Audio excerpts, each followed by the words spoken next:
What if the Jun Quake fruit belongs to the LOGIA, natural type? What if the Navy had its own Whitebeard? Then the entire sea would bow down under a brand new definition of quake, even if that justice itself is a natural disaster. Others cross into the world of pirates. They have foresight, system boosts, and countless golden fingers. But Gern crosses into the pirate world and directly falls into the dark. Era of Rocks, a script, already fed to the dogs. A system? It doesn't exist at all. His only choice is join the Navy, keep a low profile, endure, and fight to survive.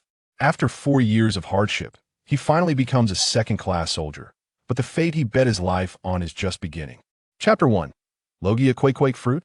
It is said that if you gather enough brains, you can summon the dragon god. Let's crowd fun together. The Logia Quake Fruit is a private setting. Stop asking, why isn't it a paramecia type? My name is Gern, and I'm a transmigrator. Once, I also fantasized about making a name for myself in the pirate world. Unfortunately, reality hit me hard. No system, no golden fingers, not even a decent cheat. But it's okay. At least I have the advantage of being a prophet. With my understanding of the plot, I should be able to cling to someone powerful and thrive, right? But this naive thought was completely shattered when I was 10 years old.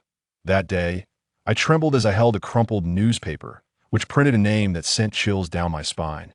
Gold Roger. Not the Pirate King Jold Roger, but Gold Roger. At that moment, I realized that this world had long deviated from the trajectory in my memory. The Rocks era was still at its peak, while I, a prophet who had finished watching One Piece by scrolling through Doing clips. So the next day, to have something to eat, I clutched the recruitment notice for Navy janitors from the West Sea branch and joined the Navy without looking back. Since Kobe, that coward, could be promoted from janitor to colonel in 2 years, could a transmigrator like me not do the same? As it turned out, I really couldn't. For years, a full 4 years, without a background or connections, I fought tooth and nail to become a logistics second-class soldier. Our famous Navy instructor Zephyr was promoted to Vice Admiral under the name Blackarm, with no intention of nurturing a new generation of Navy personnel. Although there was a precious quota for the Navy school at the headquarters, but Gern was just a 3-0 product from the West Sea branch. No charisma, no fruit, no talent, just a bit strong. As for being promoted through military merit, don't joke around. In the era of the Rocks Pirates, that was basically a death sentence. So, since it was going to be death anyway, why not take a big gamble? Devil fruit. That's my answer. As long as I can get my hands on any one of them, I can completely rewrite my fate. And the opportunity lies in the God Valley incident. 6 devil fruits. A reward from the celestial dragons. This is the chance I've been waiting for 4 years. For this day, I scrimped and saved, even mingled with various mobs in the West Sea, risking my life and mortgaging my organs to borrow from all the high-interest loans I could. Find out a total of 30 million berries, plus all the connections I made, finally earned me a spot as a Navy escort for the Celestial Dragon study trip. 4 years of endurance, just for this moment. This is no longer just a matter of betting my life. I'm betting on the future of this world. In the year 1484 of the Sea Circle calendar, God Valley. Whoa! Gern was forcefully pulled from unconsciousness, suddenly opening his eyes. Is it Conqueror's hockey again?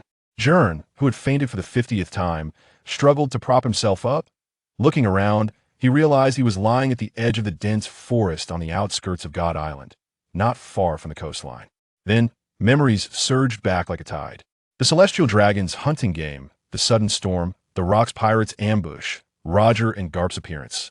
And then came that clash of Conqueror hockey that could tear the sky apart, followed by the engulfing darkness. Damn it! Gern punched the ground. What time is it now? How long have I been unconscious this time? The battle. Thinking of this, Gern struggled to stand up, his legs trembling slightly from the residual Conqueror's hockey of Rocks and Roger. Through the dense treetops, he could see the sky presenting an eerie dark red hue, with distant thunderous roars echoing occasionally. It can't be over already, right? In an instant, fear coiled around his heart like a venomous snake.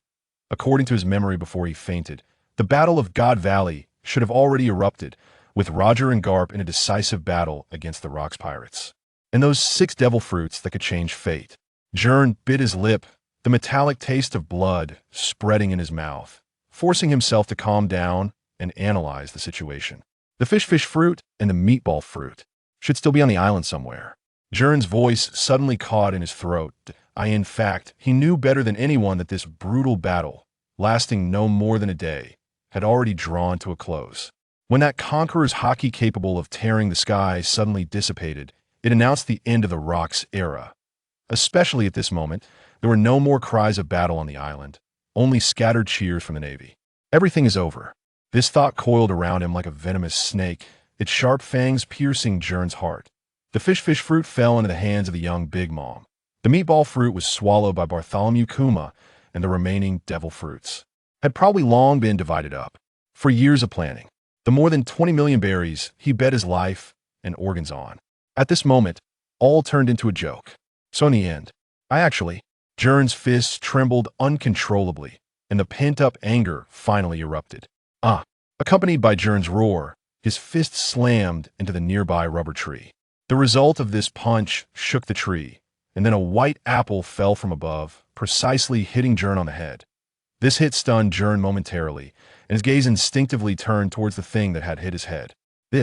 What came into view was a peculiar apple, with a white crackled surface resembling shattered crystal.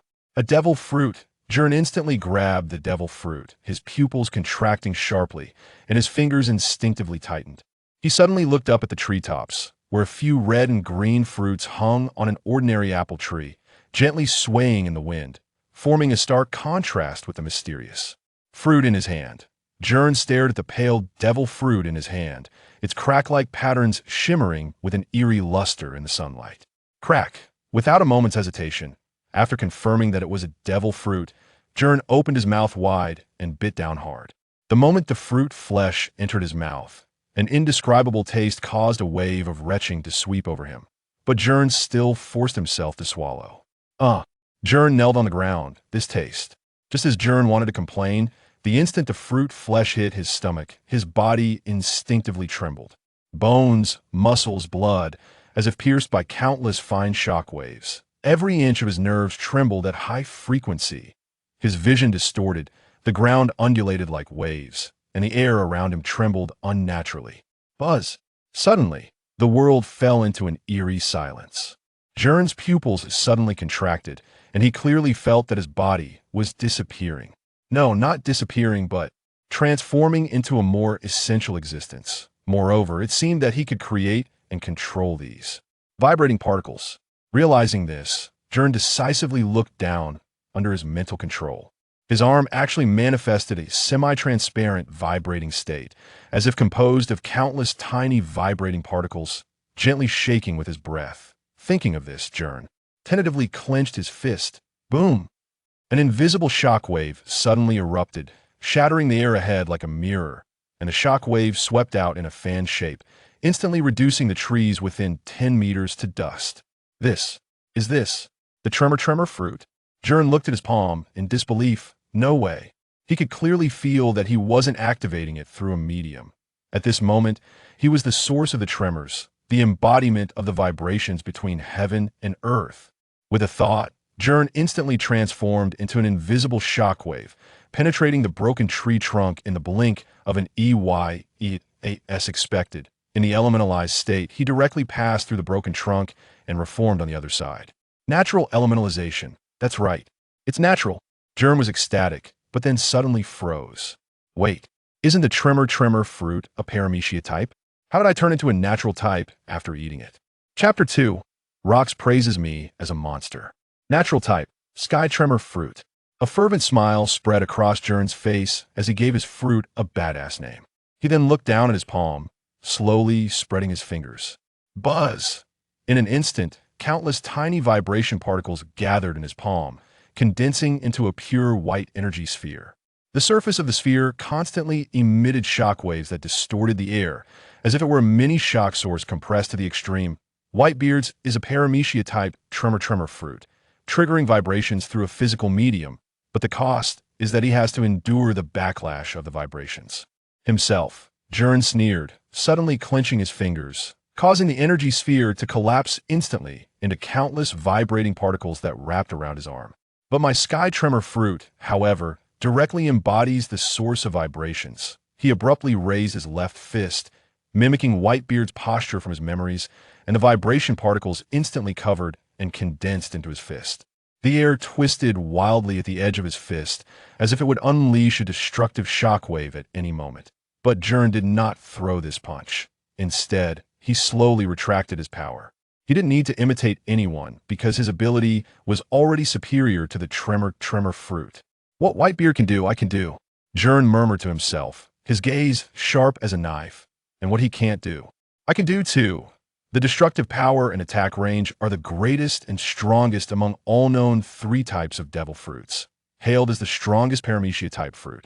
Now, combined with the features of the natural type, it allowed Gern not only to strike at the world's tremors like the Tremor-Tremor Fruit, but also to directly control the tremors of the sky, atmosphere, and ocean as a natural type, not just shaking the world, but making the vibrations themselves his weapon.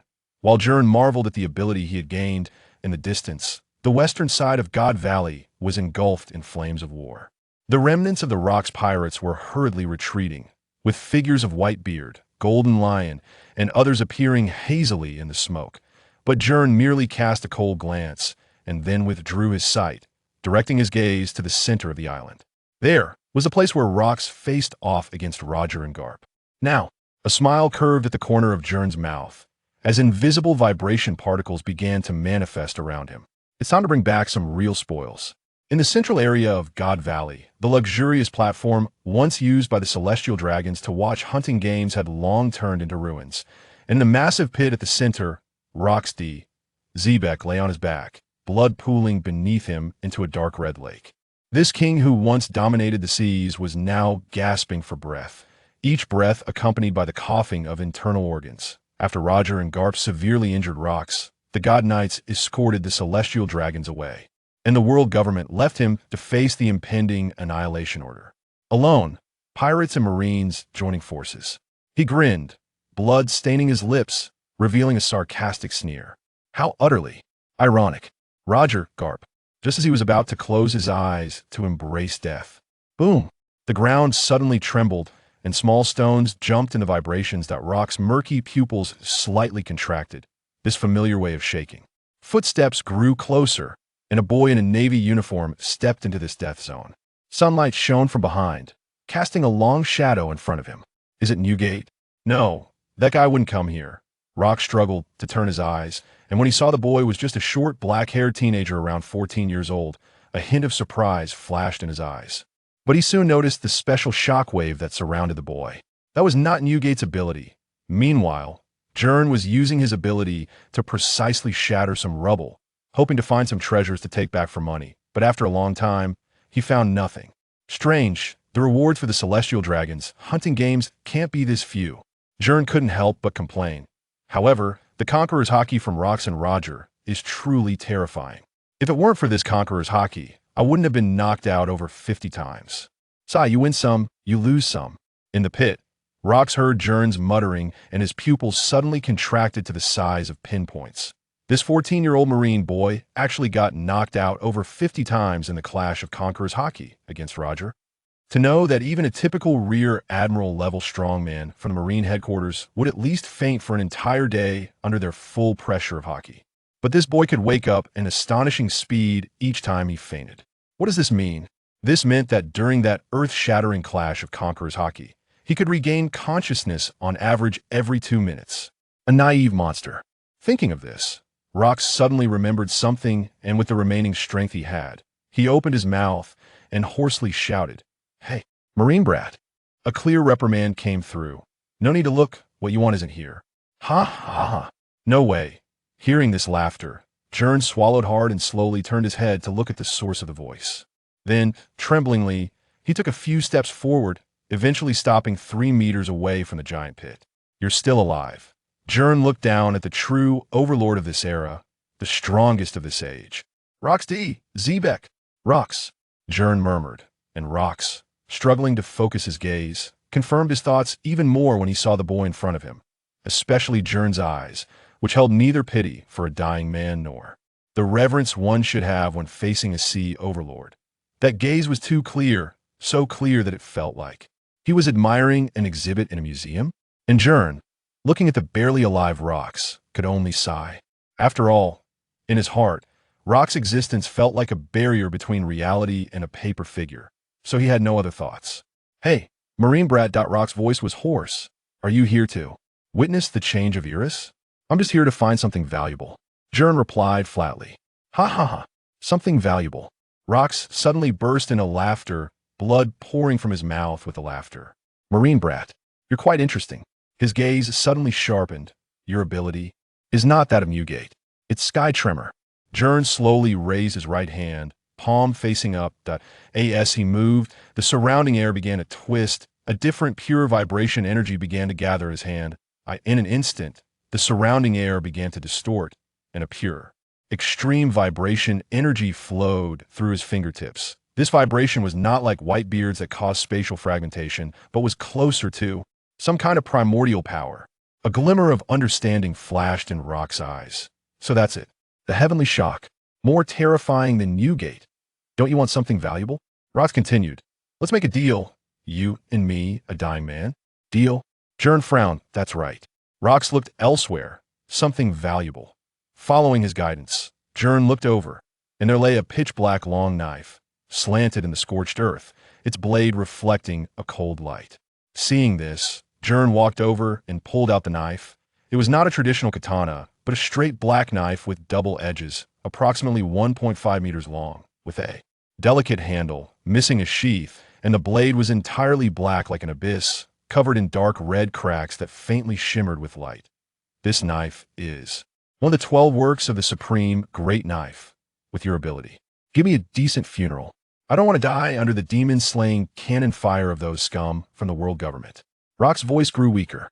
After it's done, this knife will be yours. Name, you'll get a name. Rox coughed out blood once more. All right.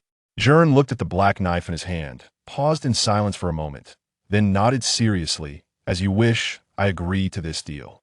Buzz. Vibration particles gathered in the palm of Gern's hand, compressing wildly. Ha ha. Rox suddenly let out a hoarse laugh. Interesting. So interesting. Kid, what's your name? Gern. Gern replied calmly. Gern Reginald Sigma. Not hearing the middle name D, a strange light flashed in Rox's eyes. Not AD. Rox exclaimed at the same time. Images of Roger and Garp's joint attack on him surfaced in his mind, and he turned his gaze to Gern. Pirates in the Navy, huh? Then I'll be reckless just this once. Let my knife make a name for itself in the world once again. The terrifying and ignorant monster. Gern Reginald Sigma. The ball of vibration particles slowly descended, and the powerful vibration shattered Rock's body along with the air, burying him on this divine island. Chapter 3. Black Knife 8 Desolations. On the west side of the Valley of Gods, Gern prepared to retreat in the direction of the Navy warship. The black knife in his hand felt icy, the blade as dark as ink, faintly radiating a cold light. He gently brushed his fingertips over the edge, and then, with a thought, the vibration particles flowed over it like water, and the blade perfectly accommodated them without any rejection, truly worthy of being one of the 12 works of the Supreme Great Knife. Gern murmured, a hint of admiration flashing in his eyes. Suddenly, he swung his hand back. Swish! A pure white wave of vibration shot forth, sweeping through the air like a silver moon, precisely slicing through a distant boulder. The rock first split silently in half, and then the residual waves of vibration penetrated it, causing the entire boulder to explode, turning into countless small fragments that scattered across the ground.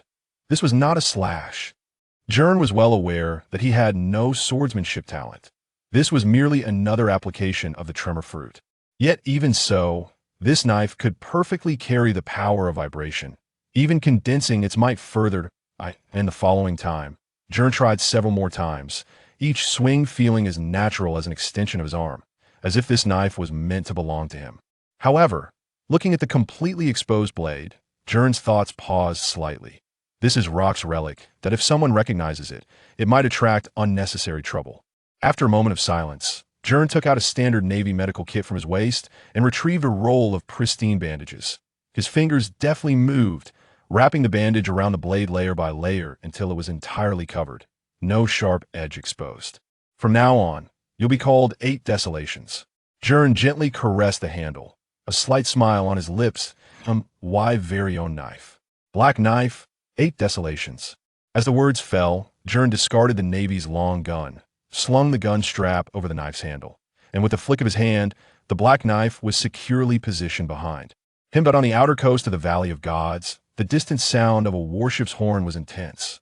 The battle was entirely over, and the world government could not leave this island. So after handling everything, the Navy began an emergency evacuation. Gern stumbled along the beach. Like most others, his Navy uniform already tattered and covered in dust. Only the long knife wrapped in white cloth on his back made him stand out from the rest. "Hey, there's someone over there," a familiar voice called out, followed by the sound of hurried footsteps. Gern looked up and saw Ensign Derek running towards him with several Navy soldiers. "You're still alive." Derek was momentarily stunned. Then a look of exaggerated joy appeared on his face, rushing forward and hugging Gern tightly. "Gern, you're alive. That's great." His voice was filled with excitement, even carrying a hint of choked emotion. Gern was caught off guard by this sudden enthusiasm, as Derek was the one he had used all his savings to enlist for support in the battle for the Valley of Gods. Although he didn't know why Derek was so enthusiastic, Gern quickly set those thoughts aside, revealing a hint of a relieved smile on his tired face. "Ensign, I did it. I survived." "That's good. But how can you really be fine?" Derek released him, gripping Gern's shoulders tightly, looking him up and down as if confirming he was unharmed. He then ordered the other Navy personnel to continue searching for others, while he himself took charge of Gern. However, just as the other Navy personnel left, Gern keenly noticed that Derek's right hand instinctively reached for the flintlock pistol at his waist as he let go of him. Is it an illusion? Gern had no other emotions towards Ensign Derek. Rather, he felt a hint of gratitude. This guy, although a bit greedy, at least did his job properly after receiving payment and brought him to the Valley of Gods. Meanwhile, Derek's gaze quickly shifted from Gern's face to the black knife behind him. Although it was wrapped in white cloth and its specifics could not be discerned, the exquisite handle could tell that it was definitely a valuable item. This guy got his hands on a treasure. Derek's pupils slightly constricted, his heartbeat quickening. This knife was definitely a celestial dragon's treasure. After all, many items were discarded during their retreat. These items were enough to drive any Navy officer mad. This kid not only survived, but also obtained such high-level loot. Derek's heart swirled with jealousy and greed. If he returns to the West Sea alive, with his contributions in supporting the Valley of Gods and the wealth from this knife, although he might only be promoted to a non-commissioned officer at most, he would sooner or later surpass me. Thinking of this, Derek's smile remained bright, but his gaze had already turned cold. Gern, on the other hand, did not think too much about it. He absolutely could not reveal his abilities in front of everyone. After all, this was the hunting ground of the celestial dragons. As an ordinary Navy soldier, after the Valley of Gods, if he suddenly possessed the power of a devil fruit, what would the world government think? It should be noted that all 6 devil fruits awarded for the Valley of Gods had been snatched away. Although this one of us should have formed naturally on the Valley of Gods, still it would be best to return to the West Sea first and come up with an excuse. Gain, are you hurt? Come, let me help you back to the ship. Seeing Gain standing still for a long time, Derek feigned concern and reached out to assist him. However, Gain quickly shook his head. "No need, Ensign, I can walk." "Is that so?" Derek's gaze fell on the black sword again, and he suddenly reached out to grab the hilt. Then, "That heavy sword, let me help you carry it." Gain instinctively sidestepped, the black sword trembling slightly behind him. "Really, it's fine, Ensign." Gain's voice was calm, but his eyes had turned wary. "There are other sailors who need help. Let's hurry back to the warship." That Derek's smile froze on his face, and the atmosphere instantly became tensed at your right. Derek slowly withdrew his hand, a smile reappearing on his face, but his eyes had turned completely cold. "All right, since you're fine, let's head back to the ship." Seeing Derek respond, Gain didn't waste any more time and turned to leave directly. Behind him, Derek watched Gain's back, his smile disappearing in an instant, replaced by a sinister expression. Gain Reginald Sigma, that he had already investigated him. Orphaned, no background, a private in the ordinary branch of the West Sea, just the most common type. He joined the Navy as a servant at the age of 10 and became a private after 4 years of corruption in the West Sea, never participating in any pirate extermination missions. Even spending money to become a logistics personnel. Such a guy, even if he died on the battlefield, the compensation would go to the unit that AS the Recommender. He could completely pocket that money. This was also why he brought Gain to the Island of Gods. But he didn't expect this guy to actually survive and even gain benefits. Chapter 4. Sudden intent to kill the outlines of warships along the coastline of God's Valley flickered in the distance, and the sound of horns echoed. The Navy had little time left to retreat. Derek watched Gern, who had his back to him, his shoulders slightly tensed, as his right hand quietly slid towards the flintlock pistol at his waist. His knuckles turned white from the strain, and veins on the back of his hand became faintly visible. "Let's go." Ensign, Gern said flatly, "The time for retreat is almost over." He had noticed the greedy expression that had just flashed across Derek's face. But Derek was inherently greedy, so it was normal for him to have such a look upon seeing a good weapon. Gern didn't dwell on it. After all, if they didn't retreat soon, the entire island would be erased by the world government. Gern stepped forward, but Derek remained rooted in place. Feeling the person behind him hadn't moved, Gern instinctively turned around, his gaze landing on Derek's stiff form, a strange sense of unease washing over him. Something's wrong. The thought had just crossed his mind when Derek suddenly drew his gun, the motion so swift it almost left an afterimage. The sunlight reflected off the barrel, creating a blinding glare, and the dark muzzle pointed directly at Gern's heart and head. Bang! Bang! Two deafening gunshots shattered the silence of the coast. Gern's pupils contracted sharply, time seeming to freeze in that moment. He watched the bullet spin towards him, unable to react in time. The instant the bullet pierced his chest, Gern, who had yet to fully adapt to his identity as a natural type ability user, instinctively closed his eyes. But the expected excruciating pain didn't come. Instead, he felt a strange sensation of tremors. He looked down in confusion, discovering rippling patterns forming on his chest and forehead. The bullet had passed through him as if it had traversed air, kicking up a small cloud of dust on the beach behind him. Gern touched his chest in bewilderment, finding it intact, with only the air around the bullet hole vibrating slightly. On the other side, Derek's expression froze, his lips trembling uncontrollably, and his hand holding the gun began to shake. "Gern, you ate a devil fruit?" His voice trembled with disbelief, as if he had encountered the most terrifying nightmare. Gern slowly raised his head, the sea breeze tousling his hair, revealing his increasingly cold eyes. The initial shock had faded, replaced by a chilling calmness. Ensign, his voice was soft but sharp as a blade, each word carrying heavy weight. "You want to kill me?" Derek's face turned pale, cold sweat trickling down his temples. But soon, fear was replaced by a twisted ferocity. His features contorted into a grimace, and madness sparked in his eyes. "Damned little brat!" He screamed hysterically, his finger wildly pulling the trigger. Bang! Bang! Bang! The successive gunshots exploded along the coastline, startling a flock of seabirds. Bullets whistled through Gern's body, his chest, arms, even his head, but each one passed through as if it were an illusion, leaving only faint vibrations in the air. Gern stood motionless, expressionless, looking at Derek. His body appeared semi-transparent under the sunlight, as if composed of countless trembling particles. When the last bullet pierced his forehead, he didn't even blink. As a branch ensign, Derek naturally understood what a devil fruit was. So, upon realizing he couldn't kill Gern, his hand trembled violently, the flintlock dropping with a thud onto the beach. Gern didn't respond. Instead, he took a step forward, and the sand beneath him trembled instinctively in fear, silently vibrating and spreading outwards. Then came the second step, the third. With each step, Derek involuntarily retreated until his back hit a rock. "Wait, Gern!" Derek stumbled back, fear almost spilling from his eyes, his hands and feet scrambling on the sand. "Gern, wait! This is a misunderstanding." He waved his hands in panic, his voice pleading, muscles in his face twitching uncontrollably. "I just wanted to confirm your condition." Gern continued to advance, his expression terrifyingly calm. "Those shots you fired earlier," he said softly, touching his forehead, "didn't intend to let me live?"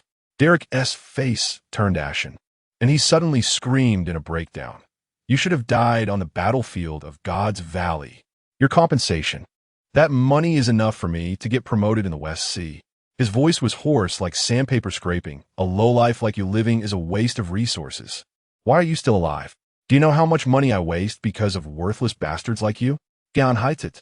If you remember correctly, a branch private's compensation was 1.5 million berries. Compensation? With this thought, Gern sneered sarcastically. So my life. He slowly raised his hand. A white aura of vibrations beginning to coalesce in his palm. Is worth just that much? Derek wanted to argue, but Gern no longer gave him the chance. He reached out, gently pressing his hand on Derek's shoulder. The motion is soft as a greeting between old friends. Why? Gern whispered, his tone eerily calm. Derek trembled all over, his lips moving but unable to speak. He could feel a strange vibration emanating from that hand, making his teeth chatter uncontrollably. Gern's fingers slowly tightened. Buzz! An invisible shockwave instantly penetrated Derek's body, the shockwave even shattering the rock behind him. Derek's pupils shrank to pinpricks, his mouth forming an exaggerated O shape. A trickle of blood oozed from the corner of his mouth, but there were no visible wounds on his skin. Derek emitted a whimper like a dying beast, his hands futilely clawing at his chest, as if all the organs inside him had shattered into pieces. His eyes filled with blood, fixated on Gern, brimming with disbelief and terror. The next moment, his knees buckled, collapsing heavily to the ground like a sack of mud. Before he fell forward, his face buried in the damp sand. Blood seeped from his ears and nose, spreading a dark red stain on the sand.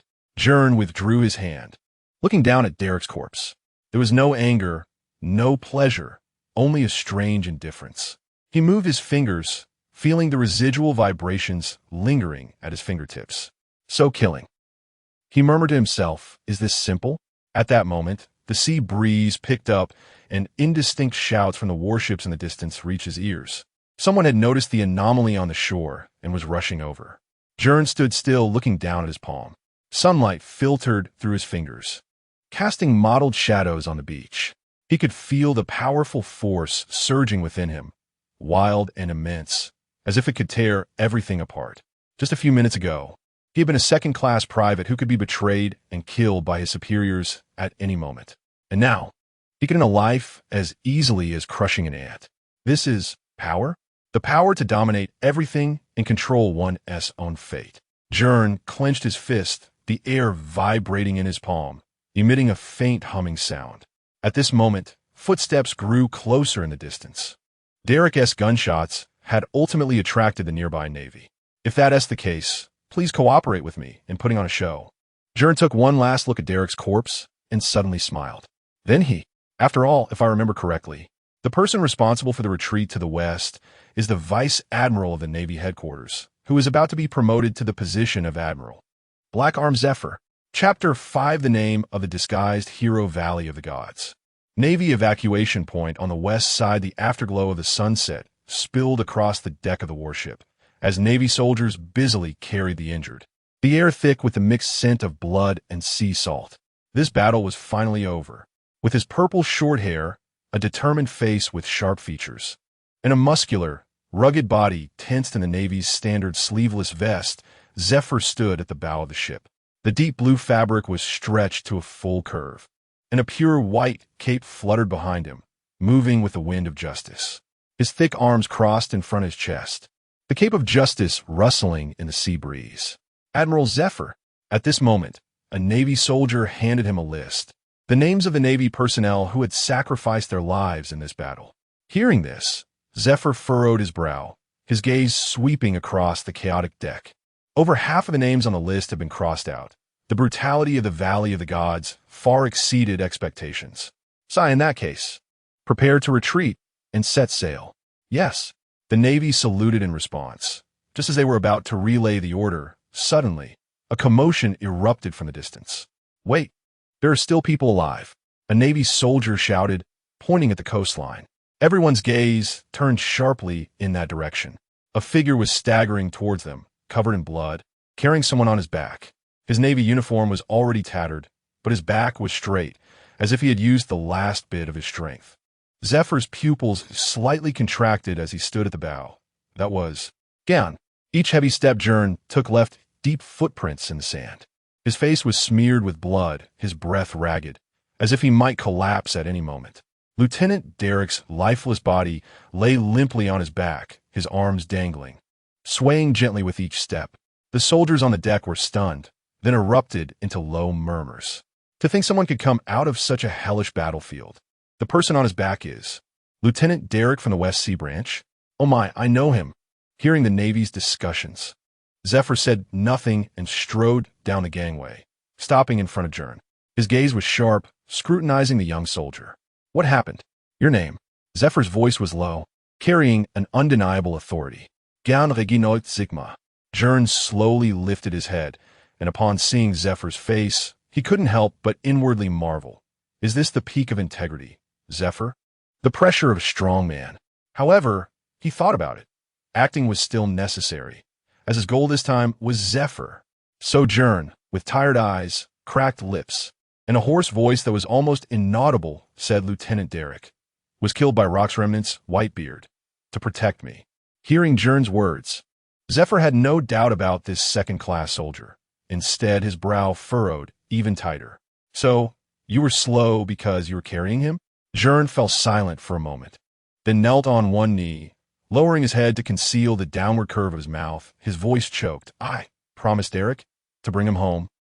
Gern frantically recalled the grievances of the years he had traversed. The genuine despair he had experienced made him cry out in agony. For a moment, the deck fell silent, with only the sound of waves crashing against the ship. Zephyr directed his gaze to the list in his hand and quickly found the names of Gern and Derek. When he saw Gern was merely a second-class soldier from the West Sea Branch, his expression froze. You're a second-class soldier from the West Sea Branch? Yes. Gern nodded. I begged Lieutenant Derek to bring me along. Real men should see greater scenery and battlefields. I didn't expect. If it weren't for me, Zephyr completely believed Gern's words. Because for the sake of facilitating Gern's insurance benefits, the name in the beneficiary section was indeed Derek, and Derek's own was Gern. In the Navy, only those who were as reliable as family would fill in each other's names in that section when heading to the battlefield. Zephyr stared at Gern for several seconds, then suddenly placed a hand on his shoulder. That hand was heavy as a mountain, yet carried a hint of warmth. Gern, you did the right thing. Zephyr's voice was unusually gentle. The Navy never abandons its comrades. Gern's shoulder trembled slightly, but quickly regained its calm. He lowered his head, and no one could see the sarcasm in his eyes. Yes, Admiral. The soldiers who had just experienced the life-and-death battle of the Valley of the Gods were also moved by this scene, some even with red-rimmed eyes. They whispered about Gern's bravery, as if he were some tragic hero. Soon, Derek's body was covered with a white cloth, and the military doctor stepped forward to examine Derek's body. Upon lifting Derek's uniform, his expression changed drastically. The internal organs are completely shattered, but there are almost no external wounds. He looked up at Zephyr, his voice trembling. This kind of injury seems to have been directly attacked internally by some kind of shock force. Hearing this, Zephyr's gaze suddenly sharpened. Shock force? Yes. It fits the characteristics of Whitebeard's devil fruit ability from the Rocks Pirates, the military doctor added in a low voice. Zephyr fell silent for a moment, his gaze once again landing on Gern. Gern still had his head down, seemingly immersed in sorrow. Sigh. How many young lives have we lost in this game of world nobles? A mother raises her child for over 20 years, only for them to not survive 5 seconds in front of those monsters. Zephyr punched heavily on the ship's railing, then turned to his aide and ordered, record the battle losses, prepare to return. As night fell, the Navy warships slowly sailed away from God Island, cutting through the pitch-black sea, leaving a silver trail under the moonlight. Gern stood alone at the stern, gazing at the dark sea. The moonlight illuminated his profile, outlining a hard, cold silhouette. Crack! A faint cracking sound came from beneath his feet. The wooden texture of the deck was centered around his military boots, with spiderweb-like cracks spreading silently. Gern stared at these uncontrollable shock particles, a cold smile tugging at his lips, followed by the subtle air cracks disappearing. The goal had been achieved, but merely possessing a devil fruit in this world was far from enough. Gern, wanted to navigate this world without a golden finger or system, step by step from a product with no fruit, no hockey, and no talent, moving towards the peak. The devil fruit was the first step. Next, he needed to develop the fruit's abilities and master hockey. Gern's fingertips unconsciously stroked the hilt of the sword wrapped in bandages, his thoughts racing. Without a doubt, Zephyr was the best choice. Among the senior Navy officials of this era, Sengoku was exhausting himself for a promotion to admiral, while Garp was chasing Roger all over the world. Only Zephyr was about to be promoted to admiral due to his reputation as Black Arm. And the future chief instructor of the Navy would care about an ordinary soldier and his training. Moreover, if the timeline was correct, after this battle of the Valley of the Gods, Zephyr would be promoted from vice admiral to admiral of the headquarters. And once he returned to the West Sea and revealed his fruit abilities, working hard to rise back to the Navy headquarters, whether in terms of factions or future plans. Leaving a good impression in front of Zephyr would only benefit him. The mastery of the Black Arm name's hockey was, at this moment, no weaker than Garp's. Gern chuckled softly, raising his hand, a ball of white shock particles coalescing in his palm. So this is justice. He suddenly clenched his fist. The light burst forth from between his fingers, dazzlingly bright, and it was nothing more than that. The waves surged, and the shadow of the warship gradually disappeared into the darkness of the distance. His birth date can be estimated to be 36 years before the event, 74 years of age at death, 38 years, 36 years old. Therefore, at the time of the God Valley incident, Zephyr was 36 years old. Zephyr was a contemporary Naval Academy student with Garp, Sengoku, and Tsuru, joining the Marine Academy in Mariehua at the age of 14, participating in his first battle at 18, promoted to a lower rank at the headquarters at 28 and mastering the 6 styles, known as Black Arm at 34 for his proficiency in armament hockey, and officially promoted to admiral at 38. At the time of the God Valley incident, age 36, Zephyr had not yet reached the rank of admiral. Chapter 6 Promotion to sergeant. Inside the warship at midnight, the dim light of the oil lamps cast flickering shadows on the metal walls. Zephyr sat at the desk. Heavy battle reports and personnel lists spread across the surface, with an ink bottle beside a pen stained with ink. This black-armored figure was not purely a soldier. He also had the demeanor of a wise strategist from the Warring States period. Sigh. Zephyr rubbed his temples, and the long hours of work made this iron-fisted vice admiral show a hint of fatigue.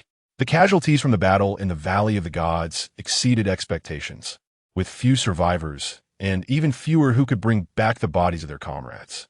The pen glided across the paper, names being crossed out one after another, merits being allocated, and ranks being adjusted.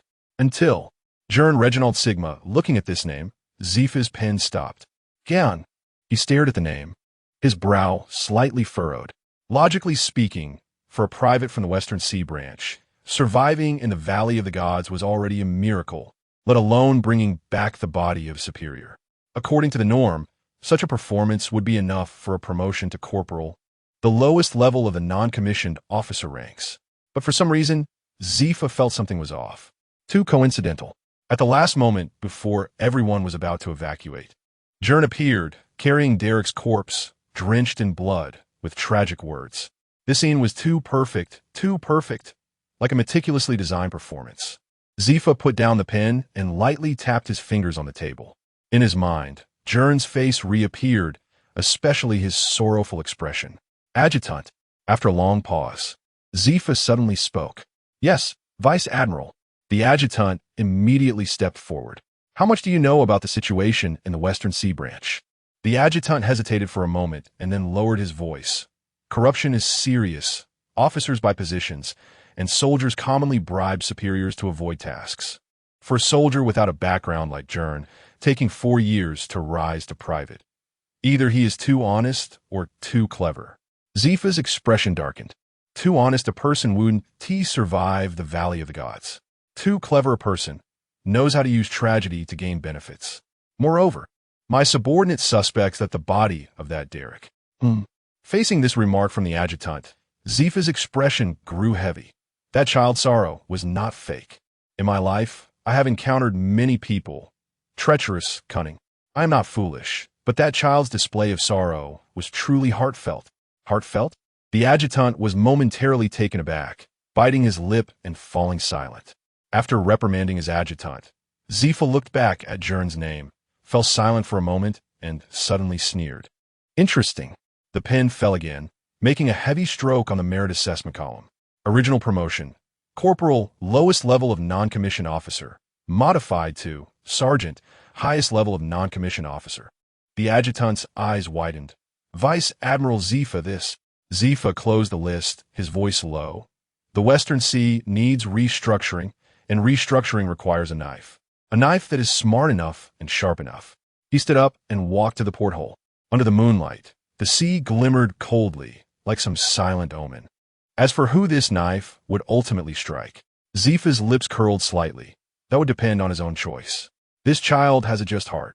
He just hasn't grasped his own sense of justice. A few days later, soldiers' rest quarters, Gern leaned against the corner of the hammock, playing with a Navy insignia in his hand. The cabin was filled with the sounds of snoring, and no one noticed the subtle vibrations swirling around his fingertips. Looks like it's time to reach the Western Sea. Gern gazed at the small round window, his lips curling up slightly. This time, he should be promoted to non-commissioned officer. Suddenly, the cabin door was pushed open, and a messenger shouted, even upon arriving at Western Sea Branch 133. Please prepare soldiers belonging to Western Sea Branch 133. After saying this, the messenger cast a meaningful glance at Gern in the corner hammock. And, Gern Reginald Sigma. Stand up. Gern jumped down from the hammock. The promotion order was announced, effective immediately. Gern Reginald Sigma is promoted to branch sergeant. As soon as the words were spoken, the cabin erupted in chaos. What? Jumping directly from private to sergeant. This isn't according to the rules, right? Gern looked at the new Navy uniform and sat up, taking the promotion order under the shocked gazes of everyone. The ink on the paper was still wet, with Zifa's signature clearly visible, penetrating through the paper. He raised his head and looked at the messenger. Please convey my gratitude to Vice Admiral Zifa for his appreciation. Western Sea, 133 Branch Naval Port. The branch commander of Branch 133, Lieutenant Asahi, after completing the handover and watching the warship depart, turned his attention to the 30 injured sailors at the port, including Gern. Bastards! When the support order was issued, you asked me for 2,000 men. And now only this many are left. Asahi looked displeased, but soon spotted Gern, who was carrying a sword. There was no helping it. Although Gern was only 14, he was already about 187 meters tall, and with the long sword wrapped in bandages on his back, he stood out like a crane among chickens. This guy. When Asahi saw Gern's rank, his pupils contracted. You've been promoted from private to branch sergeant? Gern. Hearing Asahi's words, Gern was surprised that this branch commander recognized him, a nameless private, and could only smile awkwardly. Just lucky, Branch Commander Asahi. I didn't expect to be remembered by the branch commander. You all go ahead. Asahi directly dismissed the other sailors and walked up to Gern. That Corporal Derek. He sacrificed himself in the Valley of the Gods. The list should have long been sent back to the branch. I know he died. I mean, isn't his compensation supposed to be claimed by you? Asahi chuckled and rubbed his fingers. Although I don't know why he filled in your name, but Gern was too lazy to talk to these corrupt guys. But thinking about being promoted to a senior non-commissioned officer in the branch, he could independently command central missions. If he was to be promoted back to the naval headquarters later, it would definitely be a good credential. And it would also be easier to build relationships to mobilize a warship. Moreover, now that he had the fruits of his labor, he didn't care about money. He could just rob those mafia who lent him money at high interest. Thinking this, Gern nodded and said, Corporal Derek told me before he sacrificed himself that he was taken care of by Branch Commander Asahi at Branch 133. So I must claim his compensation. Oh dear, what are you saying? Asahi laughed and then whispered, put the money in my office. When you go on missions in the future, I'll make sure you have a smooth path. Branch Commander. Hearing Asahi being so straightforward, Gern was a bit stunned. What kind of expression is that? Aren't we as Navy in the branch supposed to protect the people? Really? Fake. What are you thinking? You just got promoted to non-commissioned officer, rookie? I've seen a lot of it. If the warship breaks down, it'll be easier for me to apply for a batch of funds from the headquarters, right? Of course. If you sacrifice, I want to be polite about the compensation. Ha. Chapter 7. Step by step at night, the dormitory building of the West Sea Branch 133 was silent. After being promoted to sergeant, Gern finally had his own independent room. At this moment, he sat quietly by the window, the silver moonlight spilling through the glass onto the table, illuminating the black knife Bahuang wrapped in layers of white bandages. The supreme greatsword, 12 works. Gern whispered softly, raising his left hand slightly, the trembling particles in the air slowly coalescing into an invisible shockwave. With a natural type, Tremor-Tremor Fruit, he gazed at the black knife, his eyes deep.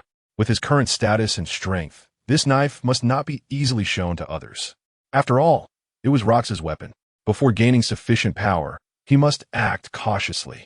Gern was very clear about his situation now. Without a system, without a cheat, every step was like walking on thin ice. Therefore, he had a clear plan for his next steps. Fully develop the capabilities of the Tremor-Tremor Fruit to enhance his combat power, eliminate the pirates in the West Sea, and accumulate military merit and reputation. He would recreate the origin of the fruit with a sense of time, obscuring its acquisition from God Valley as an accidental gain in the West Sea to avoid unnecessary trouble.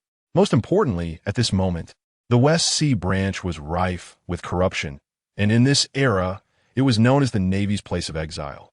He must break free from a marginalized situation in the branch and be promoted to the Navy headquarters. Only in this way could he gain the opportunity to master hockey. And the good impression he left in front of Zephyr would also become a key bargaining chip in the future. The era of rocks had ended and next. After pondering for a long time, Gern sighed deeply and looked up at the night sky. The moonlight reflected in his pupils, heralding the legendary era of the three-way standoff between Whitebeard, Roger, and the Golden Lion. No cheats, no shortcuts. Gern withdrew his gaze, gently stroking the black knife Bahuang, the vibrating power flowing in his palm. Every step I take next must be taken cautiously. Time flew by. A year later, in the year 1485 of the Sea Circle, in the West Sea, on a certain pirate ship. On the deck, barrels of alcohol rolled, and the smell of roasted meat mixed with low-quality rum wafted through the air. The pirates raised their glasses, laughing loudly, celebrating another successful raid. Ha ha ha. What kind of Navy branch is this? Not even a shadow in sight. Just a bunch of Navy that only collects money. As long as you pay enough, they'll turn a blind eye. Captain Hawk of the Golden Knife Pirates laughed loudly, his golden teeth glistening in the firelight. The West Sea is my domain. That's right. Those worthless Navy aren't even worthy to shine our shoes. The lackeys cheered in agreement, drinking heartily. However, just as the revelry reached its peak, aren't you all celebrating a bit too early? A cold voice suddenly rang out, cutting through the raucous celebration like a blade. The pirates froze, quickly turning to look at the source of the voice. They saw a tall figure crouching on the cross mast of their pirate ship. The glaring sunlight outlined his shadow, with a long knife wrapped in white bandages slung over his back. Who? Captain Hawk shouted sharply, the effects of the alcohol dissipating rapidly. One sharp-eyed pirate suddenly widened his eyes, his voice trembling. That knife? The white bandages. Could it be you were the pirate hunter, Gern? Silence. This name exploded on the deck like a bomb. The smiles of the Golden Knife pirates froze. What a joke. Captain Hawk's forehead broke out in cold sweat, forcing a grim smile. That monster from the Navy who single-handedly destroyed 15 pirate crews in a year. How could he find us? Pirate hunter. Gern covered his face, realizing that this was not the era of great pirates initiated by Roger. So there was no such title as pirate hunter. He never expected to be labeled with this title. Isn't it normal for the Navy to catch pirates? Why do they call me a hunter? Hearing Gern's words, Hawk swallowed hard, drawing his curved sword as he shouted, Damn it, we are the famous Golden Knife Pirates of the West Sea. I'm a pirate with a bounty of 23 million berries. He's just one person, everyone attacked together. Bang, bang, bang. In an instant, flames erupted on the deck. Dozens of lead bullets, tearing through the air, pouring toward the figure on the mast. But Gern merely smiled slightly, his figure blurring slightly amid the rain of bullets. The bullets pierced through his chest, forehead, and throat, but it was as if they hit an illusion, only stirring up ripples of transparent shockwaves in the air. Natural type? Captain Hawk's golden teeth clattered in fear. Hey, what a joke. How could there be? Before he could finish, Gern slowly stood up. And the moment he stepped forward, high-density, vibrating particle trajectories formed at his landing point. He then stepped on it, using the reverse shockwave of the vibrating particles to push himself forward, his figure suddenly disappearing. Shock moment. Slide rail. Buzz. A piercing explosion ripped through the sea wind, and the pirates on the deck could only see a distorted, transparent track suddenly appear in the air. Immediately after, like waves split by an invisible blade, the shockwave from a sonic boom directly sent the pirates on either side flying. Where is he? Hawk had just raised his curved sword when he suddenly felt a cold sensation behind him. Sorry, but I have to execute shock justice. Bounty of 23 million berries, golden tooth Hawk. Gern said flatly, I'll take your head. As soon as he finished speaking, the pure white shockwave condensed at Gern's left foot was like a star core compressed to the extreme, having already reached Hawk's temple. Crack! At the moment of sweeping out, the dull sound of penetrating flesh and the crisp sound of shattering glass exploded simultaneously. Hawk's pupils suddenly dilated in his vision, as he saw the surrounding air presenting a spiderweb-like crack, as if space itself had been shattered. Puff! Hawk's head twisted as he spat out a mouthful of blood mixed with internal organs, collapsing to the ground, clearly aimed at his head. But his insides had been turned to mush by the shockwave. The deck fell into silence. The remaining pirates stood frozen in place, the weapons in their hands clattering to the ground. Captain Hawk, with a bounty of 23 million berries, was taken down in one move. They looked at the figure in terror. Gern slowly retracted his raised foot, the vibrating particles still not dissipated. Monster! A pirate collapsed to the ground, a foul liquid seeping from his pants. TSK. The skill developed by mimicking Kizuru's lightspeed kick is still a bit imperfect, Gern murmured to himself. Although it could achieve short-distance sonic linear gliding, it still couldn't be as free as true light. Before he finished speaking, he had already lifted Hawk's gradually cooling corpse with his left hand, his right palm facing up, a pure white shockwave particle light group quietly coalescing. But this will be enough. He suddenly threw the light group into the air. Shock step, air tread. Boom! The shockwave particles compressed to the extreme exploded at the moment of stepping, the shockwave bursting outward in a ring. And Gern's figure leveraged the force to soar into the air. Below, the violent shockwave spread like ripples, causing all objects in contact with the ship's wooden boards, mast, and gun platforms to disintegrate into powder in an instant. Before the pirate screams could escape, the entire ship collapsed like a fragile glass artifact. Splintered wood and debris instantly swallowed by the raging waves. Gern's figure had already leaped high into the sky, exploding several shockwaves beneath his feet, the air distorting and trembling with every push he made, as if invisible stairs were supporting him as he soared away. Chapter 8. New star in the West Sea, Gern the West Sea, with its shimmering surface, Gern stepped back onto the deck of the warship. Lieutenant Gern. As soon as he landed, the Navy soldiers on the deck immediately straightened up and saluted in unison, their eyes filled with awe and admiration. You all work hard. Gern casually tossed Hawk's corpse to a nearby supply soldier, who fumbled to catch it, gasping when he saw the twisted, golden-toothed face. This is Golden Tooth Hawk, the infamous pirate with a bounty of 23 million berries. As the soldiers realized the pirate's corpse Gern had brought back, the deck erupted into commotion. After all, this was not the era of great pirates initiated by Roger. A pirate with a bounty of 20 million berries was no small fry in the four seas. Truly the pirate hunter. This must be the 16th one this year, right?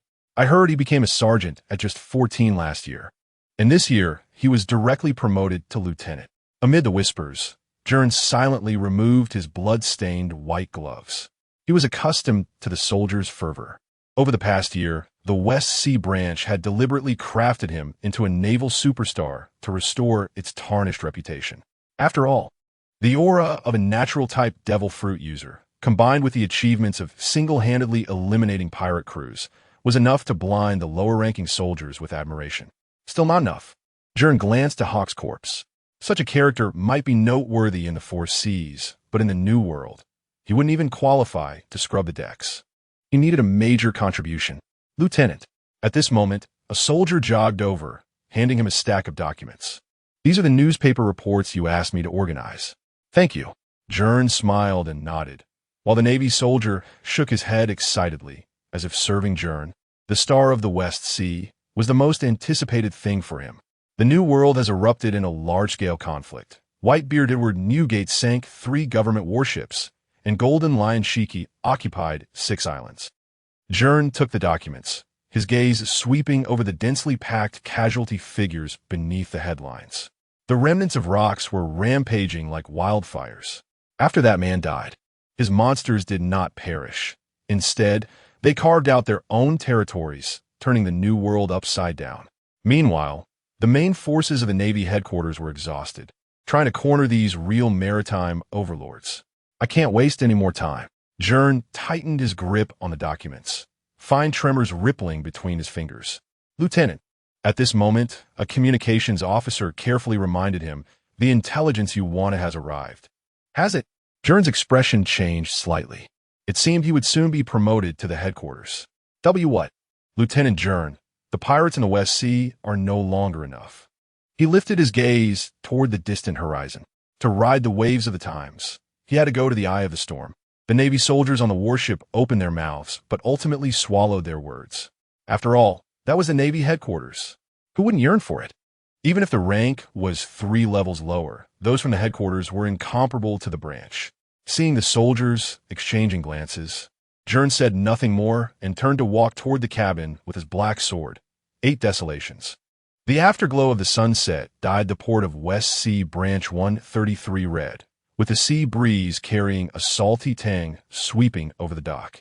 Gern's warship slowly docked, the hull colliding with the wooden pier, producing a dull sound. The new Navy recruits at the port had already lined up, their expressions solemn, yet unable to hide their excitement. Their pirate hunter, Lieutenant Gern, was returning victorious once again. At the forefront of this group of soldiers stood a slightly plump man with a broad smile, rubbing his hands together, his eyes squinting with delight.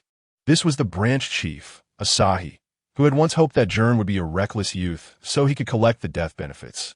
Now, he looked like a servant welcoming a distinguished guest, bending so low that his back nearly touched the ground. Lieutenant Gern, you've worked hard. Asahi's voice was an octave higher than usual, so flattering that it sent chills down one's spine. He jogged forward, and after gaining weight over the year, the flesh on his face quivered with each step. I've already prepared hot water and meals for you. You should rest first. Just leave these trivial matters to the subordinates. Gern stepped down from the warship slowly, the iconic black sword with white bandages slung over his shoulder. You are still a branch chief. He glanced at Asahi, his lips twitching slightly. Ever since he demonstrated the powers of the Tremor-Tremor Fruit a year ago in front of everyone in the branch, this branch chief, who had previously ignored him, had immediately changed his tune. Oh my, all these Navy recruits joined us just to see you. As the branch chief, I must satisfy their curiosity, right? No need to be so formal. Gern's tone was flat, neither showing dislike nor accepting the flattery. I merely fulfill my duties. Oh, what are you saying? Asahi rubbed his hands, his smile even brighter. Do you know? Now the pirates in the West Sea are terrified at the mention of your name, Gern. Our 133 branch's reputation is entirely upheld by you. As he spoke, his gaze inadvertently darted toward the warship's deck, where several Navy soldiers were carrying a corpse down the gangway. The corpse's mouth still bore a golden dental fixture, glinting dully in the sunset. This is Golden Toothhawk. Asahi's eyes widened, his voice rising an octave. The bounty of 23 million berries. Oh my, you've broken another record. The surrounding soldiers also stirred. Whispers rising. Isn't this the 16th pirate crew Lieutenant Gern has taken down this year? I heard he single-handedly wiped out the lair of the Blood Axe pirate crew with a bounty of 16 million last month. Of course, he's a natural-type devil fruit user. How many such monsters are there in the entire West Sea? Gern paid no attention to the surrounding discussions. He strode toward the branch building, and Asahi immediately followed, resembling a tail-wagging puppy. Lieutenant, you see. Asahi lowered his voice, his face's flesh squeezing together. You sent a telegram saying there was intelligence information. Upon entering the office, Gern got straight to the point. I'll handle it. You can rest assured. Asahi went directly to his desk and slapped down a wanted poster. This is what you've been looking forward to.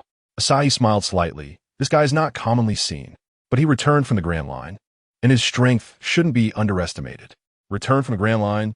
Huh. Gern looked at the photo on the wanted poster and smiled slightly. Blood Spear Pirate Crew. Captain Blood Spear Logoed. Bounty of 69 million berries. Chapter 9, almost there looking at the wanted notice. Gern's expression slightly paused. Chow Ri, keenly observing the situation, immediately added, Gern, I know you will eventually be promoted to headquarters. A talent like you being stuck in the West Sea is simply a waste. As he spoke, the smile on his face became somewhat forced. But, you see, you are after all from our 133rd branch. Gern finally stopped, turning to look at Chow Ri. He certainly understood what Chow Ri was thinking. The Navy of this era is not like in the future. Coupled with the precious and limited slots in the headquarters naval school, the elites promoted to headquarters are, without exception, the rising stars from the various branches. Thus, in this era, the Navy has a kind of obsession with their place of origin, as if returning home. Just like Hal Karp, even after graduating from the headquarters naval school, frequently returns to his hometown, the East Sea, after gaining fame. It is both a guardianship and an obsession. In the office, the sunset's afterglow illuminated Gern's profile through the window, outlining a stern silhouette. Branch Chief, he slowly began, I am from the West Sea. Gern's plain declaration of I am from the West Sea caused Chow Ri's face to flush bright red, beads of sweat forming on his forehead. He rubbed his hands together, stammering for a while before finally managing to say, That's right. Ha. Gern Reginald Sigma is from our West Sea. Sighing, Gern observed Chow Ri's excited demeanor, and his eyes flashed with understanding. The West Sea branch has always been on the fringes of the Navy system, often referred to as a place of exile. An elite from the headquarters, having come from the 133rd branch, could indeed bring considerable political capital to someone like Chow Ri, who would likely spend his entire life in the branch, especially considering the subsequent funding allocations from headquarters to the branches. The Navy is also filled with human relationships. If Gern establishes himself at headquarters, the West Sea branch would also benefit. Rest assured, Gern said calmly, after all, this is my starting point. Chow Ri felt as if he had been granted amnesty, the fat on his face relaxing. That's great. Gern, I tell you, you will definitely be promoted to the naval headquarters. The only thing you're lacking now is this achievement. With that, Chow Ri heavily patted the wanted notice. Indeed, Gern nodded and continued walking forward. Chow Ri wanted to follow, but was stopped by Gern's glance. I want to be alone for a while. Yes. You rest. Chow Ri nodded and bowed, retreating. Before leaving, he couldn't help but shout to the soldiers around. What are you all standing there for? Don't you see that Lieutenant Gern is tired? Go get to work. At the 133rd Branch Military Port, Gern walked alone toward the cliff at the back of the branch. The view here was wide, overlooking the entire West Sea. The sun had completely sunk below the horizon, and the sky displayed a deep blue-purple hue. He unfastened the black sword, 8 desolations, from his back, gently running his fingers over the wrapped bandages. A year had passed. In this year, he had wiped out 16 pirate crews, nearly clearing the pirate forces in the West Sea. But Gern knew very well that these so-called achievements were nothing in the eyes of the monsters at headquarters. Whitebeard was searching for his son in the New World. Gold Lion had occupied dozens of islands. Roger's fleet had gone missing. And at the naval headquarters, Sengoku, Karp, Zifa, these names represented the pinnacle of true power. The West Sea was far too small. Gern raised his hand, a ball of pure white, vibrating particles appearing in his palm. The particles glowed faintly in the night, resembling a compressed star. The development of the Tremor-Tremor Fruit was still far from its limit, and moreover, developing the fruit was not as simple as it seemed. Every technique required precise control. This past year, he had only grasped the basic abilities: elementalization, defense, offense, shockwave, short-distance teleportation. Fortunately, the lower limit of the Tremor-Tremor Fruit was indeed tremors. And as for the upper limit, in front of a man with knowledge and memories from the future, it was certainly boundless. As for hockey, Gern clenched his fist, the light burst between his fingers, and cracks appeared in the surrounding air. At first, he tried to imitate some training methods from the original anime, but the result was nothing. Without armament hockey, one could not contend with LOGIA users. Without observation hockey, even with elementalization, One could be injured because they could not predict the movements of top-tier strong opponents. As for Conqueror's Haki, Zaffa, a glint of sharpness and desire flashed in Gern's eyes. This admiral, renowned for his black arm, was the pinnacle representative of armament hockey, if he could receive his guidance. The sea breeze blew, and Gern's cloak fluttered. He turned to look in the direction of Marine Ford, his gaze gradually firming. Once he dealt with the Bloodspear pirates and met his achievement requirements, the next step would be there. Meanwhile, in the shadows beside the military port, Branch Chief Chow Ri was shrinking his neck, holding a bag of already cold seaweed rice balls. This was a comfort gift he originally intended to personally deliver to Gern. Cold sweat trickled down his forehead, glistening under the dim light, and his fingers unconsciously tightened around the bag, making a faint rustling sound. So similar. Chow Ri's pupils trembled slightly, and the figure of that man uncontrollably surfaced in his mind. For years ago, during the Navy's attack on the Rocks pirates, a monster who single-handedly shattered an entire island, triggering a tsunami. If it weren't for confirming that it was a LOGIA-type ability, I would have thought he had obtained that man's fruit. He had just hidden behind a container and witnessed Gern gathering the tremor light in his palm. That pure, almost space-rending tremor instinctively made him feel a chill. But at the same time, a twisted sense of excitement surged from the depths of his heart, like a gambler hitting the jackpot. This kid Gern. Chow Ri licked his dry lips, a sycophantic smile squeezing out on his face. At only 15 years old, younger than those 3 rookie monsters at the naval headquarters, he would definitely become a big shot. Thinking of this, Chow Ri glanced back at the blurry figure on the cliff, carefully retreating. His leather shoe stepped into a puddle, making a loud splash that echoed sharply in the silent dock, startling him into freezing in place. Only after confirming that Gern had not noticed the commotion did he let out a sigh of relief and tiptoe further back. This thigh, I was the first to hug it. In his mind, he was already calculating. Once Gern becomes a rear admiral at headquarters, no, perhaps even an admiral, no, by then, the West Sea 133rd branch would definitely be upgraded to the West Sea headquarters. Chow Ri will be the head of the headquarters. The night breeze blew, and Chow Ri suddenly shivered. No, I can't waste time. I need to quickly gather intel on the Bloodspear pirates and swiftly send our West Sea star to the headquarters. Saying this, Chow Ri took one last look in the direction of the cliff, where Gern's figure had already vanished. Only the sound of waves crashing against the rocks echoed in the night. Chapter 10. Bloodspear Pirates. Pirate Crew Name. Bloodspear Pirates Captain Title. Lugart the Bloodspear Bounty. 69 million berries. Voluntarily gave up further sailing after retreating from the Grand Line. Thus avoided higher bounties. Age. 42. Origin. Guard army of a wartime nation in the West Sea, aesthetic of morbid beauty. Obsessed with elegant slaughter. Deliberately controls the amount of blood loss in battles, allowing enemies to die slowly from blood loss. Due to his defeat in the Grand Line, he has developed a strong hatred for the games of the strong and instead bullies the weak to numb himself. Gern. This is the specific intelligence on the Bloodspear pirates. Chief Asahi gently pushed a leather document bag across the table, rubbing his hands and wearing a flattering smile. I specially leveraged old connections from the South Sea branch to obtain this internal information. Thank you. Gern took the document and started flipping through it. Although Lugart is from the West Sea, Asahi leaned in closer, the smell of his cigar mingling with cheap perfume wafting over. He developed greed while protecting his country's royal family in the South Sea. And after killing and plundering, he directly formed a pirate crew in the South Sea. He pointed with his short, thick finger at a red stamp on the document. Did you see this mark? The South Sea branch stamped it as extremely dangerous. Gern quickly skimmed through the intelligence, his gaze lingering briefly on keywords like 60 million berries. Amid the rustling of the paper, Asahi's voice continued.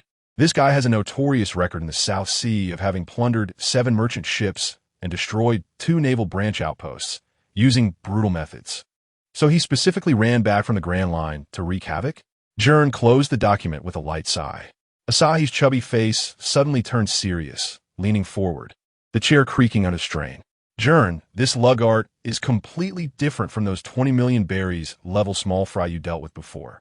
Anyone who can make a name for themselves in the first half of the Grand Line. Even though the bounty says 60 million, his actual strength may far exceed that number. Gern's fingers unconsciously tapped on the table, the rhythm like a countdown. He understood very well that after Luffy defeated the Fishman Arlong in the original story, the bounty was only 30 million berries. The Navy's bounty assessment has never been solely a reflection of strength, but it hasn't been underestimated. Don't worry, Chief.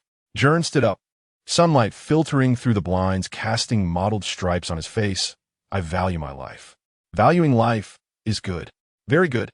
Asahi quickly stood up, accidentally bumping his belly against the table corner, but not caring to rub it, just smiling obsequiously. Once you go to the naval headquarters, well, you'll be facing our real monsters. Just as Gern was talking with Asahi, hurried footsteps approached, and a sudden report interrupted everything.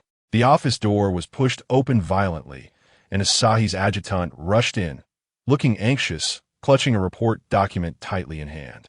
Report, Chief. The adjutant's voice was urgent and heavy. West Sea, Arthur Kingdom, Ashenport has been attacked by the Bloodspear pirates, and the local militia has sent us a distress call for support. Asahi was stunned for a moment, then quickly reacted, the flesh on his face trembling slightly from tension. So fast. Didn't the intelligence say they were still active near the South Sea? They clearly changed their course, the adjutant said. Bang! Asahi's expression instantly darkened. He stood up abruptly, slamming his fist on the table. These damn beasts, they just ran back from the first half of the Grand Line and couldn't wait to wreak havoc on my territory. Meanwhile, Gern's gaze sharpened as he looked at the intelligence document Asahi had just given him. Chief, please give the order. The adjutant eagerly awaited instructions. Asahi gritted his teeth, preparing to speak, but Gern had already stood up and was walking toward the door. Hey, Gern? Asahi was taken aback. What are you doing? Need I say it? Gern replied without looking back. Of course, I'm going to support Ashenport. Wait, Asahi hurriedly called out. Didn't I just tell you? The Bloodspear pirates are not ordinary pirates.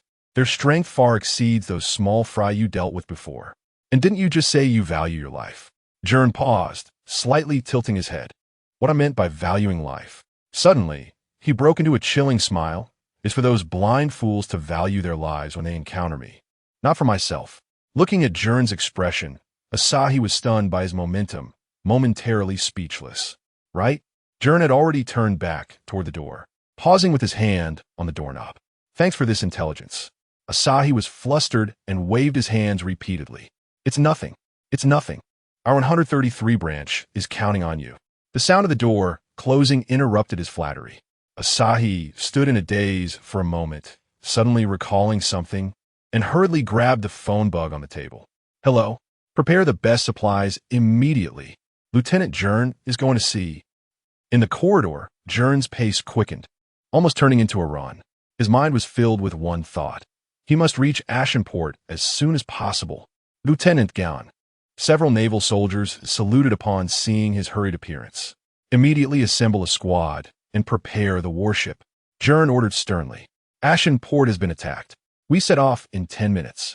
The soldiers didn't dare to delay and quickly took action.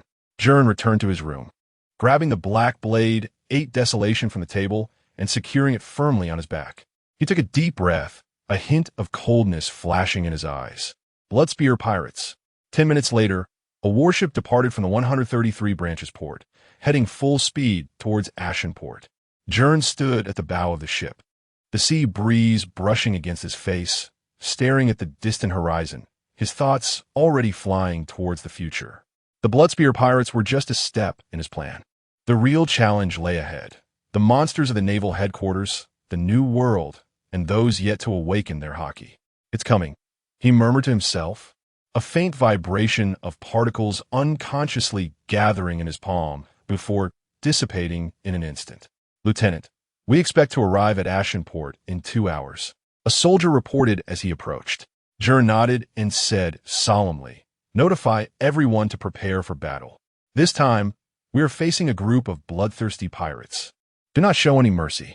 Yes. The soldiers replied solemnly and turned to leave.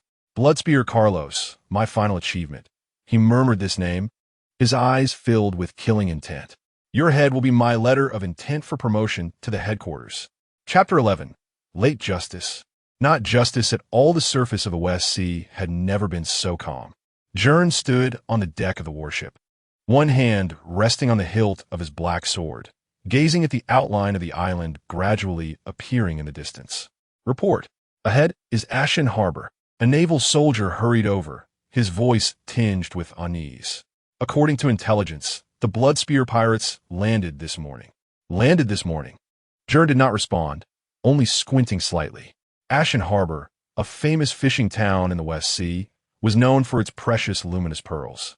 The residents had lived off fishing for generations, leading peaceful and prosperous lives.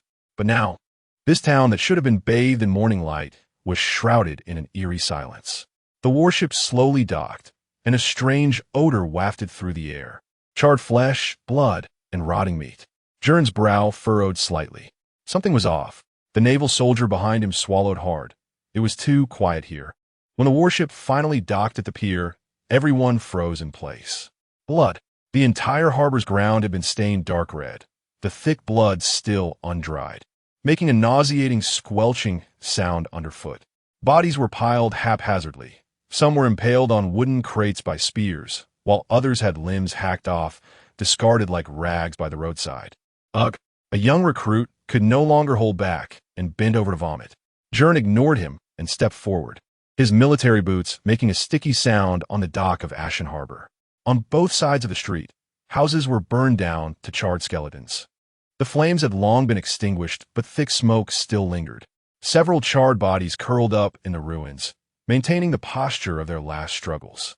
The fishing boats that once filled the port were reduced to skeletons, charred hulls floating on the surface, while beneath the water, sunken bodies were faintly visible, like a school of drowned fish. And this was just the harbor. These pirate beasts. A naval soldier, following Gern, gritted his teeth, his fist cracking. Gern's steps did not falter. His gaze swept over each scene of horror, his expression still as cold and hard as iron. Until he reached the fishing town. The entire town, known for its luminous pearls, had descended into hell. On the streets, bodies were piled in twisted positions.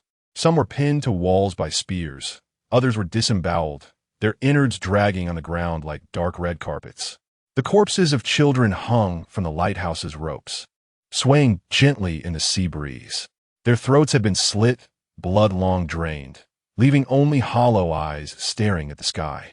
At the tavern entrance, a man's head was impaled atop a flagpole, symbolizing the Navy, his jaw brutally pried open. A luminous pearl stuffed in his mouth as a mocking decoration of Ashen Harbor's specialty. In the town square, there stood a tower made of bodies. Dozens of corpses were ruthlessly stacked together, and at the very top was a little girl, naked and draped in the Navy's flag. Her throat had been cut, her hands nailed to wooden stakes on either side, like a butterfly nailed to a board. But her eyes remained open, staring blankly at the sky, as if questioning something. Is this still human? Many sailors with poor psychological endurance broke down and roared on the spot. Gern silently gazed at this tower of corpses, his eyes terrifyingly deep, his clenched knuckles deeply embedded. It turned out that behind those romanticized banquets in Oda stories were children clutching their mothers in charred buildings. Those civilians nailed to the mast as human flags were, without exception, telling Gern what kind of most free adventure world this was. Report. Lieutenant Gern. We found survivors on the east side. A naval soldier rushed over. Take me there. Gern immediately turned and strode towards a half-collapsed warehouse on the east side. Inside, several blood-soaked militia huddled in the corner, one still alive but barely hanging on. His abdomen was pierced, blood continuously oozing out, soaking the straw beneath him. Hold on. The medic is on the way. A naval soldier hurried forward, tried to stop the bleeding. But the militia trembled as he raised his hand, gripping the soldier's collar tightly.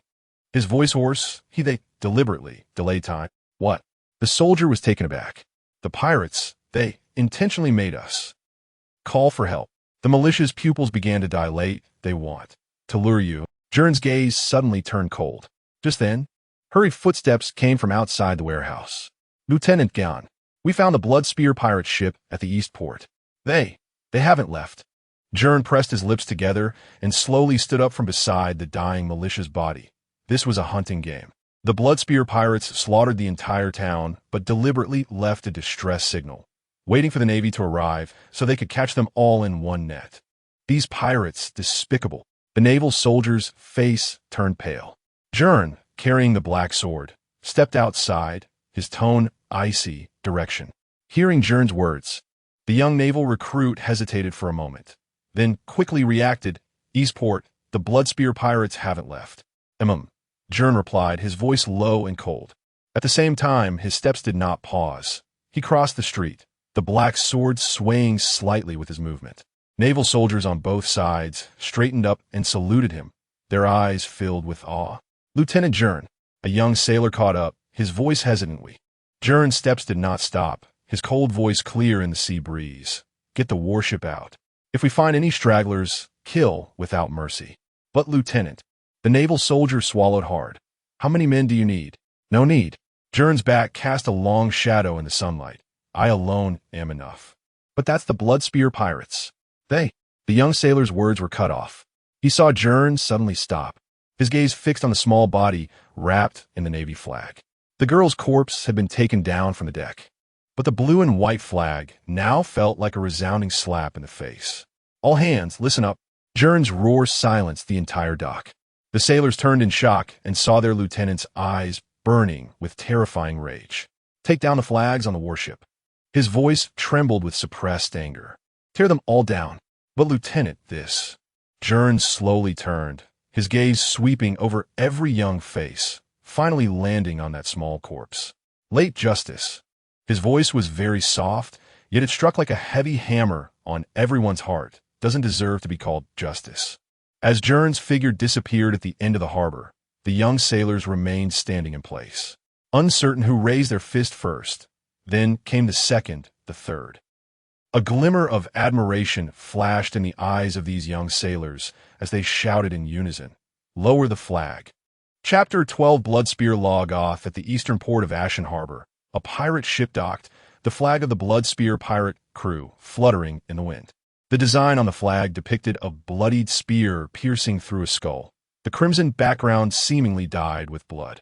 On the open ground of the port, pirates sat gathered around a bonfire, grilling unknown meats on a rack, fat dripping into the flames with a sizzling sound. A strange aroma of charred meat mixed with the smell of blood filled the air. "Captain, this haul is not bad." A pirate grinned, meat scraps stuck in his teeth. "The Navy should be arriving soon. Let us pull off another big score." "Humph." The Navy of the West Sea. A tall, thin figure sat on a rock, old scars on his pale skin looking particularly sinister in the firelight. He slowly raised his hand, stroking the disassembled spear, blood beak. Beside him, the barbed tip glinting coldly. "But they're just a bunch of useless fools." "Log off." The Bloodspear wore a cloak pieced together from plundered Navy officer uniforms, with the deliberately retained rank insignia shining in the firelight. A cruel smile curled at the corners of his mouth. "When they arrive, I'll hang the head of their leader on Bloodbeak too. Let the Navy of the West Sea know that I am back. Ha!" Suddenly, the laughter came to an abrupt halt. The sea breeze stilled for a moment. The pirates by the bonfire sensed something unusual and looked up. At the entrance of the port, a figure was walking towards them. It was a boy in a Navy uniform, a long knife wrapped in white bandages slung across his back. When Logoth saw the Navy approaching from a distance, a sinister smile spread across his face. Finally arrived. However, when his gaze fell on Gern's shoulder insignia, the smile suddenly froze. "Ensign," from the branch, looking at Gern's rank. Logoth's expression darkened instantly, veins bulging on his forehead. What kind of joke is this? He stomped his foot hard, and the rock beneath him cracked with a loud sound. "I am Bloodspear Logoth, back from the Grand Line, a notorious pirate with a bounty of 69 million berries. The Navy sends just an ensign to deal with me." He laughed in anger, viciously pointing his spear at Gern, his voice filled with humiliation and rage. "Is there no one left in the Navy? Or do you think?" His single eye narrowed, killing intent boiling. "You think I'm not even worth an ensign?" Hearing their captain's self-deprecation, the pirates burst into laughter, mockery ringing out. "Ha ha ha ha! Captain, it seems the Navy looks down on you. An ensign is not even enough to fill our teeth. Hey, Navy kid, are you in the wrong place? This isn't a rookie training camp. Gern did not respond, just continued walking forward. As he approached, a tall, skinny pirate suddenly widened his eyes, staring fixedly at Gern's face. He then abruptly grabbed the arm of his companion, his voice trembling. "Wait, that guy, he has a knife wrapped in white bandages." Logoth glanced at him impatiently. "What is wrong? Are you scared?" The pirate swallowed hard, his voice shaking. "Captain, that guy is Pirate Hunter Gern." "What?" Logoth furrowed his brow. The tall pirate hurriedly leaned closer, whispering quickly. "Captain, although this guy has a low rank in the past year, he has wiped out 16 pirate crews in the West Sea all by himself. He is a complete monster of the Navy. Last month, the Golden Teeth pirate crew, with a bounty of 23 million berries, was annihilated by him.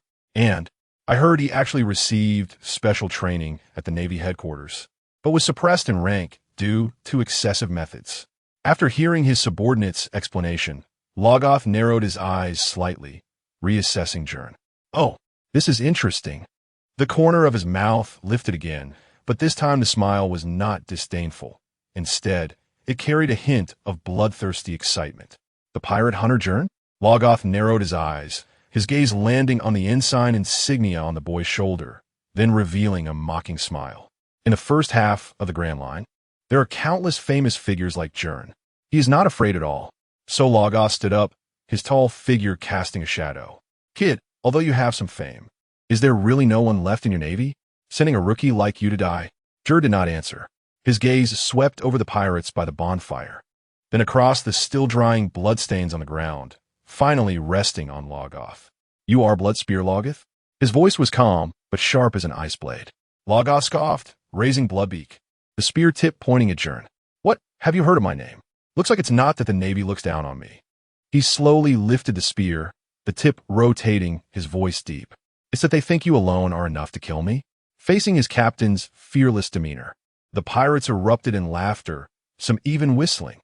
In the face of the ridicule from the Bloodspear pirate crew, Gern remained expressionless, slowly raising his hand. Fingers spread, palm facing up. "You slaughtered Ashen Harbor." His voice was soft, as if stating an inconsequential fact. Logoth was taken aback for a moment, then burst into laughter, the spear Bloodbeak drawing a crimson arc through the air. "Ha ha! Those lowly peasants can be called a slaughter?" He grinned, revealing his white teeth, his single eye shining with a sickly excitement. "I'm teaching them." The spear suddenly halted, its tip pointing directly at Gern. "In the sea, the lives of the weak are worthless?" A chill suddenly filled Gern's eyes. "Then your life." His palm distorted the air suddenly. Buzz! A sphere of pure white, vibrating particles danced in Gern's palm, collapsing and condensing. The surface of the light orb erupted with blinding brilliance, as if it were a star compressed to the extreme. Logoth's laughter came to an abrupt halt. "How much is that worth?" As the words fell, Gern's arm muscles tightened abruptly, and the next second, he smashed toward the air to the side. Boom! Crack! The space shattered, centered around his fist. The air broke apart like a mirror, spiderweb-like cracks spreading instantly, a terrifying shockwave exploding in a fan shape wherever it passed. Crack! Crack! Crack! The Bloodspear pirate ship, docked nearby, was shattered into countless pieces in a split second. Boards, masts, iron nails, sails, all ground to powder, along with the seawater beneath the ship, creating a gigantic vacuum pit. Splash! The seawater surged back, raising towering waves. The broken shipwrecks sucked into a whirlpool, disappearing in the blink of an eye. The raucous laughter of the pirates vanished instantly. The entire eastern port fell into a terrifying silence. Logoth's pupils shrank to pinpricks. His ship and all his treasures wiped out in one blow. Gern slowly raised his head, his black hair tossed by the shockwave, revealing his cold, piercing eyes. And his voice was soft but struck Logoth's heart like a heavy hammer. "What you just said was wrong." Gern raised his hand, gripping the hilt of the black knife, 8 desolations for the first time. In an instant, the blade trembled, high-frequency vibrations tearing through the air, creating a piercing buzz. The blade's bandages unraveled from the hilt to the tip in a spiral, transforming into gray-white fragments suspended in the air. the edges of the fragments flickering with arcs of high-frequency vibrations. After complete liberation, the blade is fully exposed, with dark red cracks erupting with dazzling light. The entire sword seems like a awakened ferocious beast. It feels to me that you alone are not enough for me to kill. Chapter 13 Lack of combat experience. Logo's pupils contracted sharply, fixated on the fully unleashed black blade. 8 desolations in Gern's hand. The dark red cracks on the blade and the high-frequency vibrations tearing through the air created a buzzing sound that pierced his eardrums. This blade is not bad, Logo murmured. It should be known that not every weapon can withstand the abilities granted by the devil fruit, and this one in Gern's hand is even more so. Captain, that is, a devil fruit ability? The pirates of the Blood Spear pirate crew reacted, swallowing hard and shouting. Is it a paramecia type? Logo's expression gradually turned sinister. No wonder he dared to come alone. However, this ability feels somewhat familiar. Captain Logot, what are you afraid of?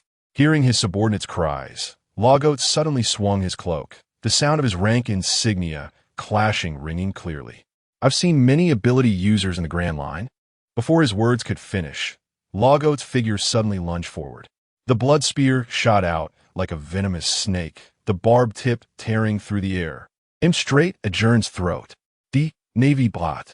Gern remained standing in place, not even raising his eyelids. Buzz! The spear pierced through his body. Yet it felt like it had struck an illusion. Not a drop of blood was spilled. What? Logot's eyes widened, incredulously watching his attack miss. Immediately, Gern's body transformed into countless trembling particles the moment the spear tip touched him, and then reformed in the next second. Just as I thought. I was right about it being a paramecia type. Gern's voice came from behind him. Logot abruptly turned around, only to see Gern standing 3 steps behind him, the vibrating light sphere in his hand growing even more radiant. No wonder he could escape from the Grand Line. Gern's tone was filled with unabashed mockery. Hearing Gern's taunts, Logot's face instantly turned ashen, and he roared, the blood spear instantly disassembling and reassembling into 2 short spears, their tips glowing with a strange red light. Don't underestimate me, brat. He crossed the 2 spears and charged toward Gern like a ghost. Double beak through the heart. Gern still did not move, only gently raised his hand, the vibrating particles entwining around his arm like flowing water. Vibrational wall. Boom! Logot's double spears struck fiercely against the invisible barrier in front of Gern. Shockwaves erupted, sending all surrounding pirates flying. The ground cracked, debris flying, but Gern did not even move the corner of his clothes. Before long, cold sweat began to bead on Logot's forehead, and his hands started to tremble slightly from the frantic assault against the barrier formed by the vibrating particles. He decisively jumped back, creating distance, his expression fluctuating between rage and fear. Damn it, that cursed natural type. Logot's voice twisted in shock, then turned into a furious roar. That's why I hate you lucky bastards favored by fate the most. As he spoke, Logot stomped fiercely on the ground, causing a resounding crack. The blood spear in his hand spun, the barbed tip gleaming with a layer of dark metallic luster. You lucky ones who think you're something just because of single fruit. Blood vessels were visible in Logot's eyes.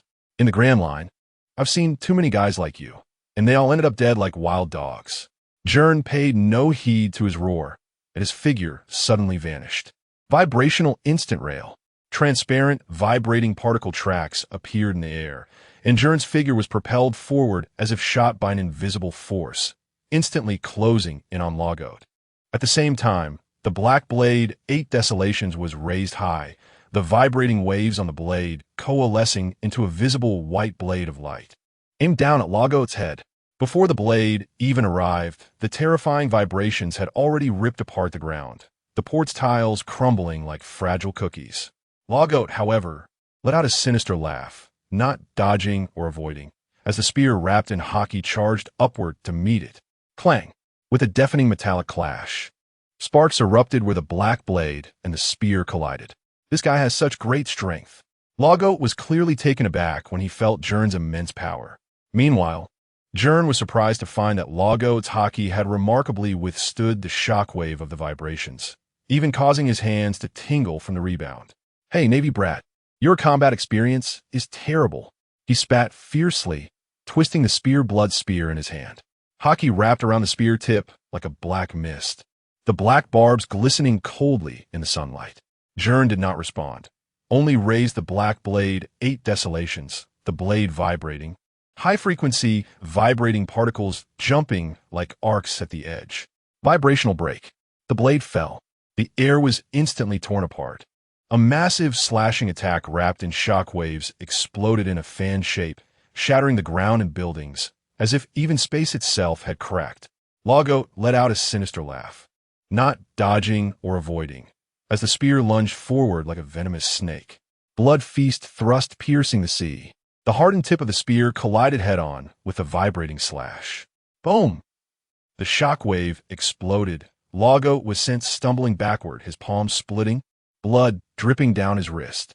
At the same time, a long, thin blood mark slowly appeared on Gern's chest, a wound grazed by the tip of the blood spear. His body, which should have elementalized, was marked with a blood streak. Haki? Gern stepped back half a step, a hint of surprise flashing in his eyes. Ah! Ha ha ha! Seeing Gern's dazed expression, LOGIA suddenly burst into wild laughter, his eyes glinting with manic excitement. You actually don't know Haki? Gern looked down at the wound on his chest, a flicker of surprise in his gaze. Seeing this, LOGIA laughed even more wildly, driving his spear into the ground and arrogantly raising his chin. Didn't he expect that, did you, brat? I'm a man who has fought real monsters in the Grand Line. Haki is the proof of a strong person. As he spoke, LOGIA seized on Gern's lack of Haki and charged in, the spear thrusting out like a torrential rain, each strike wrapped in pitch-black Haki. Blood feast 1,000 spears. Gern swung his blade rapidly to block, the black blade 8 desolations clashing with the spears, sparking a continuous shower of sparks. But soon, LOGIA noticed something was off. This Navy brat seemed to be lacking not just in combat experience. At first, he thought Gern drawing his sword indicated he was at least a swordsman, but now, feeling it out, Gern's swordsmanship was entirely unstructured, relying completely on his devil fruit ability and the strength of the black blade to hack away. Moreover, every time he swung his blade, it was powered by the violent amplification of the vibrating particles, rather than the exquisite techniques of swordsmen. Chapter 14. Tremor of Heaven Rift in the Void. Hey hey. With this thought, LOGIA's offensive suddenly stalled, a mocking glint appearing in his eyes. You little brat. Could it be that you don't even know swordsmanship? Heh. Gern did not respond, but let out a slight breath. LOGIA was right. Ever since he obtained the Tremor Fruit, Gern had not undergone proper training. Before gaining the fruit's power, he was just a logistic soldier with a bit more strength. After gaining the fruit, he had gone through a year of development, relying solely on the devil fruit to forcibly increase his combat power. However, facing truly experienced strong opponents, it was easy for them to see through him. Therefore, every time Gern made a move, he would carefully study the information on his opponent. After all, without a systematic approach, life was the only thing he had. Huh. Sure enough, LOGIA laughed heartily, wielding a fine sword, yet only able to swing it wildly. Such a waste. He thrust his spear, shaking Gern's blade aside, the tip aiming straight for his throat, blood beak piercing throat. Gern hurriedly sidestepped, the spear tip grazing his neck, drawing a thin line of blood. At the same time, he took the opportunity to create distance, his expression serious. The lack of expression and combat experience was indeed his shortcoming. But now it seemed he had figured out the true information about this guy in front of him. Another pirate without a trump card, and his Haki was only at a basic level. He could easily handle this. What's wrong? Are you scared now? Notice Ningian's purse. LOGIA flicked the blood off his spear, sneering, relying on the fruit and a famous sword to show off, once their flaws are seen through. Despair is all that remains. After a moment of silence, as he saw the person before him clearly, Gern's lips slowly curled into a dangerous arc. You are right. He gripped the black sword 8 desolation with the reverse hand, the dark red cracks on the blade bursting forth with dazzling scarlet light under the sunlight. I am indeed not a swordmaster. The blade hummed low. It wasn't the vibration of metal, but the wailing of space. But Gern's left hand slowly glided over the spine of the sword.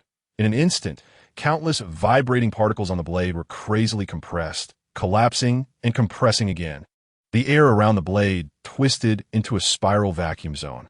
"You're hockey." Guen suddenly raised his head, as if he wasn't very proficient either. The blade fell. The world lost its sound in that instant. Centered on the black sword ate desolation. The ground of the entire port roared and rolled up like a lifted carpet. Hundreds of tons of rock were pulverized in an instant. Seawater was torn into cubic crystal forms, and the air shattered like glass. Whitebeard, watching this scene akin to a natural disaster. Logot's face changed dramatically, his pupils constricting fiercely. This apocalyptic scene finally awakened his long-sealed memories. He finally remembered whose ability Guen's resembled. "Bastard, what kind of fruit did you eat?" Logot's haki instantly covered his hands. This was the limit of what he could do. "I don't know, but I do know that my fruit ability, in terms of destructive power and might, is terrifyingly strong."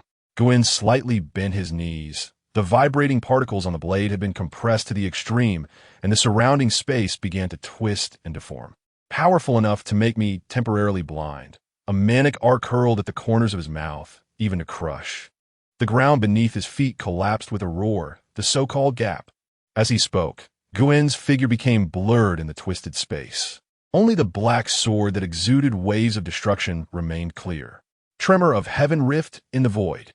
The moment the black sword was swung, the entire space shattered like a mirror. A tremor slash that pierced through heaven and earth tore apart the long sky, wherever it passed. The vibrations turned everything into the most basic broken particles of dust. Half of the port's sky, along with the coastline, was neatly cut open, leaving a crack that stretched for hundreds of meters, as if a god had scratched this canvas called the world with their nails. Logot's vision suddenly distorted. He instinctively raised his arms to block, but in the next moment, he felt an unprecedented impact hit him. The moment his haki connected with the tremor slash, it crumbled and shattered like fragile ice. Crack! Boom! In an instant, Logot's body was violently swept away by an invisible force, causing the air to explode and the ground to collapse in his wake. As the dust gradually settled on the shattered port, Gern slowly sheathed his sword. The scarlet cracks on the black sword ate desolation gradually faded, but the surrounding space still twisted slightly, as if the aftershocks had not dissipated. The ground of the port had completely collapsed, and seawater poured into the massive crevice. Cough. Logot opened his mouth, but could only squeeze out fragmented syllables. His internal organs had long turned to blood and mud under the shock wave, and his arms, along with the proud haki, had been severed by a single slash. Blood gushed from his 7 orifices, pooling into a dark red swamp on the scorched ground. Your haki is as thin as paper, unless one has very strong haki. Otherwise, it cannot resist the power of the devil fruit.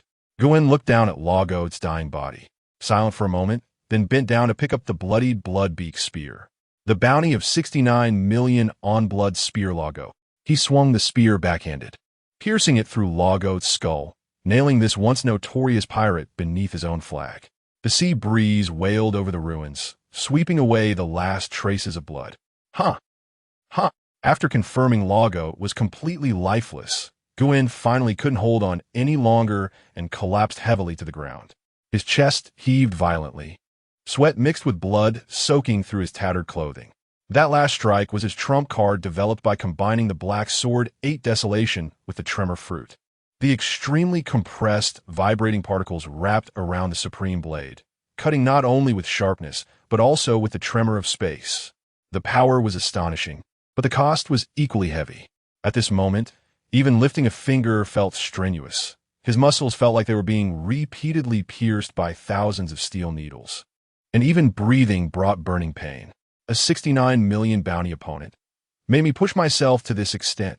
The blinding sunlight shone on his face. Guen squinted and touched the small wound on his neck, from which blood was seeping. I am still too weak. After a long time, a slightly recovered Gern was sitting on a piece of broken rock, slowly wrapping the black sword 8 desolation with the white bandages he always carried. In the distance, a warship slowly approached, and naval soldiers stood on the deck, looking at the only figure in the port ruins with awe. Guen, the ensign has won. Cheers echoed over the sea, but there was no joy on Guen's face. He looked up at the sky, softly murmuring, recalling Logo's words. Hockey is the proof of the strong. Chapter 15, Building Momentum. 3 days later, West Sea Navy Branch 133. In the office of the branch chief, Asahi was excitedly rubbing his hands together, his facial fat squishing together with his exaggerated smile. Ha ha ha. He excitedly spread open the newspaper, revealing an image of Gern standing amidst the ruins of Ashenport with the bold headline, West Sea New Star. Navy's Thunder Gern slays 70 million bounty pirate. Gern, did you see this? Asahi exclaimed, pounding the table so hard that the water in the teacup splashed out, especially with a photo of himself being interviewed next to the newspaper. The whole West Sea is talking about you. I believe the Navy headquarters must have started paying attention. Gern leaned against the window, calmly scanning the newspaper. Outside, on the branch's training ground, new recruits were frantically practicing, occasionally glancing in his direction, filled with enthusiasm. In the years since Gern had gained his fruit powers, his basic training had been the same as theirs, so his strength hadn't improved much. If it weren't for the formidable nature of his fruit, he would have been the one to die in the battle at Ashenport. Gern, you only killed one pirate. Hearing Asahi's words, Gern snapped back to reality and replied indifferently. One pirate? Asahi's eyes widened. That's the Blood Spear Logo with a bounty of 69 million berries. A tough character returned from the Grand Line. Do you know that this level of achievement is enough to promote you to an officer, even at headquarters? Gern didn't respond, instead looking down at his palm, which was slightly pale, with the vibrating particles under his control like soil. He had won that battle, but it also exposed his fatal weakness, a lack of hockey. Although Logo's hockey was only superficial, it was enough to injure him. If he encountered a real powerhouse, such as a future admiral, monsters of a new world, or pirates with bounties over 100 million. Gern? Asahi, seeing him silent, assumed he was thinking about promotion and immediately lowered his voice, leaning closer. Don't worry. I've already submitted your promotion application. With your current fame and achievements, headquarters cannot refuse. Gern responded, shifting his gaze back to the window. By the way, Asahi suddenly remembered something, excitedly slapping his thigh. I've contacted a reporter from the West Sea Daily, and they will come to interview you tomorrow. This is a great opportunity to build momentum. Interview? Gern frowned slightly. Of course. Asahi rubbed his hands together, his eyes gleaming with shrewdness. You are now the hero of the West Sea. The public needs such role models, and the Navy needs this kind of publicity, especially your line. At this point, Asahi cleared his throat, mimicking Gern's tone, deep and powerful. Delayed justice doesn't deserve to be called justice. Wow, how are you so smart? Asahi grinned widely. That line is simply brilliant. Now the common people in the West Sea are spreading the word that you are the true hero fighting for the weak. Gern remained silent for a moment before suddenly letting out a cold laugh. They are wrong. Huh? Asahi was taken aback. I killed Logo, not for justice. Gern's voice was soft, but as sharp as a blade. I just needed his head as my letter of introduction for promotion to headquarters. Asahi's smile froze on his face. The office fell silent for a moment. After a few seconds, Asahi chuckled awkwardly and waved his hand. Ah, you can't say that to the outside world. The result is the same anyway. You exterminated pirates and protected civilians. That's enough. Gern didn't explain further. He knew Asahi wouldn't understand. In this corrupt West Sea, justice had long since become a slogan, and the difference between the Navy and pirates sometimes was just a layer of uniform. But it didn't matter. His goal was never to be some hero here. By the way, Asahi suddenly lowered his voice, mysteriously pulling out a document from his drawer. Take a look at this. Gern took the document, glanced at it, and his expression slightly tightened. Special summons from Navy headquarters, this is. Shoo. Asahi made a shushing gesture, looking around to confirm no one was eavesdropping before speaking quietly.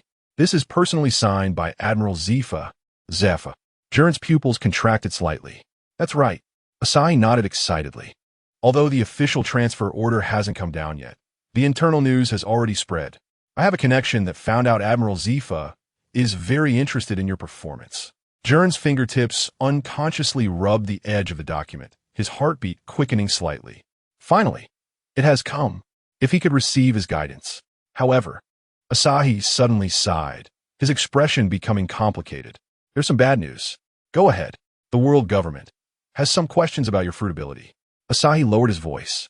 It's no wonder they are suspicious. Your Tremor fruit is indeed somewhat similar to Whitebeard's quake fruit from the Rocks Pirates. I don't care about this at all. Gern smeeded. He had long anticipated this day.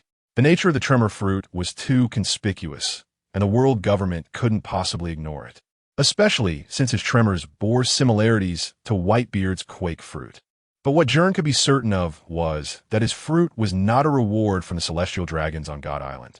And there was a significant difference between Paramecia and Logia types. There were hierarchies among devil fruits. That's right. The world government is just a bunch of idle guys. Asahi chimed in with a quip, then quickly returned to the previous topic. Now, that Zifa at headquarters has noticed you, and according to my sources, he is the most likely to be promoted to admiral next year, at just 38 years old. Now that he has noticed you, I still think it's not enough. Looking at Asahi's serious demeanor, Gern remained silent for a moment before suddenly laughing. So, Gern, don't laugh. Asahi slapped his thigh. How long has it been since our West Sea produced a new Navy star? You are now the pride of the West Sea Navy. So we need to build momentum wildly. And, Asahi continued, patting Gern on the shoulder, I believe in your strength, so I will boast vigorously from now on. Watching Asahi talk to himself, Gern said nothing but silently smiled. Building momentum is just about fame, the foundation for his future rise in the Navy. This is exactly what he wanted. Asahi. After a long time, Gern slowly stood up, holding his black sword, the 8 Desolations. I will participate in tomorrow's interview. Ah, that's great, Asahi exclaimed with joy. Don't worry, I've arranged everything. The reporters will only ask some positive questions. Absolutely not. No, Gern interrupted him, a dangerous smile curling at the corner of his mouth. Let them ask. What? Asahi was stunned, especially about the fruit ability. Gern's voice was soft, but carried an undeniable firmness. The sharper, the better. Asahi opened his mouth, momentarily speechless. Gern had already turned and walked towards the door. As his hand rested on the doorknob, he slightly turned his head, leaving behind a sentence. Since we're building momentum, let the storm come even fiercer. He wanted the whole world to remember his name. Gern Regin Ot Sigma. Chapter 16. Zephyr's gaze. The Asahi still has its capabilities, especially in leading headlines. Coupled with Gern's shameless interviews, the popular news headlines in the West Sea have become Gold Roger? Wait for me, Gern, for 2 years. Why did the Golden Lion and Whitebeard become famous first?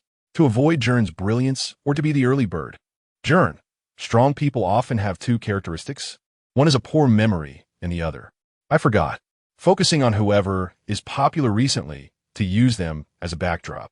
But to be fair, Asahi's early headline tactics have indeed attracted countless people, especially since there haven't been any outstanding new Navy recruits from the West Sea for a long time. Gern's rising prominence has made waves throughout the West Sea.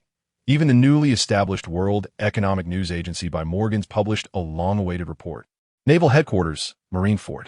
The setting sun's glow poured through the floor-to-ceiling windows into the office, illuminating the hanging words of justice without killing on the wall, making them shine brilliantly. Zephyr sat behind a large desk, his short purple hair reflecting a cold metallic luster in the light, his muscular arms crossed over his chest, his gaze calmly fixed on the document spread out before him. West Sea Branch Ensign Gern Reginord's Operation Report. Battle of Ashenport. Next to the document were several recent newspapers from the World Economic News Agency, all prominently featuring the same name, Gern, the Skyquake. West Sea Rising Star. Navy Skyquake. Gern single-handedly takes down 70 million pirates. Natural ability user. The monstrous new recruit from the West Sea Branch. Zephyr's fingertips gently tapped the desk, but his gaze remained on the operation report. The report detailed the entirety of the Battle of Ashenport, including Gern's order to lower the Navy flag upon seeing the slaughtered civilians, along with his statement, "Delayed justice is not worthy of the name justice." A slight smile appeared at the corner of Zephyr's mouth, and a rare glint of appreciation flashed in his eyes. This kid, he murmured to himself, recalling the young man he had seen a year ago during the retreat from God Island, covered in blood, carrying the body of a colleague. his eyes weary yet resolute. At that moment, he felt that this young man was extraordinary. And now, Gern's performance had once again confirmed his judgment.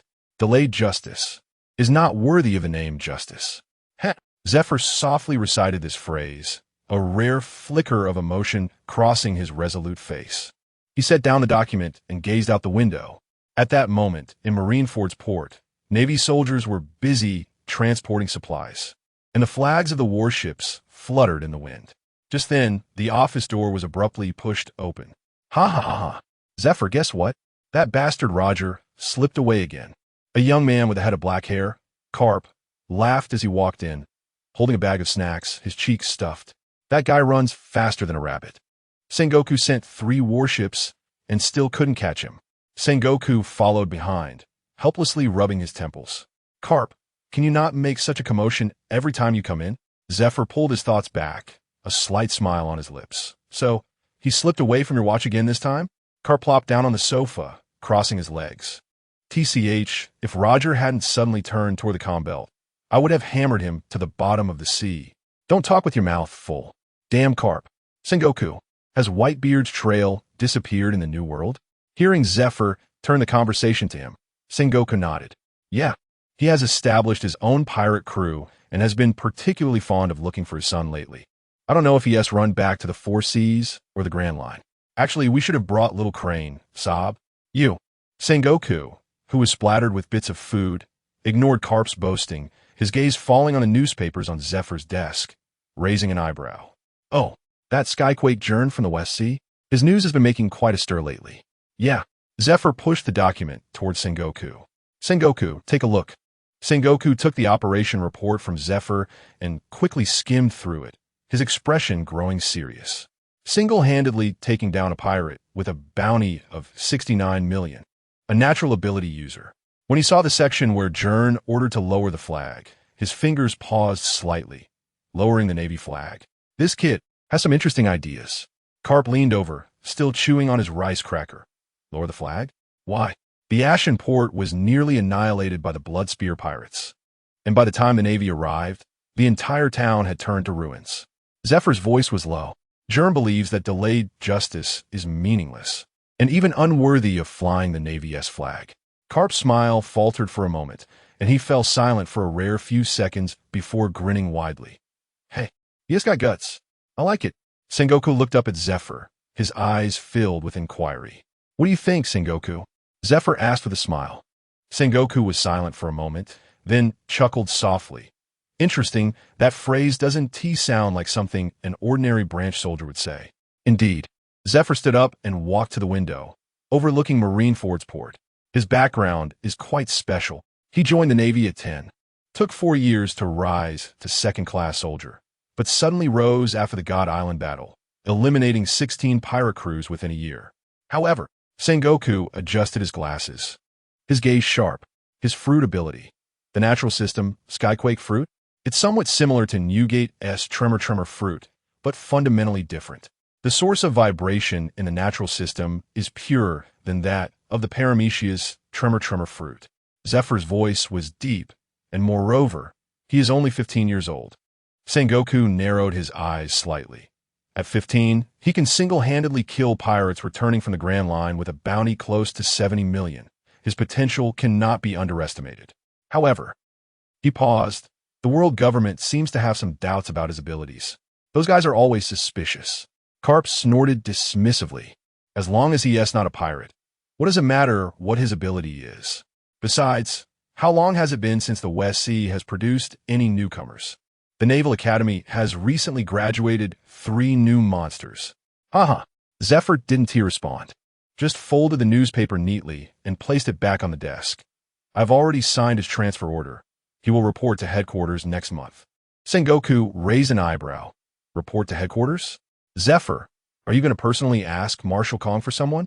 You should know that a newcomer like Gern would generally spend some time studying at the Naval Academy after being promoted. And Zephyr has often gone to the Naval Academy to teach in the last couple of years, clearly intending to cultivate new talent. Just like the recent 3 new monster recruits, Kazan, Sakazuki, and Borsellino, who were all nurtured by Zephyr in the Naval Academy. But letting Gern report directly to headquarters is completely different. Zephyr clearly wants to keep Gern by his side. The relationship between a student and a mentor is not the same. I'm already 37 years old. I'm not like you guys.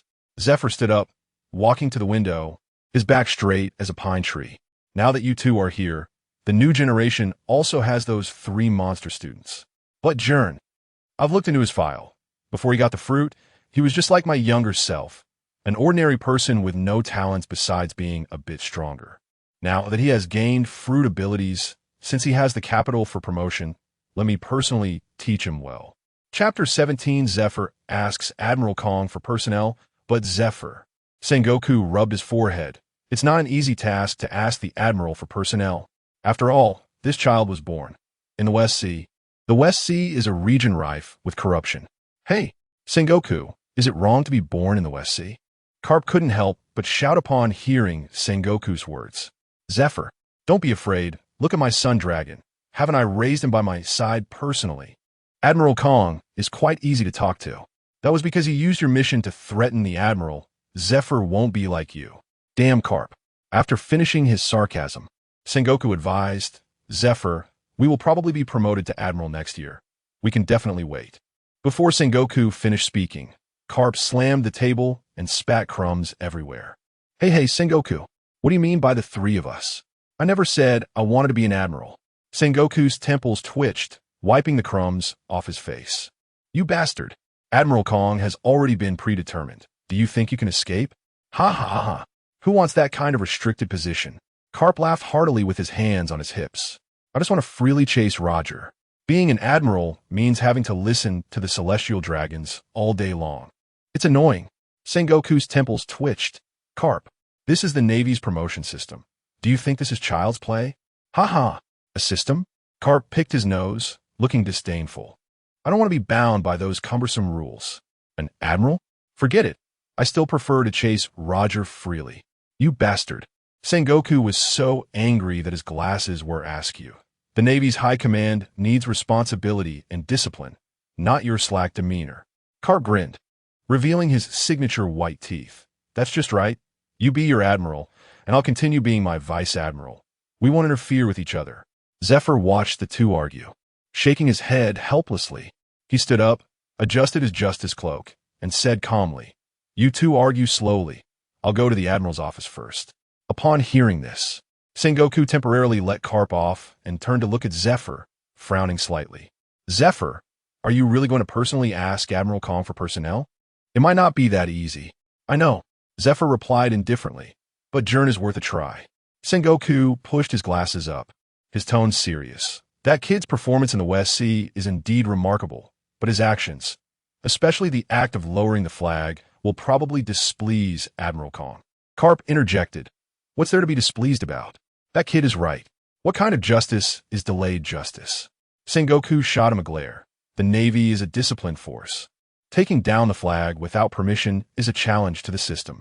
Admiral Kong is a traditional soldier. What he values most is the rules. Zephyr said no more, just strode toward the door, leaving behind a sentence. Rules are dead, people are alive. Navy headquarters, Admiral's office. The Steelbone Kong, over 50 years old with a hedgehog hairstyle, was reviewing documents with his head down. Upon hearing a knock on the door, he said without looking up, Come in. Zephyr pushed the door open, stood straight, and saluted. Admiral. Hearing Zephyr's voice, Kong finally raised his head, his sharp gaze sweeping over Zephyr. Zephyr? What is the matter? Seeing this, Zephyr spoke directly.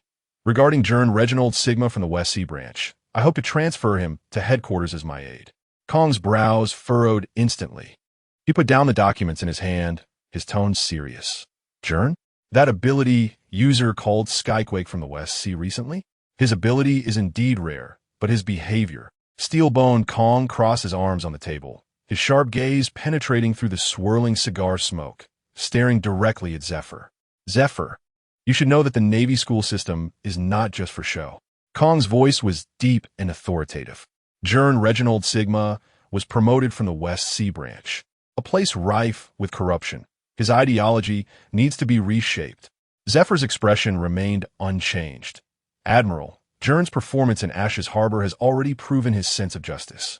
Sense of justice? Kong snorted coldly, slapping a report onto the table. He ordered the Navy flag to be lowered. What kind of behavior is this? Disrespecting the Navy's dignity. If every soldier acted like him, what discipline would the Navy have left? Zephyr glanced at the report, his expression unchanged, calmly responding. He just believes that if the Navy cannot truly protect civilians, then hanging the flag is a form of mockery. Mockery? Kong's tone turned colder. Zephyr, you are an old soldier. You should understand the symbolic meaning of the Army. The flag represents the Navy's honor and responsibility, not something that can be casually discarded. Admiral, Gern's actions do not deny the Navy, but reflect on the current situation. Zephyr looked directly into Kong's eyes. The corrupt West Sea branch shames the Navy, and he chooses to prove with actions that the Navy should not only represent superficial justice. Even so, his actions are too radical. How can a soldier who cannot even obey basic discipline be a qualified member of the Navy? I believe he is a qualified member of the Navy. Absurd. Kong slammed his fist on the table. The Navy maintains the order of the entire world, not a stage for his personal heroism. If he cannot even achieve basic obedience, how will he lead his subordinates in the future? Zephyr fell silent for a moment, suddenly countering. Admiral, when you promoted Karp back then, you didn't care whether he obeyed discipline. Kong choked, his expression darkening as he looked at Zephyr, who was staring directly into his eyes. It was the first time in all these years that Zephyr had retorted against him, and it was unexpected that it was for a new recruit. Thinking of this, Steelbone Kong softened his tone and said, Gern is different from Karp. Karp comes from a Navy school, with a solid background. And Gern, Zephyr interrupted him, his voice firm, is someone who climbed up from the lowest level of menial work. He has no background, no talent, and even no luck until he obtained a fruit that changed his fate a year ago. Such a soldier understands the weight of justice better than anyone else. The office fell silent for a moment. Kong stared at Zephyr, the smoke rings slowly dissipating between them. It's rare to see you stick to one person like this. Admiral Kong, you know. Zephyr's clenched fists trembled slightly. I am not a natural monster like Karp, nor a strategic genius like Sengoku. Zephyr raised his calloused palm, saying that he relied on the money collected from the whole village to come to Mariehua at the age of 14 and at 18. He couldn't even see the sights when he first held a gun. He only learned the 6 forms at the age of 28 and was promoted to headquarters junior officer while his contemporaries had long become officers. His knuckles cracked. By the time he received the title of Black Arm at 34, Karp had already single-handedly taken down 8 pirate crews in the New World, and now he is chasing after Roger's pirate crew. Admiral, I have only a few years left at my peak, and Karp reached that level in just 2 or 3 years. I cannot achieve that. He is still growing. But Gern is different. I see the budding sense of justice in him. He should not have to sink for so long like I did. I understand. Kong stared at Zephyr, his tone slightly softened. Zephyr, I know you admire him, but the Navy needs not only strength but also respect for the system. Zephyr did not refute, only replied, I will make him understand this. After saying that, he turned and left, his steps steady and firm. Chapter 18 Promotion to Headquarters. Meanwhile, at the training ground of West Sea Branch 133, Gern stood in the center of the training ground, the black blade Bahuang resting behind him, surrounded by over 30 new recruits sitting in a fan shape. Sweat trickled down their young faces, but no one dared to raise a hand to wipe it away. Everyone's gaze was fixed on the figure in the center of the field. Gern's right hand slowly rose, palm facing up. The air suddenly warped, and countless fine vibrating particles emerged from the void, leaping and coalescing into a pure white sphere in his palm. The recruits collectively held their breath, some even unconsciously leaning back. The essence of the vibration is, the sphere suddenly collapsed. In an instant, the ground around Gern surged like waves, and the wooden training stakes turned to dust and silence. Terrifyingly, the splintered wood suddenly hung suspended before the recruits' noses, as if held by an invisible hand. Control. As Gern retracted his fist, the wood shavings all fell to the ground. Silence lasted for 3 seconds before erupting into deafening cheers. Amazing. Is this the power of the nature type? Lieutenant Gern, please accept me as your disciple. Gern smiled slightly, about to respond. when he caught a glimpse of Branch Chief Chowry at the edge of the training ground, desperately waving his short, chubby arms, looking like a beached seal. Continue training. Gern waved his hand to the recruits, and as he turned, his smile faded. When he reached the shadowy area, Chowry suddenly dashed forward, his round body almost crashing into Gern's arms. Gern, it's done. It really happened. Chowry's voice was low but trembling with excitement. The transfer order personally signed by Marshal Steelbone Kong Yuan. He pulled out a golden document, his fingers trembling. Look at this. Special recruitment order from the Naval Headquarters recruit. Gern Reginald Sigma, rank confirmation. Lieutenant of Headquarters Direct Superior. Vice Admiral Zephyr of Naval Headquarters. Gern's pupils slightly contracted. The bright red martial seal at the bottom, right of the document, looked like a drop of congealed blood. Did it succeed? Gern couldn't help but feel delighted. Seeing this, Chowry put on a serious face and saluted, saying, "We, the West Sea Rising Star Lieutenant Gern, greet you. I am Chowry, the Branch Chief of West Sea 133. Ha!" Looking at the chubby Chowry, Gern couldn't help but pat his shoulder, then continued, "Has my rank not changed?" "No, but those guys at headquarters discriminate against us in the West Sea, saying that everyone born in the West Sea lacks a sense of justice. And they want to send you to naval school to study justice theory for a year." School theory. Gern's pupils shrank. It was supposed to be like that. But Vice Admiral Zephyr personally argued with the marshal, banging on the table and saying. Chowry deliberately lowered his voice to imitate Zephyr's deep tone. "Those bureaucratic nonsense courses only stifle real warriors." Gern raised an eyebrow. "Vice Admiral Zephyr really said that?" "Absolutely. My old classmate from South Sea Branch heard it with his own ears. They even directly placed you under Vice Admiral Zephyr's command." At this point, Chowry himself was a bit puzzled, but Gern, when did you have a relationship with Vice Admiral Zephyr? "I heard Vice Admiral Zephyr isn't even married. You aren't his illegitimate child in the West Sea, are you?" "Illegitimate child?" Gern scoffed, fingers brushing over the black blade's bandage. "I wish I were." "Ha!" Chowry stepped back with an awkward laugh and suddenly straightened up to salute. "In any case, congratulations on your promotion to Lieutenant of Naval Headquarters, Gern." His voice suddenly rose by 8 degrees, catching the attention of the recruits in the distance. "We are finally going to have an officer from the headquarters in the West Sea." Gern did not return the salute. His gaze passed over Chowry's round shoulders and looked towards the direction of Marineford. 3 days later, at the port of West Sea Branch 133, the sea breeze gently brushed by, carrying a salty and humid scent. The port was crowded with naval soldiers coming to see them off. Branch Chief Chowry stood at the front, exaggerated tears on his chubby face, clutching a crumpled handkerchief, occasionally blowing his nose. "Gern, you must come back to the West Sea often," Chowry shouted hoarsely, his voice tinged with a bit of choking emotion. "Our Branch 133 will always be your home. Let them see the men of the West Sea." Gern stood on the deck of the warship, facing away from the port, the black blade Bahuang still firmly at his back. He did not turn around, only raised his hand slightly in response. The warship slowly sailed away from the port, and the cheers on the shore gradually faded. Gern's gaze fell on the distant horizon, and in his heart, there was not much sadness about parting, but rather a sense of anticipation for the future. Naval Headquarters, this is where the Real beginning starts. He murmured to himself, his fingertips gently brushing over the hilt of the black blade. 2 days later, in a certain sea area of the West Sea, the warship was sailing steadily on the azure sea surface, and Gern stood at the bow, closing his eyes to feel the caress of the sea breeze. Suddenly, his brow furrowed slightly as an unusual feeling surged in his heart.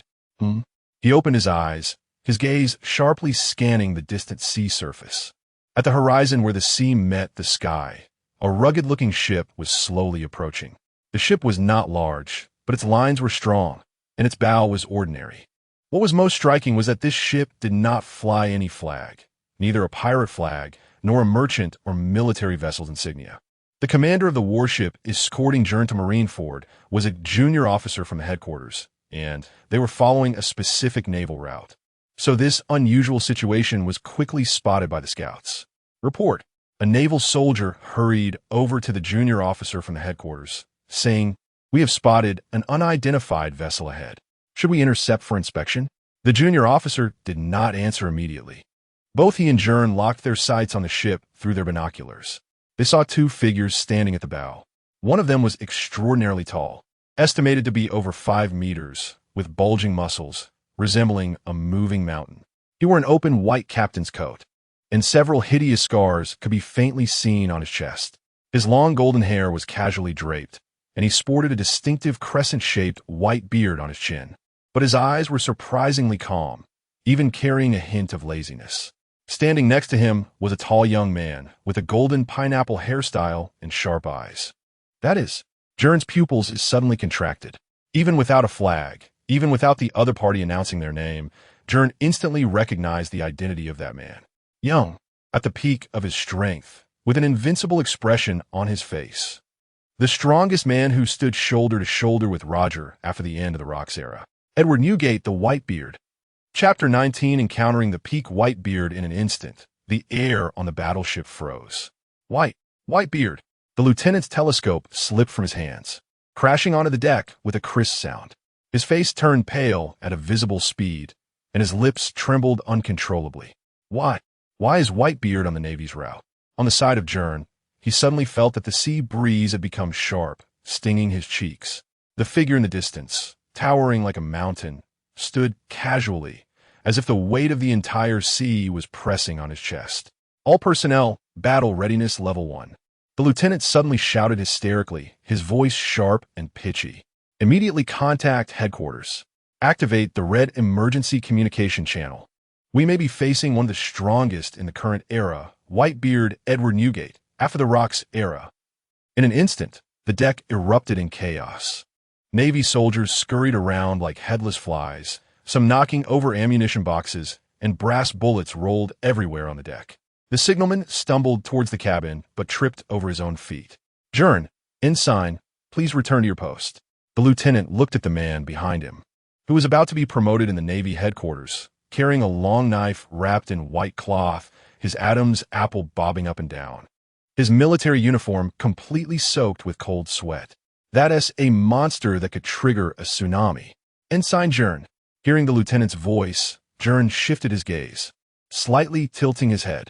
He noticed that this elite from headquarters was behaving in stark contrast to the West Sea soldiers who had sent him off 3 days ago at the port. He suddenly recalled the tear-streaked face of Branch Chief Asahi. At this moment, the gap between the two wasn't that great. Distance 1, 5 nautical miles. The soldier on the lookout tower's voice trembled, and there were no signs of acceleration from the other side. Ensign Gern, please. The voices in his ears slowly faded away, and as he turned his gaze back to the distance, Gern's pupils suddenly constricted to the size of pinprick. His right hand instinctively raised to grip the hilt of the black blade, 8 Desolation. At this moment, all that remained in his vision was that mountain-like figure. Whitebeard stood casually at the bow of the ship, his white cape fluttering in the sea breeze, not even glancing at the battleship where Gern was. Whitebeard. Gern suddenly realized he was trembling, not from fear, but from excitement. The black blade, 8 Desolation, had already been drawn from his back, and particles of vibration instinctively began to gather in his right hand. I actually want to experience the world's strongest. Gern's lips curled into a stiff arc, cold sweat trickling down from his temples to his jaw. Attack! As Gern laughed out loud at that moment, the black blade, 8 Desolation, suddenly resonated. Clang! The clear sound of the blade split through the chaos. Gern looked down at the trembling blade, and the blood that had been frozen in fear suddenly began to boil again, his trembling fingers tightening. The deck beneath his feet slightly trembled, and for a moment, all Navy personnel instinctively stepped back, as they clearly felt a wave of vibration. Ensign Gern, are you crazy? The lieutenant's heart-wrenching warning sounded distant, and all he could hear was his own increasingly loud heartbeat. Not far away, on Whitebeard's ship, as the first son of Whitebeard, the young pineapple-headed Marco also noticed the battleship where Gern was. Dad, I told you from the beginning, don't take the Navy's route.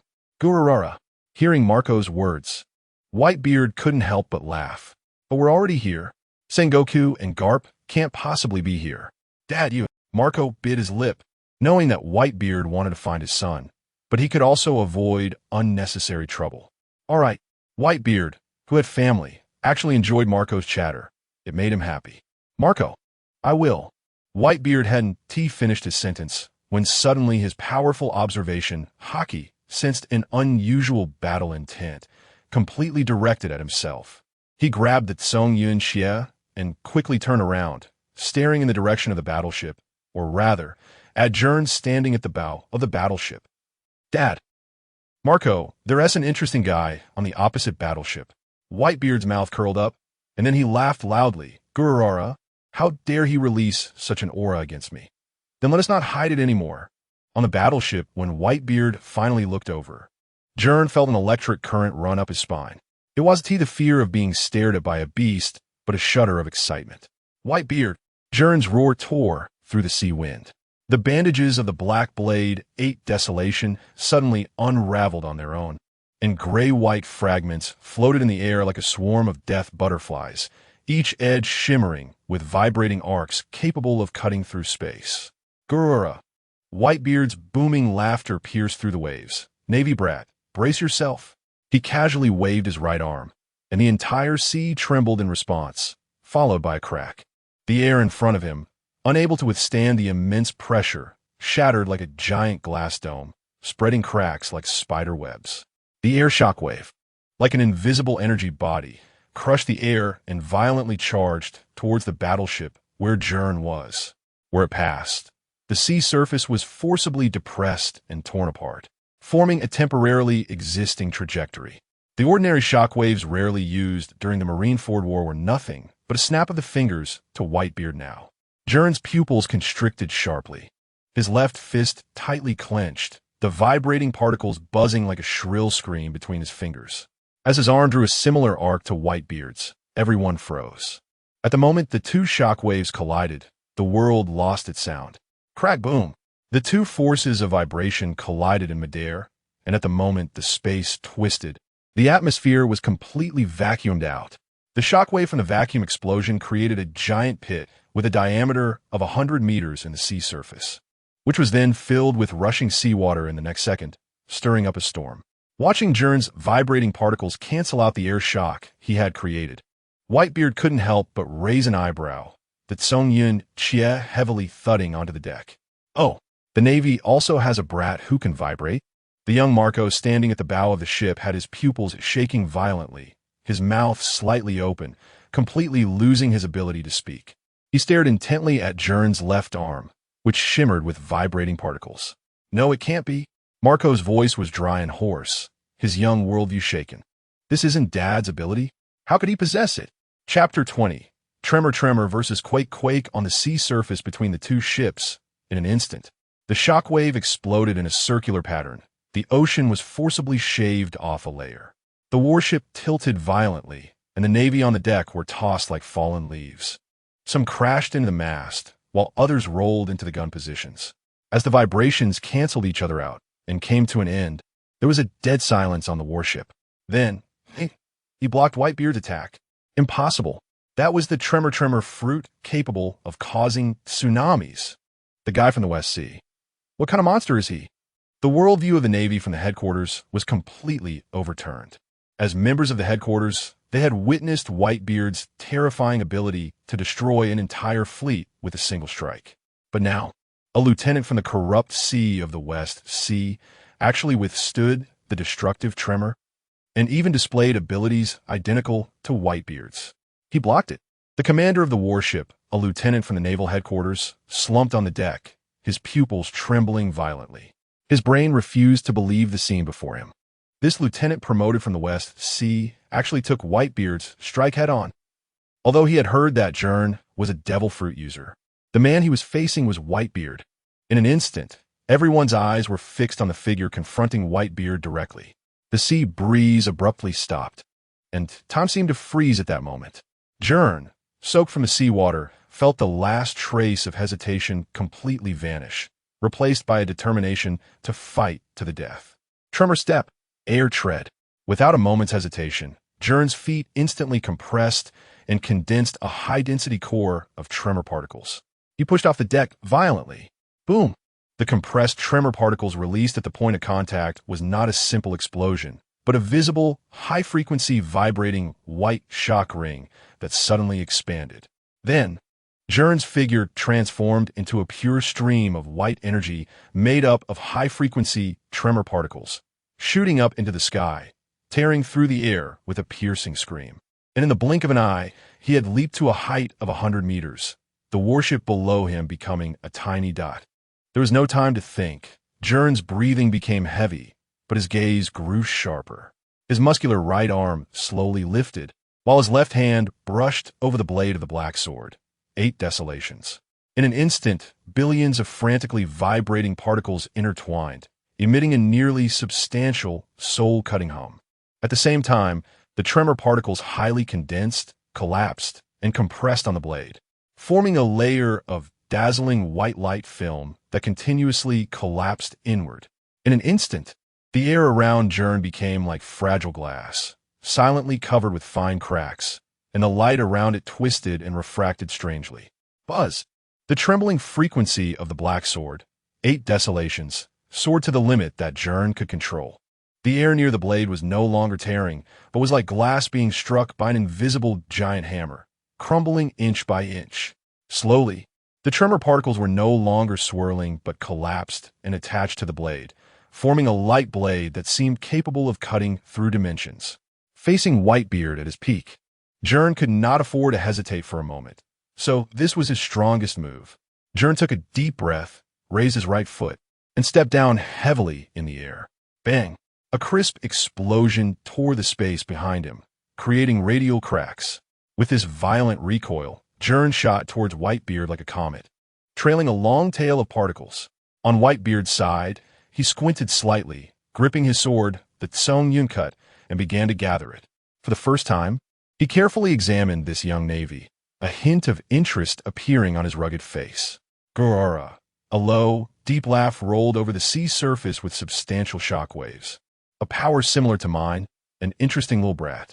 Marco, beside Whitebeard, put away his playful smile, straightened up slightly, his pupils reflecting the rapidly approaching white stream of light. Old man, something feels off about this guy's tremor. Marco, get behind me. At that moment, the smile on Whitebeard's face suddenly froze. His observation hockey instantly locked onto Gern in the sky, his pupils shrinking as if dazzled by bright light. An unprecedented, destructive sharpness was rapidly approaching. At the same time, he briefly glimpsed the future. If this strike were to land, it would not be a joke. Immediately, Whitebeard's hands gripped the handle of the Tsung Yuncut like iron claws, his bulging muscles making his white cloak billow like exaggerated mountain ridges. Gurura, it looks like I've seen an incredible future. The low laughter shook the debris on the deck like popping beans. This Navy brat has truly acquired an incredible ability. Marco was still a bit puzzled, but when he saw the veins on his father's neck bulge like an angry dragon, the blue flames of the phoenix erupted uncontrollably from his wings. Old man, he's serious. It's coming. Whitebeard's roar was no longer just sound but accompanied by violent shock waves, raising visible white sonic boom rings. He stepped back half a step, crack. The solid ship's railing turned to powder. The Tsung Yuncut hummed, the familiar white halo no longer softly covering but violently surging and condensing. In an instant, Whitebeard's entire body shot out. Navy brat, report your name. Whitebeard's voice was not loud, but it acted like a stabilizing needle, instantly suppressing the raging sea caused by the two men's momentum. Gern grinned, his voice penetrating through the humming vibrations. Gern Reginald Sigma. Remember this name. It will surely echo at the end of this sea. Buzz. Zalala. The light blade of the black sword, 8 desolations, surged. In the next second, that white light blade, condensed with collapsing tremor particles, ignored the boundaries of space and slashed horizontally in front of Whitebeard. Quake, quake, air split. Gern poured everything into a sudden swing of his sword. Crack, buzz. A crack not of sword energy, but of space itself being forcibly cut open burst forth. With a blade pass, the atmosphere was not shattered, but was instantly vibrated to collapse by high-frequency tremor particles, presenting a flowing edge purely filled with white particles. Gururara, the arrogant Navy brat. A light burst forth in Whitebeard's eyes, as if discovering a new continent. My observation hockey tells me I cannot let you execute that move. The white halo of the Tsong Yuncut instantly compressed to the limit, condensing into a substantial white crystal layer, carrying the will to shatter everything. The two men simultaneously swung their respective weapons. Time lost its meaning at this moment. Clang! The light blade of the black sword, 8 desolations, violently collided with the crystal blade of the Tsong Yuncut. The point of contact did not produce the sound of metal clashing, but rather a mixed roar of piercing screams and low-frequency destructive booms. Chapter 21. This strike shook the entire sea. Crack, rumble. At the moment the blade made contact, the world strangely fell silent for a fraction of a second, followed by the complete collapse of space. Two opposing forces of vibration, originating from the same source but entirely different, clashed violently between the blade, devouring and annihilating each other. Gern's vibrating particles, with their high-frequency cutting and collapsing characteristics, attempted to penetrate and decompose Whitebeard's vast, overwhelming shockwave that crushed everything. Meanwhile, Whitebeard's vibrations surged like an endless tsunami, pressing forward with absolute power, aiming to completely crush Gern's condensed point. The atmosphere was compressed to its limits, forming an instantaneous absolute vacuum sphere around the two, distorting light. Gern and Whitebeard spoke in unison, their voices seeming to explode from the depths of their souls. You will shatter. A blinding light erupted, not white, but a chaotic color that spilled from space itself, unable to contain it. The destructive shockwave expanded outward in a perfect spherical shape, silently and without a sound. Boom! Hum! The moment the shockwave swept past, the sound arrived late. The entire sea fell into absolute silence, followed by a terrifying scene that overturned understanding. The sea surface was forcibly erased, creating an absolute smooth abyss with a diameter of several kilometers and an unfathomable depth. The seawater was as if lifted by an invisible giant hand, forming a towering, circular waterfall that cascaded into the sky. This strike shook the entire sea. Damn it! Gern's arm muscles bulged, the black blade, 8 desolations, trembled violently, and the vibrating particles on the blade flashed frantically, trying to suppress the power of Tsong Yuncut. However, Whitebeard's Tsong Yuncut remained as steady as a rock, the vibrating white light becoming increasingly blinding. In an instant, two completely different forces of vibration clashed furiously between the blades, compressing the atmosphere to its limits. Shockingly, as Gern exerted himself recklessly, his highly condensed and collapsed vibrating particles began to erode and decompose Whitebeard's shockwave like a drill.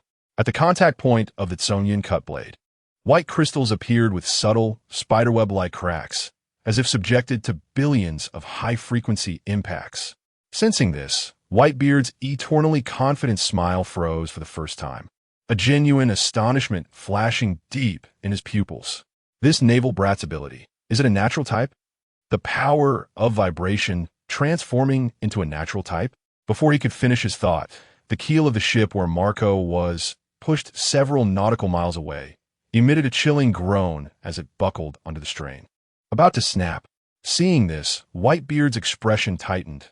Naval brat, your ability is far more terrifying than mine. Moreover, without a ship, I'll be quite troubled. So sorry. With that, a crimson glow erupted from deep within Whitebeard's pupils, like a tangible force. No longer an invisible pressure, but transformed into a viscous, tangible torrent of destruction intertwined with dark red thunder. It thunderously coiled around the blade of Tsong Yuncut. The conqueror's hockey entwined. The originally white, vibrating halo was instantly stained with a weave of black and red. Bang, crack. Just at the moment of contact. Bang. In an instant, Gern felt an unprecedented force pressing down on him like a mountain. The black blade, 8 desolations, let out a piercing wail, the vibrating particles scattered by the conqueror's hockey. There was no chance to resist.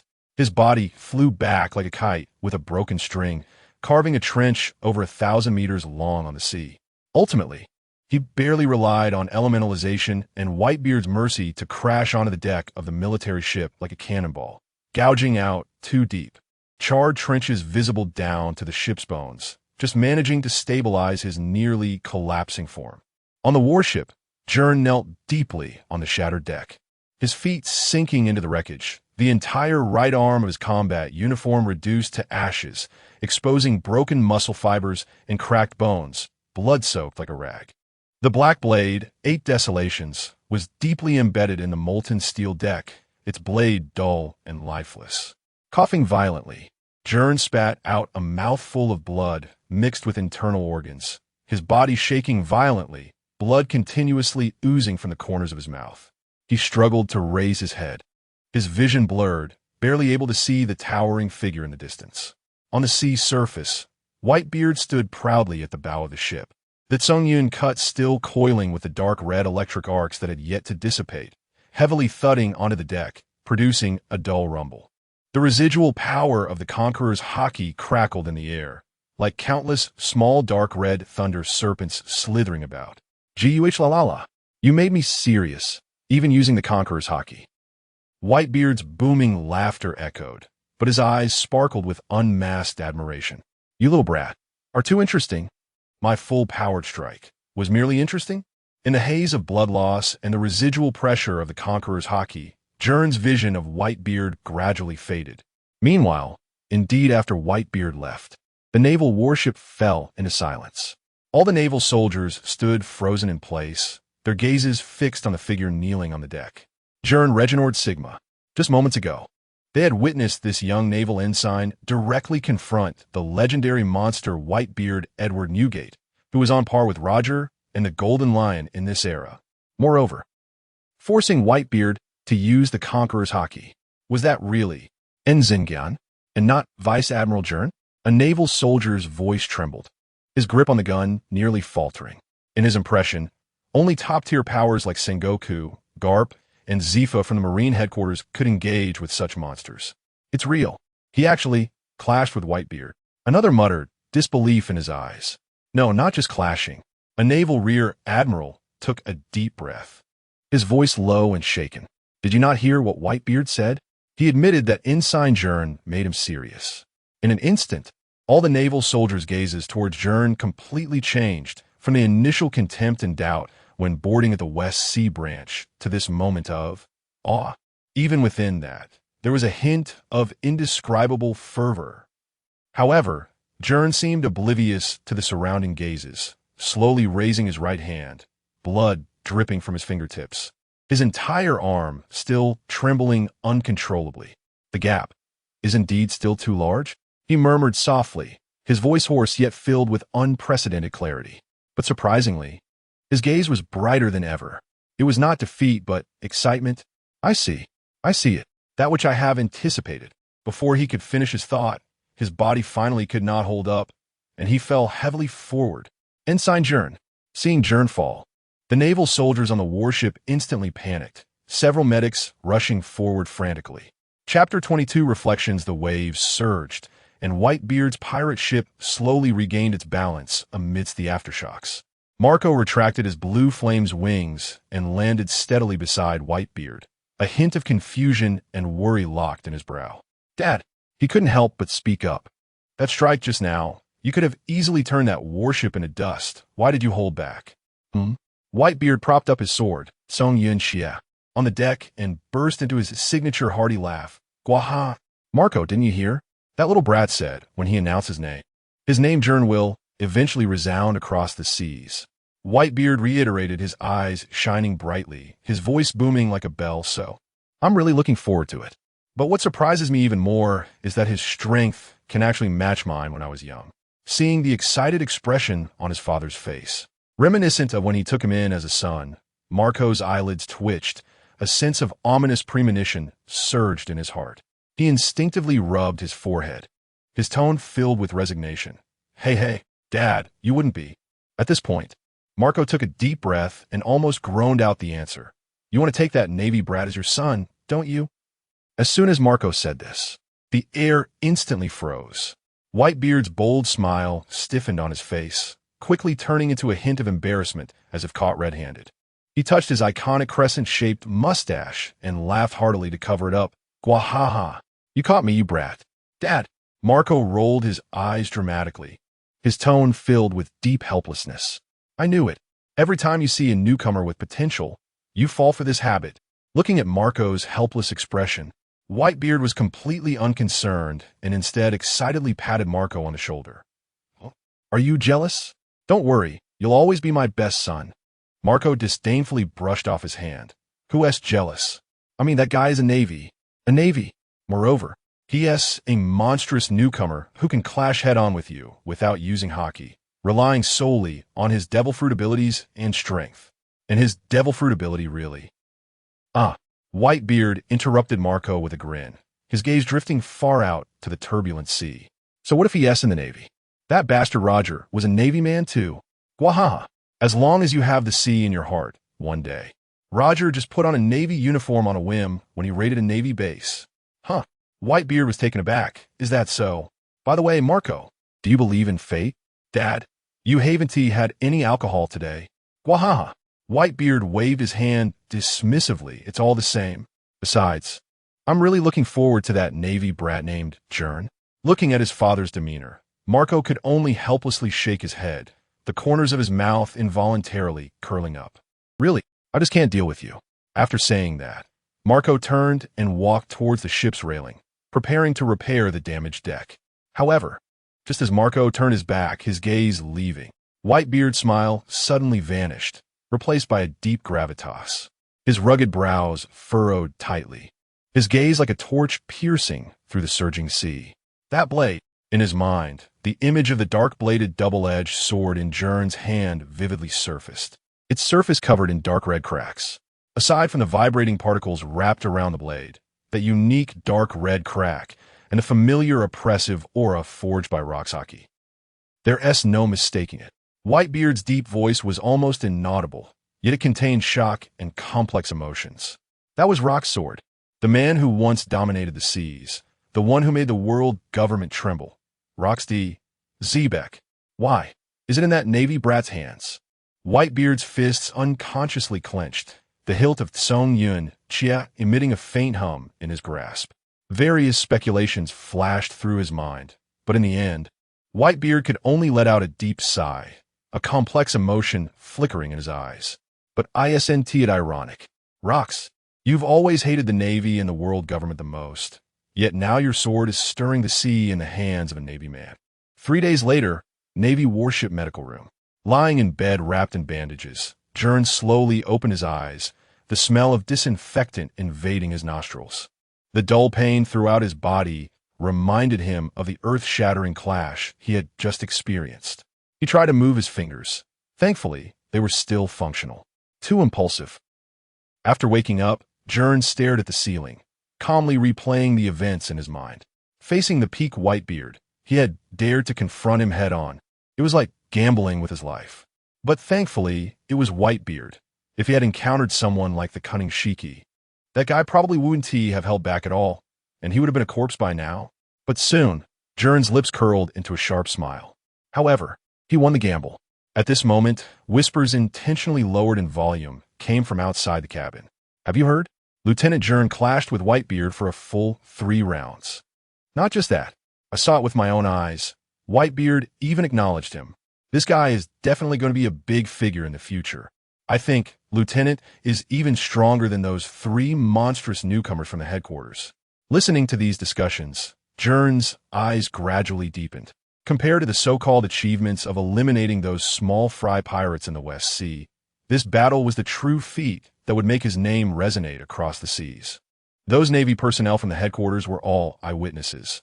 The news would spread like wildfire across Marineford. Thinking of this, Gern slowly sat up, the black blade Bahuang leaning against the bedside, its blade reflecting his sharp gaze. Kongjing Gern. Familiar with the title, Gern began wrapping white cloth around the blade. This title would from today forth become his achievement.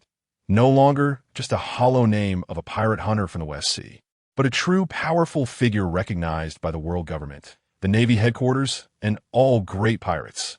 Without a background, my fame is another form of capital power. After finishing the last wrap, Gern clenched his fist.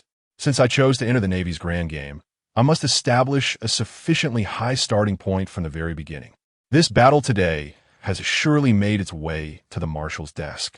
Those leaders who might have been dissatisfied with me, being a newcomer from the West Sea, who had not experienced the Navy school's justice ideals, would probably be re-evaluating me now. But it's not enough. Gern gazed out at the surging waves. Whitebeard's final strike, wrapped in a destructive conqueror's hockey, was deeply etched in Gern's mind, replaying endlessly. That overwhelming realm, that power that looked down upon the world. I really can't wait to possess hockey. Chapter 23 Marineford, the center of world justice and the headquarters of the Navy, a symbol of world peace.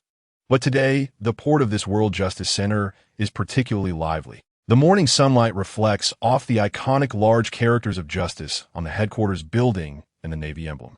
This is the safest place in the world. So everything seems warm and the sea glimmers. However, the Navy soldiers on duty at the port are not in the mood to enjoy the beautiful scenery, as their eyes frequently turn to the two tall figures standing at the forefront, Admiral Zifa and Vice Admiral Karp. "Hey, what's the occasion today?" A lieutenant preparing for a mission quietly asked, glancing towards the two vice admirals. "I'm not sure either," the lieutenant beside him replied, equally puzzled. "But whoever is important enough to have both Black Arm and Iron Fist come to the port must be Admiral Sengoku or Commodore Tsuru, right? Could it be that Admiral Sengoku has returned from the New World? Impossible. Admiral Sengoku's warship just set off for G1 yesterday and took Commodore Tsuru to deal with Shiki, the Golden Lion.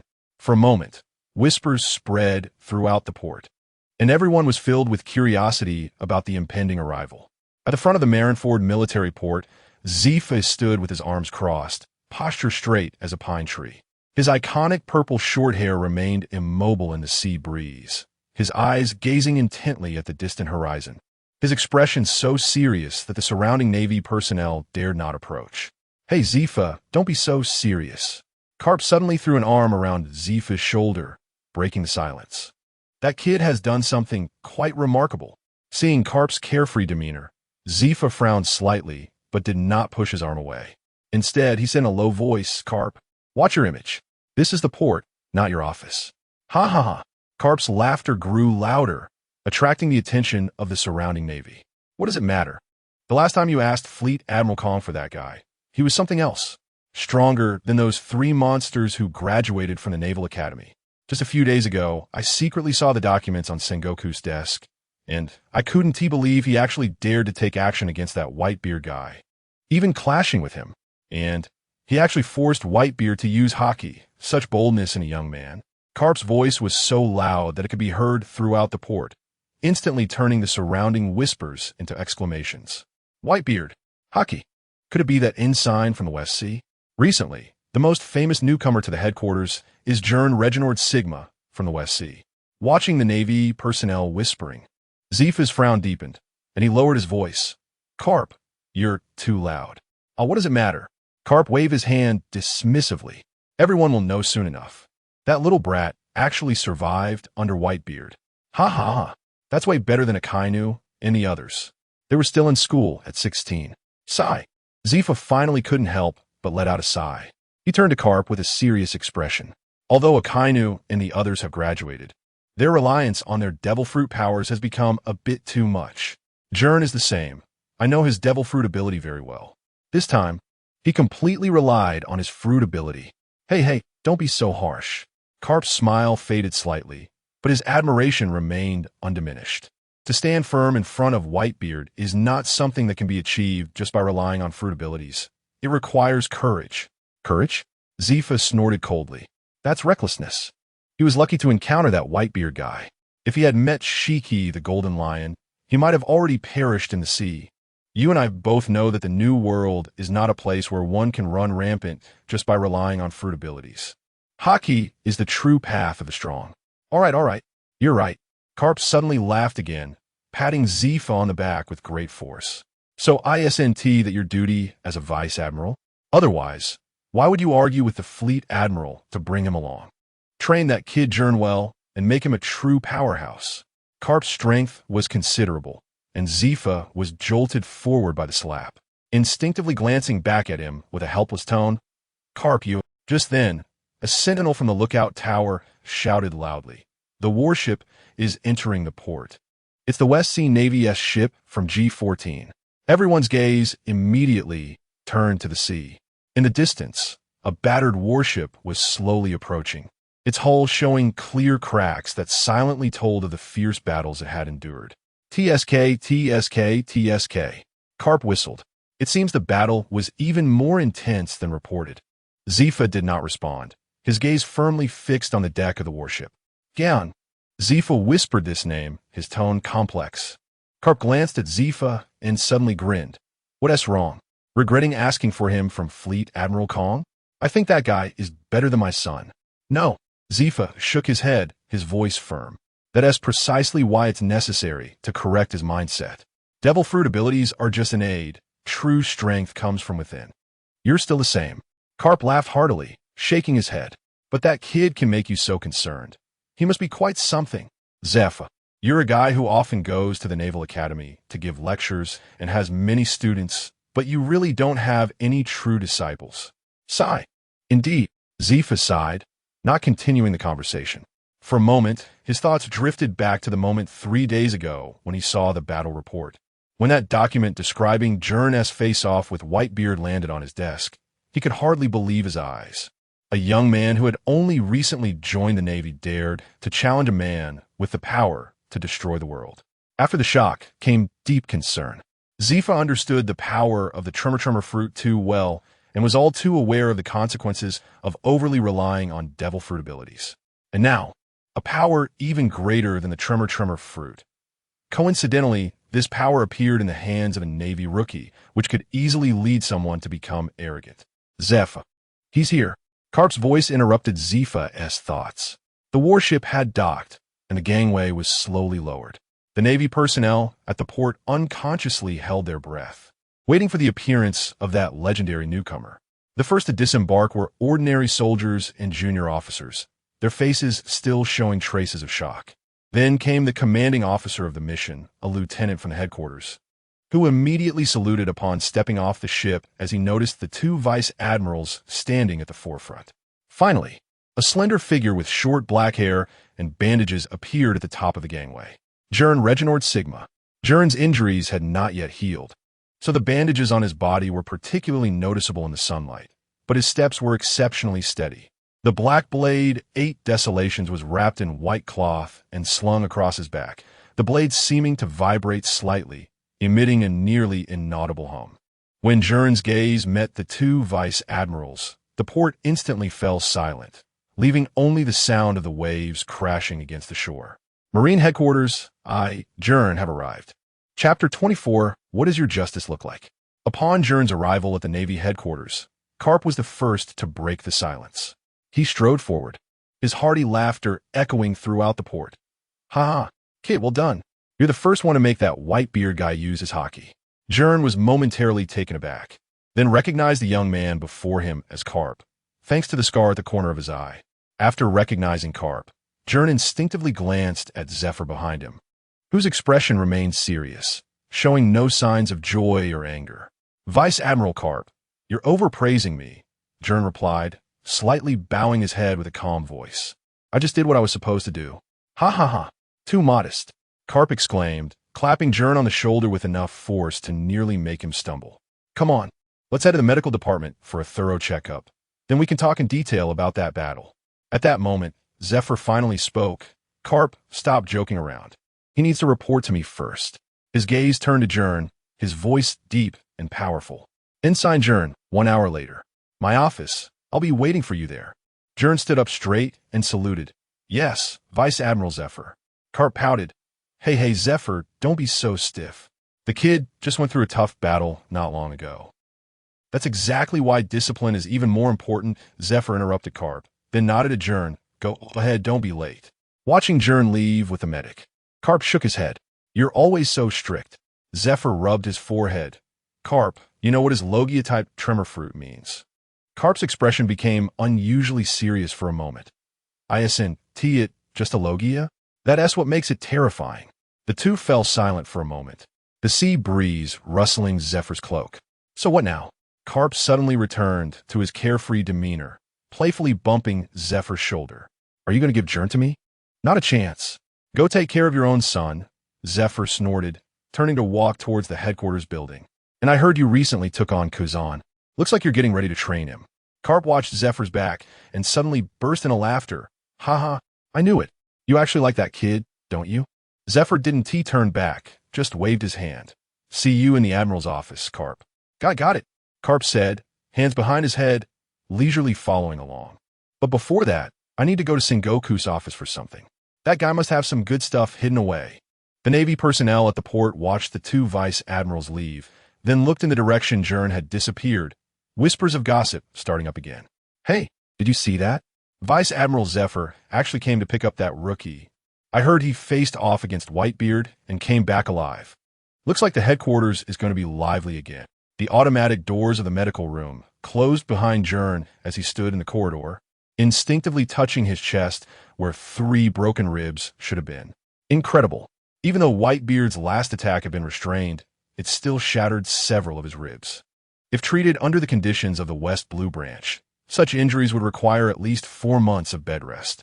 Yet now, the skin beneath the bandages had healed completely, with only a few faint pink scars reminding him of that thrilling encounter. Did the medical team here use magic? No wonder it seemed like there were so few casualties in the Navy when I watched anime. Gern muttered to himself, lightly pressing on his abdomen. There was no pain, only a slight itch from the new flesh growing. He remembered his days as a rookie in the West Blue, the makeshift battlefield hospitals, the agonized groans of the wounded, and the ever-inadequate supply of medicine. Here, it seemed that serious injuries were just a temporary inconvenience. Outside the corridor window, the sounds of new recruits training echoed from the square in Marineford. They were synchronized and full of vigor. Gern paused, looking through the glass at the Navy personnel below. All in uniform. The sunlight shone on their young faces, each displaying a determined expression. Even the recruits were the finest strength of the Navy. Gern withdrew his gaze and continued toward the headquarters building. Zephyr had given him 1 hour, but he decided to arrive early. After all, punctuality was the most basic discipline in the Navy. Before long, having passed through 3 security checks, Gern arrived at the Vice Admiral's office area. The corridor was quiet enough to hear his own footsteps, with the names of various vice admirals hanging on the doors on either side. At the end of the corridor, he paused before a large black door. The nameplate simply read, Zephyr, Vice Admiral of the Navy Headquarters.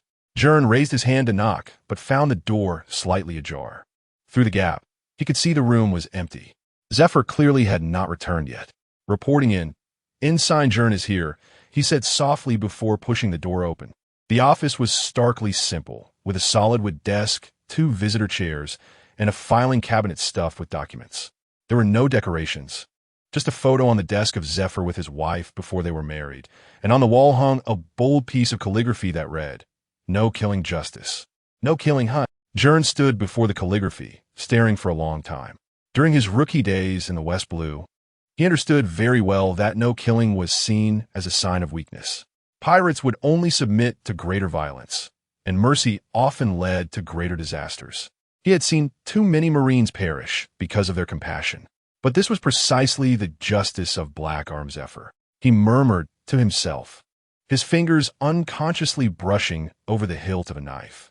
In that year in the West Blue, his reputation had been built on corpses, with every fallen pirate serving as a warning to those who came after. Yet now, these 4 characters felt like a denial of all his past actions. That was my justice. At that moment, a deep voice suddenly came from behind him. Gern turned sharply to see Zephyr standing at the door, his expression flat and devoid of any emotion. Vice Admiral Zephyr.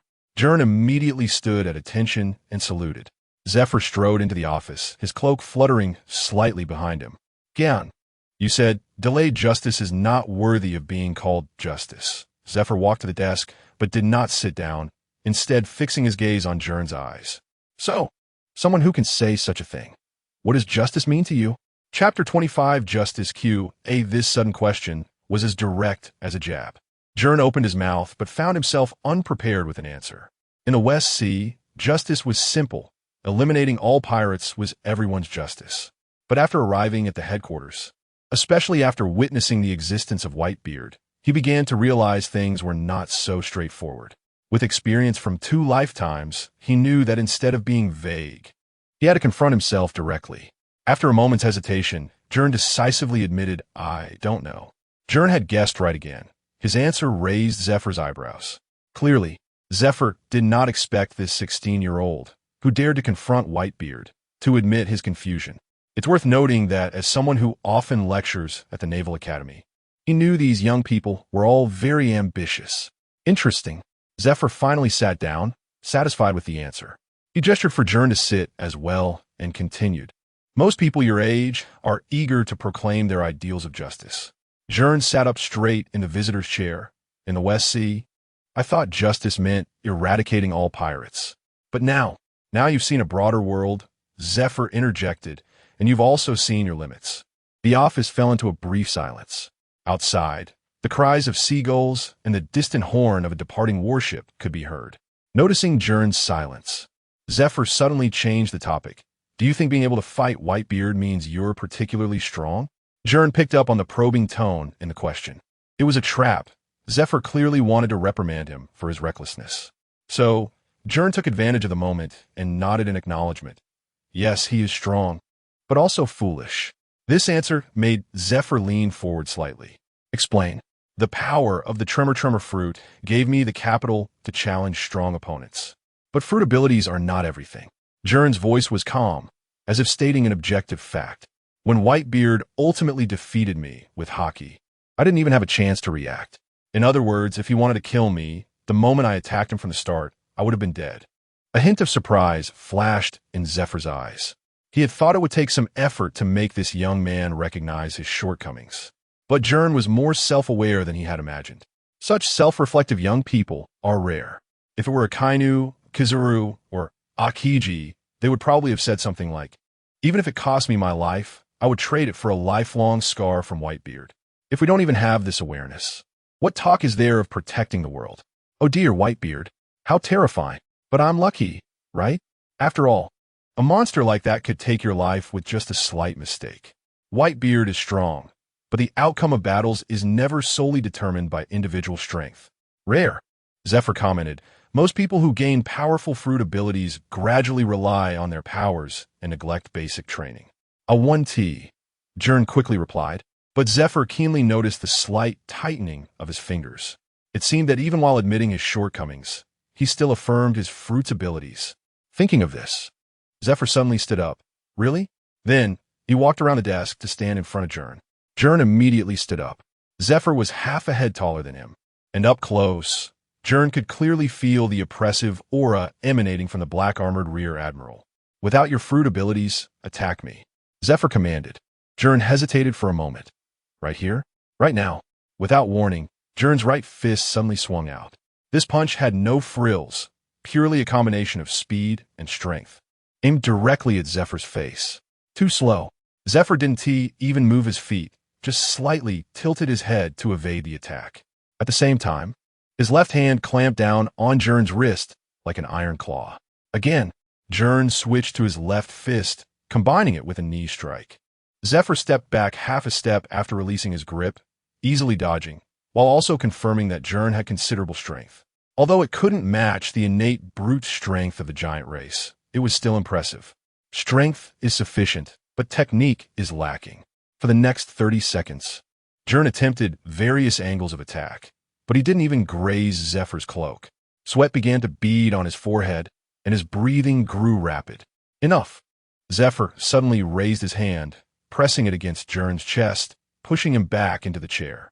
Did you see that? Without fruit abilities, you can't even deal with an ordinary pirate ship in the New World. Gern clenched his fists, his chest heaving violently.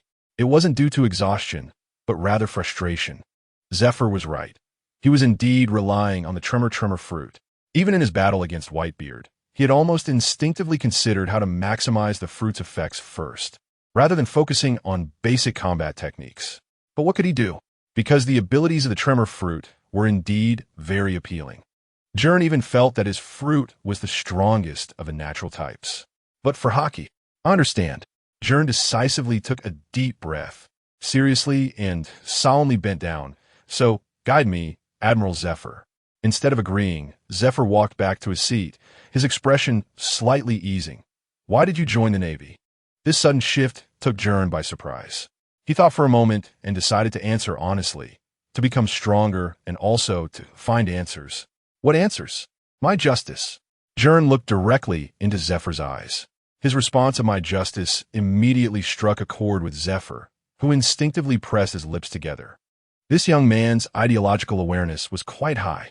Thus, Zephyr, hiding his slight expression, silently scrutinized Gern. After a moment, he nodded slightly. At least you're very honest. Unlike some who talk about justice, but harbor ulterior motives. He opened a drawer, took out a document, and pushed it toward Gern. Starting tomorrow, you will become my aide and accompany me on missions. Furthermore, I will personally train you to become a Marine Admiral. Gern took the document and saw that it had already been stamped with the Marine Headquarters seal. This meant it was not an invitation, but an order. Yes, Admiral Zephyr.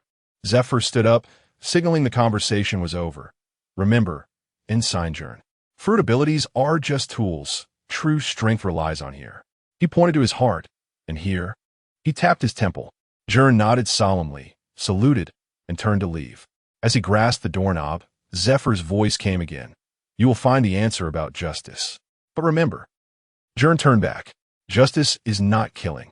That is the answer I found for myself. Gern bowed deeply and then closed the door. Adjusted to the smallest Kazan at 19, Sakazuki at 20, and the largest Kizaru at 22, who has graduated from a naval academy and received fruit rewards. Chapter 26. Dorag, the grandeur of Marineford far exceeded Gern's imagination. This naval headquarters fortress stood majestically. Not only impressive from the front, but even the naval living quarters at the back were astonishingly bustling with shops and well-equipped facilities, rivaling any capital city of a pirate world kingdom. What a pleasant surprise. Gern looked at the small courtyard in front of him, gently brushing his fingers across the doorframe. Logically speaking, with his rank as a warrant officer, he shouldn't have been entitled to such treatment. It seems that being the first to be promoted to admiral by Teacher Zephyr is even more effective than he imagined. After simply settling his luggage, Gern lay back on the soft bed. Marine headquarters. He stared at the white ceiling, replaying every detail of his conversation with Zephyr in his mind. Especially when the phrase, I will personally train you to become a Navy Admiral, echoed in his ears. Gern suddenly sprang up, his legs uncontrollably kicking joyfully at the edge of the bed. He succeeded. Gern instinctively clenched his fists, so excited that he temporarily forgot his burdens. After all the careful planning and step-by-step strategies he had for countless days and nights were for this moment, weren't they? After a long time, as the exhilaration gradually receded like a tide, Gern's gaze fell upon the black sword, 8 hells, leaning against the head of the bed. Moonlight poured through the window, and the sword's black body, wrapped in white cloth, revealed no signs of abnormality. It was not yet time to relax. Gern grabbed his beloved sword and strode towards the small clearing in the backyard. With a sharp clang, 8 hells was unleashed, and its dark blade cut through the night with a cold gleam. As Gern's fingertips brushed over its patterns, he seemed to feel the quiver emanating from the blade. Rock sword, the supreme great knife 12 crafts. Gern murmured to himself. If he were to follow the traditional swordsman path, this weapon would definitely save him 20 years of struggle. But he knew better than anyone his limitations. Even someone like Zoro had to endure hellish training, let alone him, who was a latecomer. But so what? Gern suddenly smiled, flipping his wrist as the blade wove a silver net under the moonlight and the vibrating particles. Who says one must be a swordsman to wield a sword? Perfectly integrating top-tier martial arts, devil fruit abilities, and self-created sword techniques, with killing moves like Skyquake, Void Split, ISNT, it's still impressive. Top-tier hockey, top-tier weapons, and powerful devil fruits. Gern assumed his stance, the sword tip pointing towards the sky. The combination of the three, even if not a swordsman. The night wind surged, stirring up fallen leaves all around. The next moment, the blade light cascaded like a waterfall, shattering the air along with the entire moonlight. He could still cut through everything on this sea. The next morning, sunlight streamed into Zephyr's office in Marineford through the blinds. When Gern pushed the door open, he found the room empty. He glanced around, quickly drawn to a new small desk in the corner of the office. It was clearly prepared for him. Gern raised an eyebrow, somewhat surprised. Although he knew he had been transferred to be Zephyr's aide, he didn't expect his office to be directly arranged in Zephyr's own office. Generally speaking, aides have independent workspaces, at most in the next room, rather than sharing the same room with the commander. It seems that Vice Admiral Zephyr really intends to keep a close watch on me. Gern's lips curled slightly, not resisting.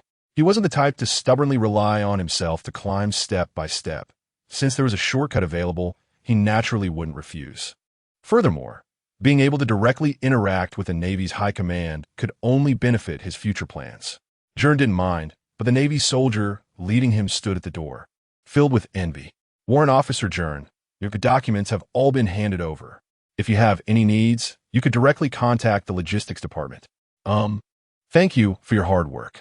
Gern nodded in acknowledgement. The soldier hesitated for a moment, but couldn't help but lower his voice and say, Vice Admiral Zephyr values you highly. You're the first to be able to work in his office. Gern smiled but didn't respond. The soldier smartly saluted and left, leaving Gern standing alone in Zephyr's office. He walked to his desk and sat down, casually flipping through the prepared documents on the table. There were reports on new recruits and several intelligence reports on recent pirate movements in the Grand Line. However, most of the content was a draft plan for an elite training camp, likely to gather the talented graduates from the Naval Academy once again. Gern saw many familiar names on the simulation list, including future 3 admirals. It seemed that there would be a considerable amount of work ahead. Gern stretched lazily, his gaze sweeping over Zephyr's desk.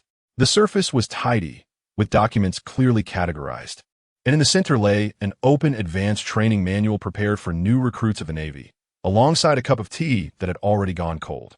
Zephyr was indeed a workaholic, already preparing for the training of the next generation before being promoted to admiral. After being bored for a while, Gern withdrew his gaze and began organizing his things. However, before he could settle in, the office door was suddenly knocked on. Come in. The door was pushed open, and a tall young Navy officer walked in. With half-long black hair, a stern face, sharp eyes without eyebrows, and dressed in a Navy captain's uniform. He exuded a calm and reserved aura. Monkey D. Dorag, now called Dorag. He would later be known as Dragon after founding the Revolutionary Army. Was surprised to meet him. Gern's gaze sharpened slightly. Although they had never formally met, the identity of the man before him was not hard to guess. The son of Garp, the future leader of the Revolutionary Army, but at this time, he was just a captain in the Navy under his father's command. Dorag first scanned the office, confirming that Zephyr was not present. Then his gaze finally landed on Gern. Vice Admiral Zephyr is not here? He is temporarily out. Gern nodded. Is there something you need?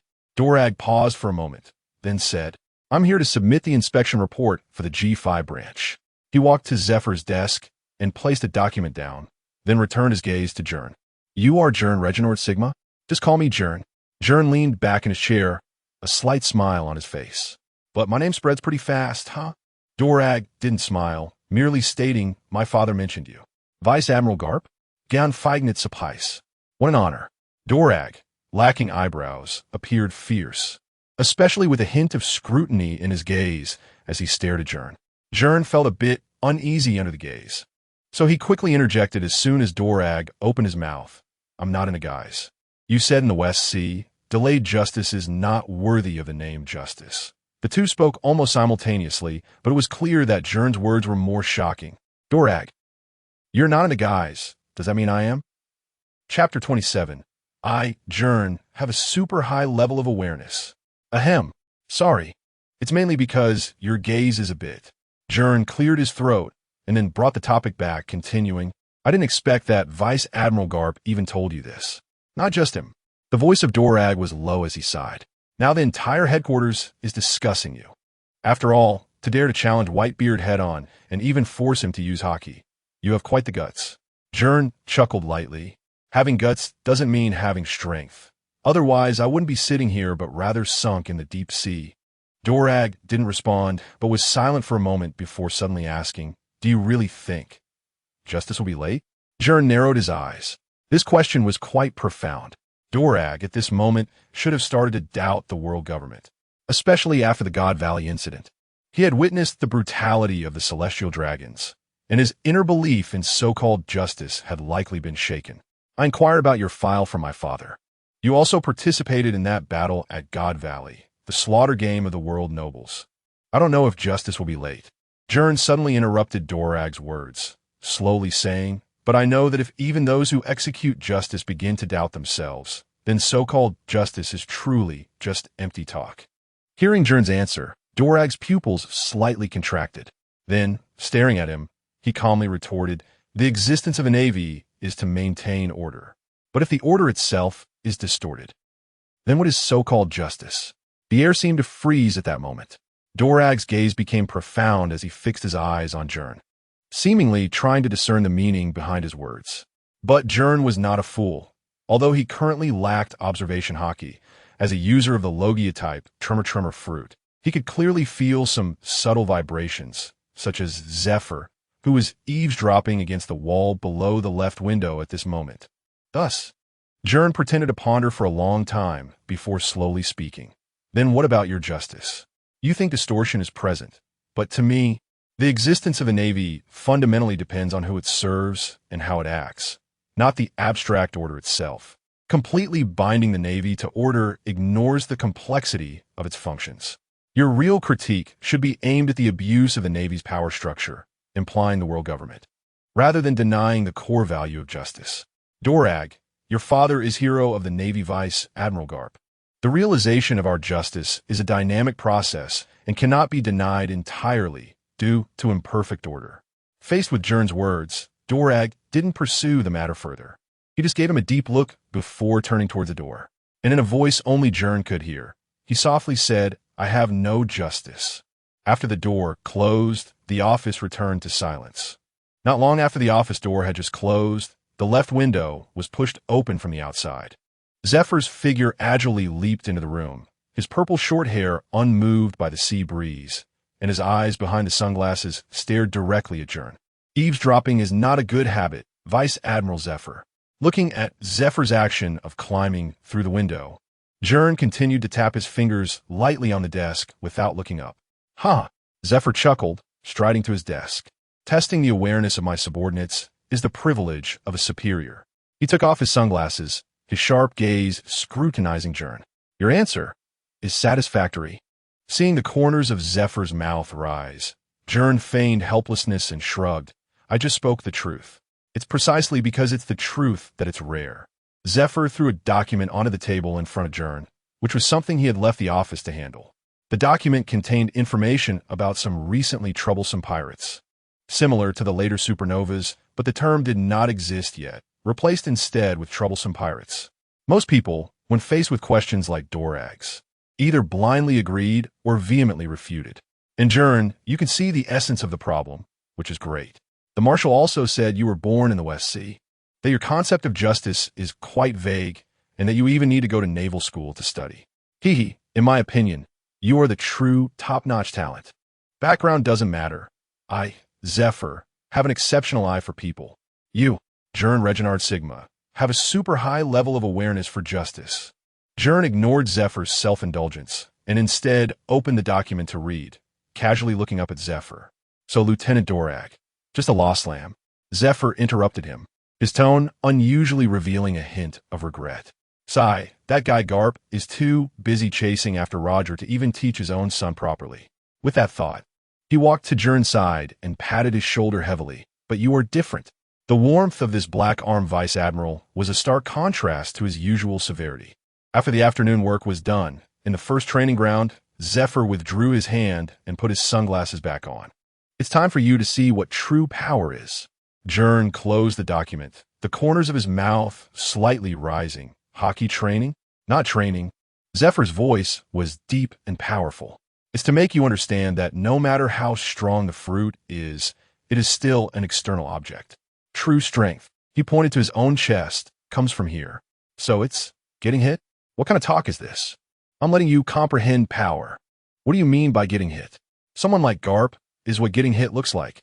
The noon sunlight shone through the window, casting mottled shadows on Zephyr's cloak. Gern stared at this future admiral and suddenly realized that he was standing at a crucial turning point. Damn it. If it means getting hit, then so be it. I'll be there on time.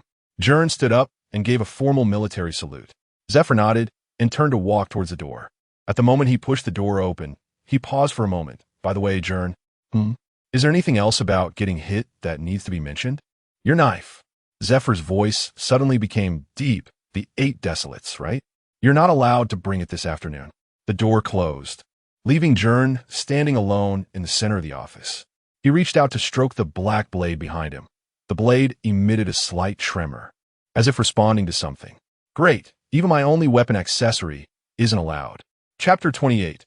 Kazan. After Zephyr left, Gern stood alone in the office, his fingers unconsciously tapping on his desk.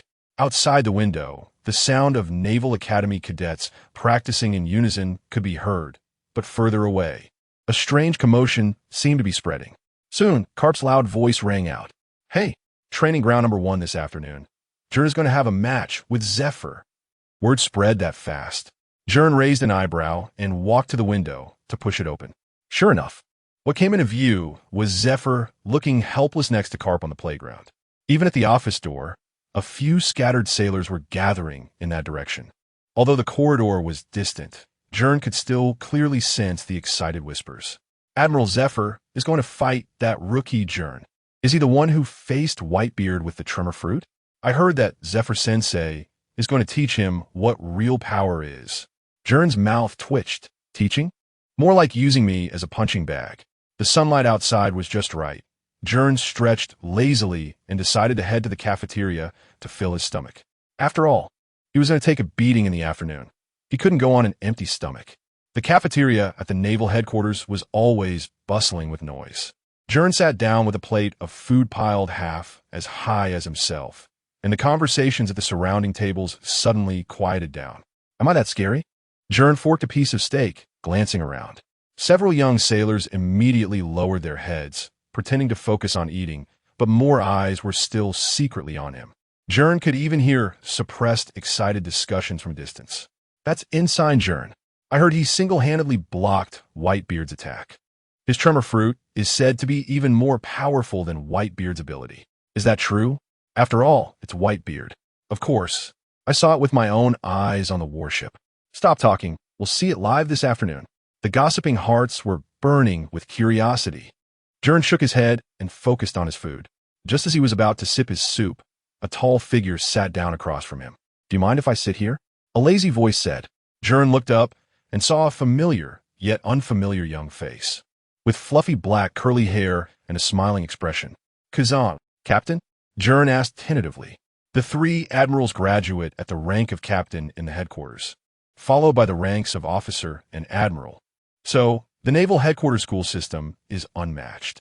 However, the current Kazan still had the passion of justice, making his personality completely different. Just call me Kazan. The future admiral smiled and casually grabbed a piece of bread from Gern's plate and took a bite. I heard you're going to get beaten by Zephyr Sensei this afternoon. Gern's eyelid twitched. It's guidance, not a beating. Same difference.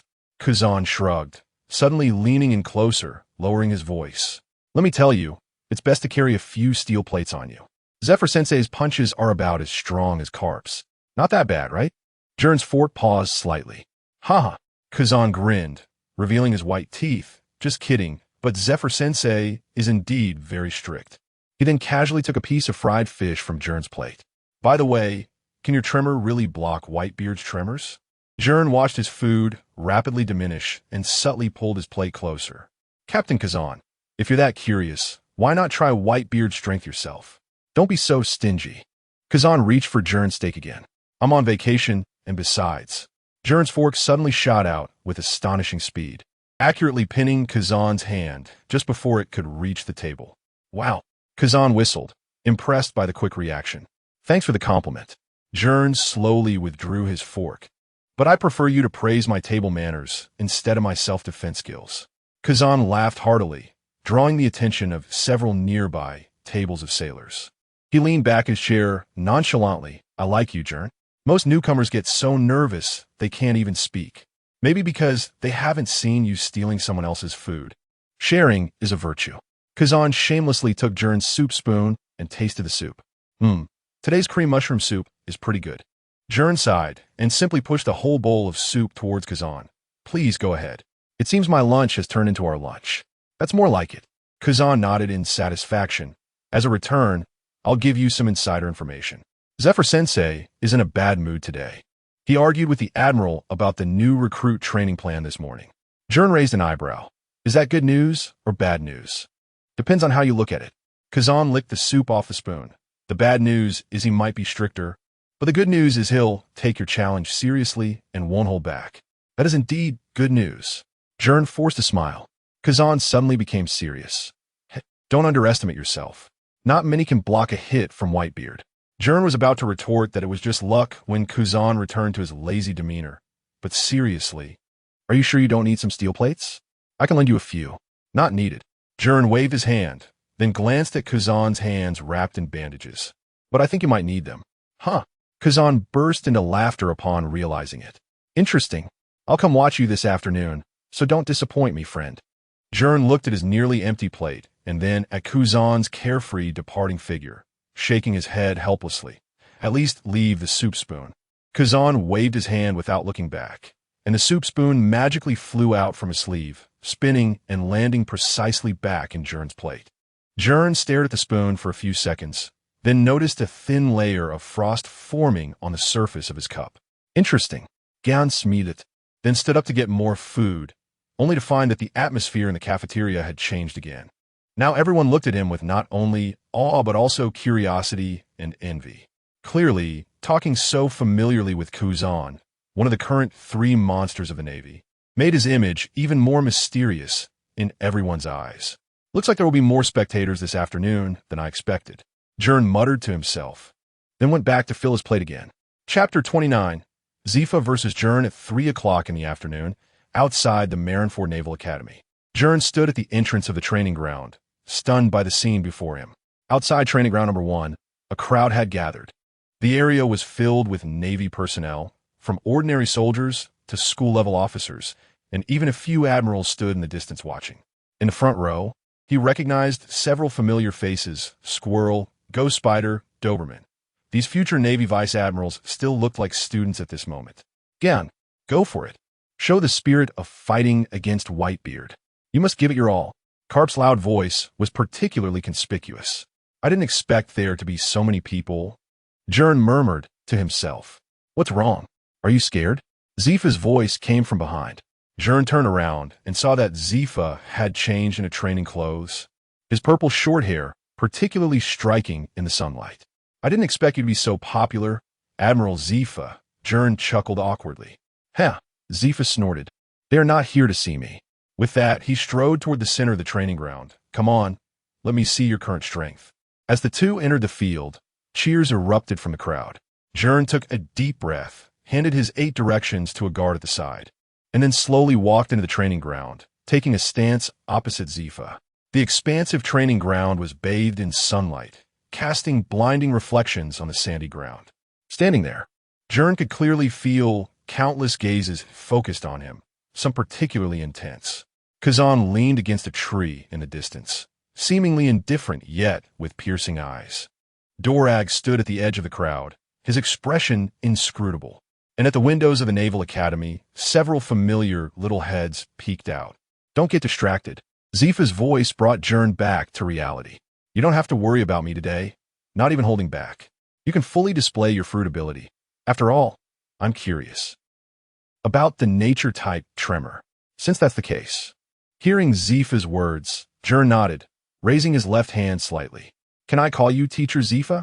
As soon as he finished speaking, in an instant, tremor particles coalesced like a white energy body floating in his palm, causing the air around him to vibrate. You should have called me that long ago, stupid disciple. Zifa remained unmoved, slowly raising his right fist, black armament color covering his entire arm like a solid armor. Remember, Gern, Zifa's voice, enhanced by his domineering presence, echoed throughout the field. Haki comes from momentum, will, and mental strength. You must experience something to sense your potential. You've already experienced the peak conqueror's haki with Whitebeard. Now I will let you see the peak of armament haki and the application of observation haki. Before his words could finish, Zifa had already disappeared from his spot. He's so fast. Gern's pupils shrank, instinctively dodging to the left, but it was too late. A simple, unadorned straight punch struck him directly in the abdomen. Boom! Amid the sound of exploding air, Gern's body flew back like a cannonball, crashing heavily into the training grounds wall. The entire wall instantly cracked, and debris flew everywhere. The outside fell into dead silence. Gern slid down from the dent in the wall, kneeling on one knee, a trace of blood spilling from the corner of his mouth, and then looked up at Zifa in shock. This punch not only hit his physical body, but also directly shattered his elemental state. This is top-tier armament hockey? Gern wiped the blood from the corner of his mouth and slowly stood up. This is completely different from that half-baked LOGIA. Now you understand? Zifa stood there, maintaining his punching posture. In the new world, there are many who can injure nature-type users. Without hockey, you're nothing but a paper tiger. Moreover, Zifa's lips suddenly curled up as he shouted, "At this level, I can hardly imagine how you dealt with Whitebeard back then." Gern. In the face of Zifa's roar, Gern smiled, this time a genuine smile. He rolled his shoulders and, at the same time, the vibrations in the air became noticeably more intense. Since that's the case, 8 white tremor particles suddenly coalesced around Gern. "You better be ready, Teacher Zifa." Skyquake. 8 extremes pearl. 8 tremor particles shot out, exploding in front of Zifa. The shockwave of distorted space spread like ripples, and the ground instantly collapsed into a spiderweb of cracks. However, Zifa crossed his arms, the black armament hockey acting like an indestructible armor, forcefully tearing apart the shockwave. Boom! The airwaves rolled, and a sandstorm rose, causing the surrounding Navy personnel to retreat. No wonder he is Admiral Zifa. He can directly block such terrifying tremors. Tremor flash, railgun. Gern's eyes narrowed, his figure suddenly blurring. The air particles beneath his feet compressed into a high-density track, and his figure shot out like a bullet, approaching the speed of sound. Almost simultaneously, his left foot gathered a white vortex, ready to go. "Next, let's begin. To execute tremor justice." "Good choice." "But," Zifa coldly shouted, having already predicted the trajectory with observation hockey. A straight-line surprise sidekick is naive, just like Borisolino. As he finished speaking, Zifa sidestepped to evade, and with his left fist wrapped in armament hockey, he delivered an uppercut straight to Gern's chin. Boom! The fist penetrated the afterimage. At the critical moment, Gern activated Tremor Flash, elementalizing in advance to evade and reposition behind Zifa. "Not so foolish, Teacher Zifa." Gern's hands trembled with high-frequency vibrations, continuously striking Zifa's back. Skyquake, star-shattering fist. In an instant, the air cracked like glass with fine lines, each strike capable of shattering steel. "I didn't expect you to play this well after only a year of development." Zifa did not turn his head, countering with an elbow strike. Armament hockey colliding fiercely with the tremor energy. Kaboom! At the moment of impact, the shockwave exploded in a spherical shape, and the training ground collapsed with a loud crash. Ghost Spider, watching from the sidelines, was forced to draw his sword and stab it into the ground to stabilize himself. While Squirrel widened his eyes, even the terrain still has some skills. In the cloud of dust, Zifa took half a step back, directly tearing off the shredded sleeves from his clothes, then looking up at the sky. He saw Gern, lifted by the recoil, flipping in the air and swinging his hands vigorously. Skyquake. 1,000 light wheel. Hundreds of small white wheels fell like a torrential downpour. Zifa's arms trembled, and he covered himself with armament hockey, bracing himself to take it head-on. At the moment of impact, high-frequency shockwaves rampaged, layer upon layer of the ground shattered. Yet Zifa remained unyielding like a rock, only his feet sinking into a deep pit. Since that's the case, Gern leaped continuously into the air, arms spread wide. In an instant, the entire sky was filled with countless tremor particles wildly coalescing. Heavenly roar, tremor meteor shower. Countless basketball-sized, compressed tremor balls fell like shooting stars, covering the entire battlefield. "Get back," Carp warned sharply, and the onlooking Navy hurriedly retreated. In the next moment, boom, boom, boom, boom. Continuous tremors turned the training ground into a boiling furnace. Shockwaves mixed with deafening noise rampaged, and the distant school building's windows shattered completely. Frozen capsule. Kazan raised his hand, freezing all the flying debris around. Does this fruit ability really exist? Dorag looked at the entire training ground, which was constantly crumbling due to the tremors. His lips slightly parted in low astonishment. This is far scarier than Whitebeard's Tremor-Tremor Fruit. It's simply a natural disaster that could destroy the world at will without any side effects. Chapter 30. A man like a natural disaster. Meanwhile, in the center of the training ground, amidst the lingering dust, a purple figure shot up into the sky. Zephyr stepped forward with a moonwalk, his right fist charged to the limit. In the dark, domineering aura began to shimmer with a dark red glow. Hockey is not about withstanding, but about conquering. He cannot be pulled into my range. Gern's pupils contracted sharply, and he quickly activated his shock flash to attempt elemental evasion. However, Zephyr's observation Hockey locked onto his movements in real time, and suddenly, his fist changed direction. Bang! The punch shattered the sound barrier, hitting Gern squarely in the chest, causing the sky to explode with a circular wave of air. Gern spat out a mouthful of blood and fell like a meteor to the ground. Is it over? Someone exclaimed. However, as Gern fell, he suddenly slapped the ground with one hand, creating a shockwave. The recoil propelled him back up, and at the same time, he gathered pale, vibrating particles at his fingertips, unleashing a shock wave penetration. Whoosh! A spiral ray shot straight at Zephyr's throat. Zephyr tilted his head to dodge. The ray grazed past his ear, piercing through the rock wall behind him and creating a bottomless hole, followed by a muffled explosion as the whole structure crumbled. That was close. Zephyr landed, finally showing a hint of a smile. Now that it's more like it. Zephyr-sensei. Gern gasped as he stood up straight, grinning. Your warm-up should be over, right? Saying this, Gern's fists clashed together, and the shock waves rippled outward like ocean waves. Earthquake, star ring. The circular shock wave swept across the entire area. Ha-ha! Zephyr laughed loudly and was forced to retreat, then stepped forward. His right fist, wrapped in Hockey, began to crackle with black lightning as it sliced through the shockwave. Final strike.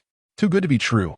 Gern roared back, pulling his fist to his waist to charge, the fist peak crazily gathering vibrating particles. As space began to shatter and collapse. Earthquake, penetrating star. The two fists crashed together with a thunderous sound. Boom! Blinding white light shattered everything. For a moment, the onlooking Navy personnel were left dumbfounded. Even Kuzan stood up straight without realizing it, gazing intently at the battle within. As the light faded, in the center of the 100-meter-wide pit, Zephyr stood proudly while Gern knelt on one knee, his right arm trembling. Earthquake, vacuum explosion. Gritting his teeth, Gern put his hands together and released a shockwave at extremely close range. Zephyr did not dodge or evade, crossing his arms to take the hit directly, causing the ground beneath him to collapse instantly. Yet his body remained unmoved. Not bad in strength, but a bit lacking in precision, Zephyr commented. However, using such intense fruit abilities at this level of fatigue is quite normal. As he spoke, Zephyr suddenly changed tactics, delivering an uppercut aimed directly at Gern's chin. Gern barely managed to turn his head to avoid it, but felt a heavy blow to his abdomen. Zephyr's left fist had been waiting there all along. Gag! Gern spit out a mouthful of bile, his body flying out once again. Next, observation Hockey. Zephyr stood with his fists withdrawn. Predicting your movements is easier than predicting the weather. I didn't expect. You could even predict the weather. Gern groaned on the ground, gasping for breath. He had thought he could at least exchange a few moves with Zephyr, but in front of a pure Hockey martial arts master, his natural abilities seemed utterly useless. Stand up. Zephyr's voice rang out. Gern pushed himself up and suddenly laughed. Zephyr-sensei, do you know what my greatest strength is? My biggest strength is that I can take a beating, Gern exclaimed, suddenly raising his head, a glint of cunning flashing in his eyes. Before the words had left his mouth, Gern slapped the ground, and the entire training ground shook violently. Outside, there were gasps of shock as many people lost their balance and fell. An earthquake? No, it's his ability. The ground beneath Zephyr cracked open, but he merely leaped lightly, adjusting his posture in midair. In that instant, Gern had already rushed in front of him, a dog head formed from vibrating particles striking directly at Zephyr's face. Earthquake, white dog. Bang. Zephyr caught the punch with one hand. The two were locked in a stalemate in midair. Interesting, Zephyr chuckled lightly. To be honest, I see the shadows of many people in your moves. Of course, and Gern grinned. What's more interesting is yet to come. His fist began to vibrate at high frequency, and Zephyr's expression changed slightly as he quickly released his grip and retreated. But it was too late. The shockwave had already transmitted through contact to his arm. With a crack, a fracture appeared in Zephyr's sunglasses. The crowd outside erupted instantly. He actually made Zephyr-sensei retreat. Zephyr looked down at his arm after landing, then raised his head to look at Gern, suddenly laughing heartily. Good. Very good. Gern landed back on the ground, already gasping for air. That last strike had nearly exhausted all his stamina, but the result was better than he had expected. It seems I underestimated you, Zephyr said, removing his shattered sunglasses, his gaze becoming incredibly sharp. You better be ready for this next move. Gern instantly felt an unprecedented sense of pressure. Carp, standing outside, also had a serious expression. Zephyr's aura had completely changed. Before he could finish his sentence, Zephyr unleashed a powerful haki, cracking the ground all around. In an instant, he appeared before Gern, his black fist rapidly enlarging in Gern's view. Wait, Zephyr-sensei, I admit. Black arm, impact. Time seemed to freeze at that moment. Gern saw Zephyr's fist stop less than an inch from his nose, the punch's wind already stinging his cheek. Admit defeat? Zephyr raised an eyebrow. I lost. Gern swallowed hard and said calmly. Just now, if Zephyr's full power punch had landed, he would have been out for at least 6 months. Looking at Gern, Zephyr retracted his fist, patted his shoulder, and extended his hand to help him up, his voice unusually gentle. Well done, at your age. You're at least better than some others. Saying this, he gave a pointed glance in Kuzan's direction. Gern, you really are a man like a natural disaster. Kuzan pretended not to see Zephyr's gaze and spoke to himself. Then, Zephyr turned to the silent audience and suddenly roared. Did you guys see that? This is the battle of the new world. The entire venue was silent for 2 seconds before erupting into deafening cheers. Gern was momentarily stunned by the cheers, his eardrums aching, and suddenly everything went dark before his eyes. He staggered, trying to steady himself, but found his legs felt as heavy as lead. Zephyr's broad palm was still on his shoulder, but it had become the only support keeping him from falling. Zephyr noticed the unusual sensation in his palm and turned his gaze. Gern, are you all right? I'm fine. Gern tried to say something brave, but his voice came out like a whisper. The glaring sunlight on the training ground suddenly twisted into colorful patches, and the cheers in his ears sounded as if muffled by thick seawater. Then he saw Kuzan's blurry figure walking quickly towards him. His lips seemed to be shouting something, but the world was rapidly fading in color. Wow, Zephyr's punch really has a follow-up effect. Gern's pupils suddenly dilated, and his body fell forward like a marionette with its strings cut. Zephyr reacted quickly, catching his falling body and shouting, "Medical team!" Kuzan had already flashed to the other side, his palm covering Gern's sweaty forehead, the cold air instantly crystallizing into frost upon contact.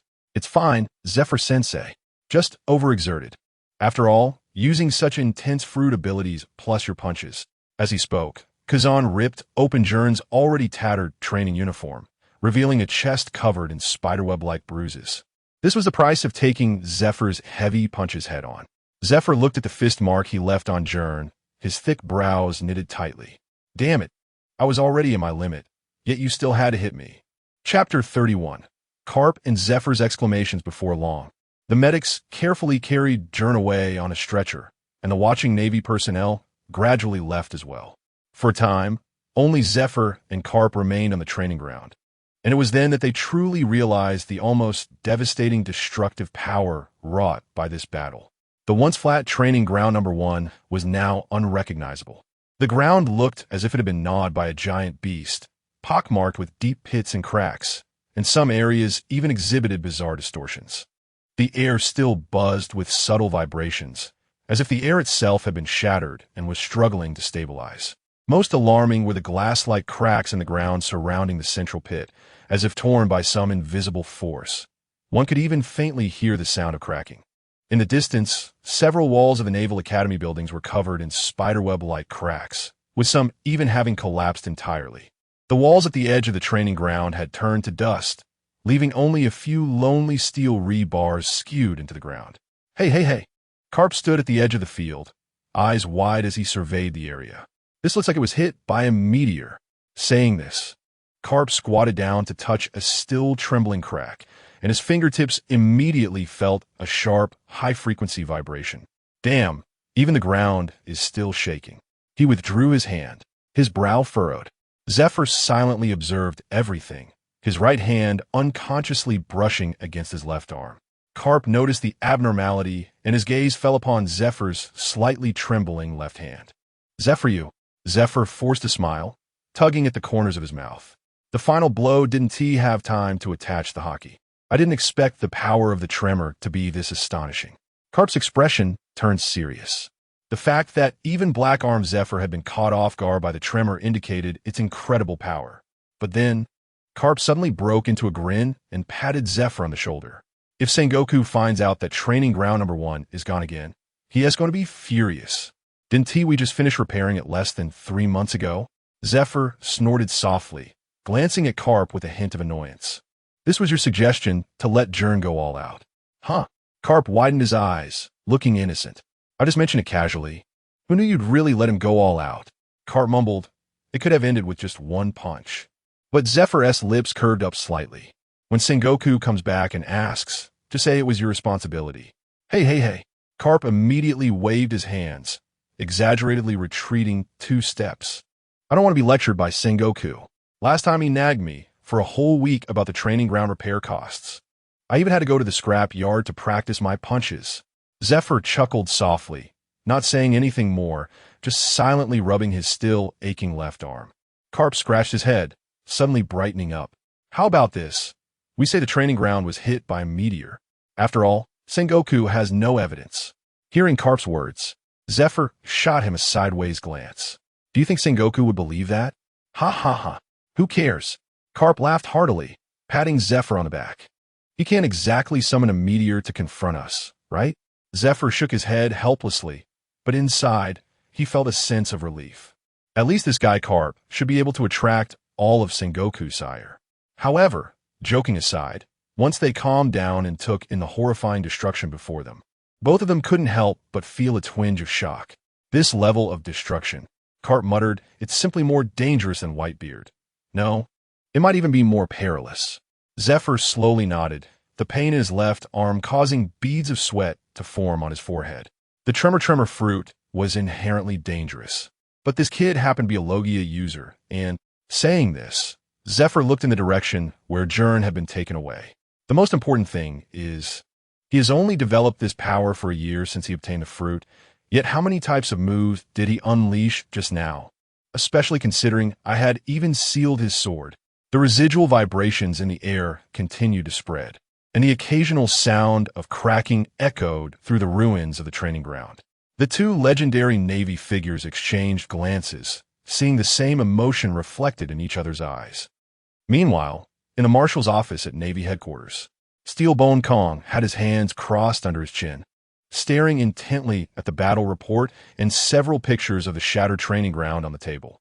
His frown deepened, and finally, he slammed his hand on the table, causing the water in the teacup to splash out. This kid is really a LOGIA user? Marshal Kong's voice carried disbelief. Although Gern had a record of engaging with Whitebeard, Steelbone Kong still held a hint of skepticism since he hadn't seen it with his own eyes. Especially now, he was more focused on the 3 monsters who graduated from the Naval Academy. However, the recent tentative encounter between Gern and Zephyr made the Marshal take Gern seriously. The level of destruction was simply reminiscent of a combination of Whitebeard's Tremor-Tremor Fruit and the characteristics of a LOGIA. The adjutant standing beside him wiped his cold sweat. Report. Marshal, Vice Admiral Zephyr has confirmed that Ensign Gern's ability is indeed the LOGIA-type Tremor-Tremor Fruit. He hesitated, pointing to the area in the photo with spatial cracks. Moreover, according to observations from the scientific department on site, Ensign Gern's fruit ability leaves residual vibrations that can last for a short time. Marshal Kong took a deep breath. his gaze landing on the handwritten comment at the end of the report that Zephyr had submitted for the 4th time. Potential far exceeds expectations. Recommended for focus training. Zephyr, this guy has always had a sharp eye. Steelbone Kong shook his head, a slight smile curling at the corners of his mouth. First it was Kuzan, Akainu, and Borsalino, and now there's Gern. For powerful Logia users, the Navy has really struck gold. After pondering for a moment, Marshal Kong suddenly asked, "By the way, where is Sengoku?" "Admiral Sengoku is expected to return to headquarters tomorrow." "Good." Marshal Kong revealed a meaningful smile. "When he comes back, remember to take him to see the newly renovated training ground number 1. Just say it was Carp who did it." 2 months later, in the medical room of Navy headquarters. Snip. The final bandage was cut, and Gern grimaced as he sat up from the hospital bed, looking down at his chest, which was finally seeing the light of day again. The once gruesome bruises had faded, but there were still faint traces of punch marks on his skin. Zephyr Sensei's punches. Really pack a punch. Gern moved his shoulders, and his joints protested with cracking sounds. "I only took a few hits, and I ended up lying here for 2 months. A few hits." The medic put away the scissors, unable to hold back a retort. "If it weren't for Lieutenant Kazan helping you with your bleeding and cooling down just in time, I fear." Stop. Gern hurriedly waved his hands. "If you keep going, I'm going to feel like a medical miracle." Then he jumped off the bed, casually grabbed the uniform hanging on the wall, and asked, "By the way, where's my sword? Your weapon has already been sent to your office." Additionally, the medic handed him a document. "This is something Vice Admiral Zephyr left for you before his last mission, saying to open it once you're back on your feet." "Left for me?" Gern raised an eyebrow as he took the document. As soon as he opened it and glanced at the contents, he froze in place. The paper only had a single line of flamboyant handwriting. "See you at the docks at 4 in the morning tomorrow. If you're late, you'll practice 10 times more, Z." Hey, what kind of recovery gift is this?" Gern exclaimed. "Wait, how does Zephyr Sensei know when I would be better?" Chapter 32. Hockey training the next morning, off the coast of Marineford. The salty sea breeze slapped against Gern's face as he squatted at the bow of the warship, yawning while watching the outline of a deserted island gradually appear in the distance. So he turned to look at Zephyr, whose cape fluttered in the wind. Did the headquarters really list all training grounds as high-risk facilities because of my abilities, Teacher Zephyr? Why else? Zephyr snorted, his gaze sweeping over from behind his sunglasses. "Your fruit ability demolishes faster than Carp eats snacks. The finance department has already submitted a joint letter demanding compensation from you." Gern shrank his neck and muttered, "But you were the one who made the first move." You taught me well." Gern straightened his back immediately, then curiously looked toward the approaching island. "So what is the content of this special training?" Instead of answering directly, Zephyr suddenly tossed a pair of sea stone handcuffs. Gern instinctively reached out to catch them, but upon seeing what they were, his face changed instantly, letting them drop onto the deck. "Wait, isn't this a bit too advanced? I haven't even mastered hockey yet." "Oh, wrong one. That is from the last time I cuffed a pirate." A dangerous smile crept onto Zephyr's lips. "Gern, didn't you say the training grounds at headquarters were too small? This island should be enough for you to mess around. Look at that central crater." He pointed at the abrupt ring-shaped mountain. "Do you see that pit? In a month, I want to turn into a basin." Gern followed his finger and suddenly realized something, his voice trembling. "You can't be asking me to use my fists. Hockey is an extension of will." Zephyr grabbed Gern by the scruff of his neck and, as the warship docked, threw him directly onto the beach. "First, learn to use your body to feel the power. Then think about all those fancy vibrations." Bang! Gern face planted into the sand, getting a mouthful of it. A moment later, as he struggled to get up, he saw Zephyr descending gracefully, his dark fists glinting like metal in the morning sun. "Remember, kid," Zephyr landed, sending a wave of sand flying. "In the new world, there are countless people who can destroy islands." His fists suddenly tore through the air, enlarging rapidly in Gern's pupils. "But those who can protect everything are the true strong ones. And the first step to becoming strong is hockey." Hockey. When those 2 words left Zephyr's mouth, Gern felt his blood boil, involuntarily holding his breath, his pupils slightly contracting. The moment he had been waiting for had finally arrived. Zephyr observed Gern's expression and reaction, a meaningful smile appearing on his face. He then slowly raised his right arm, wrapped in dark hockey. Do you remember what I told you 2 months ago at the training ground? Of course, Gern shouted almost reflexively. You said hockey comes from momentum, will, and spiritual strength. Exactly. It is also the manifestation of belief. Zephyr nodded in satisfaction, the dark hockey flowing like water on his arm. Hockey is divided into 3 types: conqueror's hockey, armament hockey, and observation hockey, corresponding to these 3 powers. The essence of hockey is the physicalization of belief. As he spoke, Zephyr tightened his fist, causing the air to compress with a booming sound. Gern, you have never encountered hockey before, which is why you had that scene at the training grounds. You've already seen conqueror's hockey on Whitebeard. You also experienced armament hockey and observation hockey 2 months ago. Hearing Zephyr's words, Gern silently nodded. After all, only by witnessing the peak he wished to attain could he generate a desire for power within himself. I understand, Teacher Zephyr. Since you understand. Zephyr suddenly revealed a mysterious smile. Just then, bang, a massive explosion sounded as the towering rock wall behind them shattered. From the flying debris, a burly figure draped in a navy coat jumped out, laughing as the ground cracked upon his landing. Then let us get ready to start. Gern, kid, Carp. Gern's pupils suddenly constricted, and his body instinctively took a step back. Seeing Carp appear before him without warning, chewing on half a popsicle, Gern was momentarily stunned. Zephyr brushed off the debris on his clothes, shaking his head helplessly. While my hockey isn't weak, I prefer theoretical training for your future potential. He looked at Carp and continued. By joining Carp's physical training, he will abandon theory and use near-death experiences to unlock your true potential. This will fundamentally forge you into pure and powerful hockey. So, in simple terms, Zephyr's theoretical training plus Carp's life-or-death approach. That Zephyr's theory combined with my Iron Fist special training. Carp laughed heartily, suddenly punching a boulder 3 men high. In Gern's terrified gaze, the boulder instantly turned to dust. Only by experiencing near death can you truly realize how powerful your strength is. W8. Gern's forehead broke into a cold sweat. What does experiencing near death mean? This is the legendary Iron Fist Carp, a Navy hero still chasing after Pirate King Roger in his prime. Not yet 40. This guy really might train him to death. Heh, Gern. It's the first time Zephyr has asked me since he got to know me. Carp's smile suddenly turned dangerous, his knuckles cracking. I don't have any theories. I only know that the end of hell is a fist. True armament hockey can only be born from the roar of shattered bones. Gern. Zephyr stepped forward at the right moment, contrasting sharply with Carp. I'm the opposite of Carp. I only know that the end of armament hockey is not an invincible fist, but when the person you protect stands behind you, your back becomes absolute defense. Gern looked at the 2 legendary instructors, each with their distinct styles, and suddenly realized that what he was about to undergo would likely be a hellish special training. But for some reason, the corners of his mouth uncontrollably turned upward. After all, wasn't this exactly what he had been looking forward to? How interesting. So interesting. Gern suddenly burst into loud laughter.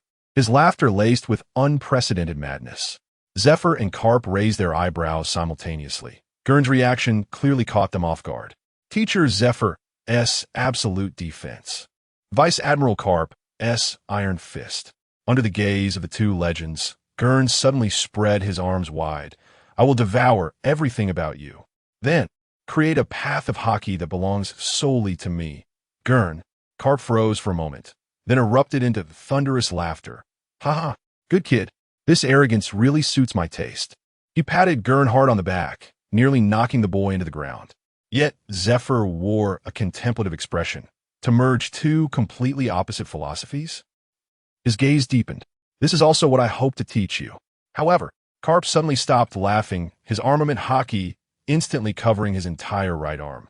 First, let me see if your bones are as tough as your mouth. Before Gern could react, the legendary future Iron Fist was already rushing toward him. In the last moment before consciousness faded, he vaguely heard Zephyr's reprimand.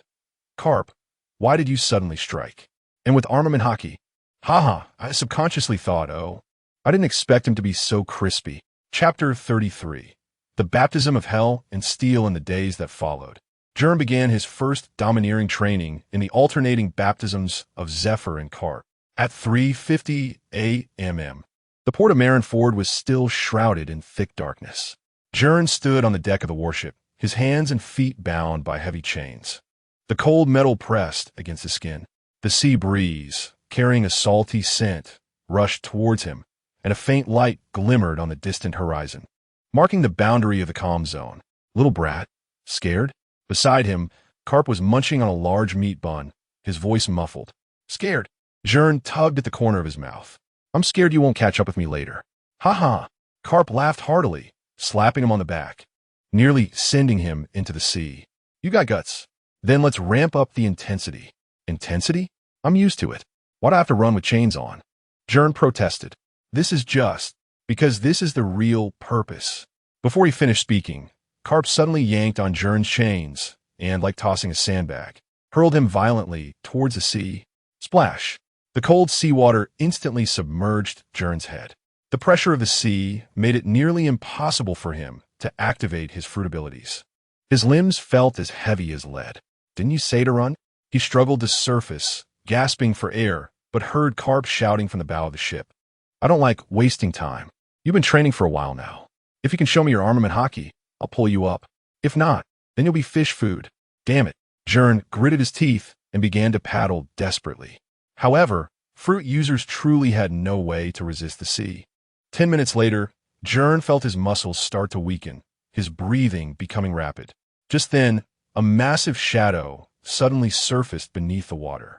Gern's pupils dilated. It was a sea king comparable in size to a warship, slowly approaching him. Hey, Vice Admiral Carp. He looked up at the warship, only to find Carp leisurely pouring something into the sea. Blood. The heavy smell of blood spread instantly, and the eyes of the Sea King turned crimson, charging towards him at full speed. FCK. Gern cursed loudly as the Sea King's massive jaws opened wide, its fangs menacing, the stench hitting him like a wall. Death was imminent. In a critical moment, a surge of intense power exploded from within him, and the dark red armament hockey wrapped around his legs like flames. The Sea King's sharp teeth came crashing down, but bit into him like steel, emitting a piercing metallic screech. Oh! Carp raised an eyebrow, a grin spreading across his face. Looks like you can use it. Saying this, Carp leaped off the warship and punched the Sea King, sending it flying. He then lifted the half-conscious Gern and shouted to the recording officer, Note this. This kid awakened his armament hockey in 17 days, 2 hours faster than Kazan. Throwing a fruit user into the sea, Vice Admiral Carp, isn't right. Gern lay sprawled on the deck, soaked to the bone, gasping for breath. You could end up in a military court for this. I'm going to report you to Sengoku. Hee. Now you can awaken your armament hockey. Carp squatted down and patted his face. So let's not waste time. Gern. The blazing sun scorched the training grounds of the volcanic island. Gern, board-chested, with muscles taut, pressed against a 10-ton granite block, attempting to push it up a steep slope. Sweat rolled down his spine, evaporating into white mist on the hot rock. Too slow. Carp stood at the top of the mountain, chewing on a blade of grass, impatiently shouting, Where's your hockey? Use it. Gern gritted his teeth, trying to cover his arms with armament hockey, but the newly awakened hockey was extremely unstable, fluctuating between strong and weak. The weight of the rock almost crushed his spine, and his knees trembled from overexertion. Just then, a loud whistling sound cut through the air. Boom! A cannonball struck the rock with precision. The explosion's shockwave flinging Gern into the air. Cough! He landed heavily on the ground, feeling pressure in his chest, a trickle of blood escaping from the corner of his mouth. Unqualified, Carp instantly appeared before him, his fist wrapped in dark armament hockey. If your bones aren't broken, what kind of special training is this? Do it again. Boom! Another punch, and Gern was embedded into the rock wall, debris flying everywhere. He coughed up a mouthful of blood, but chuckled softly, slowly getting back up. Again, just again, in the Navy's special training ground. Gern stood with his eyes covered, facing a narrow metal passageway, sharp spikes lining the walls on both sides. At the end of the passage was the sea, and Karp stood on the deck of the warship, weighing a cannonball in his hand, grinning widely. The rules are simple. Karp's voice was exceptionally clear in the sea breeze. With your eyes covered, pass through this passage. If you get hit by my cannonball even once, you'll do it 10 more times. Gern swallowed hard, his gaze sweeping over the sharp iron spikes. This wasn't training, it was torture. Are you ready? Karp's smile widened. Begin. Boom.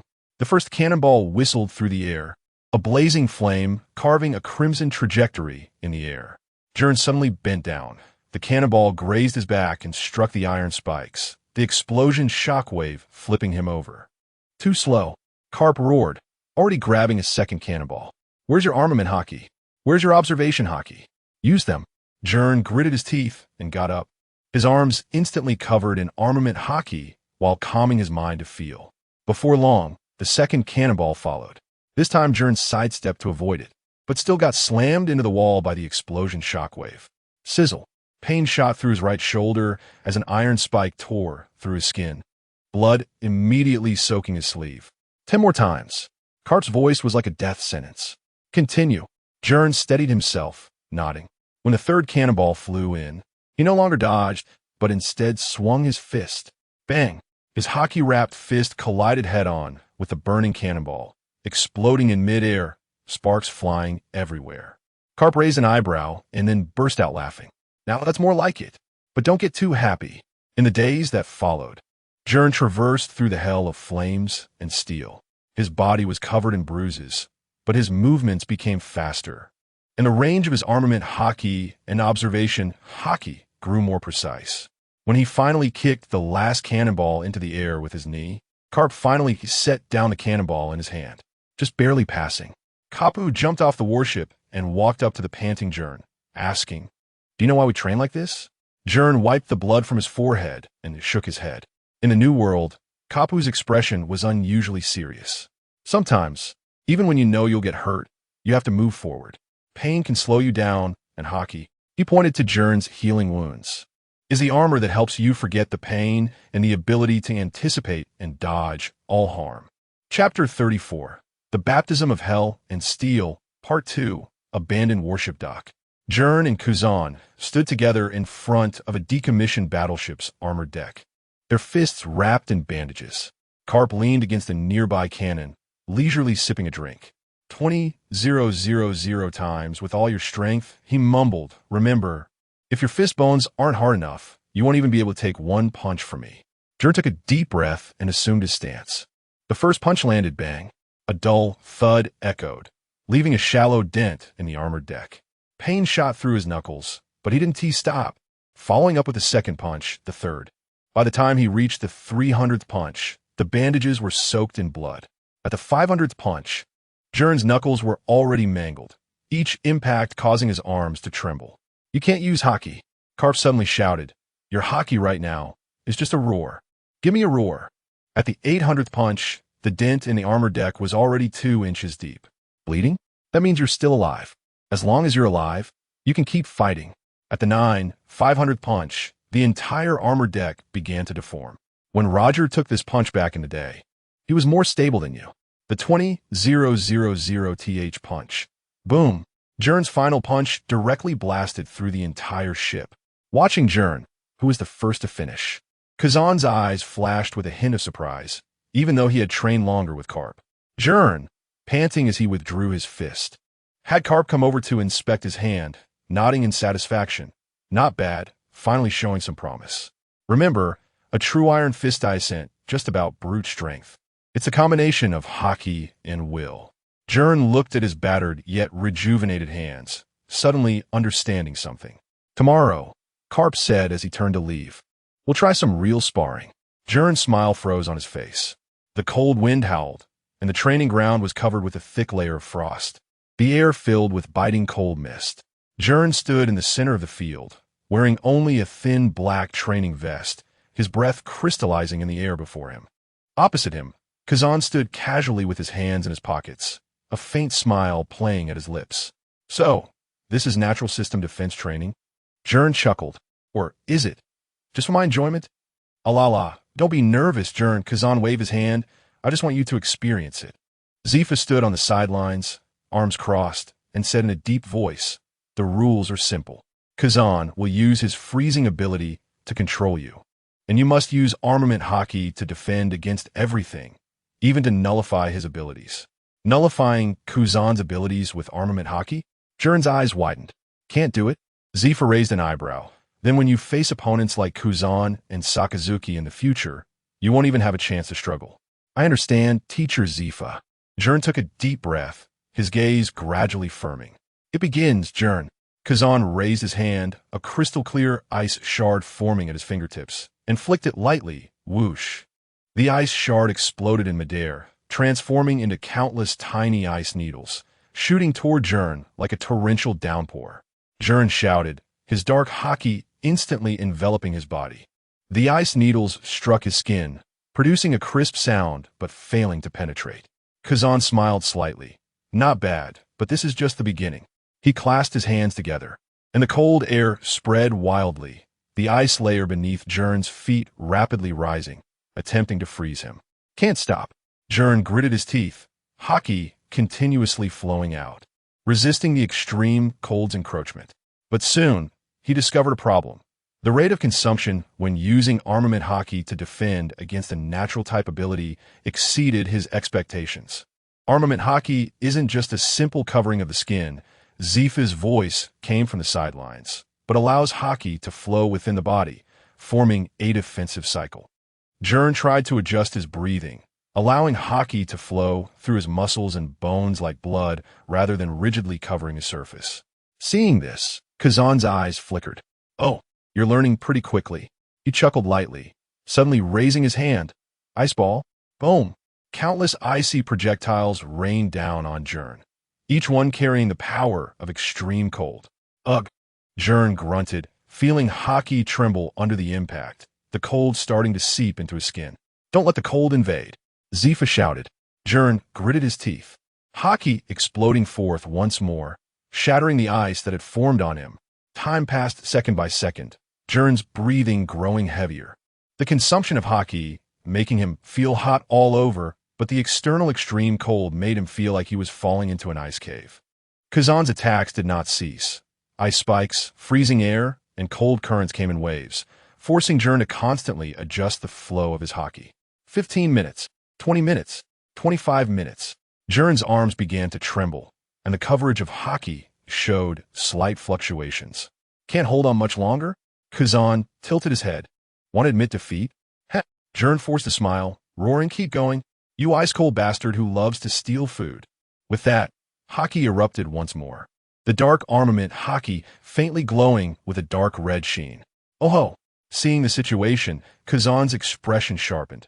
Interesting you grasped the rudiments of flowing cherry blossoms so quickly? Not knowing what the Navy calls flowing cherry blossoms, let's just call it that. On the sidelines, Zifa's mouth also lifted slightly, finally grasping the threshold. Last 30 seconds. Zifa shouted.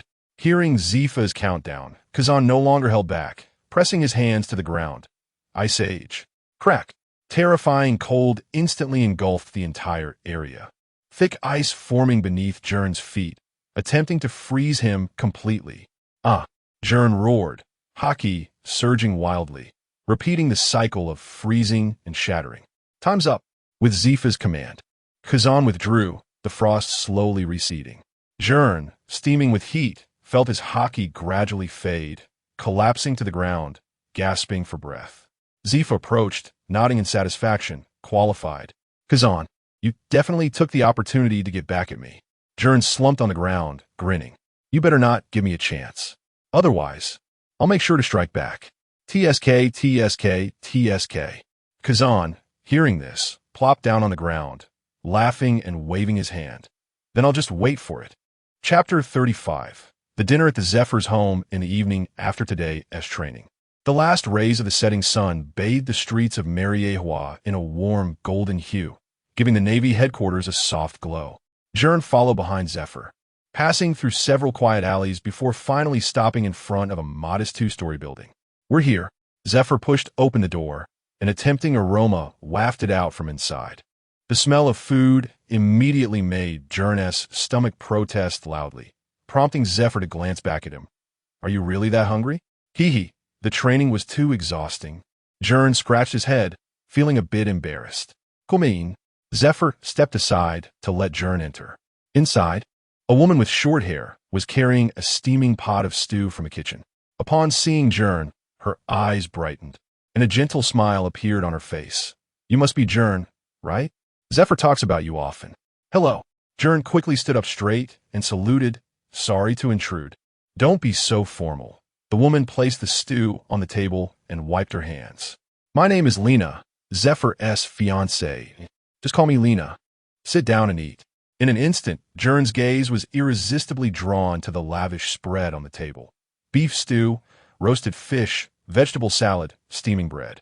His stomach growled again. Sit down, kid. Zephyr patted Gern's shoulder, his tone unusually gentle. The three of them gathered around the dining table. And just as Gern picked up his fork, Lena stopped him. Wash your hands first. Oh. Gern then noticed the dust and blood from training on his hands and hurried to the bathroom to wash up. When he returned, Lena had already served him a large bowl of stew. Thank you. Gern expressed his gratitude before immediately digging in. Eat slowly. Don't choke, Lena said with a smile, handing him a glass of water. There is plenty more. Watching Gern eat like a whirlwind, Zephyr couldn't help but frown. Are you reincarnated from a starving ghost? Lena worked hard all afternoon, and you eat so comfortably. Plus, why is your appetite just like that guy Carp? With his mouth full, Gern mumbled, It's just too delicious. Seeing Zephyr's serious expression, Lena also patted his shoulder and teased, Don't say that. He is only 16, the perfect age for growing. Growing, Zephyr glanced at Gern, who was almost 9 meters tall, the corner of his mouth twitching. 16? This is 16? Ha!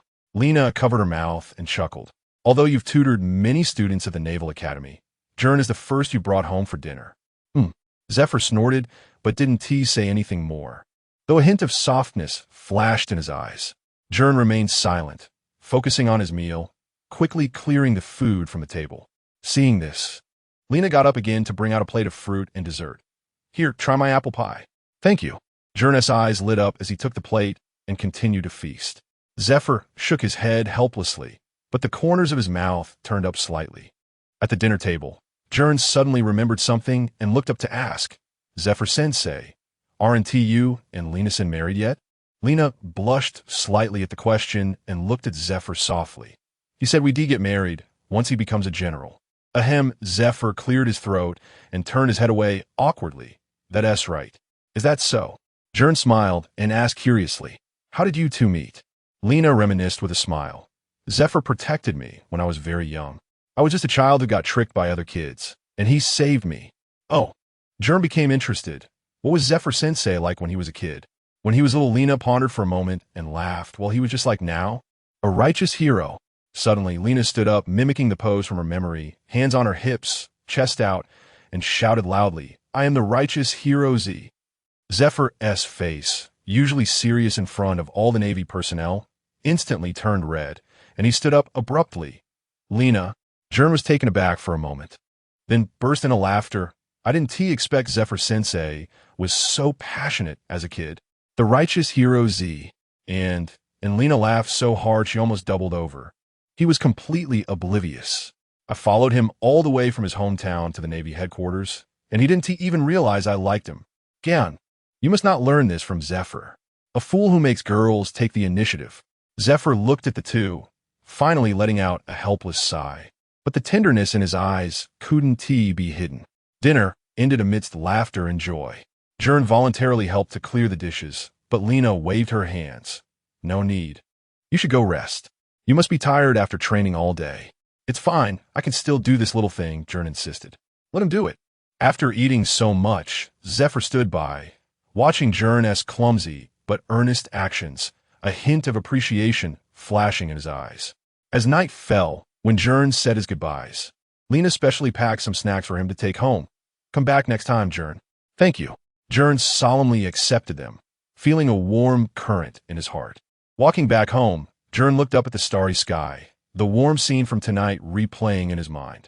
He knew the pain Zephyr would face in the future, and that gentle and virtuous smile would one day disappear. Such a thing must never happen. Gern clenched his fists, silently making a resolution in his heart. At the Zephyr home, after Gern left, the room returned to tranquility. Lena gently closed the door and turned to find Zephyr standing by the window, gazing in the direction Gern had left, a faint smile on his lips. She walked over, wrapping her arms around Zephyr's waist from behind, resting her face against his back, softly saying, "Gern is a good kid, don't be too strict with him." Zephyr didn't answer immediately, just raised his hand to cover hers, gently stroking her knuckles with his thumb. After a while, he quietly said, he is a troublesome student, but he really is good." Lena chuckled lightly, moving in front of him to look up into his eyes. "You rarely bring students home for dinner, let alone personally train them or even ask Harp for help. It seems you really value him." Zephyr snorted, but his gaze softened. "This kid has good talent, but more importantly, his heart is very right." At this point, Zephyr paused, his tone unusually filled with sentiment. "I see my younger self in him." "Ha!" Lena reached out to caress his cheek, her fingertips lightly tracing the fine lines at the corners of his eyes. "So that's why you admire him so much?" Zephyr didn't deny it. He simply held her hand and kissed her fingertips. "Soon. When I become a general," Zephyr's voice was deep and firm, "I'll be able to marry you properly at the peak of my career." Lena's eyes slightly misted, but she just smiled and pinched his nose. "Silly. I've been waiting for this day for a long time." Zephyr rarely didn't argue back, instead pulling her into his embrace, resting his chin on the top of her head, softly saying, "I want to make you wait longer." Outside the window, the moonlight spilled over the streets of Mariewa, tranquil and gentle. Chapter 36. 2 years in the blink of an eye. 2 years have passed since Gern was promoted to the headquarters. In the year 1488 of the Sea Circle calendar, Gern is 18 years old, and it has already been 4 years since he obtained the Tremor Fruit from the Valley of the Gods. During these 2 years, under the baptism of Zephyr and Carp, Gern's armament hockey has taken shape, but he is still far from reaching the true peak. After all, armament hockey cannot be rushed to the peak. This power requires a long time of perseverance and cultivation, and cannot be hurried. However, Gern's observation hockey is entirely different, sharp to an almost abnormal degree. It is unclear whether this is a gift from the overlapping of 2 souls, combined with the Tremor Fruit, which grants him the ability to perceive subtle tremors. He can clearly capture everything from the flow of air, the breathing of enemies, to the momentary tremors of blades cutting through the air.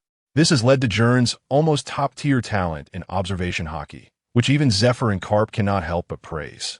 At the same time, this talent has also greatly enhanced Gern's LOGIA abilities, allowing him to transform into elements almost at the moment of an attack, perfectly evading danger. As for Conqueror's hockey, Gern is prepared to go with the flow, as he does not have a system to complete tasks or receive free rewards. Just mastering armament and observation hockey has taken him 2 years, especially under the daily baptism of 2 of the Navy's strongest. Meanwhile, the Navy headquarters has undergone personnel changes. In the first year, Zephyr and Sengoku were both promoted to admiral, while Carp refused promotion and continued to act freely as a vice admiral. Soon after, Zephyr married his fiancée, Elena, and almost all Navy officers attended the wedding, with a notoriously strict black arm displayed a rare gentle smile. After that, as Zephyr's aide, Gern began to follow him on various missions, and his rank rose from ensign to captain at the headquarters. However, it was not a smooth journey. During these 2 years, Zephyr gradually noticed something unusual. He found that this disciple he believed to have a high level of understanding displayed a completely different style on the battlefield, especially when on missions with him. Regardless of whether the pirates surrendered, Gern's blade never hesitated, and he would even deliver a fatal blow after the battle, sometimes decapitating enemies. Zephyr reprimanded him multiple times, but each time he arrived at the pirate ship, Gern was already sitting somewhere wrapping bandages around his black sword, while the pirate's head lay quietly beside him.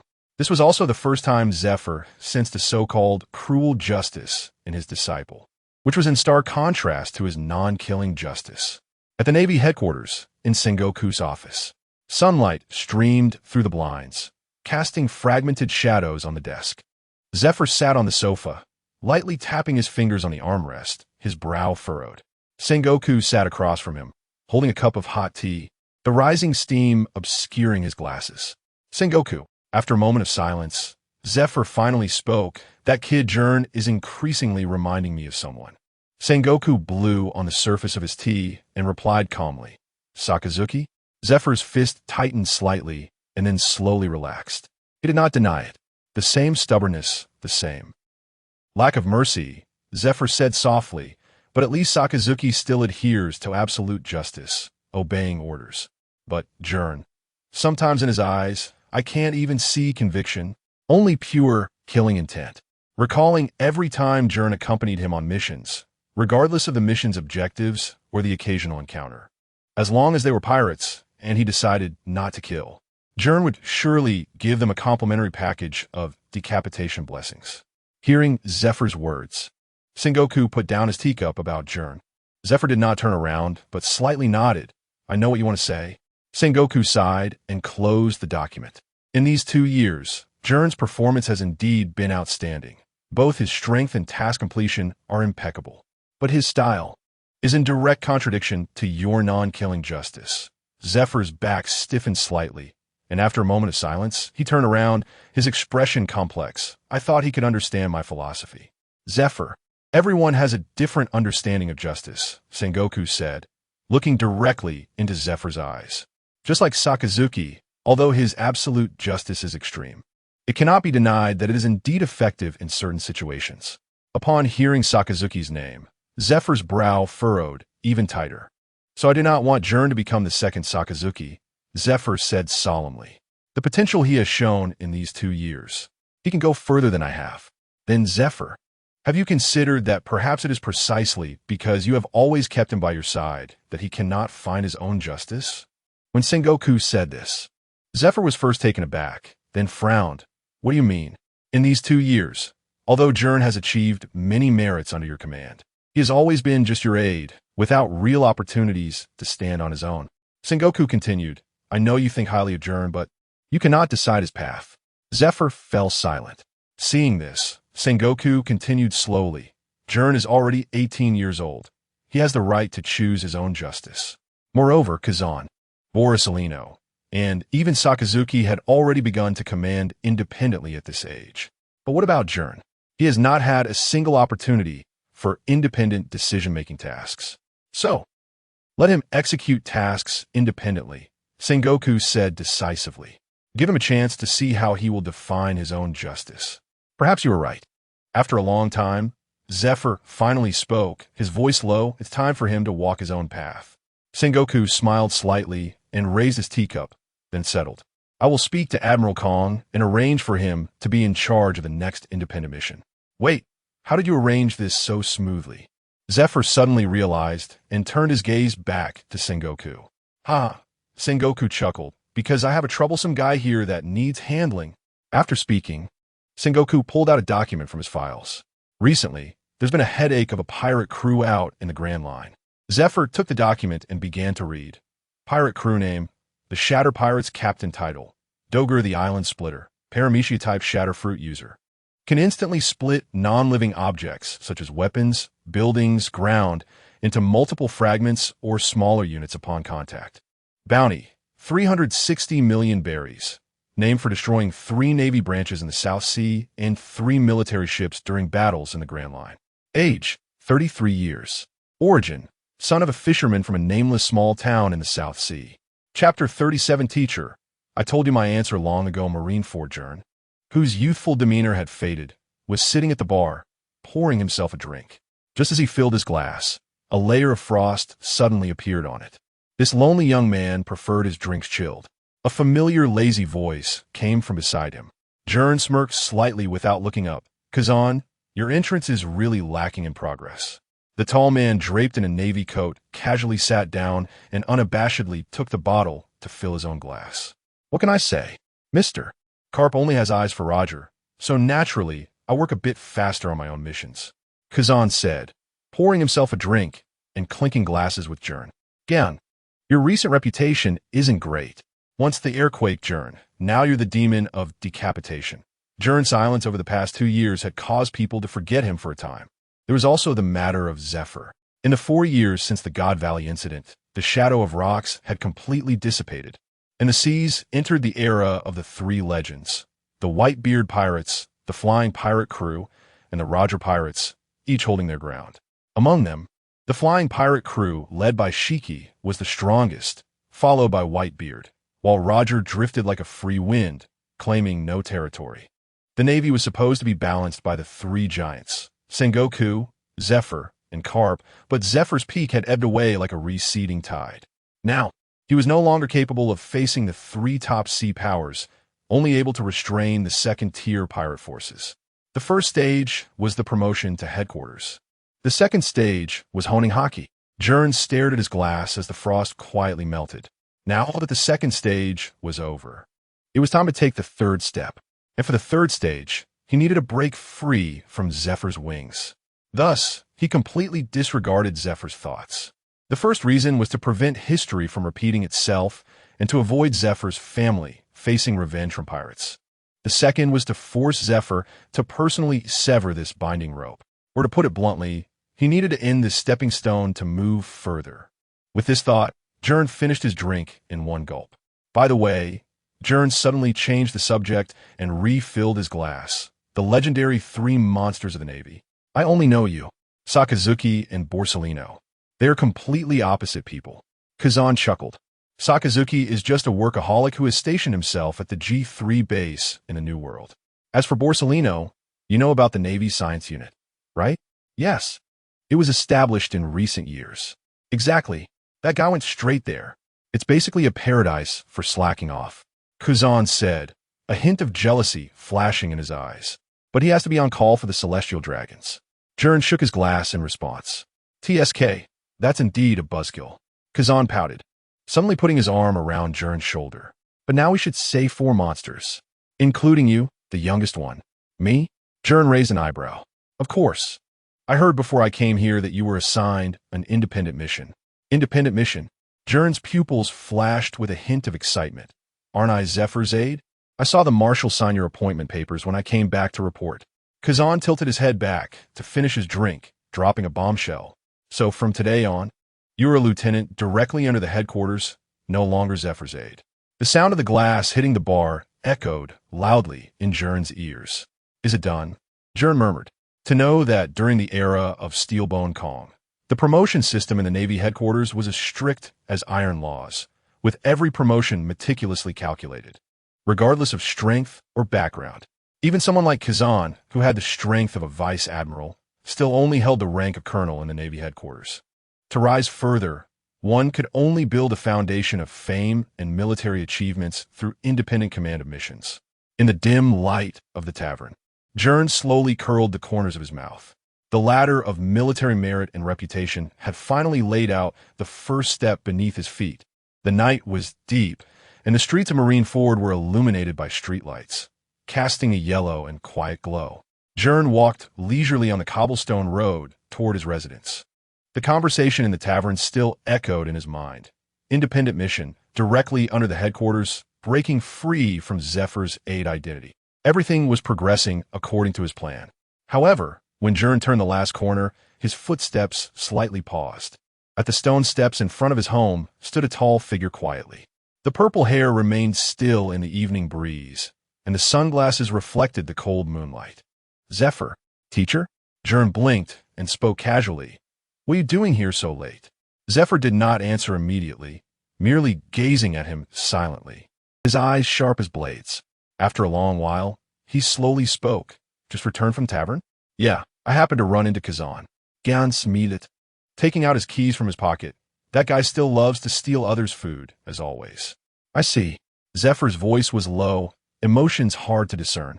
Then he should have told you. The sound of the key entering the lock was particularly crisp in the quiet street. Gern opened the door and stepped aside to let him in. Would you like to come in for a bit, Teacher Zephyr? Zephyr did not move, still standing on the steps. The moonlight cast a long shadow, almost enveloping Gern entirely. Gern. Suddenly, Zephyr spoke, his voice heavy as if pressing down on a mountain. Why? He still wanted to personally ask his disciple. Gern's hand paused on the doorknob, tilting his head slightly. What do you mean, why? Why did you kill them? Zephyr's fist tightened slightly, recalling those surrendering pirates who could have been imprisoned and impelled down, who could have lived. Gern interrupted him, his tone calm to the point of indifference. Zephyr's pupils slightly contracted. Gern turned to face Zephyr's gaze. Teacher Zephyr, do you remember the question you asked me in your office 3 years ago when I first arrived at headquarters? What question? You asked me why I joined the Navy. Gern's lips curled into a slight smile. I answered that it was to become stronger and also to find an answer. The night wind rustled, lifting a few fallen leaves. What answer? Zephyr instinctively repeated the answer from back then. My justice. Chapter 38, Independence Teacher. I told you my answer a long time ago. The air seemed to freeze at that moment. Zephyr's memories were pulled back to 3 years ago. His gaze fixed tightly on Gern, trying to find the shadow of that young boy in his eyes. So, this is your answer? Zephyr's voice was deep. Murder? No. Gern shook his head. I'm still searching. After saying that, Gern stepped forward, brushing past Zephyr, standing under the moonlight, his back straight. And teacher, when pirates kill civilians, don't civilians plead for mercy? Gern's voice was soft, but each word was like a hammer. Every pirate you let go could take the lives of 10 or 100 innocents in the future. Zephyr fell silent. I do not believe in repentance, nor do I believe in reform. Gern looked up at the night sky. I only believe that dead villains will never commit evil again. This sentence pierced through Zephyr's long-held belief in not killing for justice like a sharp dagger. You have changed, Gern. After a long time, Zephyr finally spoke, his voice carrying an imperceptible weariness. The you from before had blood in your eyes, confusion, but at least there was warmth. Gern did not refute, just smiled slightly. People will always change, teacher. The night wind grew colder. The shadows of the two men elongated on the ground, yet they could never intersect. Sengoku has already arranged for you to execute the mission independently, Zephyr said, his tone returning to its usual calmness as he handed the mission briefing to Gern. That split island Dorg, a pirate with a bounty of 360 million. I understand. Gern nodded. I won't intervene in this mission. Zephyr turned around, his cloak rustling in the wind, but Gern, remember. He paused, looking back at his most proud disciple, his expression complicated. Murder may solve immediate problems, but it will never bring true justice. So, tell me, that is not your justice, right? Gern, I am still searching. Before Gern could finish his sentence, Zephyr tossed over a bottle of liquor, a dark green bottle. Teacher Zephyr, looking at the liquor in his hand, Gern frowned. Don't lose yourself in the search for justice and take the wrong path. Your justice is not that. If you go astray, I will personally wake you up. Gern watched Zephyr's departing figure until that purple shadow completely blended into the night. You always like to say that. A man should carry his beliefs through his life. Isn't that cool? Such words, Gern murmured to himself, opening the bottle Zephyr had given him and taking a drink, his fingers unconsciously brushing over the black sword. 8 desolations at his waist. The scabbard emitted a faint tremor, as if responding to his thoughts. Although it is not my justice, at least it can protect the people I want to protect. Under the moonlight, a glimmer of determination flashed in Gern's eyes. As for his own justice, perhaps the true answer lies at the end of this road.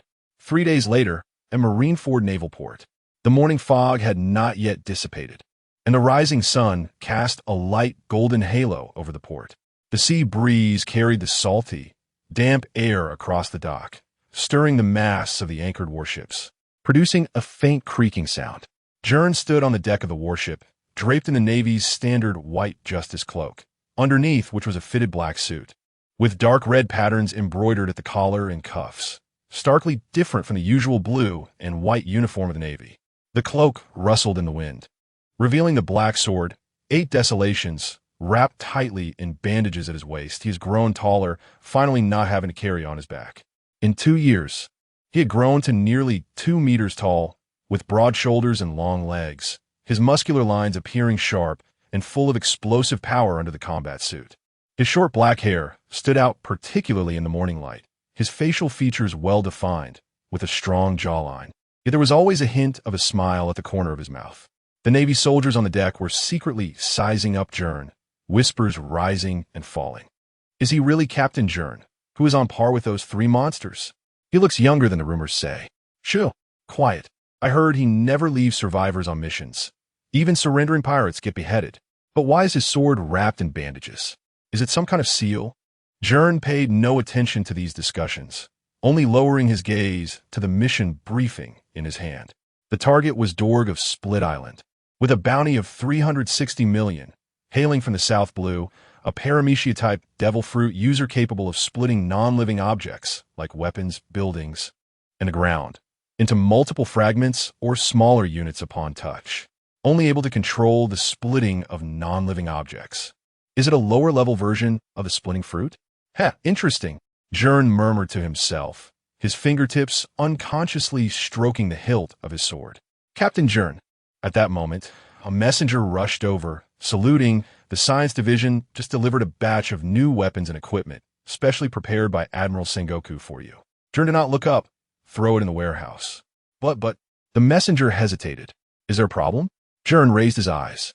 The messenger instantly froze, as if a prey caught in the gaze of the beast, cold sweat trickling down his forehead.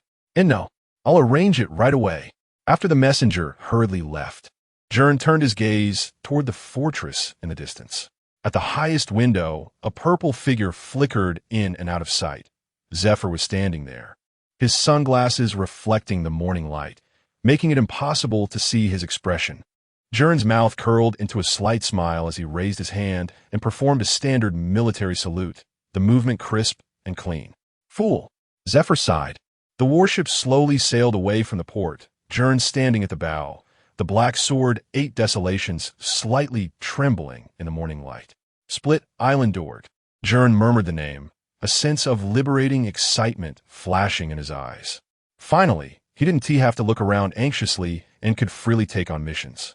Before he finished speaking, he suddenly turned around, his cloak slicing through the air with a sharp arcway anchor. Destination: New World G2 base waters. In the distance, Zephyr watched the warship gradually disappear over the horizon, his fists unconsciously clenching. Gern, don't let me down. Chapter 39. Start executing shock justice. New World Sea Area. A nameless island. The crew of the Broken Island pirates was gathered around a campfire, tearing into roasted meat and spilling barrels of alcohol everywhere. Captain Dorge, are we really going to ally with that guy? A tall, skinny pirate whispered, his eyes flickering. Dorge, the captain of the Broken Island, tore off a large chunk of meat and stuffed it into his mouth, chewing as he smirked with greasy lips. Otherwise, you think with our current strength, we can stand firm in the New World? He took a swig of alcohol and continued. We've only been in the New World for a month, and we almost got wiped out by other pirate crews. Now the Navy has their eyes on us.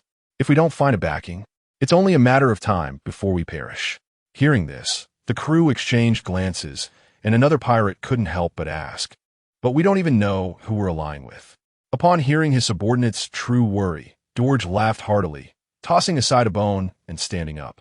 His build was robust, with bulging muscles and several gruesome scars wrapped around his right arm. This was the origin of his name, Broken Island.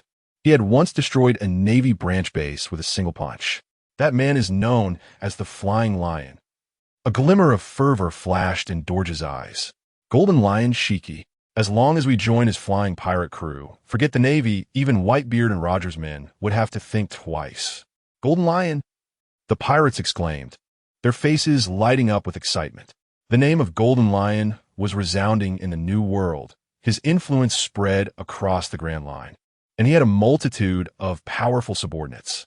If they could climb this big tree, they would indeed be worry-free.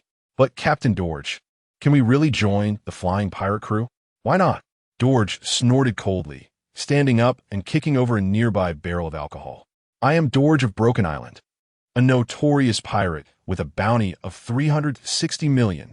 As he spoke, he slammed a fist into the ground, and in an instant, the ground within a radius of several dozen meters cracked like a spider web, sending debris flying. The pirates were stunned by the scene and erupted in cheers. However, another pirate hesitated and said, but we haven't even seen the Golden Lion himself. If we rashly ally, won't it be? Don't worry. I've already contacted an officer under the flying pirate crew. Looking at his captain, who seemed to have everything under control, the crew couldn't help but laugh. However, at that moment, boom! A deafening explosion suddenly erupted, shaking the entire island violently, scattering the campfire and sending sparks flying. The pirates stumbled and looked in terror toward the source of the sound. What happened? An earthquake? No. George forcibly steadied himself, his face darkening. This isn't an earthquake. He fixed his gaze on the direction of the coast and suddenly noticed a Navy warship quietly anchored in the distance. At the bow of the warship, a tall figure soared into the air. Those persistent Navy bastards. This time, they've sent someone formidable. 10 minutes earlier, aboard the Navy warship, Lieutenant Gern lay lazily in a chair, a newspaper covering his face, seemingly indifferent to the impending battle. The Navy soldiers on the deck, however, were nervously running back and forth, constantly reporting reconnaissance findings. Report, Lieutenant Gern. Target location confirmed. The Broken Island pirates are all resting on the west side of the island. Report. No other pirate crews have been spotted in the surrounding waters. Hearing the reports beside him, Gern slowly raised his hand, lifting a corner of the newspaper to reveal a pair of indifferent eyes. Oh, finally found them. He stretched, slowly stood up, and put on his justice cloak. Chased them for a week, they really can run. Watching Gern stroll forward, a Navy chief couldn't help but ask, Lieutenant Gern, when do we act? Gern glanced at him, a slight smile on his lips. Act? No, you all stay here. Huh? The soldiers were taken aback. I'll go alone. Gern stepped toward the bow, his gaze fixed on the distant island. Just be ready to catch them. Although, there might not be many to catch. Wait, Lieutenant. That's a pirate crew with a bounty of 300 million berries. Are you sure you can? You all know the bounty is almost over 300 million, so if we land on the island and fight. Gern raised his hand and pressed down on the soldier's hat. I would feel very pained by each of your sacrifices. Lieutenant Gern, you. As soon as Gern said this, all the soldiers on the warship burst into tears, covering their faces. How can you be so gentle? They all knew about Gern's legendary feats against pirates, but they never expected him to be so tender towards his own men. This contrast struck a chord in the hearts of all the soldiers present. All right, you all should prepare well, too. Don't let any fish slip through the net. The soldiers exchanged glances, still not processing, when Gern had already leaped and jumped directly from the warship into the sea. Wait, Lieutenant, our mission requires capturing them alive. Before the words were finished, a circle of white shockwaves suddenly erupted beneath Gern's feet, the air compressing into a solid form under his control, causing the space to tremble slightly. Broken Island Dorge. Gern murmured softly as he soared through the air. Bounty of 360 million, capable of using armament hockey. A Paramecia-type crack fruit user. Should be fine. With that, his figure streaked through the sunlight like a sharp white particle stream, heading straight for the island.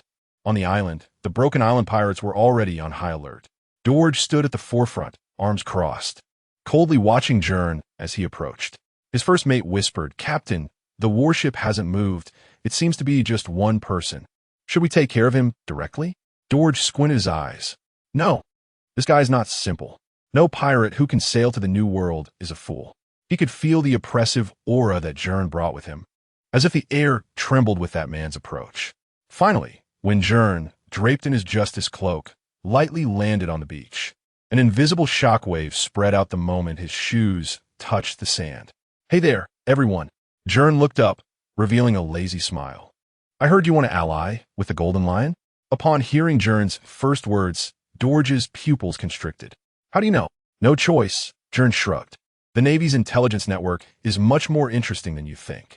After saying that, Gern slowly drew the black blade haku from his waist, the bandages peeling away to reveal its pitch-black blade. But, sorry, your plan needs to change. Hee. Dorge sneered.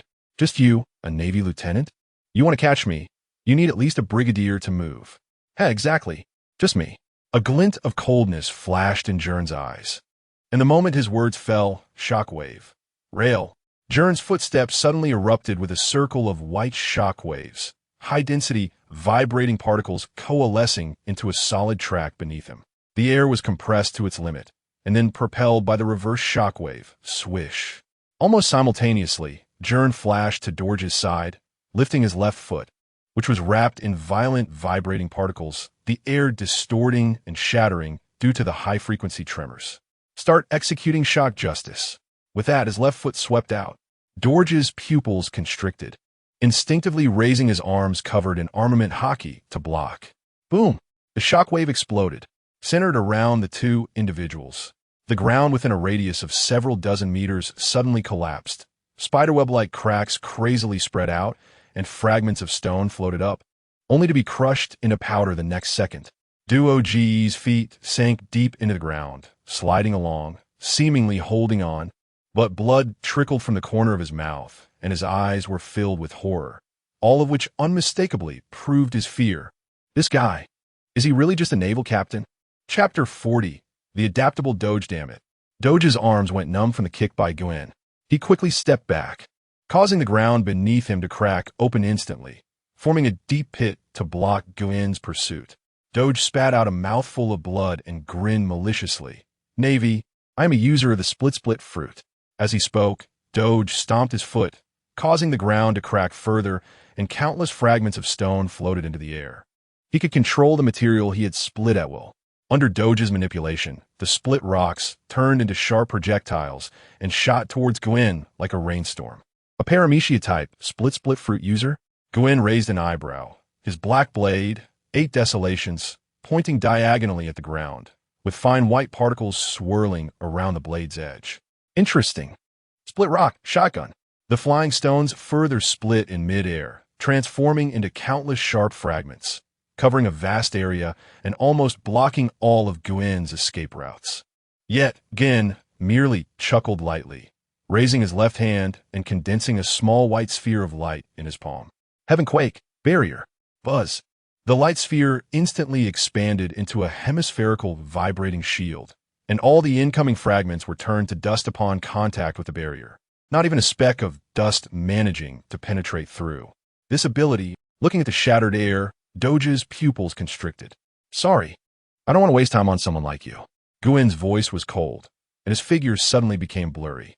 The air beneath his feet compressed and exploded, propelling him towards Doge at an almost teleportation speed. Shock instant.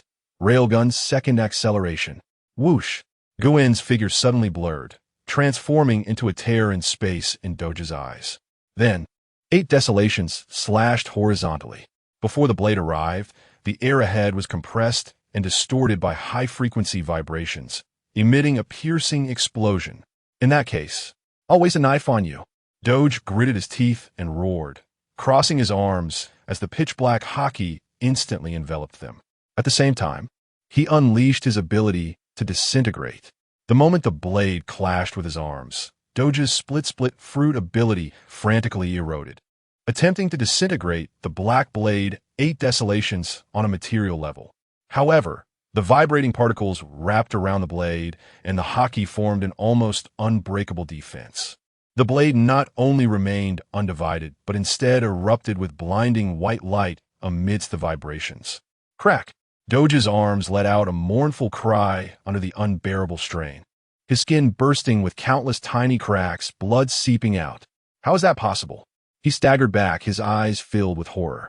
His ability couldn't even budge this blade.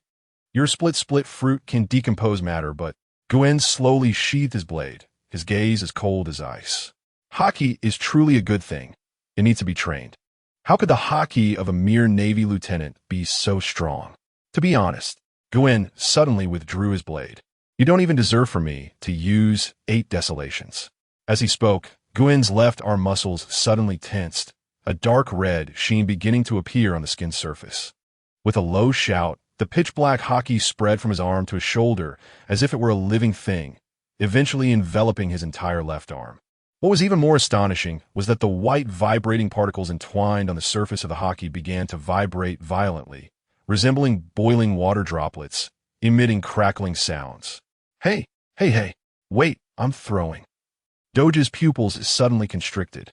He could feel the surrounding air trembling, and the rubble beneath his feet began to jump uncontrollably. The boring game is over. Gern's voice was ice cold. He suddenly stepped back with his right leg, and the ground cracked with spiderweb-like patterns. His left fist slowly pulled back. With every inch it moved, the surrounding air distorted further. When his fist was pulled to its limit, the hockey on his entire arm suddenly shimmered. and the vibrating particles trembled wildly. Black shock, shattered star. The moment he punched, time seemed to freeze for a second. Boom! The space in front of his fist first caved in and then exploded like glass. A spiderweb-like crack in space, over 10 meters in diameter, suddenly opened before Doge, and a terrifying shockwave spread in a fan shape. Doge's hastily constructed hockey defense crumbled like paper, his abdomen caving in instantly, and his shirt was shredded to pieces with a tearing sound. Poof! Blood sprayed wildly from Doge's mouth, his body flying backward like a kite with its string cut, crashing through 3 rock walls before barely stopping. In the dust, Doge lay collapsed in the ruins, his bones shattered, his eyes turning white. This is the technique combining hockey with Heavenquake. Gern slowly withdrew his fist, the surrounding air still vibrating at high frequency, emitting a low hum. Really, that felt great. After a long time, the warship slowly approached the shore, and the Navy soldiers quickly formed a line to disembark, efficiently surrounding the entire beach.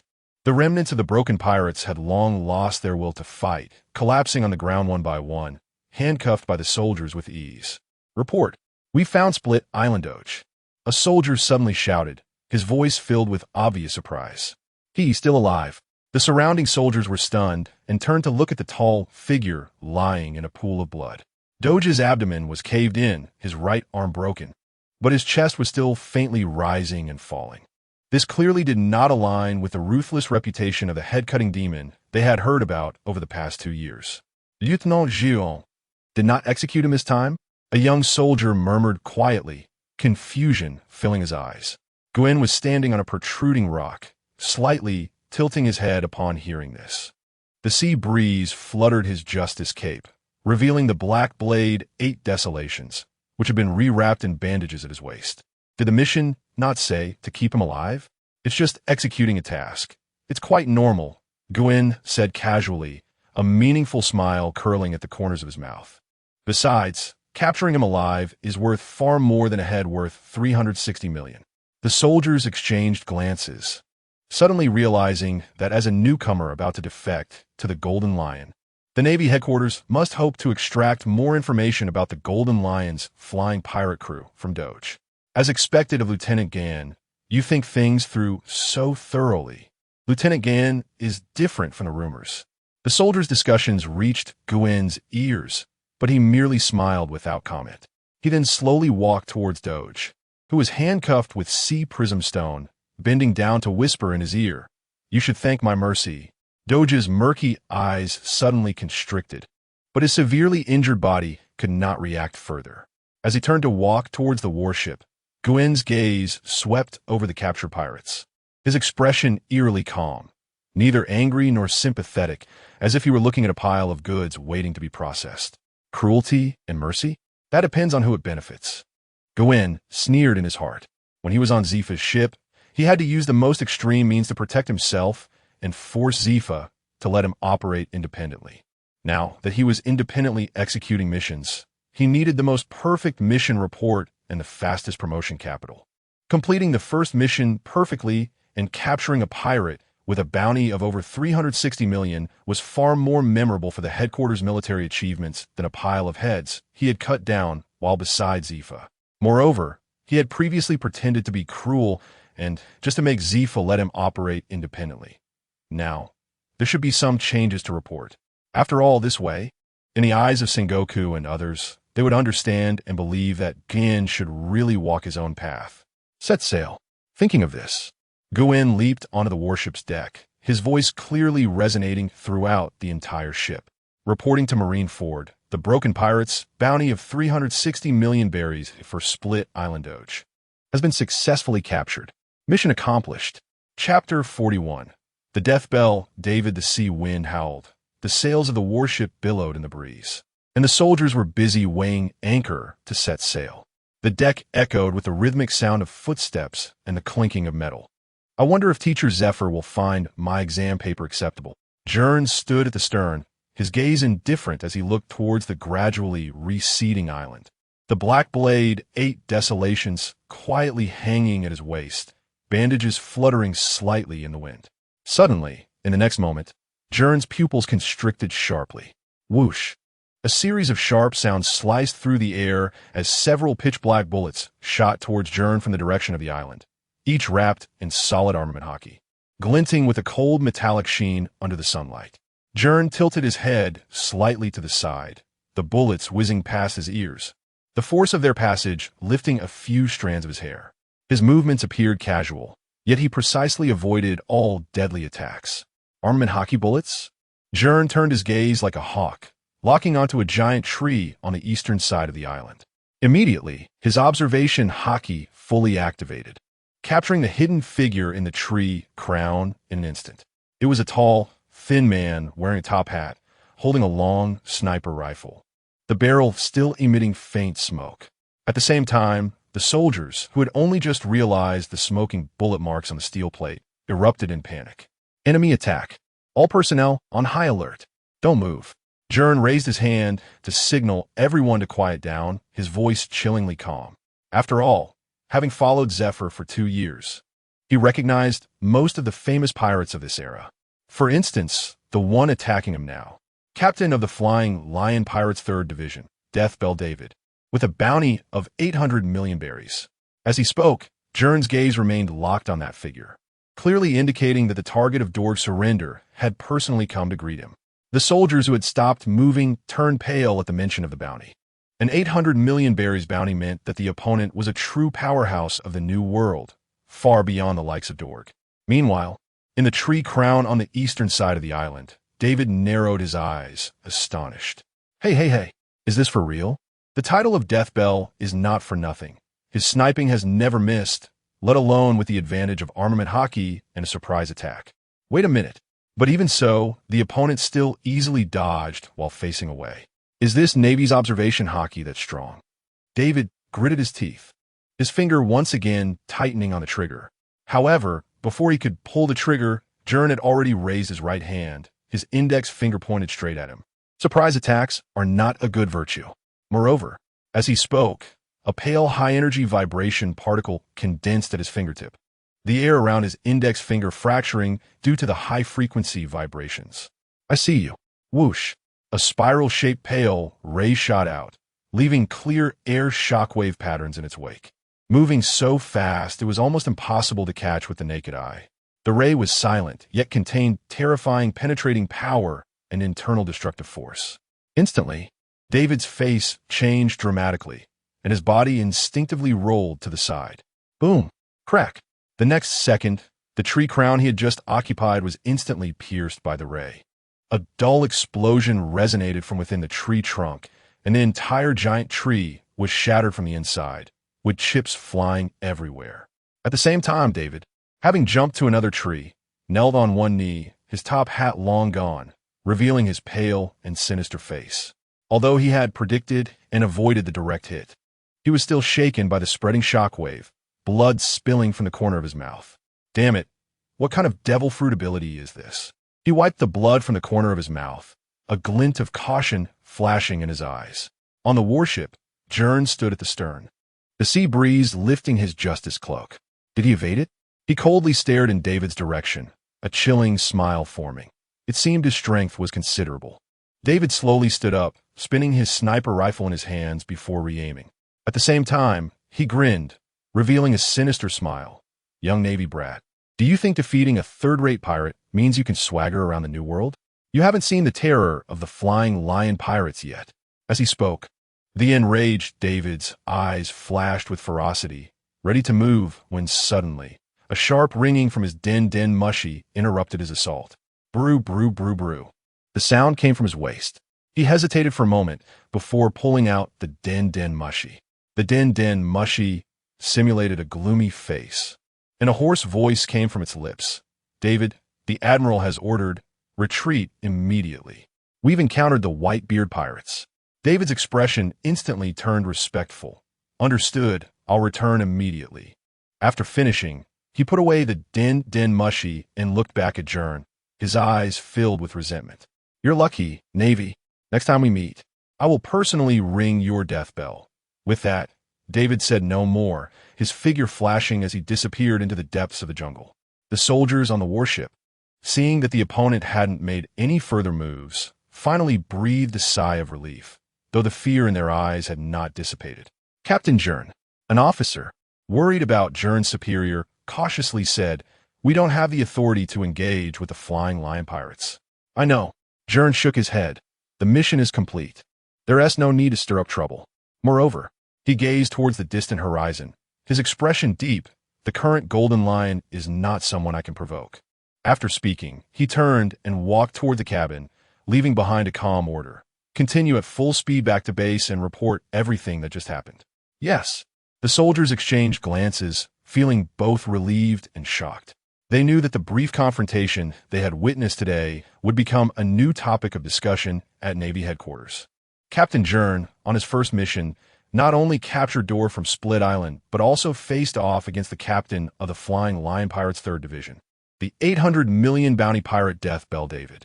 The sea breeze grew stronger as the warship sliced through the waves, speeding towards Marineford. Gern stood on the deck, his fingertips unconsciously brushing the hilt of his sword, his gaze fixed on the distant horizon, his thoughts drifting towards a more distant future. The Golden Lion, the Flying Lion Pirates, he murmured to himself. To be honest, he really wouldn't pursue Death Bell David, or rather, he wouldn't engage in conflict with the Flying Lion Pirates. After all, the Golden Lion with a ship's wheel embedded in his forehead is truly incomparably strong. Float fruit ability, top-tier 3-color hockey, dual-wielding swordsman. This peak strength, combined with a host of powerful subordinates. Even in this era, Gern couldn't help but subconsciously think, or rather, he couldn't shake this understanding. The current Flying Lion Pirates are even more terrifying and powerful than the Roger Pirates.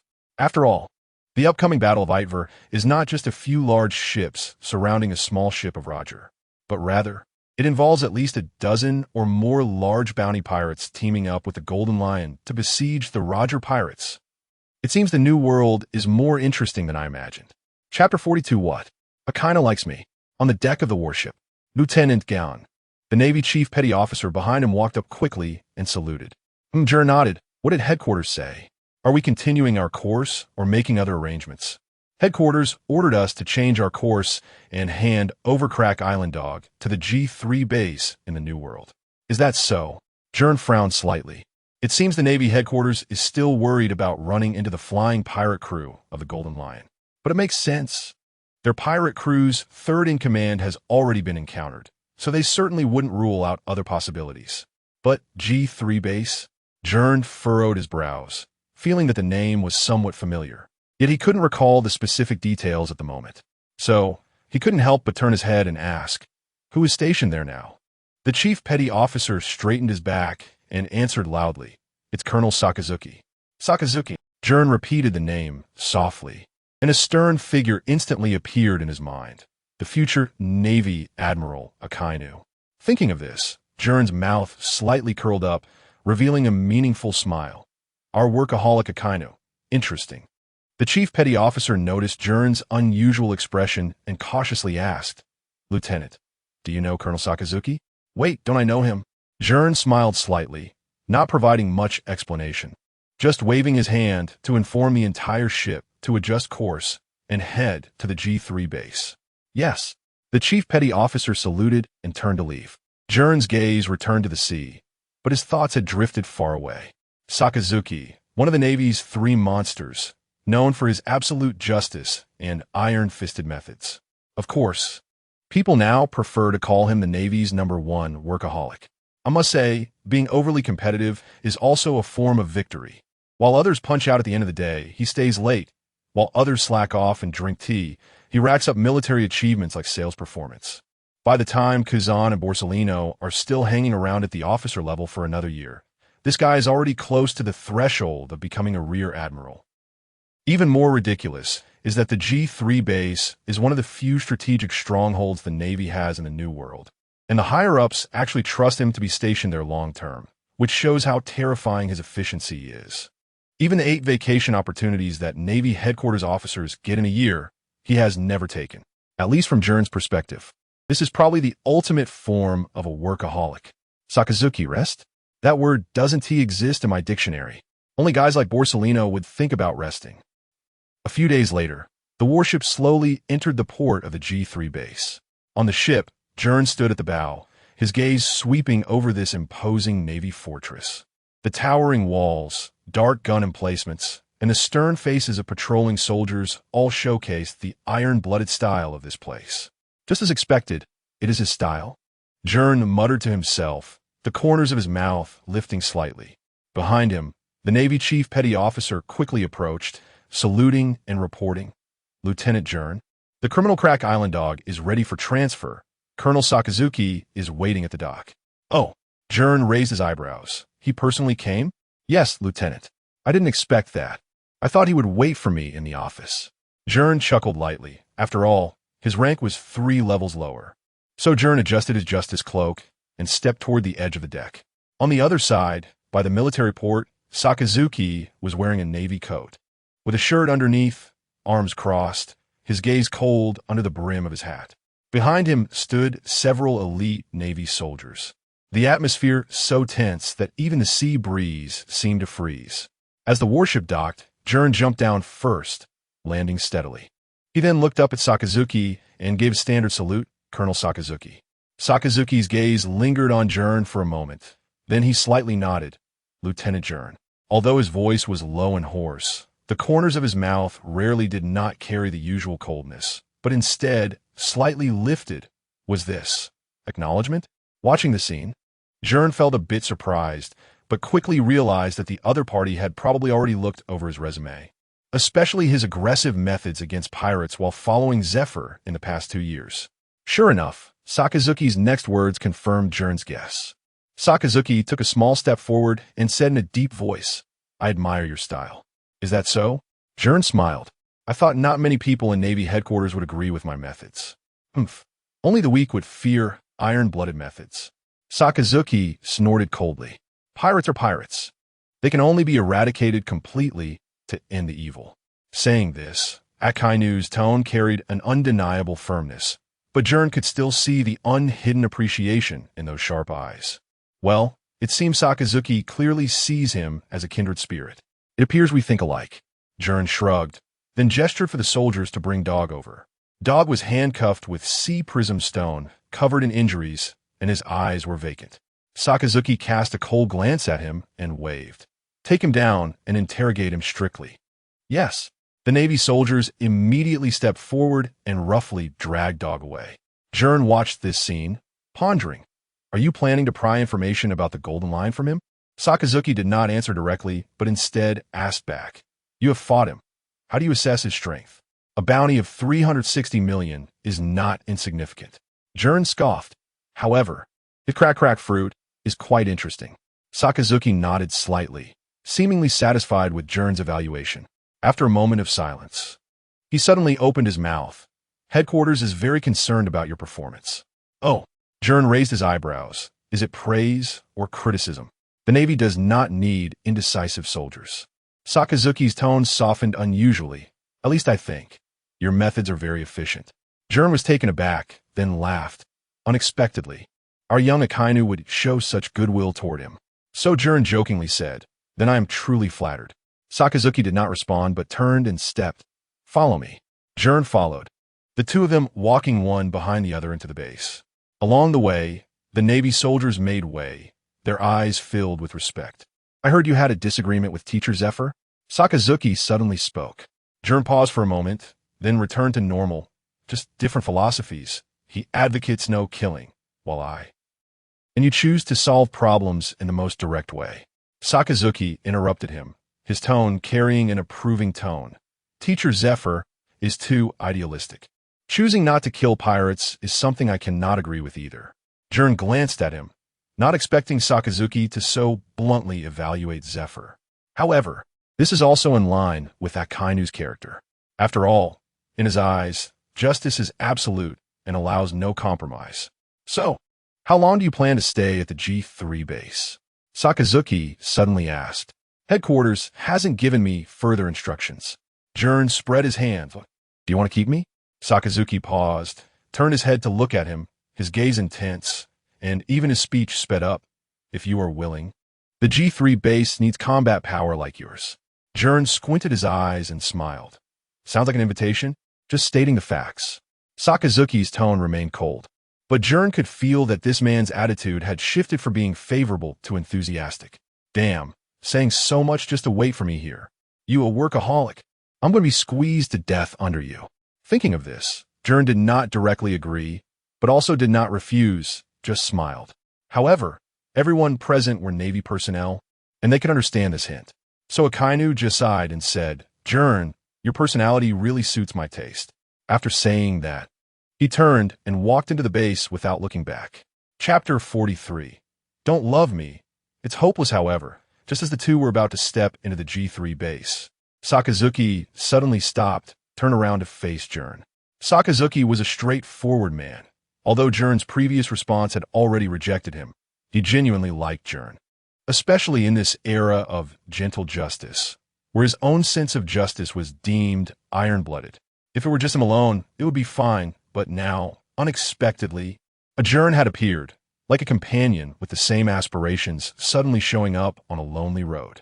Therefore, after hesitating for a moment, Sakazuki decided to try another approach, and his tone rarely took on a hint of enthusiasm. Lieutenant Gern, since you're interested in understanding the G3 base, I can give you a detailed introduction to the work efficiency here. Huh? When did I express interest? Gern was taken aback, and after a moment, he asked efficiency? If I can attract him with the system I created for G3 base, it might work, Sakazuki thought to himself, nodding proudly. The G3 base is one of the Navy's most elite strongholds in the New World, with a task completion rate of 98.7, far surpassing other bases. Gern. Oh, the daily training duration is maintained at an average of 8 hours, with a 100 physical fitness rate for soldiers. Daily training duration maintained at 8 hours. What's wrong? Do you think that's short? But I have to adhere to the soldiers' training responsibilities. It's fine, you can continue. Sakazuki continued, his tone growing more serious. Moreover, our average time for pirate extermination tasks is only 2 days, which is 47 shorter than the headquarters stipulated time limit. Damn, do G3 soldiers live such miserable lives? Gern's forehead broke out in a cold sweat. That's quite impressive. Seeing that, Gern acknowledged him. Sakazuki's tone became even more relaxed. Additionally, our logistics supply turnover rate is as high as 80, which means we are always in a state of combat readiness. And here, you can fully unleash your desire to eliminate pirates. Aside from the mission requirements to keep them alive, I can completely turn a blind eye. I could even agree to take down an entire pirate crew. Wait. Gern quickly raised his hand to interrupt. Captain Sakazuki, I'm just here to hand over a prisoner. There's no need to go into such detail. Sakazuki frowned, seemingly displeased by the interruption. Efficiency is the foundation of justice. If you intend to stay at G3 base, you must grasp these data. Gern forced a couple of laughs. Ha. I'll consider it. I know you're considering Zifa's attitude. Sakazuki stared at him for 2 seconds, then suddenly pulled out a thick booklet from his pocket. This is my operational report and efficiency analysis from nearly 3 years stationed at G3 base. You can preview it first. Gern. No, don't love me. It's hopeless. A few days later, in the New World waters, dark clouds gathered, and the sea wind whipped up layers of waves. The main ship of the Golden Lion, the Flying Lion, quietly anchored on the surface, surrounded by 5 or 6 subordinate pirate ships. On the deck, the crew was silent as the grave, not daring to make a sound.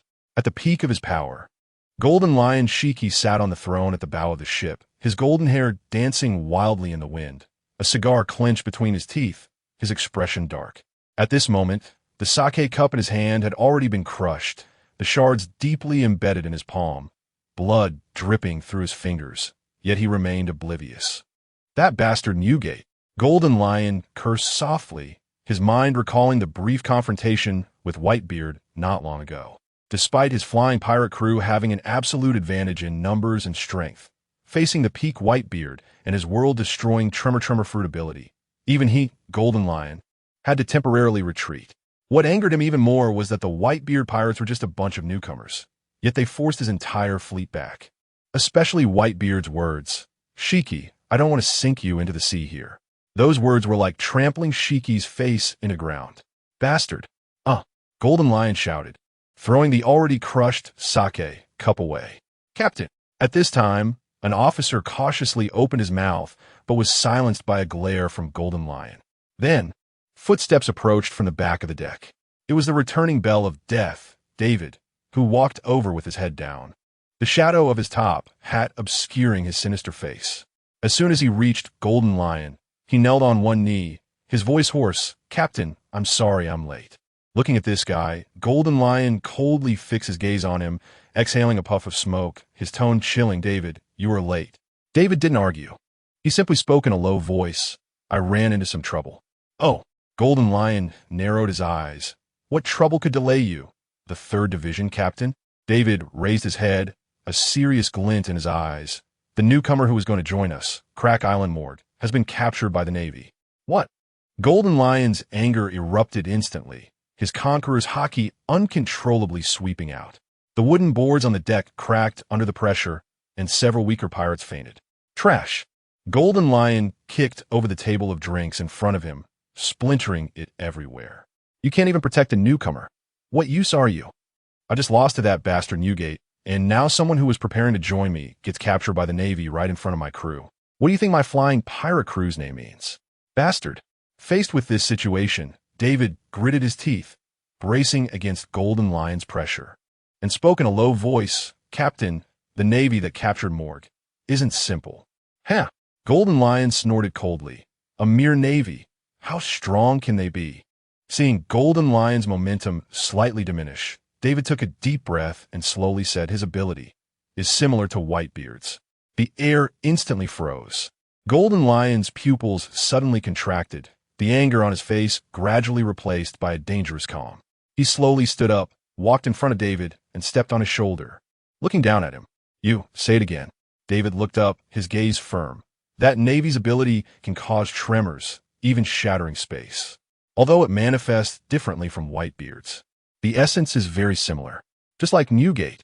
Golden Lion lifted his foot, fell silent for a moment, then suddenly burst into laughter, his laughter carrying a chilling undertone. "Interesting, truly interesting. The Navy actually has such a guy hidden away."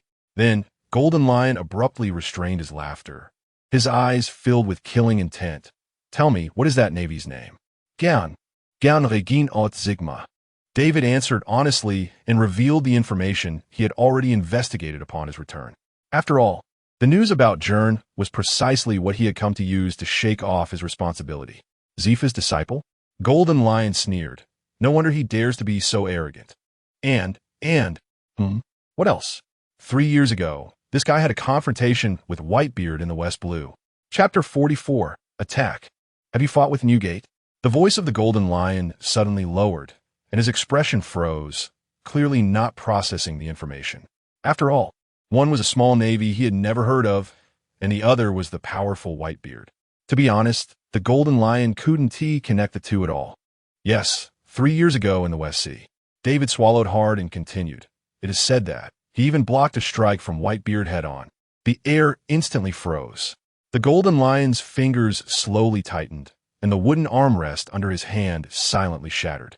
At the same time, a sinister smile curled at the corner of his mouth, his voice hoarse. "Oh, he blocked Newgate head-on?" David's forehead broke out in cold sweat, but he still gritted his teeth and added, "His ability is similar to Whitebeard's. Both can trigger vibrations, just in different forms." And what? The Golden Lion's voice was as cold as ice. It seemed that after that confrontation, he had remembered the kid's name, even earned the name Empty Shock. "Ah." The Golden Lion suddenly burst into wild laughter, his conqueror's haki erupting. The entire ship trembled violently, and the pirates on the deck fell to their knees, their faces pale. "Interesting. Too interesting." The Golden Lion's laughter abruptly stopped. "You mean the Navy has hidden a little Whitebeard? Not just Zifa's disciple. He even crossed paths with that bastard Newgate?" Saying this, he stomped hard, shattering the deck, his golden hair dancing like a lion's mane. "So, the Navy thinks they can scare me with a fake?" David lowered his head, not daring to respond. The Golden Lion turned and walked to the bow of the ship, his golden hair swirling in the wind like a lion's mane. "I can't move against Newgate for now, but a counterfeit." He grinned, revealing his white teeth. "I will personally chop him into pieces and feed him to the Sea Kings." "Admiral, what should we do next?" At this moment, a cadre tentatively asked. The Golden Lion did not turn back, only coldly said, "Where did that Kid-S warship go?" G3 base, David replied. "The place where Sakazuki is stationed." Hearing this name, a sinister smile appeared at the corner of the Golden Lion's mouth. That Magma Kid? After saying this, he suddenly raised his hand, and the seawater in the entire sea area churned violently under his control, several pirate ships slowly rising, suspended above the clouds. "Pass down the orders." The Golden Lion's voice echoed through the sky. The entire army turned. "Target the Navy G3 base." David was startled. "Admiral, are you going to take action yourself?" "That's the Navy's G3 base." The Golden Lion grinned. "Since the Navy dares to capture my people and hide someone with the same ability as Whitebeard, then I will let them know the cost of provoking me." After saying this, the Golden Lion drew his twin swords, Sakura, Tin, and Deadwood. The sword edges gleaming coldly in the sunlight. Moreover, whether it's empty shock or magma, they are not enough to stop me, the Golden Lion. 3 days later, in Admiral Sakazuki's office at the Navy G3 base, sunlight filtered through the blinds, casting sharp stripes on the floor. Gern was originally transferring prisoners, but the headquarters meant to keep Dord temporarily here, and later the headquarters would send someone to escort him to the underwater prison impelled down. Gern's warship would return to Marineford with the escort warship. That's the meaning, but is it really okay to face the warm and friendly Sakazuki here alone? Which is completely opposite to his impression. "So you mean the annual operational report for G3 base needs to add 3 more data modules?" Gern supported his chin with one hand, his fingertips impatiently tapping on the table. The open G3 base 5-year development plan had already flipped to Chapter 73. Sakazuki sat behind the desk, the shadow of his military cap obscuring the upper half of his face. Only the tightly pressed corners of his mouth showing that he was in a good mood, even thinking that Gern would soon be left at G3 base. "Gern, it's not just the data modules. The standardized procedures of the logistics support system also need." Just as Sakazuki continued to tell Gern how great his G3 base was. Suddenly, Gern's pupils suddenly contracted. His observation hockey captured an anomaly in a thousandth of a second. It was coming from the high altitude above the base. A tremor from some massive object tearing through the air. It wasn't the sound of wind nor thunderstorm, but Sakazuki.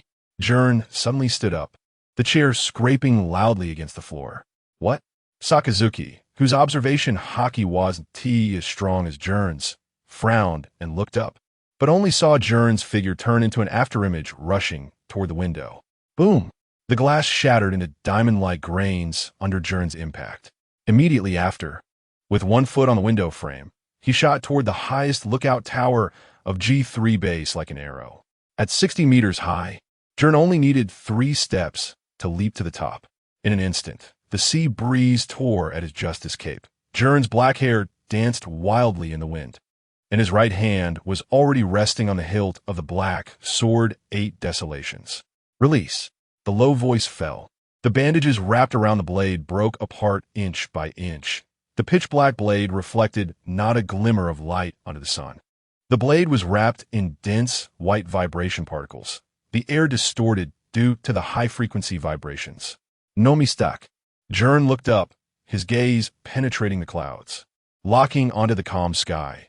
And the moment his right hand gripped the raised sword, the extremely compressed vibration particles formed a force field, causing the steel lookout tower beneath his feet to suddenly dent into a perfect circle. Bang! Amid the explosive sound of the air bursting, Gern's figure instantly broke the sound barrier. At the same time, his body gradually elementalized during the ascent, transforming into countless jumping white particles. Only that black sword remained solid, tracing a dark trajectory through the flow of particles. 700 meters high, above the clouds. In Gern's pupils reflected 3 giant warships blocking the sun and countless fragments of rock. The hulls were disintegrating, thousands of rocks, cannons, and debris were plummeting toward the G3 base like meteors. Sure enough, lifting things to high altitudes and then disintegrating them as weapons. Truly a grand move. Golden Lion. Chapter 45. Gold Lion Shiki. This kind of thing cannot be overlooked. A cold light flashed in Gwen's eyes as he suddenly exerted force. Under double acceleration, the blade of the Black Blade 8 Desolations suddenly emitted a blinding white light. At the same time, his arm muscles tightened to the extreme, and the armed color hockey spread from his right hand to the tip of the blade like a living entity, resonating with the vibrating particles that the blade possessed, leaving spiderweb-like spatial cracks in the air. Heavenly tremor, cross-slash, horizontal slash, vertical slash. The Black Blade 8 Desolations carved 2 intersecting and fierce slashes in the air. With a blade passed, space seemed to be torn apart, and pale vibrating particles formed a massive cross-shaped shockwave, shooting up into the sky. Skybreaker. The 2 intercrossing slashes tore through the long sky. The horizontal slash wave was pale, neatly cutting the clouds in half. The cross slash created a vacuum channel by compressing the air along its path to the extreme. Crack! The sound of the sky shattering echoed across the horizon. 3 massive ships simultaneously began to disintegrate from their central parts. Heavy planks, thick masts, heavy gun turrets. All structures were shattered into orderly cubic fragments the moment they came into contact with the slashes. Debris of wood, steel, and sails flew through the air like a catastrophic natural disaster. However, the wreckage continued to fall. At the same time, Gwyn's body began to descend. The wild wind howled past his ears, and his black hair danced wildly in the airflow. It's not over yet. Gwyn suddenly twisted his waist during the fall, opening his left hand toward the sky. Countless pale particles coalesced from his palm, forming a small, circular ring. With a push from Gwyn's palm, it instantly expanded into a massive, circular shockwave. The space inside the ring twisted violently, as if even light was being shattered. Heavenly tremor, starfall. Boom! The shockwave from the ring exploded and spread in a spherical manner. All the falling wreckage was turned to powder upon contact with the shockwave. Wooden fragments shattered, steel twisted, and the entire sky was cleared of a vacuum zone by the expanding white shockwave. Below, the Navy personnel at G3 base stared dumbfounded at this scene, even forgetting to breathe. Sakazuki looked up, only to see the falling wreckage disintegrating like a fragile sandcastle at the moment it touched the shockwave. Is this your ability, Gwyn? Sakazuki's fist unconsciously tightened, magma seeping between his fingers but forcibly suppressed back. Putting aside the fruit ability at this moment, Akainu clearly recognized that at least in terms of mastery of observation hockey, he was indeed inferior to Gern. At the same time, Gwyn lightly landed on a slanted pole, bending one knee to cushion the impact. The Black Blade 8 Desolations pointed diagonally at the ground, and the vibrating particles on the blade had yet to dissipate. Sakazuki, a formidable guy, is coming. I told you. Gwyn looked up at a certain position above the clouds, his observation hockey firmly locking onto it. Gold Lion Shiki! Ha ha ha ha! The moment Gyn finished speaking, amidst the arrogant laughter, the cloud spread, and under the sunlight, a golden figure stood above the air. Seeing the gold lion appear, even Sakazuki instinctively narrowed his pupils, especially at the moment when that man drew his twin swords. The magma fruit ability within him began to boil uncontrollably. You little brat, you're more interesting than I thought. The gold lion laughed heartily, and his conqueror's hockey poured down like a tsunami. Sakazuki merely broke into a cold sweat, while Gyn felt nothing from the gold lion's conqueror's hockey. After all, compared to the conqueror's hockey baptism from Rox and Roger in God Valley back in the day, or Whitebeard's conqueror's hockey, the intimidation from the gold lion was truly inadequate. In an instant, all the Navy personnel at the G3 base were knocked unconscious, leaving only Sakazuki and Gwyn standing firm. Gold Lion Shiki has descended. The Gold Lion Shiki hovered in midair, his eagle-like sharp eyes fixed on Gwyn, a faint cold smile playing at the corners of his mouth. His golden long hair danced like a living thing in the wind, each movement carrying a suffocating sense of oppression. Indeed, it's exactly the same ability. The Gold Lion's voice was deep and hoarse, and he was also a LOGIA type. At the base, Gwyn could feel that his back was already soaked with cold sweat. Unlike the tension or excitement he felt against other enemies, at this moment he felt a primal shiver, like prey being targeted by a top predator. And his left hand unconsciously tightened, vibrating particles silently gathering in his palm, emitting a faint buzzing sound. Shiki! Sakazuki's voice erupted with the explosive sound of boiling magma. He deliberately positioned himself half a step in front of Guen, a stance that allowed for a combined attack while giving Guen space to fight. Especially since it kinda noticed Gen adjusting his breathing, clearly needing a moment after that slash. The Gold Lion didn't even glance at Sakazuki. His gaze remained fixed on Guen. That kind of look felt like an appraisal. "You little brat." The Gold Lion suddenly spoke, his voice carrying an undeniable command. "Release Dorge. And then kneel down and apologize to me.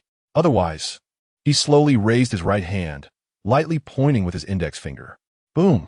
A distant watchtower suddenly shot up from the ground, twisting and compressing in midair, ultimately transforming into a pile of scrap metal that crashed down in the center of the base square, kicking up a cloud of dust. This base will become even more miserable than that pile of scrap metal. Hearing the Gold Lion's words, Guen instinctively looked at Sakazuki and found that this usually tough man also had a serious expression, sweat beads forming on his forehead. But made sense, after all. Even with the two of them combined, they could only barely handle the Gold Lion. "Shiki, you can certainly try." Gwen took a deep breath, positioning the black blade 8 desolations across his chest, the vibrating particles on the blade beginning to vibrate at a high frequency, distorting the surrounding air. Upon hearing Guen's words, a glimmer of appreciation flashed in Sakazuki's eyes. Subsequently, his magma fist expanded to twice its original size, emitting an astonishing heat. He almost gritted his teeth to squeeze out a sentence. "Justice should not be insulted." The Gold Lion paused for a moment before erupting into a burst of wild laughter. That laughter contained Conqueror's haki that impacted the surroundings like a physical force, causing the base's glass windows to shatter. "Ha ha ha. Interesting. Too interesting." The Gold Lion wiped away the tears of laughter from the corners of his eyes. "Two little brats who don't even have Conqueror's haki dare to talk big in front of me?" His smile suddenly vanished, replaced by a chilling, killing intent. "You have no idea who stands before you." Before his words fell, the Gold Lion swung his hand sharply, and the famous swords Sakura, Ten, and Deadwood flew out. Hovering beside him, their blades pointed directly at Gen and Sakazuki. "Last question." The Gold Lion's voice was as cold as ice. "Release them, or die." Half of Sakazuki had already transformed into boiling magma, the red-hot lava dripping to the ground, scorching the steel surface into blackened pits. His gaze was as hard as iron, his voice low and hoarse. "Gold Lion, this is the Navy's territory, not a place for you to run wild." Guen didn't speak. He merely lowered his stance slightly. The black blade 8 desolations angled toward the ground, the vibrating particles on the blade silently leaping. His gaze locked onto the Gold Lion, for now, instead of making threats. What he should do is fully activate his observation haki and capture every subtle movement of the opponent. So, the Golden Lion looked down at the two with a mocking curve at the corners of his mouth. "Are you trying to make me kill you here?" Chapter 46, A Battle That Cannot Be Won. The arrogant laughter of the Golden Lion echoed above G3 base. The absolute confidence of the world's top powerhouses and the tangible pressure they exert all represent the words absolute invincibility. This is the peak and scathed Golden Lion, arrogant, conceited, and unruly, a top pirate hero. "Huh." Sakazuki didn't respond. He showed his choice through action. A torrent of magma erupted from his hand, rushing towards the Golden Lion. At the same time, Gern also moved, swinging the 8 hells fiercely, sending a shock wave that tore through the ground, spreading towards the Golden Lion at an astonishing speed. Oh, so, facing the combined attack of the two, the Golden Lion merely smiled contemptuously. "You've made a choice that leads to certain death." As he spoke, the Golden Lion lightly snapped his fingers, and the entire ground suddenly tilted, causing Sakazuki's magma and Gern's shock wave to veer off course. Too slow. The Golden Lion's voice suddenly came from behind Gern, and too weak. When did he? Gern didn't even have time to turn around before feeling a sharp pain in his back. The Golden Lion's wooden clogs kicked hard into his spine. Boom! In an instant, Gern flew out like a kite with a severed string, crashing through 3 walls before finally stopping. "Gern!" Sakazuki roared as he charged towards the Golden Lion. his magma-turned fist crashing down with devastating power. Facing the fruit with the highest single-target damage, the golden lion remained unfazed, raising his sword, Sakura 10, to clash with the magma, producing a crisp metallic sound. Even more shocking was that Sakazuki's magma was forcibly split apart, unable to harm the golden lion in the slightest. "Magma brat," the golden lion sneered, a cigar still in his mouth. "You're far inferior to Sengoku." Before Sakazuki could react, the golden lion's other sword, dry wood, slashed horizontally towards him. Just then, a shock wave surged from the side, forcing the golden lion to retract his sword and retreat. TSK. Does Newgate have so many tricks? Seeing the space where he had originally stood shattered, the golden lion raised an eyebrow. "You really can do it? In the ruins?" Gern retracted his fist, staggering to his feet with blood at the corner of his mouth. "It seems you're also afraid of vibrations." Gern panted, the shock particles he was gathering in his left arm expanding to cover his entire arm. The golden lion squinted, revealing a mocking expression. "Afraid?" He suddenly raised his hand, pointing his sword at Gern. "Your ability is nothing but a poor imitation." Gern's gaze turned cold, his left hand gathering shock particles that suddenly erupted, causing the surrounding air to vibrate at a high frequency. At the same time, he slowly spoke, his voice icy. "Whether it's an imitation or not, you'll know when you try." "Arrogant." The golden lion laughed loudly, his figure suddenly disappearing. Reappearing in front of Gern the next second, crossing his swords, Sakura 10 and dry wood, to slash down. Before the sword's edge arrived, the fierce sword energy had already torn through the air, emitting a piercing shriek. Clang! Gern's black blade, 8 hells, collided violently with the golden lion's dual swords.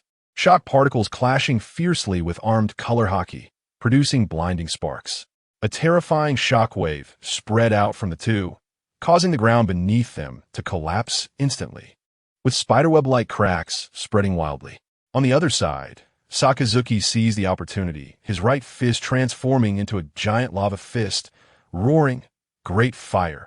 The scorching magma erupted like a volcanic explosion toward the golden lion's back.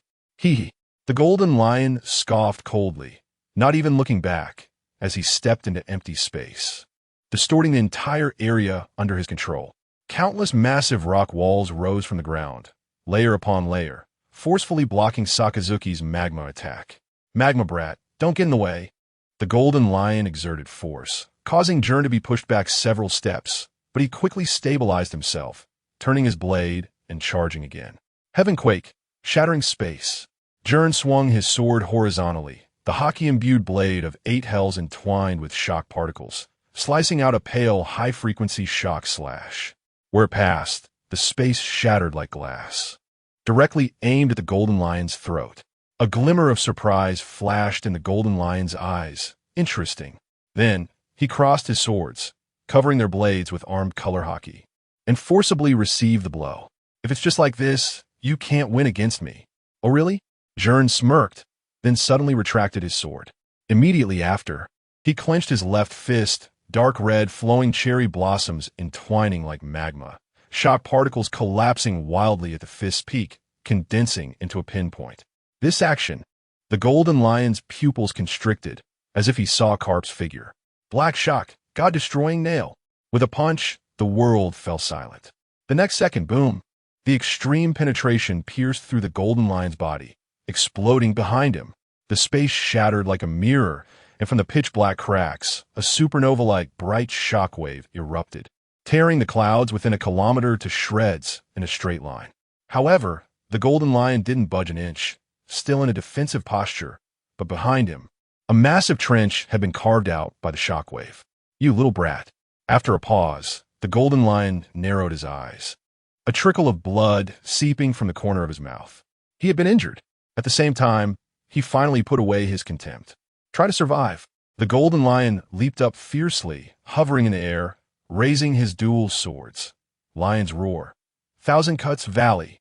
Countless sword energies poured down like a torrential rain, covering the entire G3 base.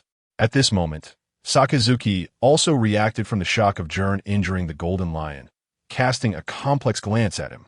Then he roared, his arms transforming into lava, smashing down towards the ground. Meteor volcano. Countless lava fists shot up into the sky, colliding with the golden sword energies, the explosions echoing endlessly. Gern instantly elementalized, turning into a stream of white particles rushing into the sky, combining Haki to create a pitch-black trajectory within the particle stream. In an instant, he aimed for the golden lion's opening, this time not with a punch, but with a palm. Gern pressed down with one palm, as if pressing a cauldron, a white shockwave appearing in his palm. Is this the technique of that guy, Sengoku? The golden lion hurriedly blocked, but was knocked back. For a moment, even a golden lion couldn't help but marvel at Gern's development of his fruit ability. How many people's techniques have you learned, you guy? Gern didn't waste words and charged again. He knew that facing a powerhouse like the golden lion, any hesitation could be fatal. Kazan, Borisolino, and me. Sakazuki also saw many familiar techniques, but now wasn't the time to think about such things. So Sakazuki quickly used Moonwalk to leap into the air, forming a pincer attack with Gern. Although the two had vastly different styles, they were now working together in perfect harmony. The golden lion laughed maniacally as he fought back, his dual swords dancing like the wind, with Conqueror's Haki and Armament Haki intertwining, each attack carrying destructive power. The battle reached a fever pitch, the sky changing color due to the clash of the three, the clouds being torn apart, and the atmosphere trembling. The Navy soldiers who had retreated to a safe area from G3 base looked on in shock at this peak showdown. Is this the battle of true strongmen? A Navy soldier murmured. However, just as the battle was at a stalemate, the golden lion suddenly sneered. The game is over. He then abruptly retreated, plunging his dual swords into the ground, causing the entire sky and the shattered rocks of the base to begin to twist under his control. Not good. Gern's pupils constricted as his observation Haki went into a frenzy. Lion's might, earthquake. The golden lion roared, and the ground trembled violently. Countless massive rocks rose from the ground, transforming into dozens of roaring rock lions, pouncing towards Gern and Sakazuki. Chapter 47. Black Arm. Above the G3 base, the clouds were torn apart by violent gusts of wind, and sunlight pierced through like a sword, casting down upon the scarred earth. Gern knelt on one knee, the black blade 8 desolations deeply embedded in the ground, supporting his unsteady body. Sakazuki was half covered in magma, but the Haki on his right arm had dissipated. The golden lion floated high in the air, his golden hair dancing wildly, with his twin swords, Cherry Blossom and Deadwood, crossed over his chest, the aura on the blades flowing like a solid entity. To be honest, if given enough time, the two of you might grow into quite terrifying figures. Do you think the golden lion would compliment anyone? No. Suddenly, the golden lion's expression changed as he looked down at Gern and Sakazuki, slowly descending to the ground, a mocking cold smile on his lips. You should have knelt down and begged for mercy from the start. In that case, I might have given you time to grow, ha ha ha. Bastard. Gern gritted his teeth, the vibration particles in his left arm flickering uncertainly, lacking enough stamina to maintain it like a candle in the wind. Beside him, Sakazuki was also panting heavily, magma dripping from his fingers, scorching black marks left behind. The golden lion had only been injured once by Gern when he underestimated him with his god-slaying nail, but since then, he had suffered no other wounds. For a moment, Gern and Sakazuki exchanged glances, both seeing in each other's eyes the resolve that this was a battle they could not possibly win. However, if I kill both of you, the golden lion muttered to himself, the bounty the Navy has placed on me will surely exceed that of Roger, right? If that's the case, then die. The golden lion casually swung his sword, a slash cutting across the sky, roaring down towards the two. In an instant, the shadow of death loomed over them, but their bodies had already reached their limits. Everyone knew that this strike was enough to crush them. Boom! A purple figure descended from the sky like a meteor, a pitch-black fist wrapped in black lightning, smashing hard against the golden slash. Amidst the deafening explosion, the slash was violently shattered, shockwaves sending debris flying in all directions for 100 meters. As the dust settled, Zephyr stood firm in front of Gern and Sakazuki, his arms radiating Haki like obsidian, his justice cape billowing in the fierce wind. Zephyr, teacher, Zephyr did not turn back. His gaze fixed sharply on the golden lion across from him, his voice cold as iron. "What do you want to do to my disciple and student Shiki?"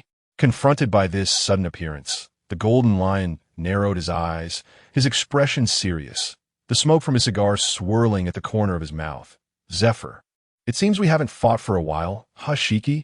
Zephyr slowly raised his right arm, haki spreading like a tide to his shoulder, muscles bulging with power. Then, he turned his head and shouted to the two behind him, "Step back, this is my fight." "Teacher Zephyr." Gern tightened his grip on the sword hilt, his knuckles turning white. This is the peak golden lion, and Zephyr himself had begun to decline in strength since his promotion to admiral. Now, facing one of the top 3 strongest of this era, he couldn't win in a direct confrontation. "This is an order," Zephyr interrupted sharply, his gaze behind the sunglasses as sharp as a blade. "You have done enough. This guy is not someone you can handle at your current level." As Zephyr spoke, he flung his cape aside, declaring that the things of the old era should be left to the people of the old era. "Zephyr, can you still deal with me now?" The golden lion sneered, crossing his twin swords in a sweeping motion. "Then let's see." "Shiki." Zephyr suddenly stomped the ground, causing it to collapse with a roar. His figure shot towards the golden lion like a cannonball, his pitch-black fist tearing through the air, producing a piercing explosion. "Black arm, meteor." The golden lion swung his sword to block, but at the moment of collision between fist and sword, the sky erupted in visible shockwaves.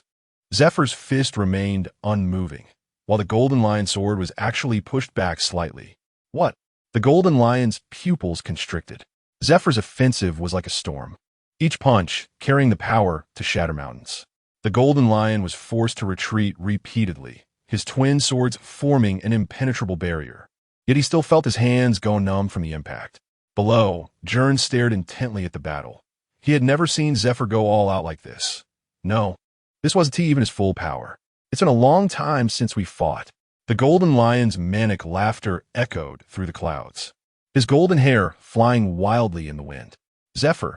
Before the words finished, the golden lion's twin swords suddenly erupted with terrifying black-red lightning. The conqueror's haki sweeping across the land like a raging tide. Lion, Thousand Cuts Valley, countless slashes wrapped in conqueror's haki tore through the sky, pouring down like a torrential rain. Zephyr gritted his teeth, crossing his arms to harden his haki to the limit, but he was still forced back by the violent slashes. His military uniform torn apart, dozens of bloody gashes blooming on his robust body. The golden lion looked down at this scene, a hint of seriousness flashing in his eyes.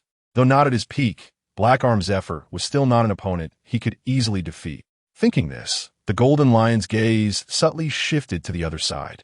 He saw Gern already rising, his left hand gathering vibration particles capable of shaking space, his right hand tightly gripping the black blade 8 Desolations. Sakazuki had half of his body transformed into boiling magma, the two standing protectively beside Zephyr. One could suppress his fruit abilities with a tremor, and the other had decent single-target damage with magma plus the Black Arm Zephyr. Looking at this lineup, the golden lion quickly weighed his options in his heart. He had come here alone in advance, and the pirate fleet was still far away. In this situation, combined with those two brats having recovered some stamina, if this dragged on, it would definitely be unfavorable for him, and that guy Carp was probably already on his way. At the same time, the golden lion's sudden thoughts were interrupted by a thunderous roar. "Shiki!" Zephyr's furious shout rang out like thunder, his arm muscles bulging, haki covering his entire body like black steel, the ground beneath his feet shattering. "You're distracted. Not good." The golden lion suddenly came to his senses, only to see Zephyr had charged at him like a cannonball, his right fist primed, the pitch-black haki swirling into a spiral of air, warping the very air with this punch. "What?" The golden lion hurriedly raised his sword to block, but Zephyr's fist struck his chest first. Bang! The terrifying force erupted instantly, and the golden lion's body flew back like a kite with a severed string, crashing through several dilapidated buildings, ultimately smashing into a distant mountain wall, debris and dust soaring into the sky. Cough! A trace of blood spilled from the golden lion's mouth, his eyes revealing an expression of disbelief. Zephyr's fist, could still have such power? He struggled to stand up from the rubble, a sharp pain radiating from his chest, clearly indicating that this strike had injured his internal organs. Heh! Zephyr slowly withdrew his fist, his breathing slightly hurried, but his gaze remained sharp as a knife. It seems you haven't improved much since the old days, Shiki. The golden lion wiped the blood from the corner of his mouth, grinning savagely. Interesting. Really interesting. Zephyr, indeed, couldn't team match him head-on, unable to win in a direct confrontation. But aside from these three top-tier figures of the era, he could handle others with ease. Even the current Rayleigh. Zephyr was not afraid. Chapter 48. The king does not see the king. I didn't expect you, Zephyr, to be so formidable. The laughter of the golden lion came to an abrupt halt amidst the smoke. He flicked his two famous swords, suddenly retracting his killing intent, and with a clang, sheathed both blades. Fine, let us call it day. The golden lion casually dusted off his cloak, as if the fierce battle just now was merely a game. Ski. Zephyr's fists remained tightly clenched, but the tension in his shoulders subtly relaxed a bit. He knew better than anyone that he did not have absolute confidence in defeating the golden lion in a head-on confrontation. Teacher Zephyr. Gern wanted to step forward, but was stopped by a glance from Zephyr. This subtle action was keenly picked up by the golden lion, who raised his golden eyebrows and suddenly burst into raucous laughter. Ha ha! The golden lion floated into the air, his golden hair ablaze in the sunset. He hovered above, looking down at Gern with a glimmer of malicious intent in his eyes. Hey kid, where did your courage go just now? The sea breeze carried the scent of blood into Gern's nostrils, and every word from the golden lion pierced into his ears like a venomous snake. Gern? Hee. I thought you were an interesting guy. The golden lion's voice dripped with unabashed disdain. I came here not for that trash who got captured, but because I heard you had a run-in with that Newgate guy, and that piqued my interest. But now it seems, aside from that unexpected punch, you don't even qualify to make me take you seriously. No. A kid without even Conqueror's hockey dares to face Whitebeard? What a joke. Newgate must have been kind-hearted to spare your life. Just like I am right now, ha! The laughter, filled with humiliation and mockery, made Gern's fists clench tightly, his knuckles whitening from the effort. Every word from the golden lion felt like a knife stabbing into his heart. The insulting remarks echoed in his mind. Sakazuki's magma fist suddenly erupted, but was blocked by Zephyr's arm. Zephyr's sunglasses reflected a cold light as he subtly shook his head. He then turned to look at Gern, his brow furrowed. After 3 years of interaction, he knew his disciple too well. Gern appeared calm and composed, yet inside he was rebellious and competitive. Whether it was 3 years ago when he faced Whitebeard or during training when he battled against Zephyr, he never backed down an inch. Now, facing the golden lion's humiliation. What? Not convinced? The golden lion saw Gern remain silent and laughed even more wildly, diving down to within 10 meters of Gern. He then extended a finger, playfully shaking it. Remember, next time you see my flag. Before he could finish, a piece of rubble grazed Gern's cheek. You should crawl away like a dog. This statement hit Gern's dignity like a heavy hammer. Zephyr, teach your disciple well. The weak should act like the weak. The golden lion looked satisfied as he watched the scene unfold, turning to soar into the air, his laughter echoing with the residual pressure of Conqueror's hockey. It was suppression, it was intimidation. It was also a provocation from the strong to the weak. The sea breeze froze in Gern's ears, the golden lion's maniacal laughter and a lingering aura of Conqueror's hockey clung to him like rust. The bloodied scratches on his face burned, but they paled in comparison to the surging humiliation within his chest. Crawl away like a dog. The moment those words exploded in his mind, countless fragments of memories flooded back like shards of glass. He recalled the slums of the West Sea, huddled in a stinking alley, swallowing moldy bread, thinking he would awaken a system, only to end up resigned to joining the Navy as a lackey for a chance to survive. The image of himself in the new recruit training ground, licking the boots of the training officer like a lowly underling, desperately saving money in an attempt to change his fate. Ultimately, all the scenes froze on the mocking golden pupils of the golden lion as he looked down upon him. If only I could remain quiet like I did when I was a new recruit in the West Sea. Gern's knuckles cracked under the unbearable pressure. his nails digging into his palms. When he first joined the Navy, he did just that, lowered his head, remained silent, and survived, like a rat in a gutter, clinging to scraps to survive.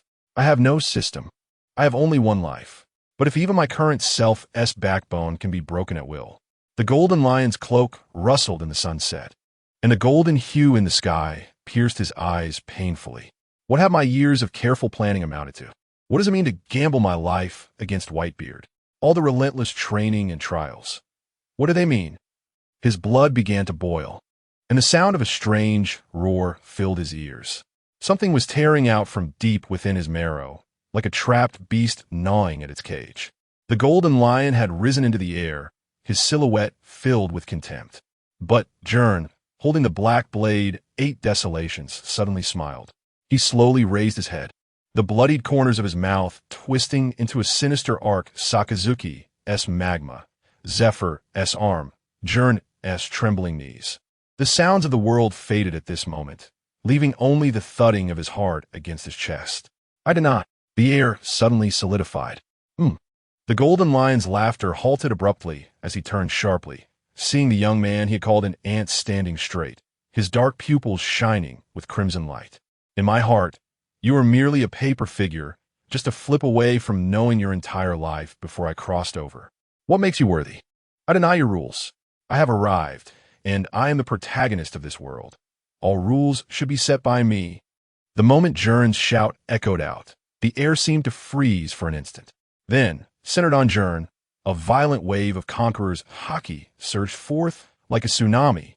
The earth cracked inch by inch, rubble floated into the air, and the dark clouds in the sky were forcibly torn apart.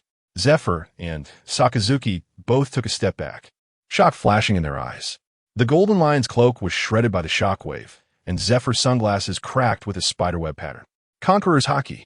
It was not a gift of bloodline, nor a blessing of talent, but the fierce fire of rebirth from the ashes of dignity crushed into dust. The king does not see the king. Gern took a step forward, the ground beneath him collapsing into fragments. He stared at the golden lion's shrinking pupils, allowing the torrent of Conqueror's haki to collide fiercely with him. Let us see. Gern's pupils contracted violently, his black hair dancing wildly under the impact of the haki. Who should kneel? As his words fell, Gern was enveloped in pale, vibrating particles and black-red Conqueror's haki lightning. At the same time, the black blade 8 desolations trembled violently, and the dark blade revealed conspicuous dark red patterns, as if awakened by some power. Buzz! The pitch-black blade was entwined with black-red lightning, resonating with Gern's Conqueror's haki. Gern gripped the handle of 8 desolations, and the blade erupted with a blinding black-red light. The vibrating particles and Conqueror's haki merged perfectly, forming an unprecedented power. Gern looked up at the sky, his gaze sharp as a knife. Boom! A thunderclap crashed down, illuminating his stern features. Conqueror's awakening, the black blade resonating. The ignorant monster spoken of by rocks, at this moment, awakens.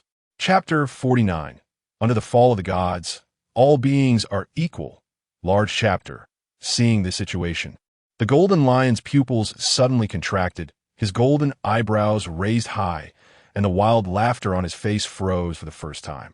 He floated in midair, his golden hair billowing like a tattered flag, and his expression changed from shock to disbelief, finally twisting into an almost furious contortion.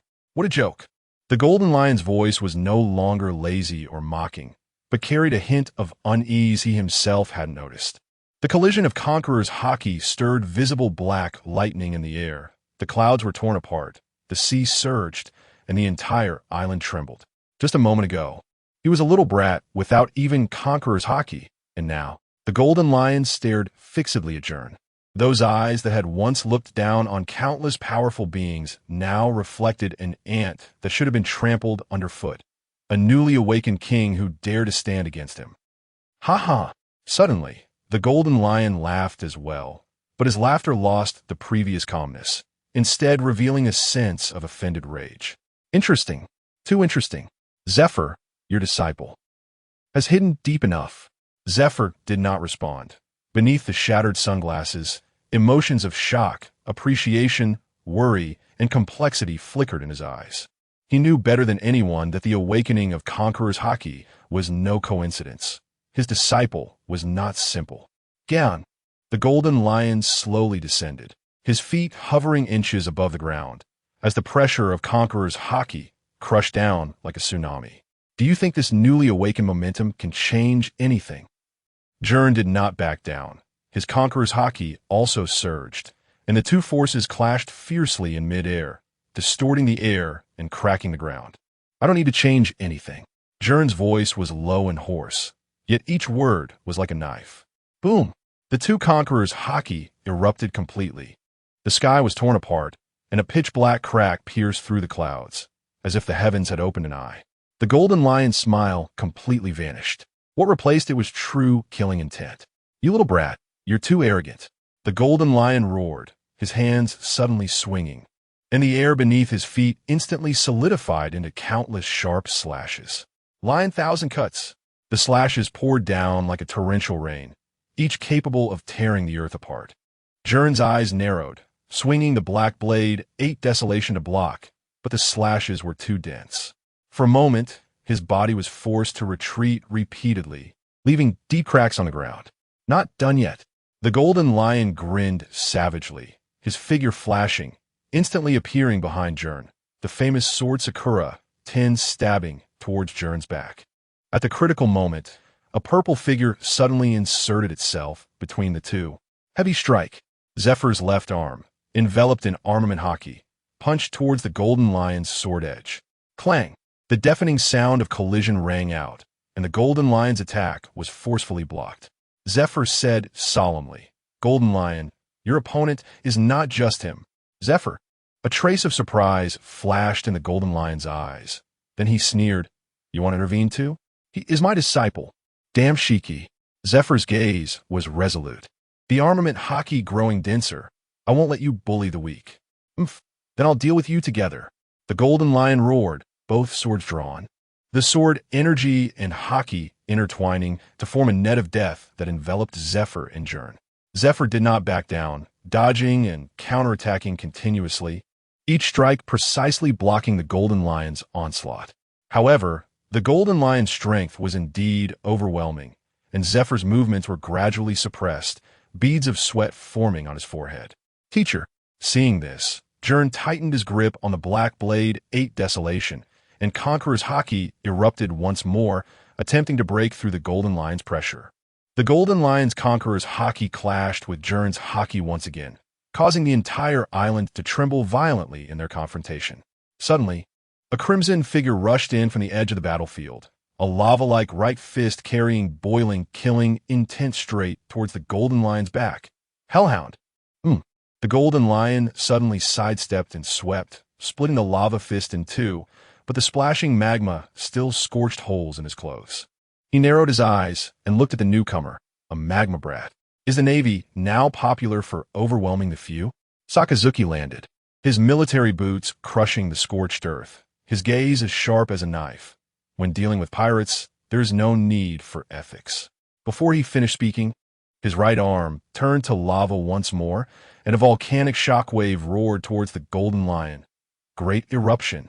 The golden lion laughed wildly as he swung his sword to cleave through the lava flood, but Gern's black blade had already slashed from the other side.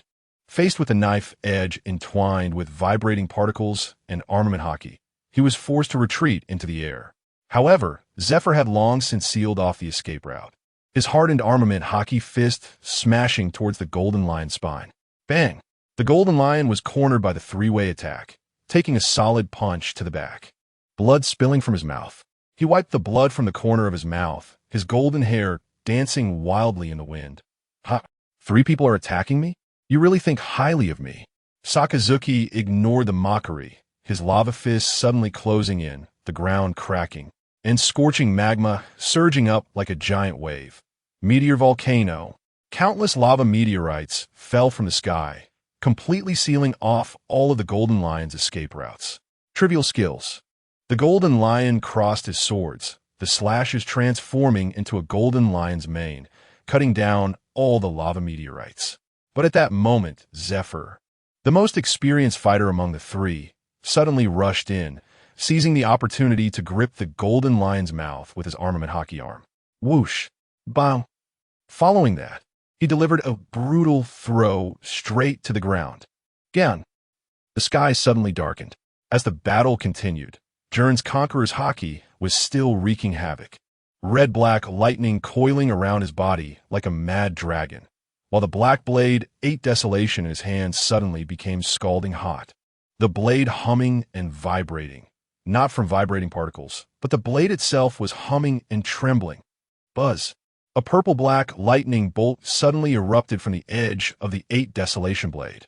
That was not ordinary conqueror's hockey, but a more violent, more primal power.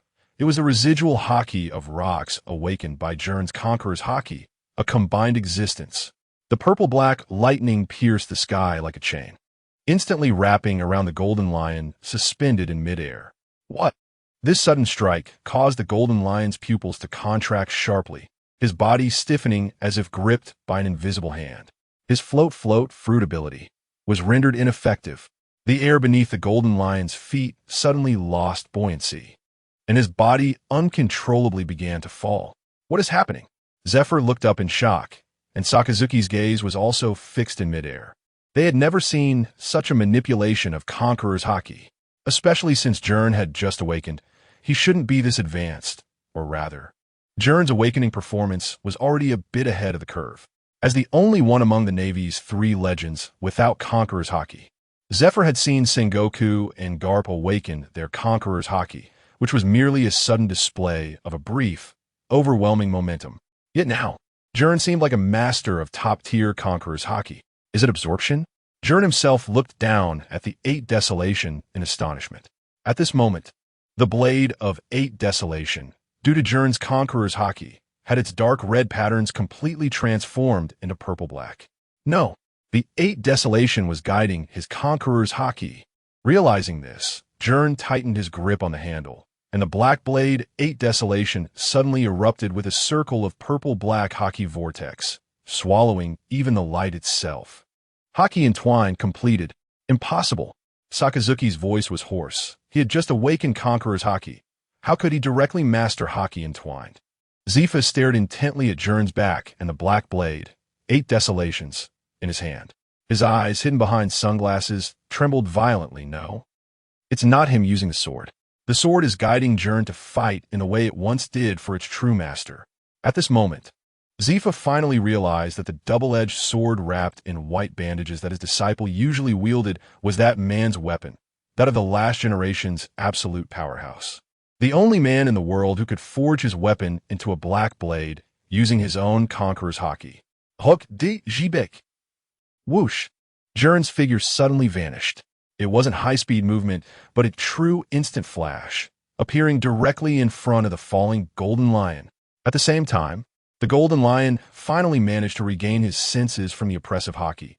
But when he looked up at Gern, his pupils suddenly constricted to the size of pinpricks, unsure if it was the sight of the black blade, 8 desolations, that evoked the fear within him. At that moment, Gern's figure, in his eyes, changed. Black hair danced wildly, and his stern face blurred into another proud visage. Even the posture of wielding the sword perfectly overlapped with a memory deep in his mind. Low rocks. Captain. The golden lion's lips trembled, as if he had instantly returned to the day he first encountered that man. At that time, Rock stood atop a mountain of corpses and a sea of blood, wielding his sword to strike down a celestial dragon, laughing and asking if he would join him. It was he who with one slash shattered the pride that golden lion Shiki had maintained for 20 years since setting sail. Captain? Impossible. You clearly died. The day's golden lion murmured. Gern couldn't hear his whispers. At this moment, he only felt the boiling, killing intent on the blade and the impulse to shatter everything. God's fall. With a roar that shook the heavens and earth, the blade drew a perfect arc of death. Dark red lightning intertwined with vibrating particles into a torrent of destruction, and the space it passed through shattered like fragile glass. Countless fragments of space flew and refracted in the blade's aura, shattering the entire sky. Under God's fall, all beings are equal. In the heavens, only this one blade. Immediately after, whoosh, Blood sprayed from the golden lion's chest like splattered ink. A ghastly wound slashed diagonally from his left shoulder to his right abdomen, deep enough to see bone. His golden hair was lifted by the fierce wind. His pupils suddenly dilated, the whites of his eyes rolled back, and his consciousness was nearly severed in an instant. Cough! Blood surged from his throat, and the golden lion's body stiffened in midair for a moment before it flew backward like a kite with a severed string. But just as he was about to fall, those beast-like pupils suddenly constricted, forcibly pulling his consciousness back from the edge of fainting. What kind of joke?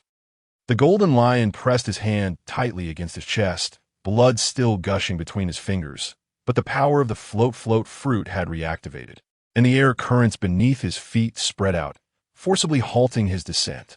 A fierce wind howled past, carrying the scent of blood, leaving only heavy breaths on the battlefield. The golden lion looked down at the wound on his chest, his muscles spasming uncontrollably. That slash almost cut him in half. Then the golden lion slowly turned to take a look. He saw Gern standing there with his back to him, quietly, with the tip of the black blade, 8 desolations, angled toward the ground, purple-black lightning still jumping along the blade. He did not turn back.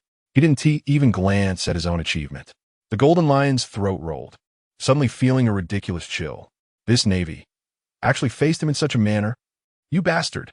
The golden lion wanted to roar in anger, wanted to swing his sword back at him, but the intense pain in his chest and the blood constantly gushing made it hard for him to even breathe. That slash had severely injured him. Golden lion Shiki. Of course, what was even more terrifying was that he discovered his sword-wielding hand was trembling slightly. For the second time in 40 years, someone made him truly feel the threat of death. Once was Rox, and once was Gern, and both wielded the same weapon. Cough, cough. I can't believe you can swing a second slash. The golden lion stared hard at Gern, blood flowing from the corner of his mouth. Now the distance between him and Gern was less than 50 meters. As long as he made a move, Zifa and Sakazuki would never be able to save him. But Gern still did not turn back, only slightly raising 8 desolations. In that instant, the golden lion's smile stopped, and he suddenly stepped on the air, retreating rapidly. He flinched. In that moment, he thought of defeat and the threat of capture, but when faced with true death, the golden lion flinched, especially now, with Roger and Whitebeard still at their peak, being the only one among the 3 legends to die first, especially at the hands of an unknown navy. He couldn't take that gamble, not with his life or his pride. Next time we meet, I will personally pull that sword from your corpse. After leaving that harsh remark, a fierce wind arose, and the golden lion's figure transformed into a streak of light, vanishing into the distant sky. So let Zifa, Sakazuki, and Gern work together. And Gern's slash that changed the battlefield's pattern was the most fitting. It wouldn't lower the golden lion's strength, in line with the power level. Also, the only man in the world who could forge his weapon into a black blade using his own conqueror's haki is a personal setting. Additionally, thank you all for your support. With more than 30 gifts daily, including free ones, I will update 3 times a day at noon. Chapter 50 President. The world is about to change. The figure of the golden lion completely disappeared into the distant horizon. On the Navy G3 base, only the howling wind and the lingering smoke remained. Sakazuki and Zephyr stood in place, their eyes fixed on Gern's back. Gern's body remained upright.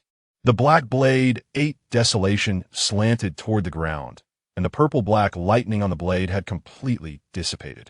Gern, Zephyr called softly, his brows furrowed. He sensed something unusual. Gern's posture was too rigid, as if he were a statue. Seeing this, Sakazuki also spoke in a low voice. Hey, Gern, the golden lion has escaped. Gern did not respond to their words. Zephyr's heart sank, and he quickly stepped forward, placing a hand on Gern's shoulder. Gern, you. At the moment Zephyr touched him, Gern's body fell backward like a puppet with its strings cut. Zephyr reacted quickly and caught him, only to find that Gern's eyes were tightly closed and his breathing was weak. He passed out? Sakazuki's voice was unusually hesitant. Zephyr looked down to check Gern's injuries, his expression complicated. Gern's tiger mouth was torn, and the muscles in his arms were ripped due to excessive strain. That one strike was almost all he had left of his strength. However, even so, his body still maintained a fighting stance. And even the blade of the 8 Desolation had not relaxed in the slightest. After delivering that strike, he lost consciousness, Zephyr said slowly. Just now, it was his body supporting him on instinct. Hearing Zephyr's words, Sakazuki's pupils slightly constricted. Instinctively, he looked at the black blade 8 Desolation tightly gripped in Gern's hand. The purple-black patterns on the blade were slowly fading, but the chilling sense of oppression still had not completely dissipated. Just from an unconscious body and a slightly moving blade, it scared the golden line away. Sakazuki murmured, a flicker of indescribable emotion flashing in his eyes. So, just how terrifying was that strike? He had never imagined that this guy he usually admired and liked to joke with could unleash such terrifying power at a critical moment of life and death. Support from headquarters soon arrived. Zephyr picked up Gern and turned to walk towards the base. First, contact the medical team to retreat to a safe area. Sakazuki silently followed behind, replaying the scenes in his mind. The moment Gern swung his sword, the fear in the golden lion's eyes, and that purple-black blade light that tore through the sky. Teacher Zephyr. Sakazuki suddenly spoke. What exactly is that sword? Zephyr's footsteps paused slightly, but he did not turn around. He then quietly said, What are you thinking? It's just Gern's sword, right? Besides, seeing Sakazuki hesitate, Zephyr sternly rebuked, Sakazuki, ever since he got the magma fruit, you've actually become weaker. The sea breeze suddenly turned sharp, stirring up dust. Teacher Zephyr, Sakazuki was about to retort when Zephyr's voice followed closely. Don't let the powerful strength given by the devil fruit blind your eyes. Look at your armament hockey. Observation hockey. When I wasn't there, even if you couldn't defeat the golden lion, with Gern's cooperation to suppress the golden lion's fruit, you shouldn't have been defeated so quickly. Sakazuki's pupils constricted violently. Memories surged like a tide. 16-year-old him kneeling in the dojo, a freshly sharpened military knife resting across his knees at the graduation ceremony, slicing through test rocks with a blade wrapped in hockey. Those images overlapped with the charred magma fist prints before him, causing beads of sweat to form on his forehead. Sakazuki slowly raised his palm, gazing at the calluses of a swordsman that he had long neglected. He had given up his weapon, and he should have walked a new path rather than remaining silent here. I remember, I taught you this lesson, Sakazuki. Looking at the figure of Zephyr carrying Gern away, Sakazuki fell silent. Since stationed at G3 base, he had indeed relied a bit too much on the power of the fruit and neglected the training of hockey. Meanwhile, in a safe area of the G3 base, a man in a gray trench coat slowly put down the camera in his hand. His fingers trembling slightly, cold sweat covering his forehead. As a seasoned reporter for the World Economic News, he had seen countless grand scenes, but what had just happened still left him breathless. He had come here originally to report what famous pirate the G3 base had captured this time, probably just like a paparazzo squatting for news. But what happened? At first, he thought it was just a small news piece about the capture of the Split Islands dogger. Then the Golden Lion attacked the Navy base, which caught his attention. After all, a legendary pirate attacking a key Navy stronghold was enough to make headlines. But then Zephyr appeared to save the day, which was also a good angle to attract attention. But when he witnessed Gern slash the Golden Lion back with a single blow, he realized that what he had captured was far more shocking than he had imagined. The reporter looked down at the photos in the camera. The image froze at the moment Gern swung his sword, the purple-black blade light piercing through heaven and earth, while the Golden Lion's eyes rolled back. His expression twisted as if he faced death itself. Is this really something I could capture? He murmured, his throat dry. He then slowly took out a golden transponder snail from his pocket and dialed the direct line to President Morgan's. How's it going? Did you capture any good news at the G3 Navy base? The moment the line connected, Morgan's sleepy voice mixed with chewing sounds came through. Routine report from G3 base. I hope you're not telling me you wasted film shooting a bunch of Navy cafeteria menus again. The reporter did not answer immediately, still staring at the photo. Hey, speak up. On the other end of the line, the sound of a glass hitting the table heavily rang out as Morgan's impatiently urged, I should have told you. If there's no explosive news, don't contact me. You should know what it costs to waste my time as the president of the World Economic News. Shut up. After a brief silence, the transponder snail's expression changed, and the sound of a leather seat bearing weight creaked. Morgans had clearly sat up straight. President, get ready to rewrite history. The reporter was not worried about having shouted at Morgans. Instead, he took a deep breath, his voice trembling as he slowly spoke. This time, the main character is no longer a pirate, but the Navy. President, the world is about to change. Chapter 51, The Name of the Skyquake. Shaking the Era, World Economic Journal front page, headline, A Shocking Blade. The Navy shatters the sky. The Skyquake Gern inflicts heavy damage on the Sky Pirate Captain. Pirate Admiral Don Quixote Shiki. The prelude to a new era is unfolding. Subtitle, The Unattainable Sky is Shattered. The Sky Admiral bleeds across the firmament. News image. Gern holding the black blade, 8 desolations rips apart the world. The sky is shattered. Purple-black lightning wraps around the blade edge. Don Quixote Shiki's eyes rolling back. Blood gushing from his chest. Caption below the photo. This blade will change the world. In the past, Gern's reputation was always deliberately crafted. Those scattered reports were found in the small newspapers of the seas, not yet monopolized by Morgans. Like stones thrown into the sea, the ripples quickly fading away. However, fate is always full of irony. This time, an unintentional strike from Gern has set the promotional machinery of the World Economic Journal into overdrive. Front page headlines, special editions, maritime bulletins. All channels are frantically spreading the same name, riding on the fame of nearly slashing down the legendary peak pirate, the Sky Admiral Don Quixote Shiki. Within just 24 hours, the name Skyquake has swept across the entire Grand Line like a tsunami, from the Navy headquarters to the New World, from Mariewa to Fishman Island.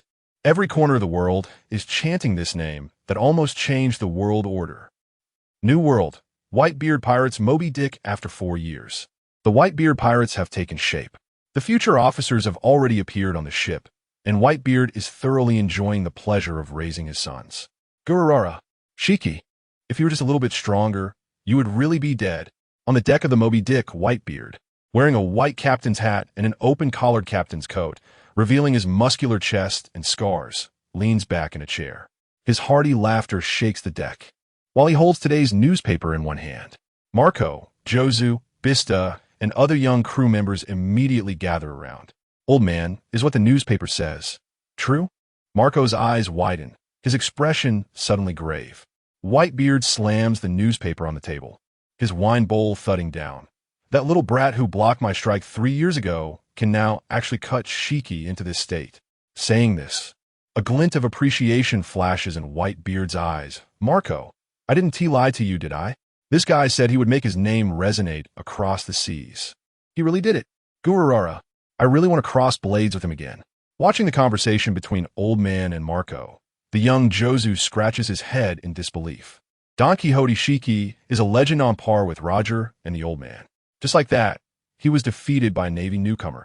Vista also ponders, but Skyquake. This title, because this Navy's ability is almost identical to the Old Man's. Marco suddenly speaks up. As soon as these words are said, the Moby Dick erupts in unison. Marco, is it true? This Navy's ability is exactly the same as the Old Man's? The Old Man is a man who can destroy the world. Looking at the ignorant crowd, Marco suddenly feels a rush of satisfaction, a sense of knowing something that everyone else does not.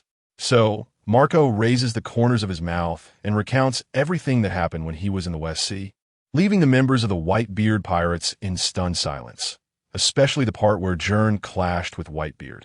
So this time, he relying on the same fruit ability as the Old Man to achieve this? Jozu pouts, just as the words leave his mouth. His head gets knocked by Whitebeard with the hilt of its Songyun slash. Gern's fruit ability is much scarier than mine.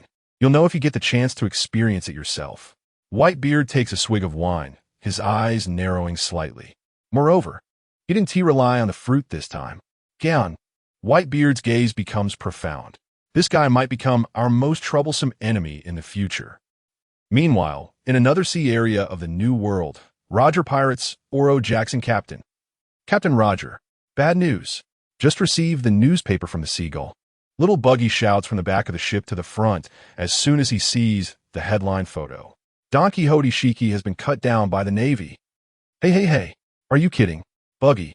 The 5-year-old Shanks snatches the newspaper, his eyes nearly popping out. Don Quixote Shiki was cut down. Why would I lie to you? Shanks. Buggy grips his shoulder, cold sweat forming on his forehead. You're joking, right?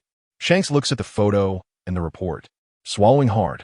That's Don Quixote Shiki, the kind of guy even Captain Roger has to take seriously. What?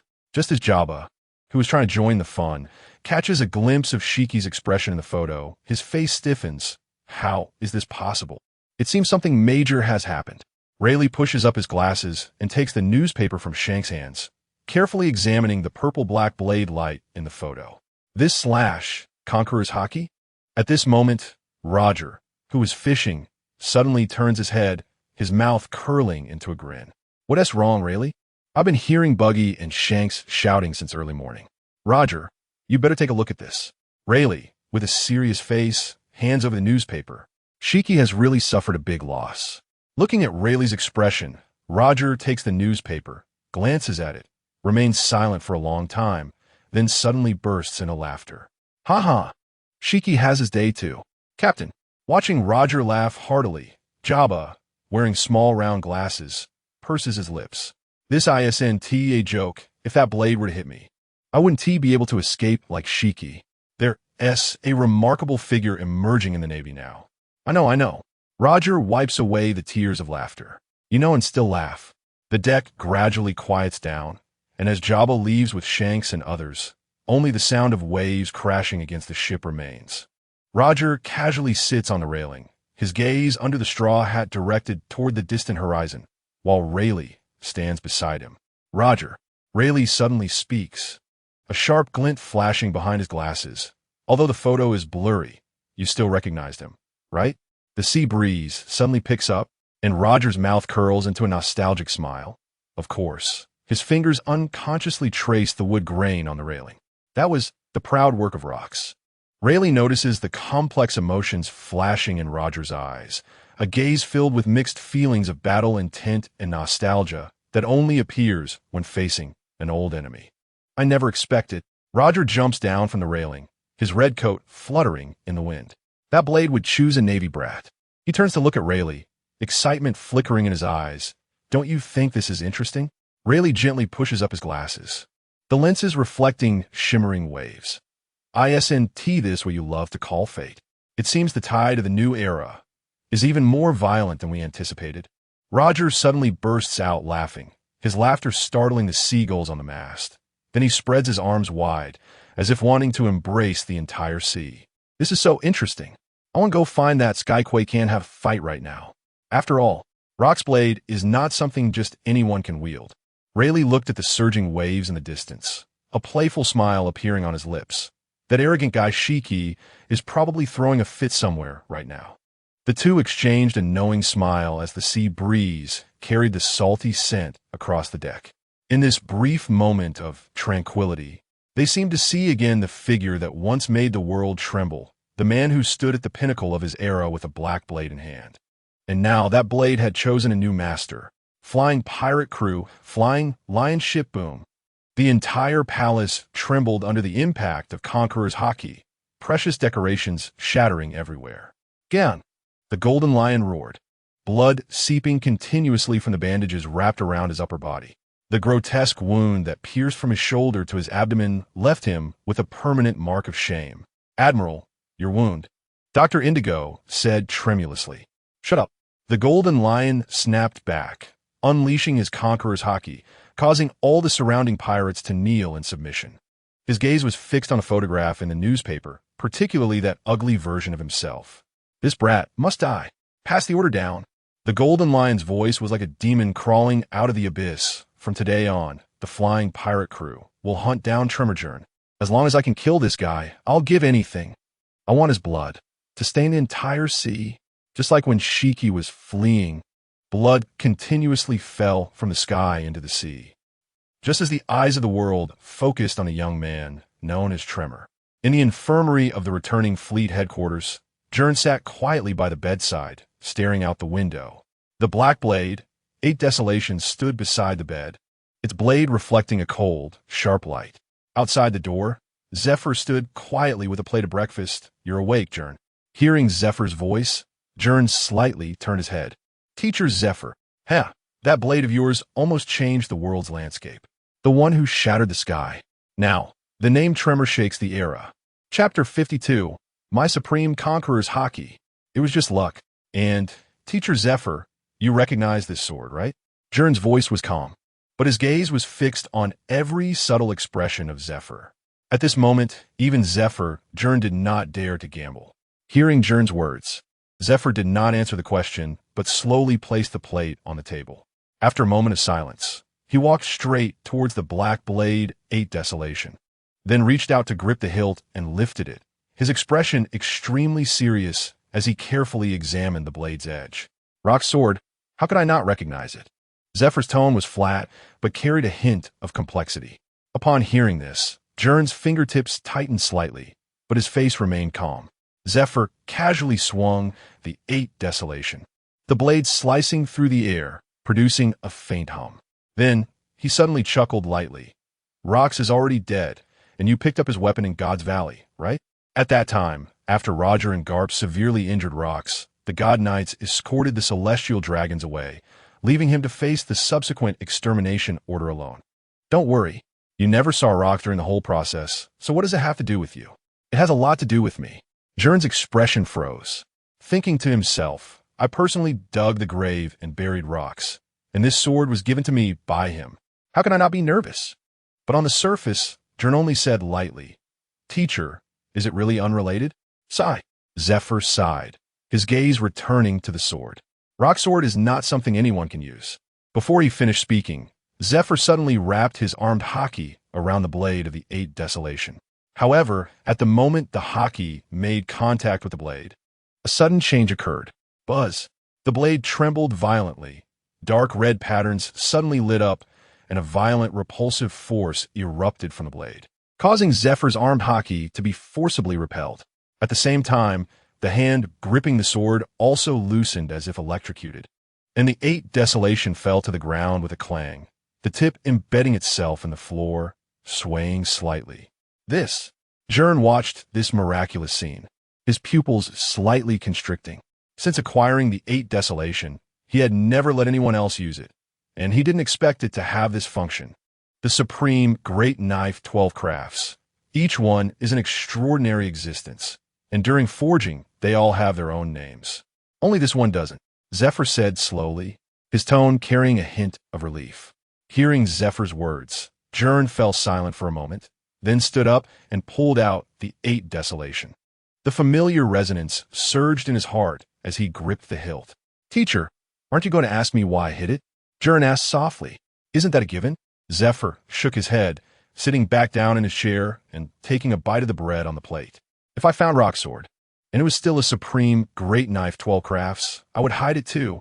"Teacher Zephyr, your sudden response makes me look foolish." However, Zephyr paused, his sharp gaze fixed on Gern. "What I actually care about is, why did this sword choose you? After all, a sword can be picked up, but whether it can be used is another matter. Moreover, this is the black blade forged with Rock's own Conqueror's Hockey, the only masterpiece of that man in his lifetime, and the only black blade forged with Conqueror's Hockey in the world. Forged with Conqueror's Hockey." Upon hearing Zephyr's words, Gern instinctively lowered his head to look at the 8 Desolation, the patterns on the blade gradually calming down. "No wonder you were able to perfectly guide my Conqueror's Hockey back then." Then, Gern recalled that day in God's Valley when Rox mentioned the deal, his eyes instinctively dimming. "Perhaps." Gern slowly raised his gaze and said softly, because of the wisdom of the working people, "Zephyr, no." This sword was indeed earned by Gern through his own labor. The burial service is also labor, even if it was quite easy. Gern's response was absurd, but Zephyr could not detect any trace of deception, as if his disciple was answering truthfully. "Forget it." After a while, Zephyr walked to the window, looking out at the surging waves. "Regardless, that one strike has made the world remember your name. But remember, fame is a double-edged sword." Gern tightened his grip on the hilt, his gaze resolute. "I understand, Teacher Zephyr. Now, let's talk about your Conqueror's Hockey. Zephyr suddenly changed the subject, his sharp gaze fixed on Gern. Why were you able to use Haki binding directly back then? And what was that strike god's fall all about? Haki binding? Gern was taken aback. To be honest, he was a bit confused now. The reason he was able to execute that strike was entirely due to the action that crazily surfaced in his mind, followed by his body moving on its own. When your conqueror's Haki awakened, you didn't act like a novice. Zephyr's voice carried a hint of seriousness, recalling that scene. Gern stood with his sword, Conqueror's Haki sweeping across the battlefield like a raging tide, even suppressing the Golden Lion. That nearly maxed-out Conqueror's Haki was something even Sengoku and Garp might not reach. Now, looking back, Zephyr felt a thrill in his heart. I'm not really sure. Gern shook his head, then looked at the 8 desolation in his hand and suddenly spoke. How about we try again? Try. Zephyr nodded instinctively. Gern forced himself to calm down after receiving Zephyr's nod, then began to feel the black blade 8 desolation in his hand. Then, it was terrifyingly quiet. Haki binding. God's fall. Haki binding. Gern wildly swung the sword, the blade cutting through the air with a whoosh. But the purple-black lightning from that day was nowhere to be seen. Only silence was the song of the night. Why don't you try the most basic intimidation of Conqueror's Haki? Zephyr frowned. Okay. Gern nodded, then stared at Zephyr with wide eyes for 3 minutes. It's confirmed. Zephyr took a deep breath, even the corners of his mouth lifting. I really thought you had awakened maxed-out Conqueror's Haki. Now it seems you're just like everyone else who has just awakened, a novice. And Gern, who had just experienced that overwhelming power not long ago, now felt like a stumbling baby, a wave of immense disparity crashing over him, making it hard to accept. Teacher Zephyr, his voice unconsciously carried a hint of grievance.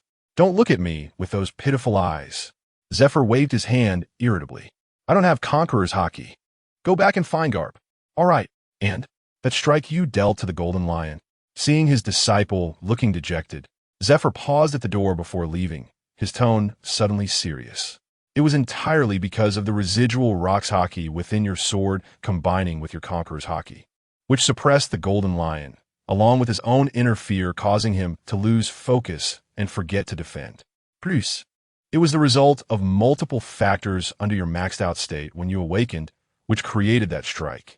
Don't really think you can handle an existence of that level on your own. Zephyr was genuinely worried that Gern would get carried away. For example, thinking he could injure the Golden Lion with one strike and then challenge Whitebeard and Roger across the seas. I understand, Teacher Zephyr. Gern nodded seriously. Also, the Golden Lion won't let this go easily. After you return, stay quiet at headquarters for a while. I will apply for your leave with the Marshal. Leave? That's right.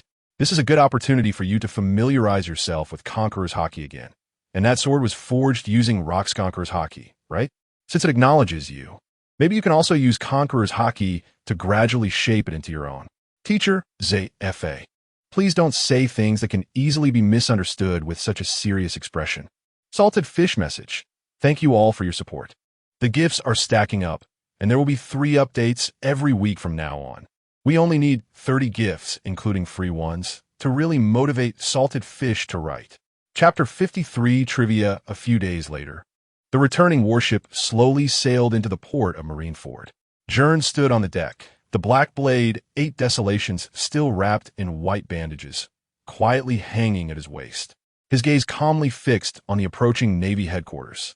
At this moment, the port of Marineford had already gathered countless Navy soldiers, some standing, some sitting, all their eyes focused on the warship where Gern was. Low murmurs and exclamations arose from the crowd, with curiosity evident in everyone's eyes.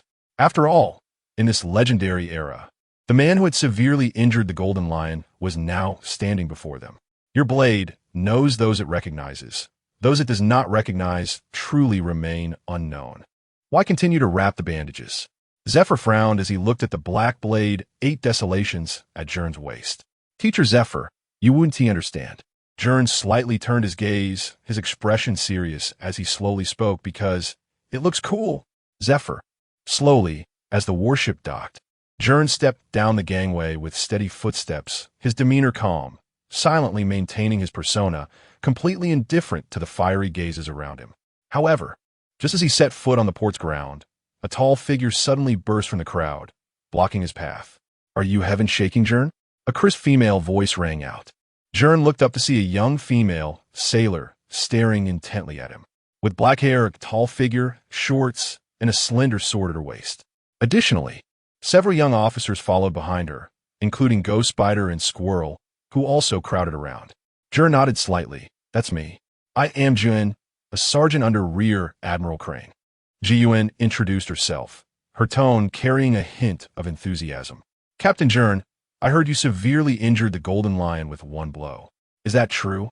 Before Gern could respond, Ghost Spider could no longer contain himself and stepped forward. "The Golden Lion is a notorious pirate on par with Whitebeard and Roger. How did you do it?" Although Squirrel did not speak, the enthusiasm in his eyes, typical of youth admiring heroic feats, was unmistakable. These were individuals who had watched the battles from the training ground back in the day, now just starting their Navy careers, filled with awe for the legendary pirate strongman. And Gern's achievements undoubtedly shocked them. Hee. Gern smiled, his gaze sweeping over their faces, the corners of his mouth slightly lifting. If the newspapers didn't lie, then yes. Gern's tone was calm, yet it exuded an undeniable confidence. "That's right, maintain your persona and demeanor like this." At that moment, Jiyuan frowned, seemingly wanting to ask something further. But Gern had already walked past her, heading straight toward the headquarters building. "If you want autographs, I still need some time to prepare, so goodbye." Jiyuan was taken aback for a moment, then turned and shouted, "Hey, wait, there's more." Gern did not look back, just waved his hand. "If you want to verify, you can find Colonel Akainu when he returns in a few days." He witnessed that blow firsthand. Upon hearing Akainu's name, Jiyuan and Ghost Spider instantly froze in place. Finding Akainu was tantamount to seeking trouble, right? Meanwhile, Zephyr stood a short distance away, watching Gern easily extricate himself from the crowd of young officers, a hint of a satisfied smile appearing at the corner of his mouth. He did not step forward to interrupt, but turned and walked toward the conference room of the Navy headquarters. After all, the situation at G3 base was not solely about Gern's rise to fame. Navy headquarters conference room. The heavy wooden door was pushed open, and Zephyr stepped inside. In the conference room, Admiral Sengoku was seated at the head of the table, flanked by high-ranking Navy officials such as Garp and Tsuru, with several Marine vice admirals standing solemnly. A serious atmosphere filled the air, and everyone's gaze focused on Zephyr as he entered. "Zephyr, your good disciple has accomplished something significant on his first independent mission." Sengoku picked up a newspaper from the table, his tone teasing, yet his gaze was incredibly sharp. "Admiral Kong." Zephyr walked to his position, helplessly shrugging. No one could have predicted the sudden attack of the Golden Lion. After all, his fruit ability allows him to soar through the sky. The fact that we managed to fend him off this time is already the best outcome. "But well done." Garp interjected. "You must have seen the photos in the newspaper, right? That arrogant Shiki has met his match today. This kid Gern truly didn't let me down." "Calm down. Garp, this is not the time for jokes." Sengoku adjusted his glasses, calmly analyzing. "The Golden Lion will not let this go. The flying pirate crew is powerful, and the Navy may face their furious retaliation next. We need to prepare in advance and allocate forces to respond." I agree with Sengoku's proposal.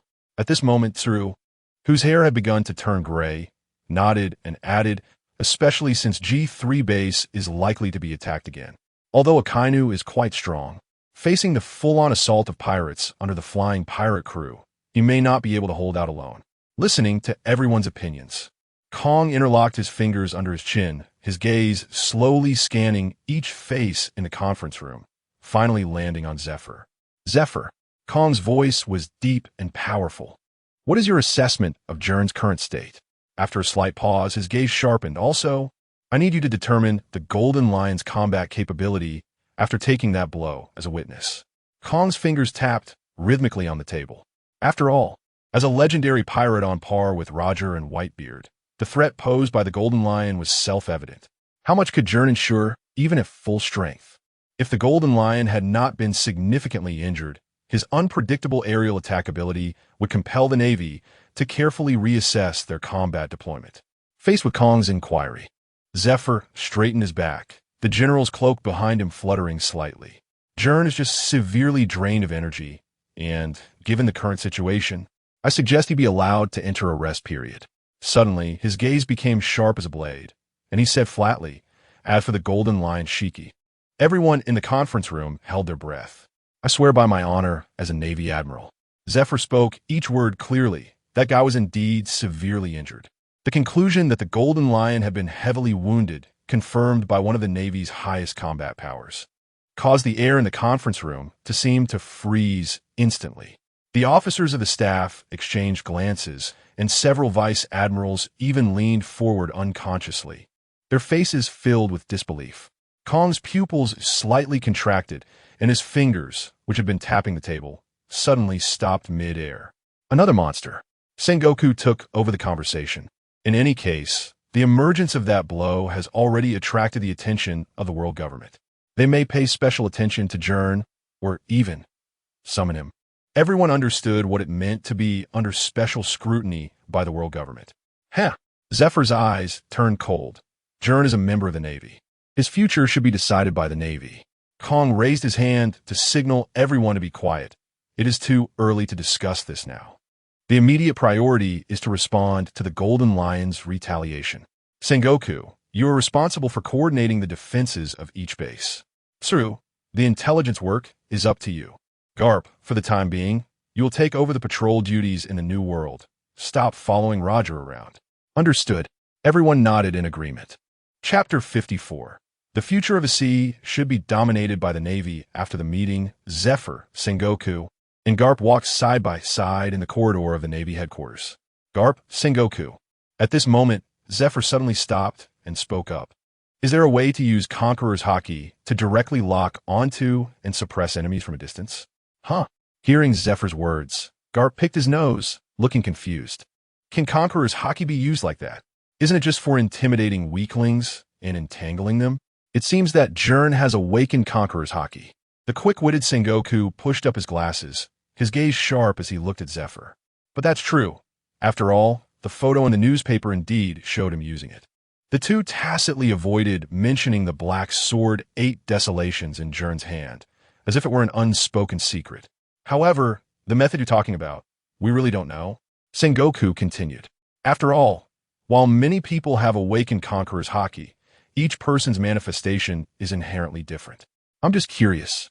Facing the confusion of Garp and Sengoku, Zephyr sighed. After all, when Gern awakened his Conqueror's Haki and cut down the Golden Lion, his state was quite miraculous. It was clearly his first awakening. Yet he showed such mastery of Conqueror's Haki. But now, looking back, he can't even exhibit the basic intimidation. All right. Garp laughed heartily, patting Zephyr on the shoulder. Didn't Sengoku say it before? Conqueror's Haki is different for everyone. I'll find time to chat with that kid, but ultimately, cultivating Conqueror's Haki still relies on personal insight. I can only teach him the basics of intimidation at most. Garp was right. Sengoku nodded slightly. The essence of Conqueror's Haki is the qualification of a king. It is not just intimidation.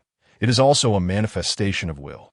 Since Gern can awaken it, it means he possesses this qualification. The rest depends on how he controls it. Sengoku. At this moment, Garp suddenly blurted out, "Do you want to be the king of the Navy?" As soon as Garp said this, Sengoku's expression tensed instantly. What nonsense are you talking about, Garp? Didn't you say there's a qualification to be a king? But I awakened Conqueror's Haki too, and I don't want to be a king. As Garp spoke, he bumped Sengoku's shoulder with a mischievous grin. Hey, Sengoku, tell me quietly, do you want to take down Admiral Steelbone Kong and then... Woohoo! Before Garp could finish his sentence, Sengoku covered his mouth tightly. You bastard, how dare you say that? Do you really not want to be an admiral? Garp broke free from the restraint and asked, This is my dream. To realize my justice, I must become an admiral. Sengoku replied seriously. Then there's no problem. Let's team up to take down the admiral, and then I'll recommend you. Garp said, and with that, he dashed away. This idiot. Sengoku gritted his teeth in anger. Zephyr, however, chuckled and shook his head. He's always been so carefree. After a pause, he added meaningfully, but the justice that reigns does indeed require that position. Don't mention that bastard, Sengoku said, rubbing his temples, then turned to Zephyr. What about you, Zephyr? Are you sure you want to do this? The application submitted to the admiral. Zephyr's gaze dimmed, and the scene of his confrontation with the golden lion flashed before his eyes. Then, touching the knife wound on his chest, he said hoarsely, "My strength will definitely fall behind in a few years. Rather than occupying this position, it will be better to retire honorably. Besides, Lena is pregnant. In a few years, if the right opportunity arises, I will resign from the position of admiral and take on the duties of a chief instructor in the Navy."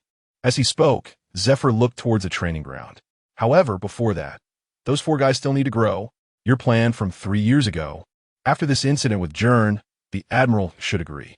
Saying this, Sengoku placed his hand on Zephyr's shoulder, and both of their gazes turned to the window.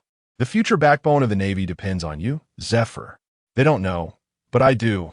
Your mercy is not directed at pirates, but rather towards the kindness within yourself.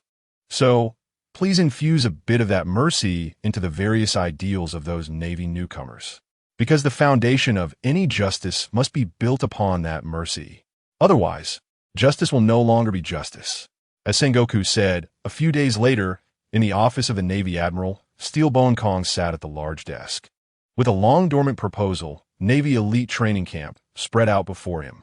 This was a plan proposed by Zephyr long ago, aimed at concentrating on cultivating the next generation of the Navy's core combat power and extracting top-tier talents from mid-level positions.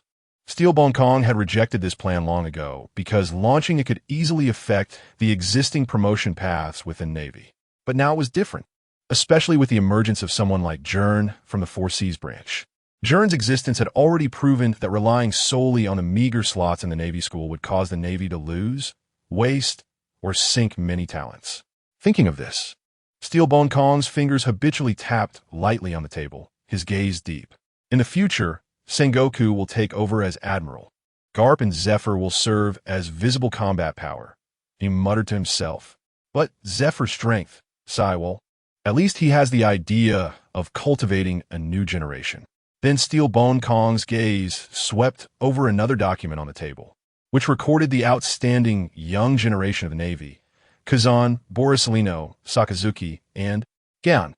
Originally, Gern's qualifications were shallow, and being from the West Sea and not graduating from the Navy school should have placed him behind the other 3. But now, with his achievement of severely injuring the Golden Lion, he completely qualified to be among the monsters. For young Navy monsters, Steelbone Kong's mouth curled slightly. In that case, let's use your 4 successes to give the training camp a good start. Moreover, the future sea cannot just be the pattern of 4 great pirates, right? Thinking of this, after hesitating for a moment, Steelbone Kong decided to pick up a pen and solemnly sign his name on the document. The Navy Elite Training Camp was officially launched.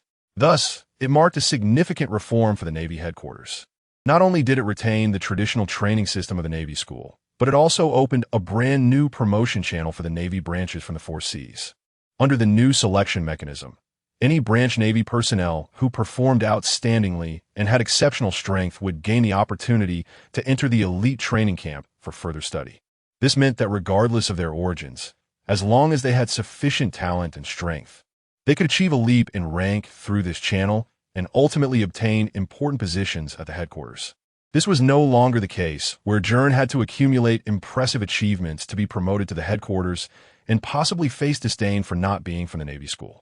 Now, Zephyr's meritocratic promotion system had completely broken down the promotion barriers between the headquarters and the branches, allowing the talented Navy personnel from the 4 Seas to truly have a platform to compete with the headquarters elites. After signing his name, Steelbone Kong stood by the window, gazing at the port of Marineford. The future sea should be dominated by the Navy. Chapter 55. The mushroom-picking girl who likes to live on the mountain 2 months later, on the shore of a certain island. At the elite hero training camp, Kazan, who had just completed a mission, glanced at the document sent by the messenger and frowned. "Isn't it just asking me to go back and have a demonstration match for the new recruits? I'm very busy." Before he could finish, but when Kazan saw the name Gern on the document, his eyebrows raised slightly. "Oh ho, it seems this isn't just a boring performance." In a high-end restaurant in the Sabati archipelago, Borisolino, wearing a hat, leisurely cut his steak, a playful smile on his lips. "Oh, how terrifying." He looked at the summons beside the table, speaking in a frivolous tone. Isn't it asking me to battle with someone who can even take down the Golden Lion? Teacher Zephyr is really cruel. In a new world, the ruins of the G3 base were not yet fully repaired. Sakazuki stood at a high point, gazing at the distant sea. Boring things only waste time. Meanwhile, at the Navy headquarters in the abandoned shipyard, under the blazing sun, the black knife 8 directions in Gern's hand transformed into a black lightning bolt, its sharp blade cutting through the air with a piercing whistle. Sweat slid down the lines of his taut muscles, leaving dark marks on the ground. Training camp? Gern sheathed his sword and took the document handed to him, his brows gradually knitting together. The list clearly stated Kazan, Borisolino, Sakazuki, and himself. Are we going to have a demonstration match for the elite training camp? Gern's knuckles lightly tapped the document, a playful smile appearing on his lips. He wasn't foolish. The underlying intention of the document was clear. It was to take this opportunity to promote all 4 of them to the rank of officer. After all, since Sengoku and Zephyr were promoted to admiral, there had indeed been a vacuum of strength at the vice admiral level. Can't let the admirals handle vice admiral duties, right? As for that guy Carp, although he held the title of vice admiral, he was doing all the work of an admiral, which didn't count at all. Thinking this, Gern's gaze continued downward, and when he reached the battle arrangements, his brows furrowed slightly. Kazan against Sakazuki. Gern's finger heavily tapped the document. Does that mean I have to battle with that slacker Borisolino? Gern stared at the battle arrangements on the document, his lips twitching slightly. Fighting Borisolino? Gern instinctively rubbed his temples, looking disheartened. That guy's glint fruit is a bit troublesome. He had imitated Borisolino and developed his own fruit abilities, so Gern knew very well what he might face.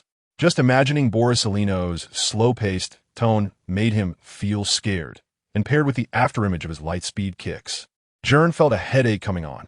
Forget it. It's just a demonstration match anyway. Borisolino is also a guy who works half-heartedly. I could just slack off too. With that thought, Gern was about to continue thinking about how to explore the cultivation of Conqueror's Haki, when suddenly his observation Haki gave a warning. Gern instinctively looked up sharply. Sure enough, a loud voice exploded from afar. Hey, Gyan Keet. Immediately, a black shadow descended from the sky, a massive fist accompanied by a terrifying gust of wind smashing down.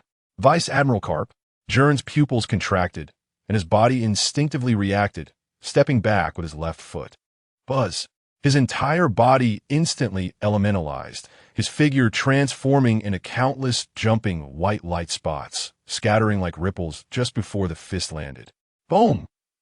Carp's iron fist struck the ground, shaking the entire abandoned shipyard violently, spiderweb-like cracks instantly spreading for dozens of meters, and dust soaring into the sky. Huh. Carp retracted his fist, raising an eyebrow, a look of surprise on his face. You dodged? As the dust settled, Gern's figure reformed not far away. He brushed off the dust on his shoulder and said helplessly, Vice Admiral Carp, are you trying to kill me? Ha. Carp laughed heartily, placing his hands on his hips. Not bad, kid. Your observation Haki has improved quite a bit. You even dodged my punch. If I hadn't dodged, I'd probably be lying down for half a month after that punch. Gern rolled his eyes. Don't mind those details. Carp waved his hand nonchalantly and strode over, throwing an arm around Gern's shoulders. I heard you awakened Conqueror's Haki. Come on, let me see. Gern's lips twitched. I can't use it right now. Huh, it's been so long, and you can't use Conqueror's Haki at will? Carp's eyes widened. Have you been slacking off? I just awakened it, and I can't control it well. Gern spread his hands. Teacher Zephyr asked me to find you to learn. But because of the flying sky pirates, weren't you patrolling the New World? I forgot.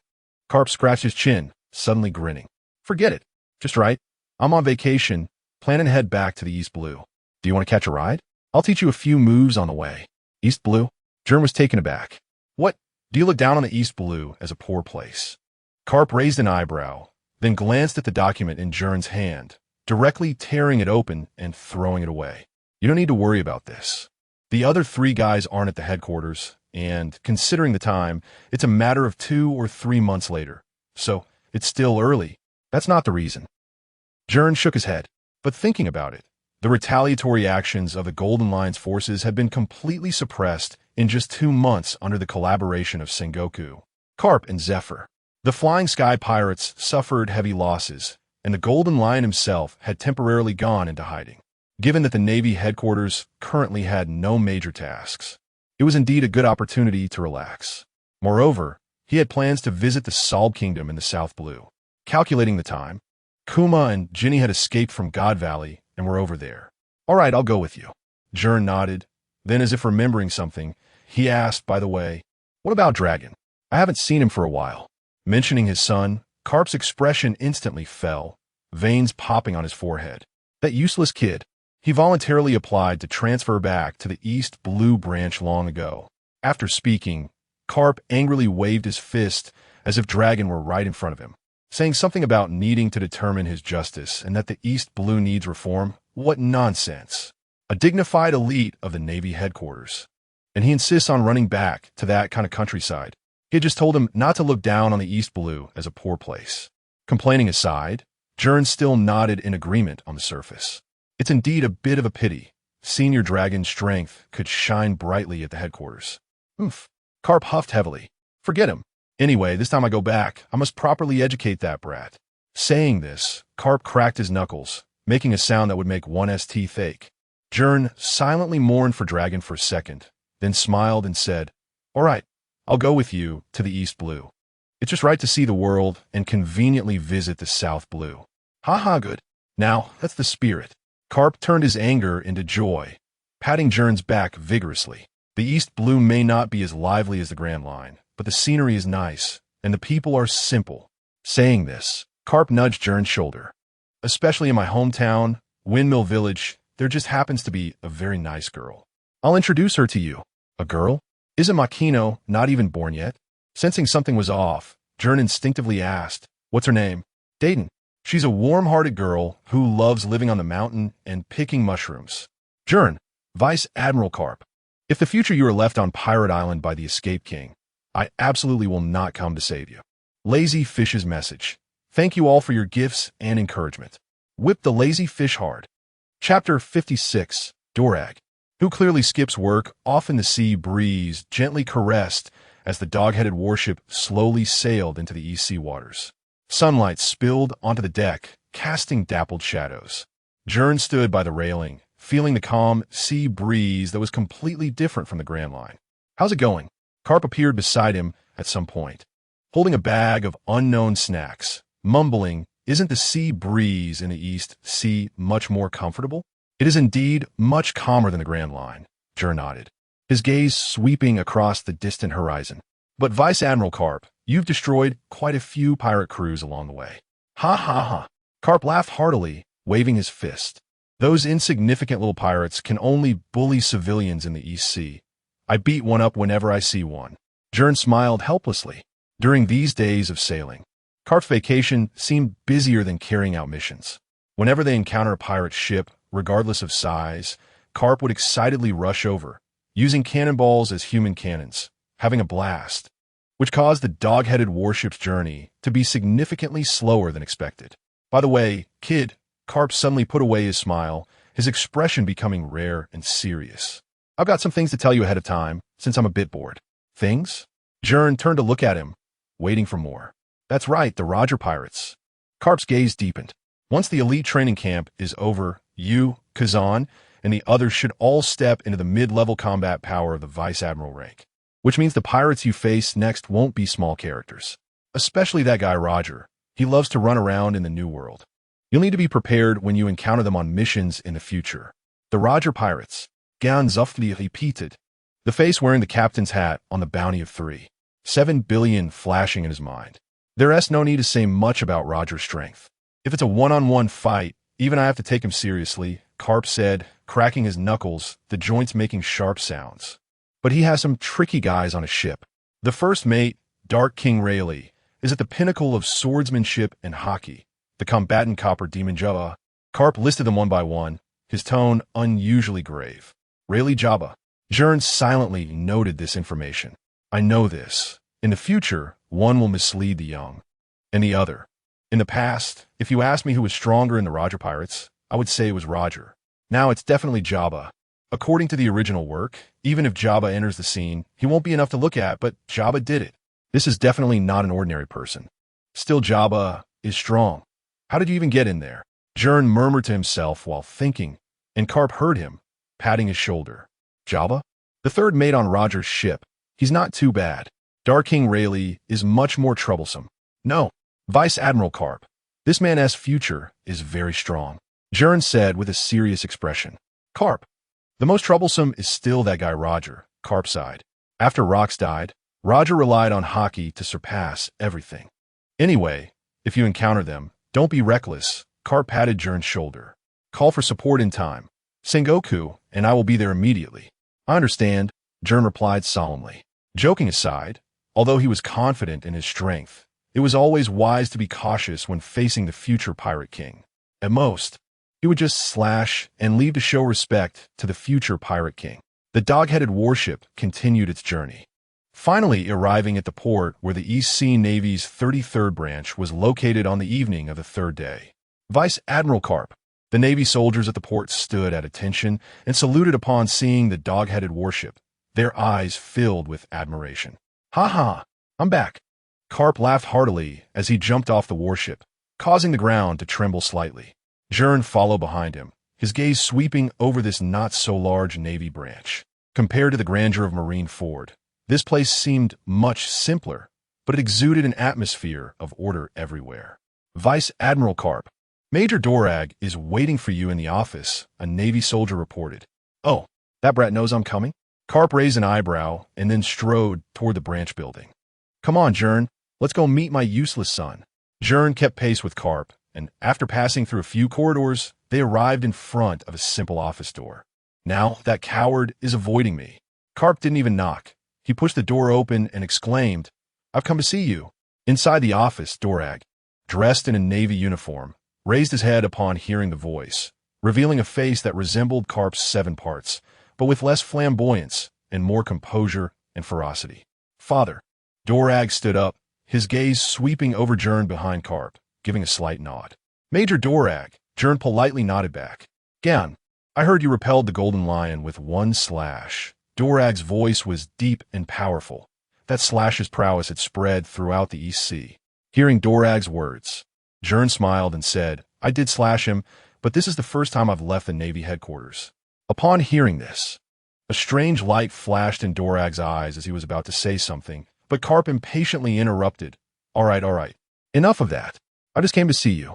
You say that every time you come back. Dorag sighed helplessly, then added you either go to the tavern to drink or go to the mountains to find Dayton. What do you mean by going to the mountains to find Dayton? Karp's old face flushed, and he immediately lied. I brought Gern here for special training. This kid's Conqueror's hockey is inconsistent. He needs to practice hard. Dorag's gaze fell on Gern again, seemingly pondering. Conqueror's hockey? Huh? Gern, huh? Is there such a thing? I'm just hitching a ride. The atmosphere in the office suddenly became subtle. Father, how about I guide Gern? Dorag suddenly suggested. Karp looked at his son suspiciously. When did you become so enthusiastic? Dorag remained expressionless. I just think that as young people, it might be more convenient to communicate.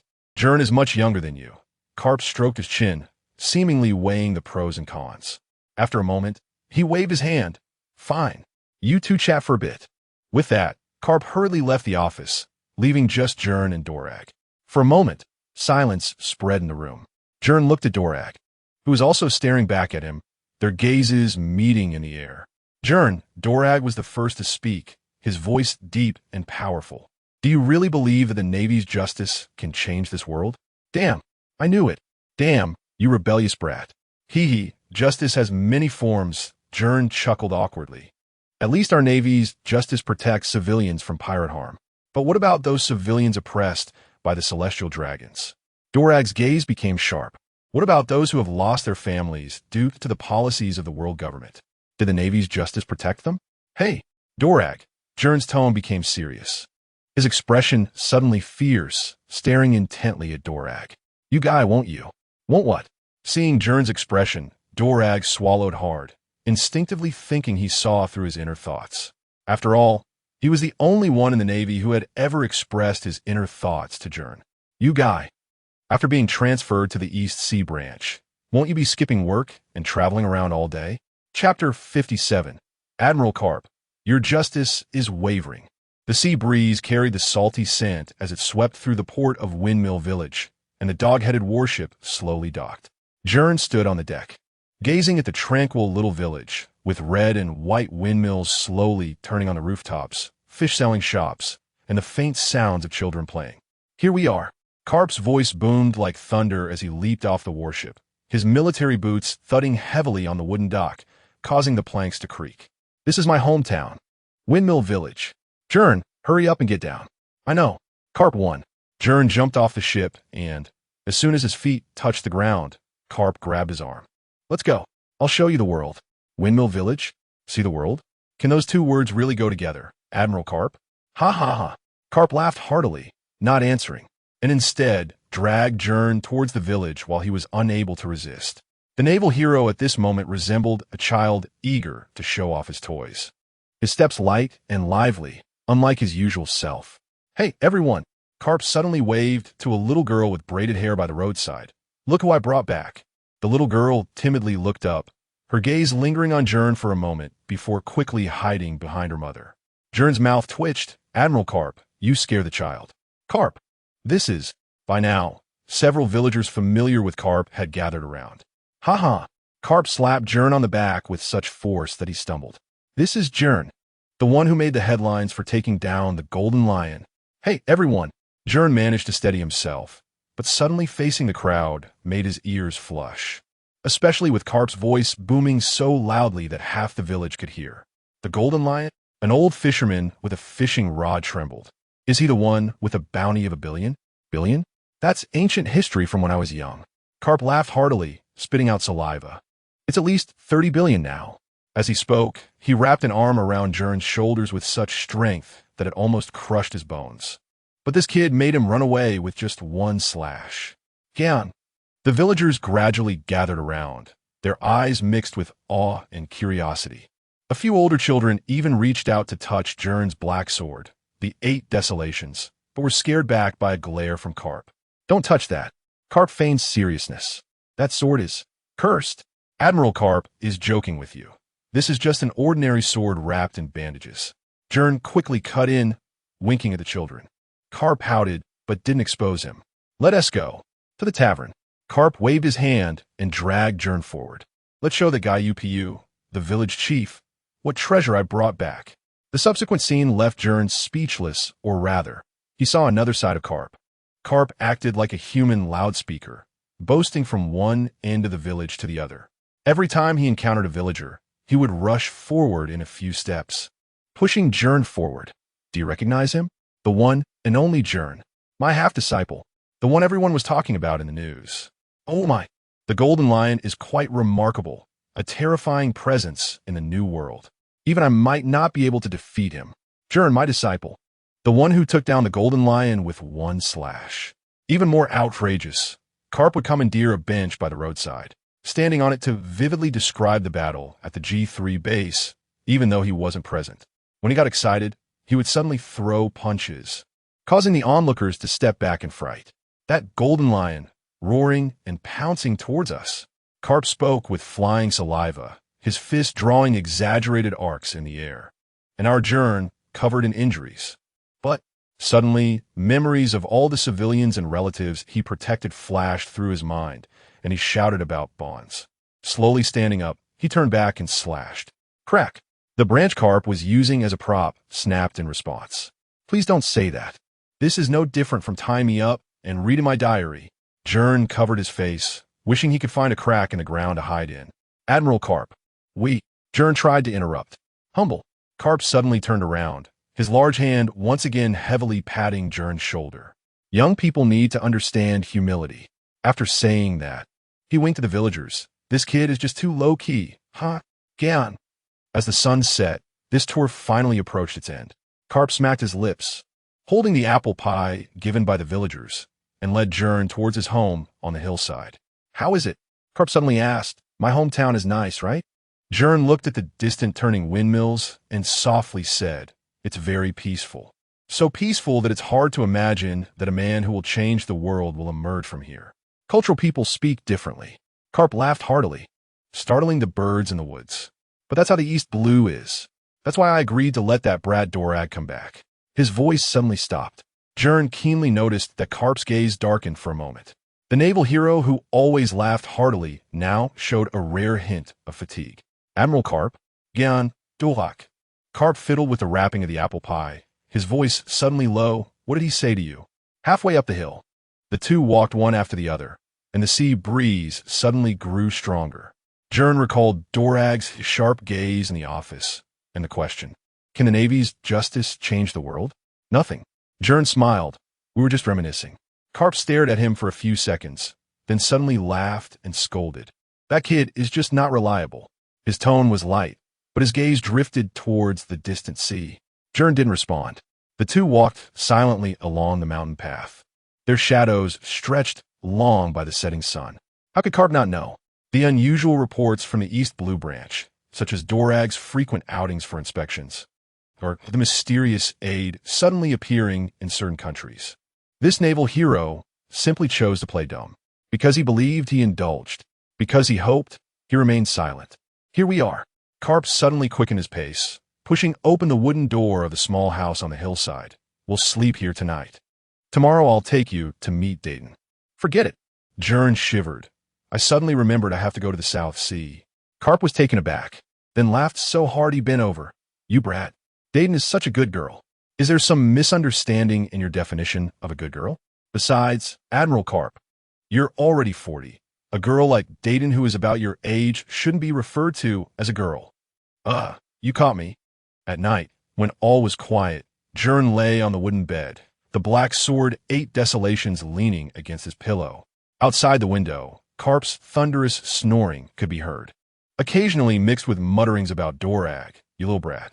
He remembered the villagers' off-filled eyes during the day, recalled Carp's beaming expression while boasting, and more importantly, remembered that Carp clearly knew about his son. Justice. Gern gently stroked the sword hilt, the purple-black patterns faintly visible in the moonlight. Admiral Carp, you have maneuvered within the system all your life, yet you have protected all your family that subverts the system, the Revolutionary Army pirates. You seem so carefree, but the justice you have upheld all your life is indeed wavering. The swinging justice does not indicate that Carp's stance is unsteady, but rather that his beliefs are violently swaying between the responsibility of the system and the essence of human nature. Regarding his son, Monkey D. Dragon, he allows the revolutionary fire to burn freely. For Ace, he cannot lower his iron fist, yet he sits at the execution platform, fulfilling his duties as a Navy officer. Regarding Luffy, he tacitly permits the dream-chasing path, yet repeatedly boasts in front of Sengoku that he will capture Luffy. Chapter 58, Gentle Bear South Sea, Salb Kingdom Port. The Salb Kingdom is very divided.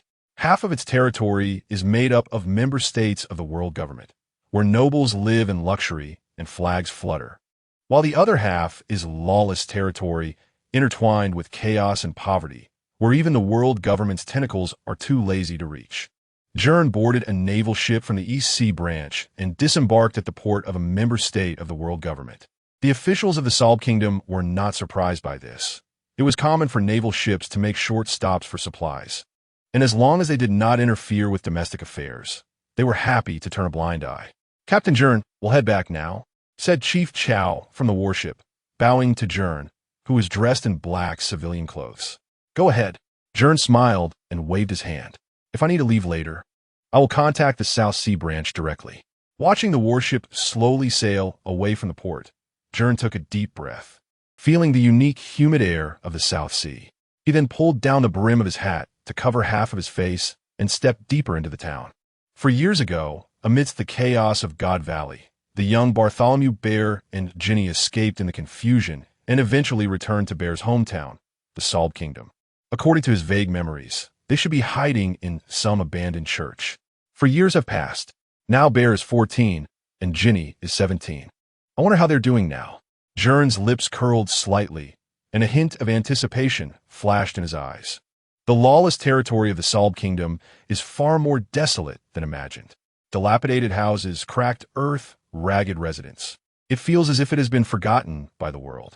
Since Gern did not know which specific church it was, he had to ask along the way and finally learn from a fruit-selling old woman that a pair of young people had indeed been taking care of the elderly and children in a nearby abandoned church. The boy is very tall, and his hands are strange like bare paws. The old woman squinted her eyes in recollection. The girl always has a smile and is very lively. Thank you. Listening to the old woman's words, Gern followed her directions, crossed several muddy paths, and finally arrived in front of a half-collapsed church. Outside the church, a few elderly people sat in the shade of a tree, while a tall young boy was crouched down, carefully bandaging the knee of an old woman. The boy was Bartholomew Bear. Despite being only 14 years old, his height was already close to 2 meters, and he had 2 features resembling bear ears on his head, typical of the Bacchania tribe, along with broad shoulders and those signature paw-like hands that stood out. At that moment, Bear was treating the elderly with gentle movements, as if afraid of hurting her. His gaze soft, unlike someone who had experienced the hell of God Valley and a life of slavery. Bear, thank you. The old woman smiled kindly. You're welcome. After it's bandaged, don't let it touch water. If you have farm work, you can come find me. Bear's voice was deep and gentle. Gern stood not far away, quietly watching this scene, feeling a stir in his heart. Just like in my memories. So gentle, it's almost unbelievable. With that thought, Gern took a few steps forward. Bear noticed the movement and slowly looked up. The man in front of him was dressed in black civilian clothes, with the brim of his hat pulled low and a knife wrapped in white cloth hanging at his waist. Hello, is there something you need? Bear stood up, his tall figure casting a shadow that completely covered Gern. The body that should have exuded a strong sense of oppression, combined with a gentle tone and smile, instead felt like a warm spring breeze. Looking at Bear, Gern fell silent for a moment, then revealed a casual smile. I heard there's a doctor here who can absorb people's pain, so I came to take a look. Upon hearing Gern's words, Bear blinked, then displayed a sincere smile. Ah, yes, but you don't look like someone who is sick.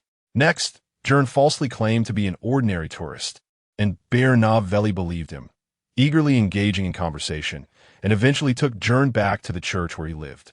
As Gern entered the church and looked around, a simple wooden table was laid out with herbs and bandages, a corner piled with several worn medical books, and children's crooked doodles hanging on the wall, depicting Bear's broad, smiling face.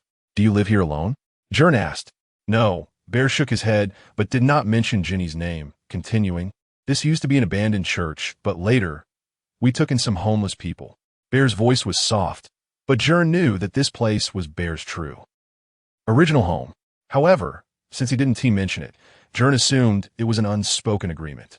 Then, Gern's gaze swept over the sleeping elderly in the corner, the children curled up in blankets, and finally returned to Bear's face. Do you help them absorb their pain every day? Yes, as long as I can do it. Isn't it tiring?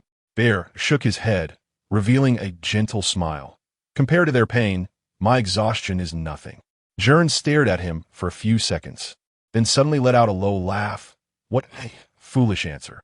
Bear paused for a moment, but instead of getting angry, he looked a bit confused. Mr. Gern, do you know me? Gern did not answer directly, but walked to the window and looked outside. In the distance, a few ragged children chased a limping stray dog in the mud. Have you never thought about leaving here? He suddenly asked. Leave? Bear looked a bit bewildered, but still stepped forward to help Gern check his body. After all, in his mind, Gern was just someone who had heard about his ability and came to find him for medical help. Since he was a patient, he must have other problems that other doctors could not handle. If his fruit ability could help him, he would assist. The world is vast. Beyond the South Sea, there are the East Sea, West Sea, the Grand Line, even farther places. Gern turned around and looked straight at him. Bear's checking hands paused, and, after a moment of silence, he softly said, but the people here need me. Gern stared at him, suddenly feeling a heaviness in his chest. This young boy, who had clearly gone through the hell of God Valley and lived a life of slavery after losing both parents, still chose to live in the gentlest way. Even now, faced with an unidentified person, he would choose to use his fruit ability to help, completely unconcerned about how much pain he would bear. Bear was simply a person so gentle that it was infuriating. You save them, and then what? Gern's voice was low. Their pain has disappeared, but this world will continue to torment them. Hunger, disease, oppression. Can you absorb it all? Bear's fingertips curled slightly, but soon relaxed again. Perhaps I can't absorb it all. He raised his head, his gaze calm and determined, but as long as I can do it, I will keep doing it. Gern was left speechless. The sunlight slanted across Bear's face, casting a faint golden edge around his outline, like some kind of silent declaration. Clearly possessing the power to sweep everything away, he chose to bear the suffering of others. Mr. Gern, do you train regularly? Bear, unaware of Gern's thoughts, continued checking him. Your body has some minor wear and tear, and you should have had a major injury not long ago. But don't worry, I can help with these pains. Before Bear could finish speaking, Gern suddenly interjected, Bear, if you could travel, where would you want to go? Chapter 59. If you could travel, where would you want to go? Bear, if you could travel, where would you want to go? This sudden question caught Bear off guard, as he seemed not to expect Gern to ask such a thing out of the blue. Travel? He blinked, looking at Gern with some confusion. Well, I really haven't thought about it. Really? Gern smiled slightly, his gaze sweeping over the simple yet cozy decor of the church. There were burnt loaves of bread on the wooden table, herbs Bear had collected from the forest piled in the corner, and a few patched clothes hanging on the wall. Your home is very cozy. You must have a girl with you, right? Gern smiled faintly. Bear, who secretly liked Ginny, felt his gaze evade under Gern's teasing and changed the subject. Mr. Gern, I'm very satisfied with my life now and haven't thought about traveling. The Mochi fruit is a very powerful ability. Back then, Gern himself was inclined towards that devil fruit. Unfortunately, he didn't know if it was because of the predetermined fate of characters in the pirate world that he missed out. But then again, now that Bear has eaten the Mochi fruit, he is also a good combat force for the future. And as he progresses step by step within the Navy, he will surely have his own unique justice faction in the future. This point, compared to recruiting some existing people within the Navy, Gern is more inclined to gather strength from the outside to build his faction. Especially now, with the ability of the Prophet plot, he can intercept many good people, just like Bear in front of him. As for Bear joining the Revolutionary Army, Gern believes that was entirely due to the timing with Ivankov and Ginny. He himself didn't have much of an opinion. He just wanted to help others. Besides, helping others is still helping. Why not help me? At least when Bear needed help the most, I wouldn't just be sweating. Big Bear, Big Bear. At that moment, Ginny's voice rang out from outside the door. Granny sent some baked bread for me. Come and try it. It seems she has returned. The corners of Gern's mouth lifted slightly. He could feel Ginny's liveliness and cheerfulness even through the door. Big Bear, I'm back. Ginny's footsteps were light, and with the creaking sound of the wooden door being pushed open, her figure appeared in the doorway. Her pink hair swayed gently with her movements, and the 17-year-old Ginny had blossomed into a graceful young woman. Her bright eyes and radiant smile made her look full of life. However, just as she saw Gern standing next to Bear, her smile instantly froze and her steps halted. Ginny? Bear noticed her abnormality and turned around in confusion. Just as he wanted to step forward to greet her, he saw Ginny's face turn pale and fine beads of sweat appeared on her forehead. Why you? How could you be here? Ginny's voice trembled slightly as she raised a hand to point at Gern, her eyes filled with vigilance and fear. Ginny? Bear was stunned. He looked at Ginny and then at Gern, completely unaware of what was happening. Yet Gern still maintained a faint smile, as if he had anticipated Ginny's reaction. Ginny, do you know Mr. Gern? Bear's gentle voice resonated in the church as his broad palm lightly rested on Ginny's shoulder. Ginny's pupils constricted sharply, her fingertips trembling uncontrollably as her gaze fixed on Gern's face, which bore a smile. Big Bear, stay away from him.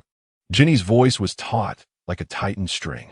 He is a lieutenant commander of the Navy headquarters. Ginny's throat moved slightly. 2 months ago, he appeared in the newspaper.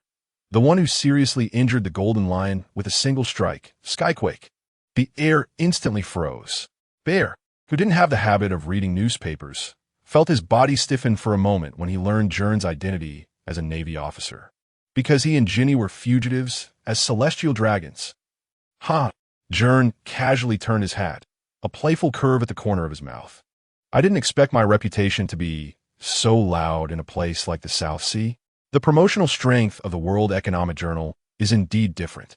Watching Gern's movements, Ginny suddenly dashed in front of Bear. Her slender arms spread out like a mother beast protecting her cub, her voice trembling with suppressed fury. What do you want? Does hunting down runaway slaves make you feel accomplished? Gern gazed at Ginny's tense expression and suddenly chuckled softly. Then, slowly taking off his hat to reveal his full face, he said, "Relax, I'm currently on." Gern deliberately elongated the syllables, "on vacation." As he spoke, Gern's gaze swept over the two, and Ginny couldn't help but shiver. There was no way. All her knowledge of Gern came from those exaggerated news reports. According to the newspaper, Gern could seriously injure the Golden Lion with one strike. In this era, the name Golden Lion symbolizes the peak of combat power. Who wouldn't be afraid of such a dangerous guy? Sigh, shall we get to know each other again? Gern slightly bowed, performing an exaggerated gentleman's salute. The kind Bartolomeo Kuma, and his gaze locked onto Ginny. Miss Jolie Ginny. Hearing Gern mention their full names, Ginny's breath suddenly halted. Being able to accurately call them by their full names meant that this Navy officer had long mastered their information. Meanwhile, Bear's gaze fell on Ginny's trembling shoulders, the fear in her eyes piercing into his heart like a thorn. I can't let Ginny be afraid. I need to protect her. The moment this thought exploded in his mind, Bear's body was already in motion. His tall figure suddenly crossed in front of Ginny, his machi hand glowing faintly, compressing the air in his palm. Though it may be rude, Bear's voice was low and firm. Please leave. His palm suddenly struck towards Gern's chest, a force capable of knocking a person back several days' journey. However, just as the machi was about to touch Gern, bang, a finger, wrapped in pitch-black hockey, casually pressed against Bear's palm. The air froze for a moment. Sorry, I don't want to experience traveling, you know? Gern's lips curved up. The hockey on his fingertip was as hard as steel, forcibly blocking the transmission of the machi fruit's ability. What? Bear's pupils suddenly constricted. Having never encountered hockey before, he had never faced such a situation. His ability was actually stopped by a single finger. The shockwave erupted between the two, causing the church's dilapidated wooden windows to buzz. Ginny's cry came from behind. Be careful. Bear instinctively tried to force his palm down, only to find that Gern's fingertip remained unmoved, as if it were an immovable mountain. What power is this? Bear's voice carried disbelief. Gern chuckled lightly, slowly retracting his finger. Hockey, a power that can counter devil fruits. He glanced at Bear's palm. Your ability is strong, but in this world, there are many powers you have yet to encounter. Ginny rushed forward, grabbing Bear's arm tightly, vigilantly staring at Gern. What do you want? Gern did not answer. He merely tilted his head slightly, his gaze drifting beyond them to the sky outside the church. I just want to tell you. His voice was deep and calm. If you can't even break through my fingertip, how can you fight against the real enemy? Or rather, if I really had intentions, would you still be able to see Big Bear when you return, Ginny? Chapter 60 Happiness. So, Ginny crossed her arms tightly, her fingertips digging deeply into her own arms.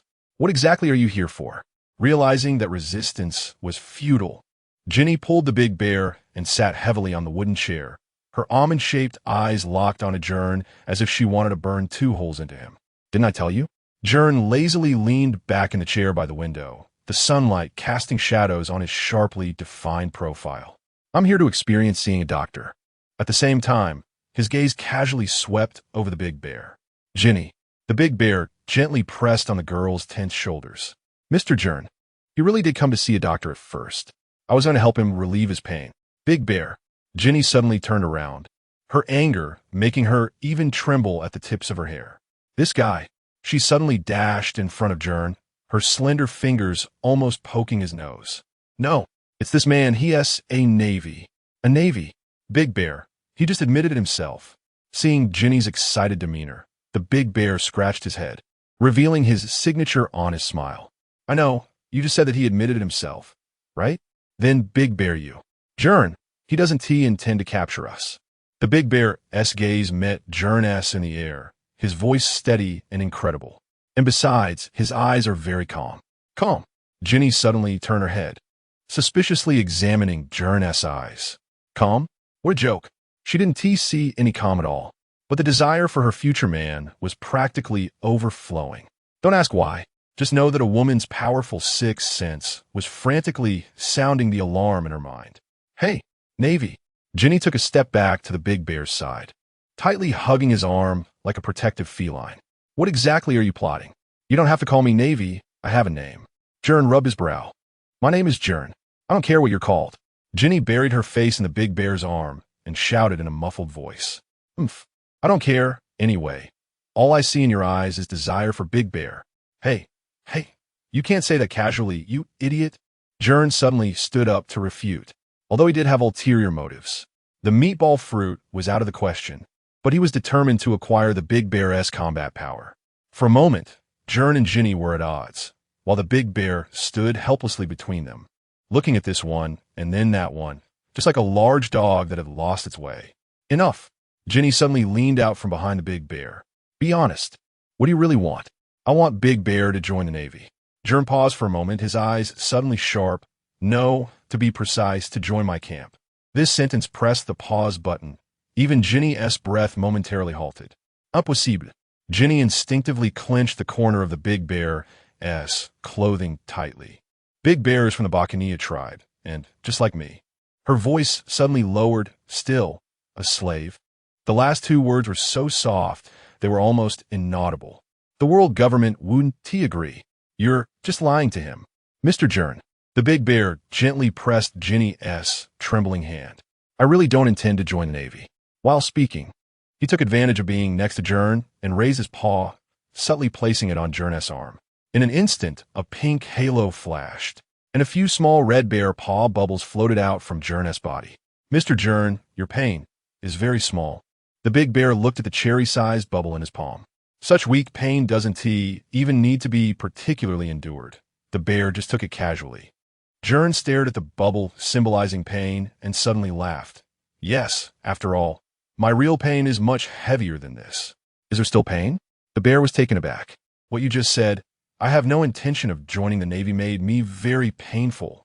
Ginny. Mr. Gern really loves to joke. Outside the church. On the lawn, Gern and the bear stood side by side, while Ginny was lying on the church window, not far away, staring. Very happy, right? Bear. Gern smiled slightly, knowing in his heart that the bear would refuse him. After all, according to the original timeline, this period in the Solb Kingdom was the bear's happiest time. Yes, Mr. Gern. Hearing Gern's words, the bear instinctively nodded. With Ginny, I am very happy. I don't want to leave, so I refuse. Here is his regained home. You guy, just answer me so directly. Gern shrugged. Aren't you afraid I'll force my hand? Mr. Gern wouldn't he do that? From the first moment I saw you, I knew Mr. Gern wasn't he that kind of person. So kind, but would be bound for a lifetime. The bear didn't answer, but silently lowered his head, his palm gently tightening. Seeing this, Gern turned his gaze back to Ginny, who was glaring at him fiercely through the window, not far away. Suddenly, he asked the same question again, but this time it was for you too. If one day, you could freely go anywhere, where would you want to go? The bear raised his head, his eyes somewhat blank. He hesitated for a moment, and finally said softly, I want to see the other side of the sea. The other side of the sea? The bear nodded. I've heard there's a country where people don't suffer. At this time, the eavesdropping Ginny suddenly laughed out loud. Silly Big Bear. Where's there such a place in the world? Gern laughed, and the bear also laughed. But the smile carried a hint of the heavy tenderness that Gern was familiar with. No one can bear the script of this young man's life. Gern fell silent for a moment, suddenly reaching out and gently pressing on the bear's shoulder. Bear, if one day, someone tells you that as long as you sacrifice yourself, you can let your loved ones no longer suffer, would you agree? The air seemed to freeze for a moment.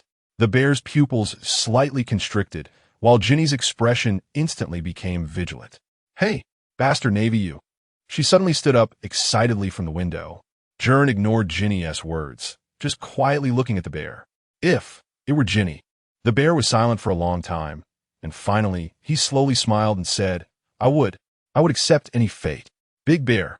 Ginny, who had just run out the door, looked at him in disbelief. And Gern closed his eyes, taking a deep breath. As expected, he already knew this answer. Take it. Gern pulled out a miniature snail from his body and handed it to the bear. This is... The bear looked at the snail, somewhat confused. If one day you really lose something very important. Gern turned his gaze to Ginny. If you feel helpless, contact me with it.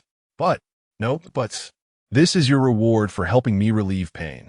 Gern waved his hand, preparing to leave. But Mr. Gern, this is different. The bear suddenly raised his voice. I want to know what the real cost will be at that time. Then, Gern frowned, pretending to think. At that time, you must not refuse me anymore. And, Gern suddenly stopped. Clearly possessing the world's most free fruit, don't be casually bound. Bastard. Gern left, and the bear stood in place, staring in the direction he left, silently putting away the snail in his hand. He left. At this moment, Ginny bounced out happily. She left. The bear nodded and then looked at Ginny, who was wildly sticking her tongue out in the direction of Gern, and smiled slightly. If possible, I hope there won't be a day when I need to contact you, Mr. Gern, because right now, I am really happy. Chapter 61. I want to arrest the Pirate King at the Salb Kingdom military port. The support warship of the South Sea Branch had already docked ahead of time. Lieutenant Gern of the South Sea Branch. Gern ignored the soldiers' greetings, took the justice cloak, draped it over himself, and slowly ascended the gangway. It is now the year of the C-1487. Gern murmured to himself, his fingertips gently stroking the black sword, 8 desolations, at his waist. 3 years later, the 17-year-old Bartholomew Kuma would become a priest, overthrow the rule of Begali, and become the king of Salb. Then, Dragon would leave the navy to form a volunteer army. And shortly after, the O'Hara incident would break out, leading to Dragon officially founding the Revolutionary Army. Then, Begali would make a comeback, and Kuma would personally kill him, joining the Revolutionary Army with Ginny. And then, Ginny would be kidnapped. At this thought, a glimmer of unusual light flashed in Gern's eyes. When it comes to Ginny being kidnapped, that would be the real turning point where he could possess Kuma's combat power. Because even if Kuma really agreed to follow him now, Gern could not directly take him back to the Navy headquarters. After all, he currently lacked the power to shake the rules of the world government. This time, it was merely planting a seed. Gern stepped onto the Navy's deck.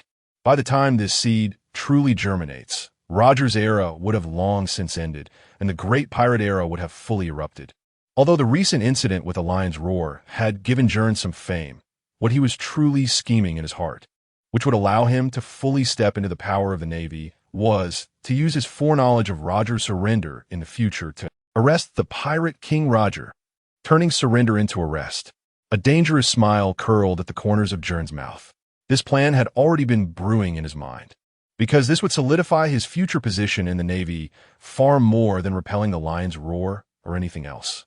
Once the matter of arresting the Pirate King is accomplished, his prestige in the Navy would be an invincible existence. Compared to Karp's title of naval hero, the symbolic significance of the man who ends the era is much greater. The tremendous influence that this title brings could completely grant Gern enough voice. By then, Sengoku would succeed to the position of admiral, and the system of the 3 admirals would be established. He would propose the independent rights of naval commanders under his command based on the merit of arresting the Pirate King, and with this power, cultivate his own powerful justice faction to gradually monopolize and devour the power of the Navy, the usurpation of power by officials, the tail becoming too large to wag. By that time, the warship cuts through the waves, and Gern gazes at the gradually receding coastline of the Salb Kingdom, his smile deepening. The right to interpret justice may no longer be in the hands of the world government. 2 weeks later, Marineford. Naval port, it was as busy as ever here, with warships coming in and out, soldiers busily transporting supplies, and the cries of seagulls mixed with the sounds of waves crashing. Gern stood on the gangway, took a deep breath of the salty sea breeze, and scanned the port, finally settling on a warship not far away. On the deck of that warship, a tall figure was leisurely walking down, sunlight reflecting off his conspicuous green knitted hat, creating a dazzling glare. Gern squinted, the corners of his mouth twitching slightly. It was our slacker king, Borisolino. Unexpectedly, this guy Kizuru had such unique taste when he was young. Gern muttered quietly. As if sensing Gern's gaze, Kizuru turned his head, clearly taken aback upon seeing Gern, and then revealed his signature lazy smile. "Oh, isn't this Lieutenant Gern?" He elongated his tone and slowly walked towards Gern. "I didn't expect you to return so late. I thought I was the only one who would drag it out to the last moment. Gern shrugged and walked down the gangway. I took a trip to the East Blue with Mr. Carpenter on my leave, then went to the South Sea for a bit. I was already in a hurry on the road, but it couldn't be helped. But what about you, Senior Borsalino? Why are you so leisurely?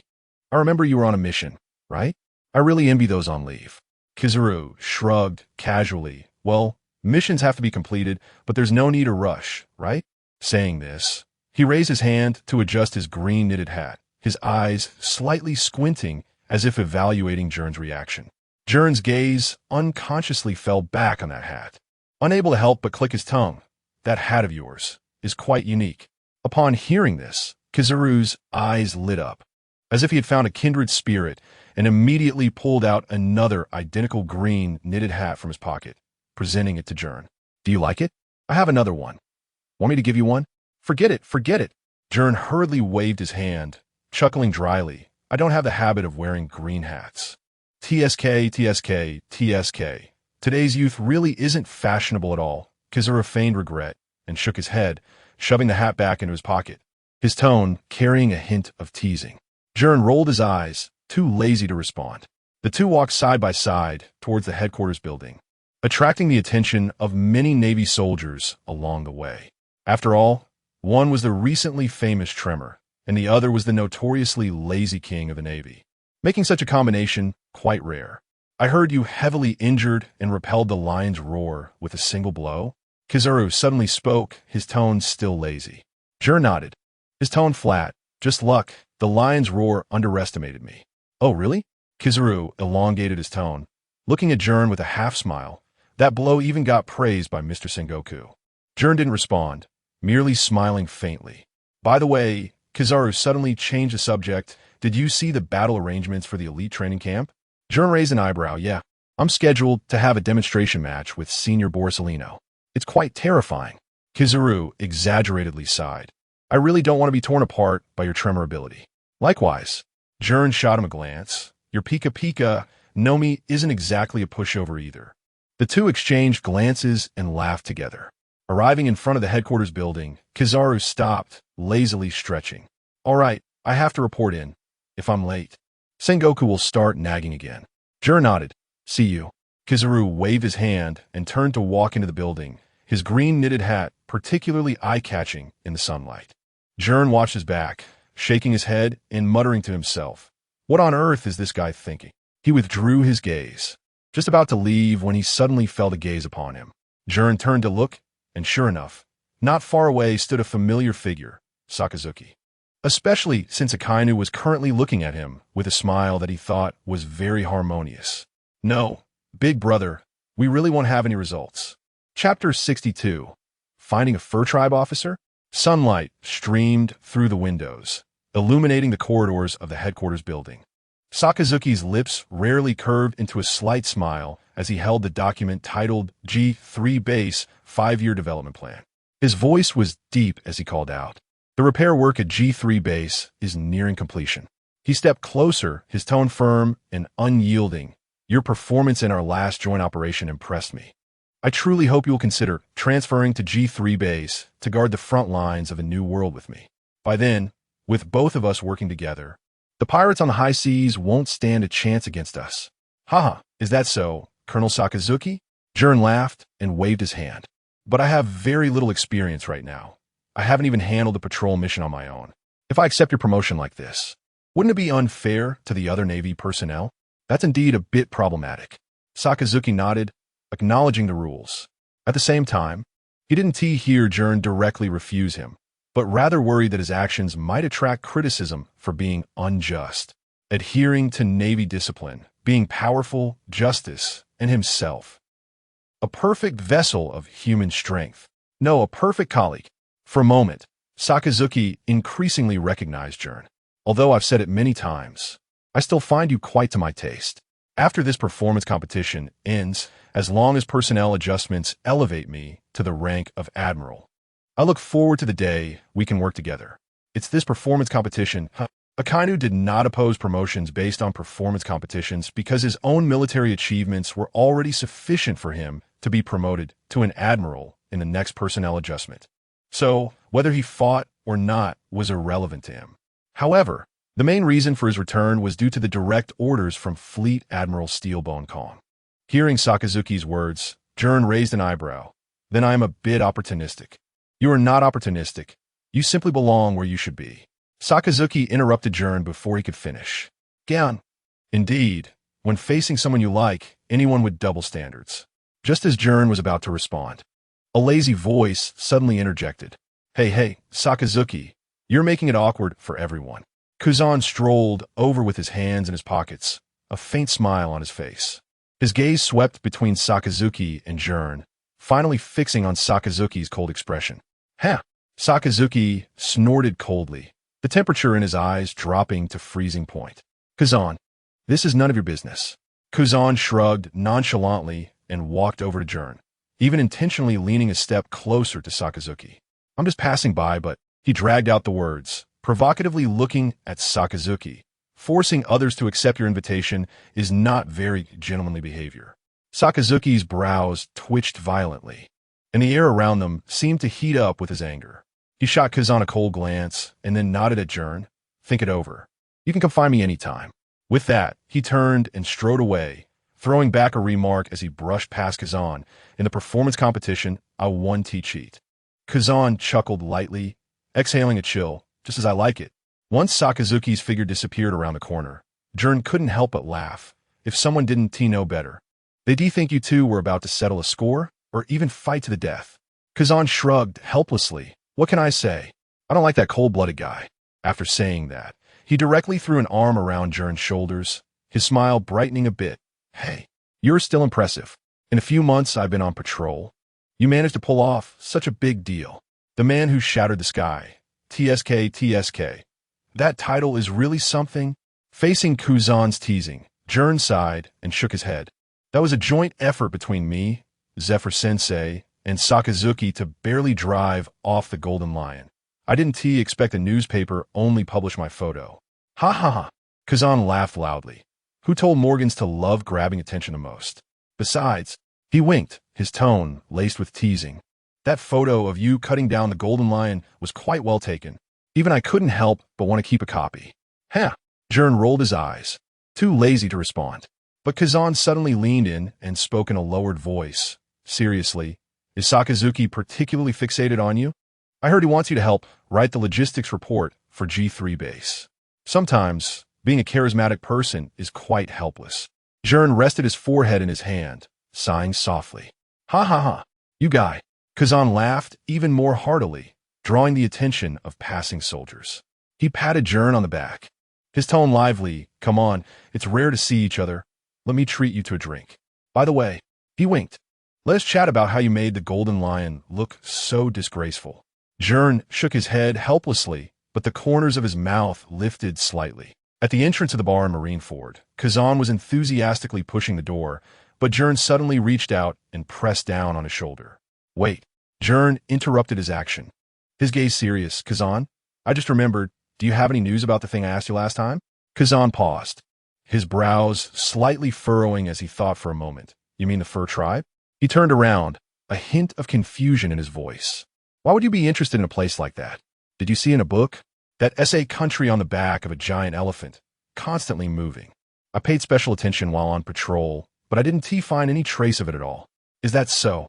Gern didn't answer directly, only stroking the hilt of his black blade. Hachiman, thoughtfully, it seems harder to find than I imagined. Hey, you're not planning to go there for vacation, are you? Kuzan looked at him for a few seconds, then suddenly burst out laughing. That essay place, even the world government finds hard to reach. No. Gern raised his eyes, a meaningful smile playing on his lips. Once I'm promoted to admiral, I can choose an officer, right? All right. Kuzan shrugged and had already ordered a bottle of wine from the bartender, according to the rules. You can choose one from the excellent graduates of the Naval Academy. As he spoke halfway, he suddenly stopped, his eyes widening slightly. Wait. Kuzan silently took a step back, his expression turning increasingly strange. Hey, Gern, you're not thinking of getting a fur tribe member as your officer, are you? Gern smiled without saying a word. Kuzan inhaled sharply, pointing at his nose. Are you crazy? Forget about whether they would want to join the Navy. Just finding them is a fantasy. The elephant moves, and I've heard the fur tribe is extremely wary of outsiders and likes to eat people. All your information must be from books, right? Gern rolled his eyes. Anyway, Gern smiled brightly, interrupting him. You're also on a patrol for Vice Admiral Garp. Just keep an eye out for me. It's not too much trouble. Kazan held his forehead, sighing deeply. You troublemaker. Gern patted him on the shoulder. His tone relaxed. Don't worry. If I really find them, I'll treat you to a month of drinks. Kazan gave him a sideways glance. Make sure it's the most expensive kind. Deal. The two exchanged smiles, and Kazan shook his head helplessly. Chapter 63. The debate among pirates in the world of sea rice as the four of them rushed back to Marineford. Steel Bone Kong took the rare step of directly announcing the imminent opening of the elite training camp. In an instant, the entire headquarters was enveloped in a tense yet excited atmosphere. Soldiers gathered in small groups, whispering about the upcoming exhibition match. Have you heard? This time, the exhibition match will take place on 2 deserted islands. A young Navy officer said excitedly. 2 uninhabited islands as the battleground. Another person exclaimed, wide-eyed, realizing that the Marshal was serious this time. Of course. After all, this is the Monster Quartet's first public duel. An officer with glasses pushed up his frames. His tone filled with enthusiasm. Kuzan against Sakazuki, and Gern against Borsalino. This lineup is simply unprecedented. Meanwhile, in a corner of the Navy cafeteria, a group of recently graduated young Navy officers was fiercely debating the upcoming exhibition match. Haha, Doberman said, cigar in mouth, his voice gruff. Colonel Sakazuki's magma fruit is unmatched in destructive power. Kazan's ice is nothing compared to it. That's right. Fire Mountain nodded with a smile. And Colonel Sakazuki's fighting style is straightforward and decisive. He won't drag things out like some people. He shot a pointed glance at Kazan's faction. What a ridiculous guy. Ghost Spider snorted, his 6 sword swaying slightly at his waist. What do you know? Colonel Kazan is a disciple of Vice Admiral Garp, proficient in both hockey types, especially observation hockey. No matter how strong Sakazuki's magma is, it's useless if he can't hit. And don't forget, Steel Terror added, crossing his arms. Colonel Kazan's ice age can instantly freeze an entire sea area. No matter how fierce Sakazuki's magma is, he has to melt the ice first. Do you understand attribute resistance? Didn't you learn that in chemistry and physics class at the Navy school? Boring. Looking at the 2 opposing factions, the Weasel frowned and interrupted. Have they forgotten about Colonel Borsalino? His speed fruit is unmatched.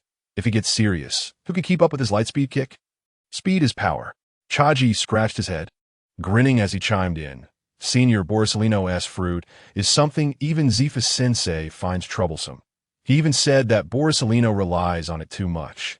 If he weren't strong, who would depend on him? Besides, Senior Borsalino's defense is the best among the 3. Just then, while everyone was arguing, Guion, Peach Rabbit, sitting alone at a table, gently set down her teacup and spoke softly. Aren't you all overlooking Lieutenant Gern? The room fell silent. Lieutenant Gern? Doberman was the first to scoff. That slash that drove back the Golden Lion was clearly the result of Admiral Zifa and Colonel Sakazuki holding him back. He just picked up the scraps. Fire Mountain nodded in agreement. Exactly, the Golden Lion was already worn down. Gern's final strike naturally seemed impressive. How ridiculous. Guion's gaze sharpened, her fingers lightly tapping the table. Who among you actually witnessed that battle? The photos in the newspaper clearly show the wound on the Golden Lion's chest. It was Gern who inflicted it. That was a decisive blow. Ghost Spider frowned, but that was just a sneak attack, right? The Golden Lion was careless. Guion sneered, careless? Who was the Golden Lion? Even if he was careless, who could seriously injure him in one hit? Wait. Chaji blinked, his expression serious. Guion, you don't mean you have a crush on Lieutenant Gern, do you? What's so good about him? Isn't he just taller, more handsome, and stronger than me? Chaji, who had confessed countless times since Navy school, gritted his teeth. You all judge for yourselves. What other merits does Gern have? The crowd. Weren't you supposed to finish? Guion, a guy like him looks like a playboy at first glance, unreliable. Only a pure, devoted, forgiving man like me can play the role of the incompetent husband, right? Ghost Spider suddenly laughed. Chaji, I'm just respecting the facts. At this moment, Guillaume remained unfazed, merely giving him a faint glance, and I believe, no matter how fast the light is, there will come a day when it shatters. The crowd exchanged glances, but evidently, most still did not believe Gern could be compared to the other three. Meanwhile, at the former shipyard training ground of Carp, Gern stood alone in front of a dilapidated warship, his upper body exposed, sweat pouring down as he tried to feel the Conqueror-S hockey that had once erupted within him. It was so clear that day, Gern murmured, his brow furrowed. However, no matter how hard he concentrated, he could not summon the Conqueror-S hockey. Damn it! Gern swung his sword violently, the blade slicing through the air with a sharp whistle. Yet, the familiar purple-black lightning did not appear on the blade. The Conqueror's hockey couldn't be used as freely as the armament hockey. Instead, it often brought out the armament hockey. Sigh. Once again, Gern failed, falling straight back. Staring at the blue sky, he then raised his right hand, examining the blade of his black sword. Zifa-sensei said it was a black sword forged from rocks using Conqueror-S hockey. It was also you who guided my Conqueror-S hockey back then. But now, why is there still no response? Fool! Conqueror's hockey cannot be awakened by brute force. A steady voice came from behind. Hearing the voice, Gern half supported himself and turned around, seeing Zifa walking over slowly, a faint smile on his face. Zifa-sensei? Gern was taken aback. Sister Lena is about to give birth. Aren't you supposed to be in the hospital with her? That's not what a good man would do. Zifa smiled slightly, a hint of tenderness in his eyes. I've been accompanying her in the hospital as a Marine admiral, and she felt embarrassed instead. Other Navy families don't have this privilege, so she kicked me out. TSK, TSK, TSK. Zifa-sensei is being rejected. Gern couldn't help but laugh. Looks like Sister Lena is still so understanding. Zifa walked up to Gern, his gaze landing on the black sword in his hand. Still troubled by Conqueror's hockey? You were so smooth when you cut down the Golden Lion. Gern nodded, his tone carrying a bit of helplessness, but now I can only show the most basic intimidation. I need to use it freely. Conqueror's hockey is the manifestation of a king's qualifications, not a technique that can be forcibly trained. Zifa crossed his arms, his voice deep and powerful. The state you were in when you awakened that day was an explosion of will in a life-and-death situation. This cannot be replicated immediately. If you want to truly master it, you need time to settle. Gern's fingers gripping the sword hilt turned slightly pale as he silently nodded. Seeing this, Zifa's tone softened as he sat down beside him. Actually, I came to find you for another matter. Saying this, he patted Gern's shoulder. It's just that Kazan told me. You plan to find a mink as your deputy? Gern's expression instantly stiffened. Kazan, that big mouth. TSK. While personal preferences are understandable. Zifa cleared his throat, but your sister Lena is very worried about your, mate selection. Of course, I still respect your choice, but you're still young.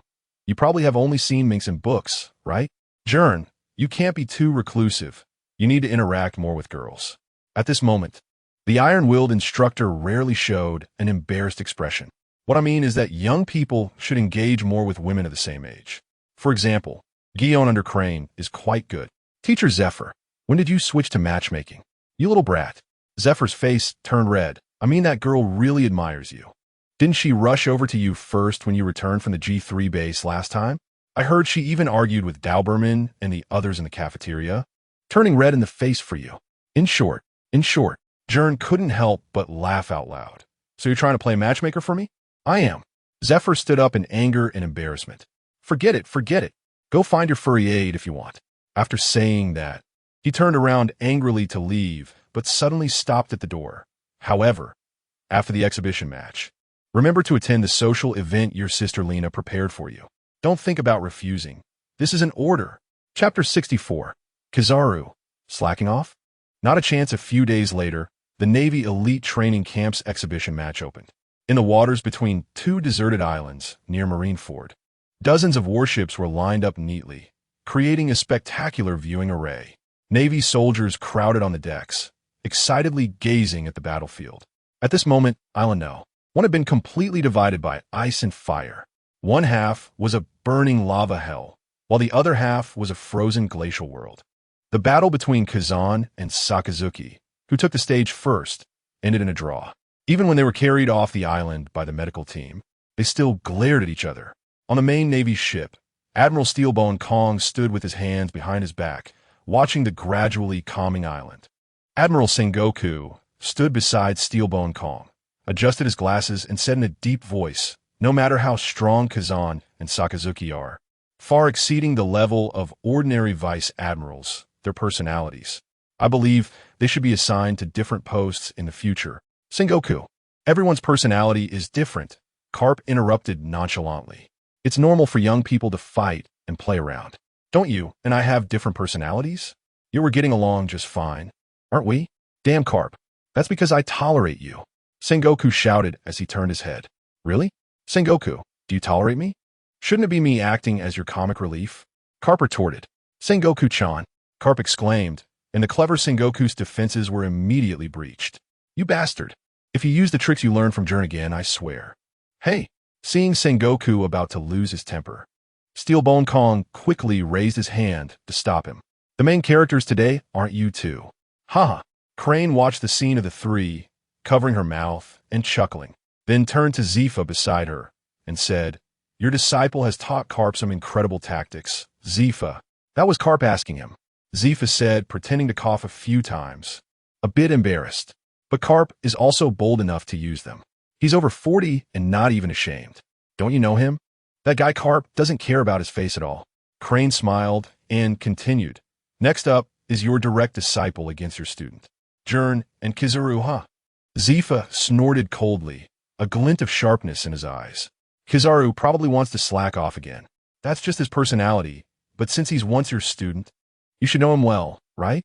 Just because I know him. Zifa smiled slightly. I also know how to make that guy serious. Oh, make Kizaru serious? Crane's eyes flickered with a hint of doubt. Zifa remained silent, just turning to whisper a few words in a Steelbone Kong's ear. Steelbone Kong raised an eyebrow, a meaningful smile appearing at the corner of his mouth. Interesting, let's do it that way. Meanwhile, on another warship, Gern and Kizaru stood side by side, looking at the island ravaged by ice and fire in the distance. Kazan's hot-blooded justice style is really aggressive, Gern remarked. Hearing Gern's words, Kizaru lazily stretched and replied in a casual tone, "Scary, isn't it? Why take it so seriously? You can still get promoted without fighting." Senior Kizaru. Gern withdrew his gaze, looking at him with a half-smile. "You're not hoping for me to help you slack off, are you?" Kizaru adjusted his green knitted hat, feigning surprise. "Oh dear, you've seen through me." He winked. "Anyway, it's just an exhibition match, so a few moves will do, right?" Gern. Gern shook his head, slowly gripping the handle of his black blade. 8 Desolation. That's not acceptable. Teacher Zifa specifically instructed us to treat this seriously. Help you write 3 mission reports. Teacher Zifa is my beloved teacher. I'm helping you, giving you a chance to show off. Teacher Zifa is my only family. Twice. Deal. The moment Gern finished speaking, Kizaru's smile froze for an instant. Then he sighed. "I didn't expect you to have this side to you." Just then, a deep voice from Steelbone Kong came over the broadcast. The second match, Gern versus Kizaru.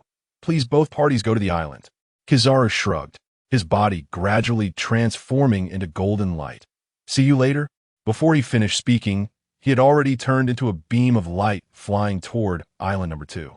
Gern took a deep breath, exerted force with his legs, and shot toward the island like an arrow.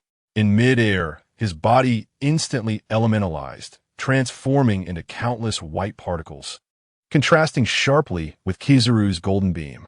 An uproar erupted on the spectator ships, but most were supporting Kizaru. Only Gyon and soldiers who had previously worked with Gern supported him. On the island, Gern's figure reformed, the black blade, 8 Desolation, already drawn, the white bandages wrapped around the blade, fluttering in the wind. Kizaru stood not far away, hands in his pockets, still looking lazy, though appearing serious. Both sides were engaging in a battle of glances until Steelbone Kong suddenly pulled out a small personal den mushi and slowly said, "Kizaru, if you win, I'll give you 3 months of vacation." "All right, begin." After putting away the den mushi, with Steelbone Kong's command, Kizaru's figure suddenly vanished. "No!"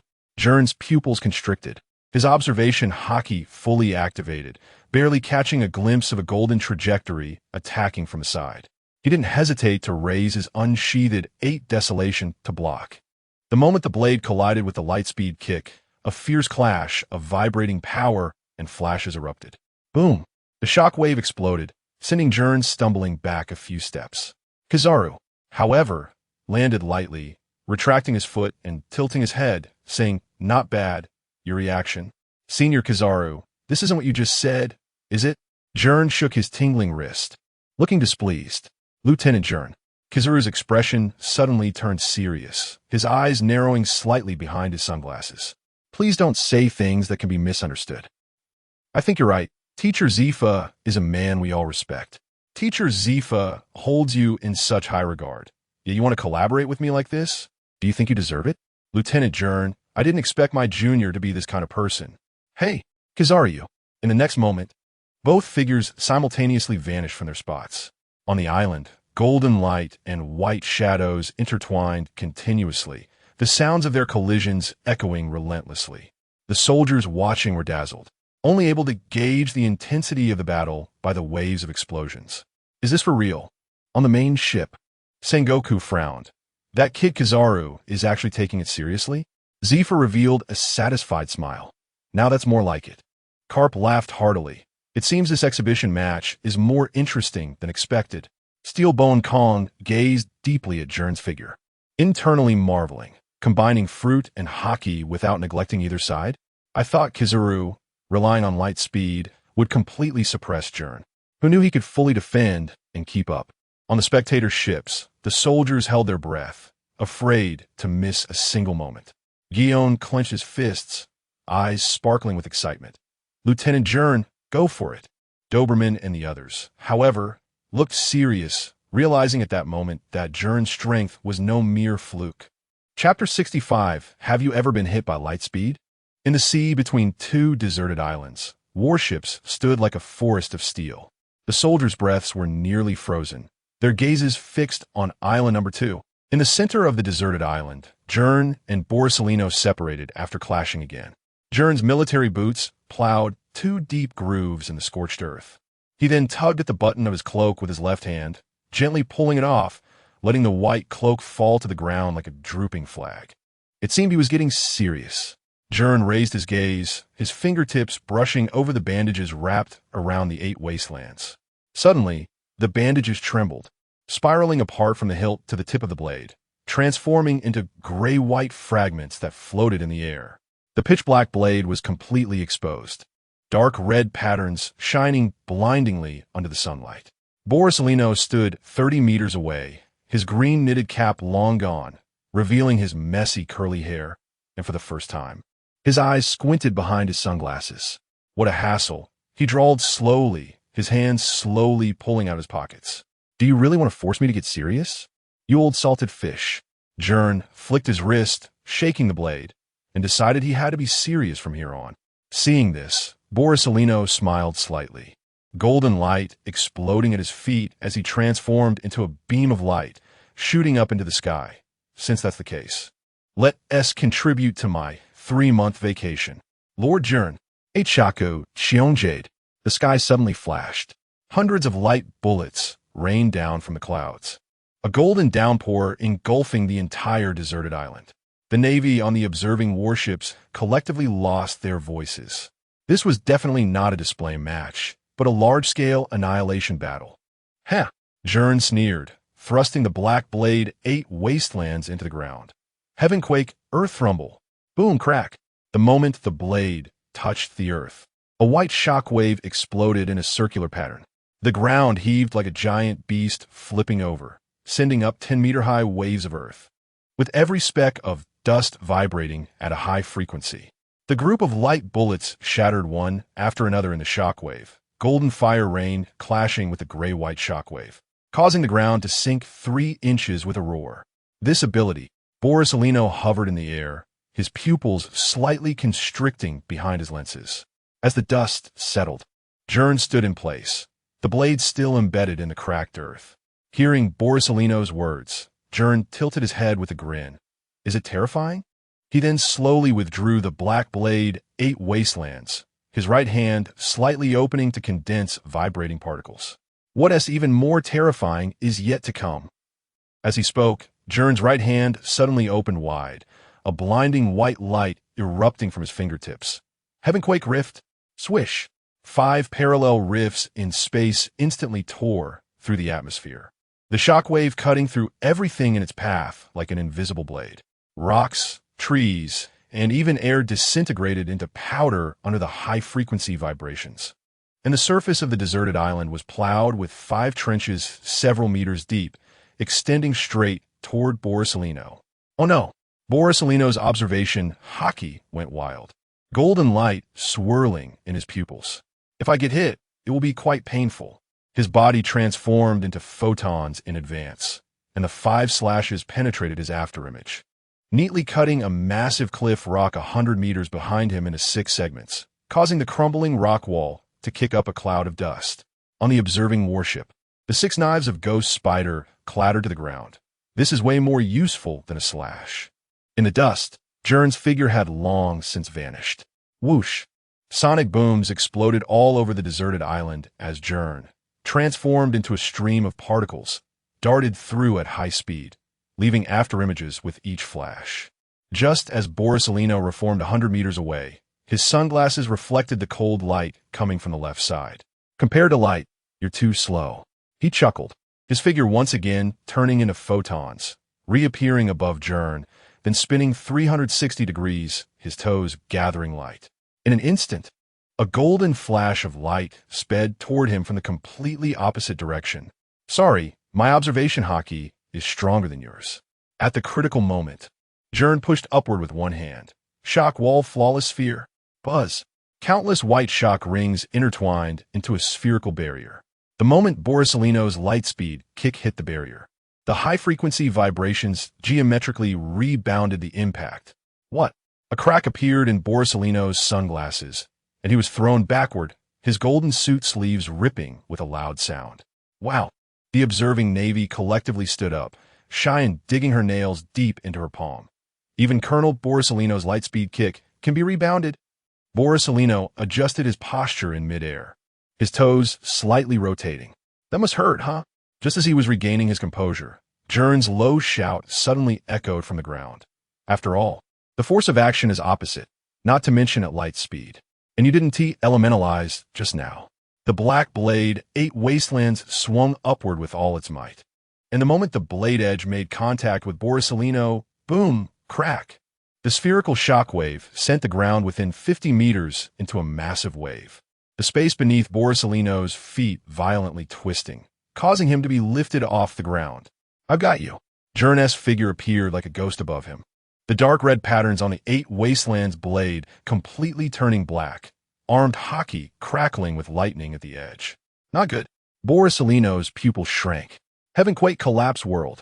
The descending black blade 8 wastelands, wielding the power to shatter space, came crashing down. In a split second, Borsalino's palm glowed with golden light as he summoned the Amaterasu Cloud Sword. Clang!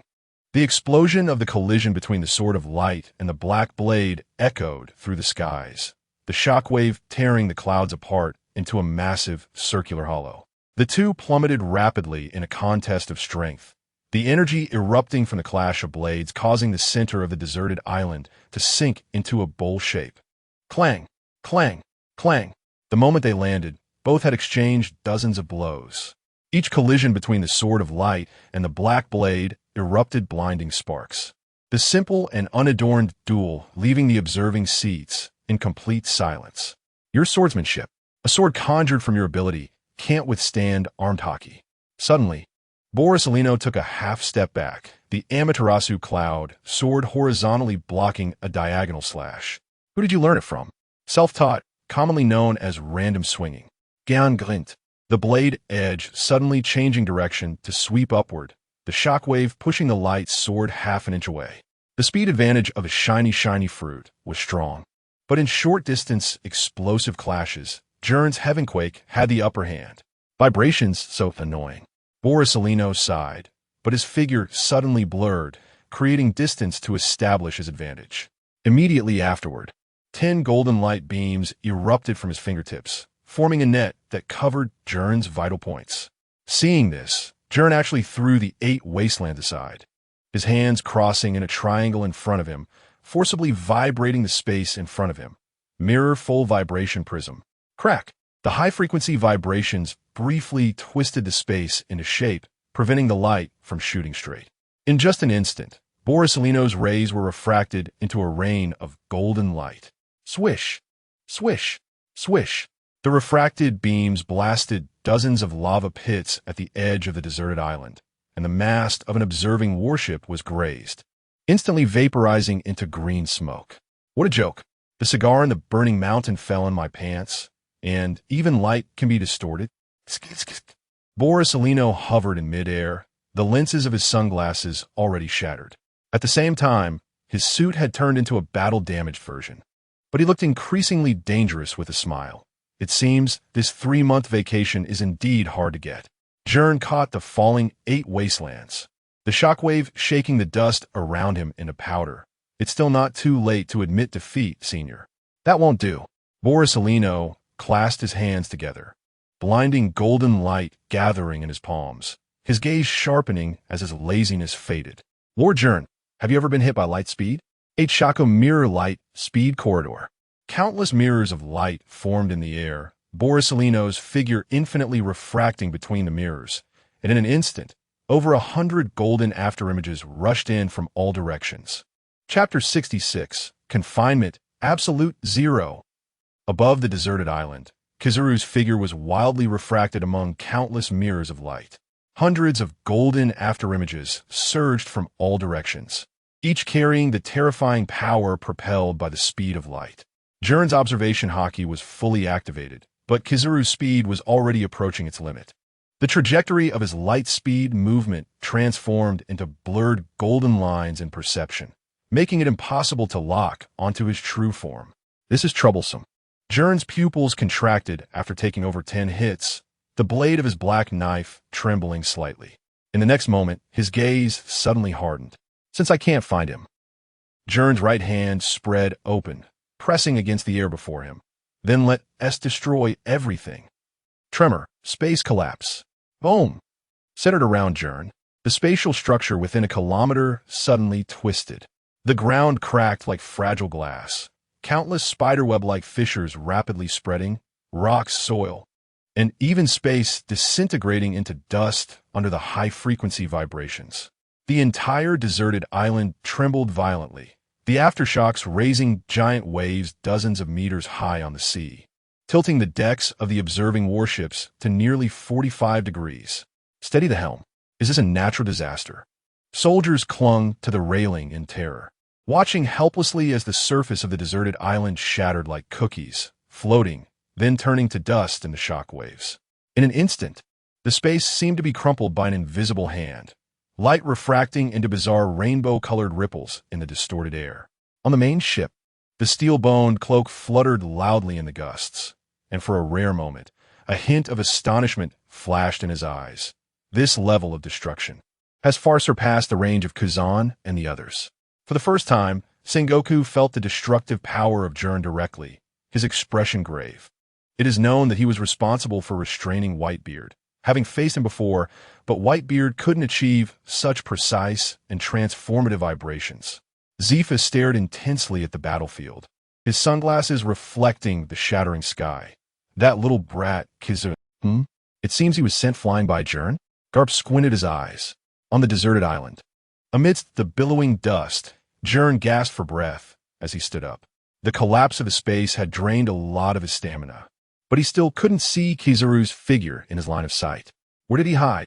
Gern tightened his grip on the black knife. Suddenly, a flash of golden light flickered in his eyes. Behind. Too late. Kizaru's voice sounded right next to his ear. Bang! A lightspeed kick heavily struck Gern's back, sending him flying like a cannonball, crashing through 3 rock mountains before finally stopping, blood spilling from the corner of his mouth. The observation seats erupted in chaos. What the hell? In such a terrifying situation just now. The blade of the ghost spider fell to the ground. Colonel Borisolino was actually unhurt. As the dust settled, Kizaru's body coalesced on a broken rock, his tattered suit surprisingly intact. What a terrifying vibration. He leisurely dusted off his shoulder, If I'd been just a moment slower, I would have been shattered. On the main ship, Steelbone Kong took a deep breath. Gern's destructive power is indeed terrifying. But Borsellino's defense and speed are the most troublesome among the three. Zifa, who had taught Kizaru, said solemnly, is also the strongest among them. Sengoku pushed up his glasses. Moreover, that guy should be looking to end the battle. As if to confirm Sengoku's words, Kizaru in the sky suddenly withdrew his smile. Have you had enough fun? He slowly raised his right hand, pointing his index finger at Gern among the ruins in the distance, flashes of light covering his fingertip like a tide. The next move will be quick. The golden light condensed into a point of dazzling white at his fingertip, the air distorting due to the high temperature. The observing Gion suddenly stood up. Captain Gern. Whoosh! A beam of light, thin to the extreme, pierced through the sky, vaporizing even the dust in its path. Just as Gern raised his head, the golden light was at his brow. Clang! At the critical moment, the black knife, 8 desolations, was horizontally blocked in front, the black hockey electric light clashing violently with the golden light. However, the impact of the beams still pushed Gern back, his feet carving out 2 charred grooves on the rocks. Not done yet. Kizaru's voice echoed from all directions. Gern looked up sharply, and to his astonishment, 10 figures appeared simultaneously in the sky, each with a light beam gathering at their fingertips. 10 consecutive shots. 10 Kizaris tilted their heads simultaneously. Can you block this? In an instant, 10 beams of blazing white light interwove into a web of destruction, the deserted island crumbling amidst the roar. Gern's figure was engulfed in the blinding golden light, and the Navy personnel in the observation seats held their breath. However, a shock wave suddenly erupted, forcefully opening a domain amidst the storm of light beams. Gern was completely covered in thick hockey, the black knife 8 desolations held horizontally in front of him. Although the impact of the beams pushed him back, his gaze grew more intense. Senior Borsellino. Gern's eyes were calm. Can your light go any faster? In the next moment, his figure suddenly vanished. Tremor flash, ultra speed. High-frequency, vibrating particle streams wrapped around his body, approaching at nearly teleportation speed. Kizaru's pupils constricted. Not wanting to create distance, he instantly photonized and ascended, and then, just as he wished, Tremor, star ring. Gern swung his knife violently, and a circular shockwave exploded outward from him. With a shockwave passed, the air was instantly evacuated, the clouds shattered into nothingness, and even the light briefly stagnated in the distorted space. The seawater around the deserted island was raised into giant waves dozens of meters high, forming a surrounding island effect.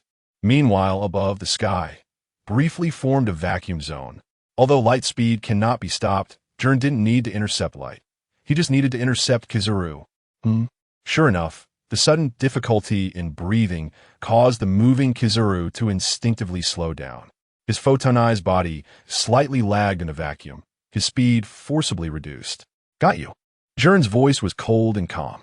On the blade of the black knife, 8 desolations. The hockey and vibrating particles slowly intertwined. But this time, the vibrating particles did not exhibit violent high-frequency vibrations. Instead, they were eerily calm.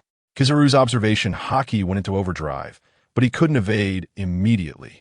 So, he had no choice but to cross his arms, covering them with hockey, opting for a frontal defense.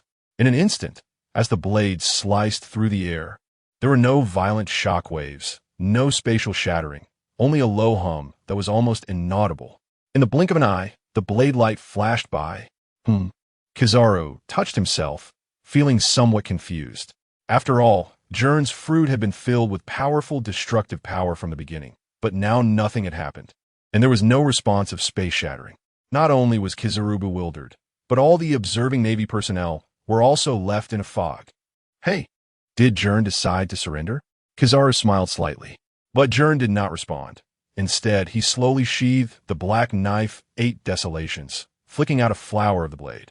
At the same time, a thought flashed through his mind, recalling something his physics teacher once said: the movement of molecules is also vibration. But if the vibration is extremely suppressed or rubbed, can it produce 2 extreme temperatures? According to the third law of thermodynamics, Absolute zero cannot be reached through a finite number of steps. It can only approach it infinitely. However, I'm sorry, the pirate world is idealistic in being able to control all vibrations and create vibrating particles. All I need to do is be meticulous. Meticulous enough to stop the vibrations, to stop all molecular movement around Kizuru. Thus, at that moment of extreme suppression, all molecular movement in that space almost came to a standstill. Losing momentum means that microthermal energy cannot be generated. Then, the moisture in the air instantly condenses into ice, and the temperature drops crazily to 273.15, although it can only last for a moment. And this extremely delicate control will greatly deplete my physical strength, but Gwen sneered, and a trace of cold air emerged from the black blade of the 8 Desolation sword. I succeeded. At this moment, Kizaru also sensed something was wrong. Hey, this is so. Before he could finish his sentence, a web-like fracture appeared around Kizaru's body, but there was no pain. Instead, it rapidly covered him in a layer of sparkling frost starting from his fingertips, spreading to his entire body in the blink of an eye. Crack! The same shattering sound, but it was not the shattering of space. Rather, it was the crisp and cold sound of ice crystals forming. Shackling absolute zero. Salty fish message, according to low-temperature physics. By reducing the system's vibrational frequency, such as slowing down or stopping molecular motion, or through thermodynamic processes, such as raising the temperature of the burning fruit to the extreme, it is possible to achieve extreme low temperatures. As one approaches absolute zero, the lattice vibration, phonon, frequency tends towards zero, and the internal energy of the system becomes minimal. According to the existing third law of thermodynamics, absolute zero cannot be reached through a finite number of steps, but we are in the pirate world. And the pirate world is an idealistic world. Chapter 67, Even Light. I will shatter for you to see. In the center of the deserted island, crystal frost refracted blinding cold light under the sunlight. Borisolino's body was completely frozen, like a golden ice sculpture, suspended in midair. In an instant, a wave of gasps erupted from the silent observation warship. Soldiers widened their eyes, unable to believe the scene before them. Colonel Borisolino was frozen? How is that possible? ISNT Lieutenant Gern's ability to create vibrations. How could he use Admiral Kazan's freezing powers? On the deck of the medical ship, Kazan, wrapped in bandages, had his hands in his pockets, his previously lazy expression now completely frozen. At the same time, a hint of astonishment flashed in his eyes as he murmured softly, "Absolute zero. Gern, how on earth did you do it?" On the other side, aboard the main ship, Steelbone Kong's pupils suddenly contracted, his fists clenched unconsciously, his gaze fixed on the deserted island, his voice low and shocking. His fruit can actually freeze too. Sengoku's glasses reflected the cold light of the ice crystals, his expression more serious than ever. No. He took a deep breath. Gern's ability is indeed that of the natural system's vibrations, but I can't determine everything right now. What is certain is that he has indeed frozen Borisolino. Gankit. Karp grinned, shouting encouragement, yet a rare seriousness flashed in his eyes. You can even use Kazan's ability. You kid are impressive. Now is the time. Blow Borisolino to bits for me. It must be the fruit development. Crane smiled slightly. That kid had been planning this step since he started to flash. Fighting requires brains. That's what I taught. Zephyr's sunglasses slipped slightly, revealing his eyes. Although he himself was also confused by the situation, the corner of his mouth slowly lifted, revealing a hint of a satisfied smile. I didn't expect this kid to develop the Tremor-Tremor Fruit to such detail. However, he shouldn't be able to control Borisolino for long. Crane said blandly. On the deserted island, Gern's breathing was slightly hurried, beads of sweat forming on his forehead. He knew that while this move was shocking, it consumed an enormous amount of stamina. Moreover, the opponent was Kizuru. This level of stasis could last at most 1 second. Zephyr's voice rang out on the main ship, his gaze piercing, as if seeing through everything. But for a true powerhouse, a 1-second flaw is a fatal mistake. As if confirming Zephyr's words, Gern's figure had already moved.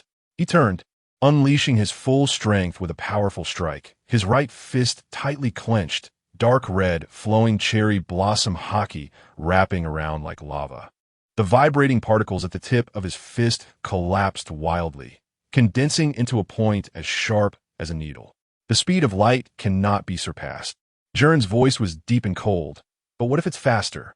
His fist swung out violently, the space fracturing inch by inch before the fist's edge. As long as there was that moment of stopping, the fist wind tore through the air, the vibrations accompanied by a piercing high-frequency screech. Even light, in a millisecond, Kizaru, who had not fully regained his mobility, could only watch helplessly as he saw Gern flicker with a flash of red light. The dark purple electric hockey-wrapped fist rapidly enlarging in his field of vision, crashing towards his chest. I will shatter for you to see. Black Tremor, God Destruction Nail. The moment the fist touched the eye's sculpture, the stilled space exploded with a thunderous crack. Kizaru's body was directly pierced by the violent shockwave. Boom! With the punch, both ice and man shattered. In an instant, the space seemed to tear apart, a visible shockwave ripple spreading out. Kizaru's body plummeted like a cannonball, tracing a golden trajectory as he fell straight down. In less than the blink of an eye, he crashed down from hundreds of meters high, penetrating the entire deserted island, causing the whole island to sink and stirring up giant waves over 100 meters high. As the giant waves receded, the entire area fell silent. All the Navy personnel on the warships had their mouths agape, but couldn't make a sound. Jiuan also stood straight, his pupils trembling, hands covering his slightly open cherry-like mouth. This kid, Steelbone Kong swallowed hard. He really shattered the light. No? He shattered Borisolino. Sengoku's glasses slipped down his nose, but he forgot to adjust them. Shattered. Carp's fist cracked loudly, his eyes flashing with unprecedented fighting spirit. Ha ha ha. Good kid. Ha ha ha. Zephyr slowly took off his sunglasses, revealing a satisfied smile, rubbing his brow and sighing. Only at this moment did I realize. Gern, in my eyes, you are no longer that second-class soldier from the West Sea Branch. At this moment, you really can stand on your own. Meanwhile, Steelbone Kong's voice echoed through the broadcast. In the second match, the winner is Gern Reginord Sigma. In an instant, all the warships erupted in deafening cheers. In the giant pit at the center of the deserted island, seawater was gushing from the cracked fissures. Borisolino lay half-submerged in the puddle. His expensive custom suit had already turned into tattered rags. His curly hair was matted with mud. The lenses of his sunglasses shattered, leaving only a crooked frame hanging on his nose. Cough, cough. He spat out a mouthful of bloody saliva, raised his hand to wipe his mouth, and suddenly noticed that the golden thread embroidery on his cuffs was coming undone. This was hand-stitched by a tailor. Gern approached with weary steps, the black blade Bahuang carving a fine line in the ground. He then stopped at the edge of the pit, looking down at the disheveled Kizaru, grinning with a victorious smile. Senior, your 3-month vacation is gone. Borisolino looked up, the sunlight refracting comically on his broken frame. In his mind flashed the red light, haki, that flickered in Gern's pupils when he punched. He then leisurely raised his right hand, making a surrender gesture. The young people today are really terrifying. As he spoke, he seemed to suddenly remember something and added, by the way, this exhibition match should count as a work injury, right? Even if it's free, can the medical expenses be cashed out? And my clothes, my glasses. Kizaru lamented as he fiddled with the pieces of his suit. The custom version will take 3 months. Do you think the headquarters will reimburse it? Gern's mouth twitched, then he took a deep breath and suddenly bent down, reaching out. Do you need me to help you up, Senior? Such a considerate junior. But you're still too young. Young? Senior Borisolino, shouldn't you? Shouldn't what? I should be lying here quietly this time. My sick leave can last at least 2 months. Gyan. Kizaru forced a playful smile, but beads of cold sweat formed on his forehead. Only he knew that Gern's strike was far more powerful than he had imagined. Those 2 months of sick leave, he really might need to take. Seeing that Kizaru could still smile, Gern couldn't help but furrow his brow. He thought this old fox really wanted to take the opportunity to slack off. So after standing up, he was about to leave. Just as Gern was about to step away, Kizaru suddenly turned his face. Kid, isn't using flowing cherry enough to deal with your senior? Haki or something. I'm not that monster, Shiki. Huh? What hockey? Gern suddenly turned around, confusion written all over his face. What are you talking about, Senior Borisolino? Looking at the one who appeared even more confused than himself. Who could act better than this future movie star? The yellow ape, unable to confirm the truth, slowly raised his hand to cover his eyes. A hint of helplessness leaking through his fingers. Gern and the Yellow Ape. Chapter 68. Promoted to Brigadier General. In the year 1489 of the sea calendar, the elite training camp officially launched, and, at the same time, personnel adjustments were made at the Navy headquarters. Brigadier General He Chung was promoted to Rear Admiral but was reassigned to the Navy General Staff as Deputy Chief of Staff, maintaining the rank of Rear Admiral. The following year, in 1490 of the sea calendar, the workplace champion Sikorsky accumulated the most achievements and was promoted 3 ranks from Colonel to Rear Admiral, serving as the commander of the G3 base in the New World, stationed long-term. Kazan was promoted 2 ranks from Navy Colonel to Rear Admiral, serving in the headquarters mobile forces, responsible for major task support. Poliusolino was similarly promoted 2 ranks to Rear Admiral, transferred to the Scientific Defense Forces, protecting Vegapunk to assist the scientist Vegapunk. Meanwhile, on the last day of the year 1489, transitioning to 1490, a significant event occurred among the world nobles. Don Quixote's family member, Don Quixote Homing, decided to abandon his celestial dragon identity and left Mariehua with his wife and 2 sons. A year later, in 1491 of the sea calendar, Gern became the only victor in the G3 Golden Lion incident combined with the training camp performance, defeating Poliusolino and being specially approved for a 4-rank promotion from lieutenant to brigadier general, taking the position of New World Cruise Commander. At the age of 20, he became the fastest promoted officer in the history of the Navy headquarters. At the same time, the Roger Pirates, having reached the record pointer's endpoint, discovered that it was not the final island and continued their search for the historical text. That same year, the Whitebeard pirates unexpectedly traveled to Wano, where Saraikizuki Odin joined.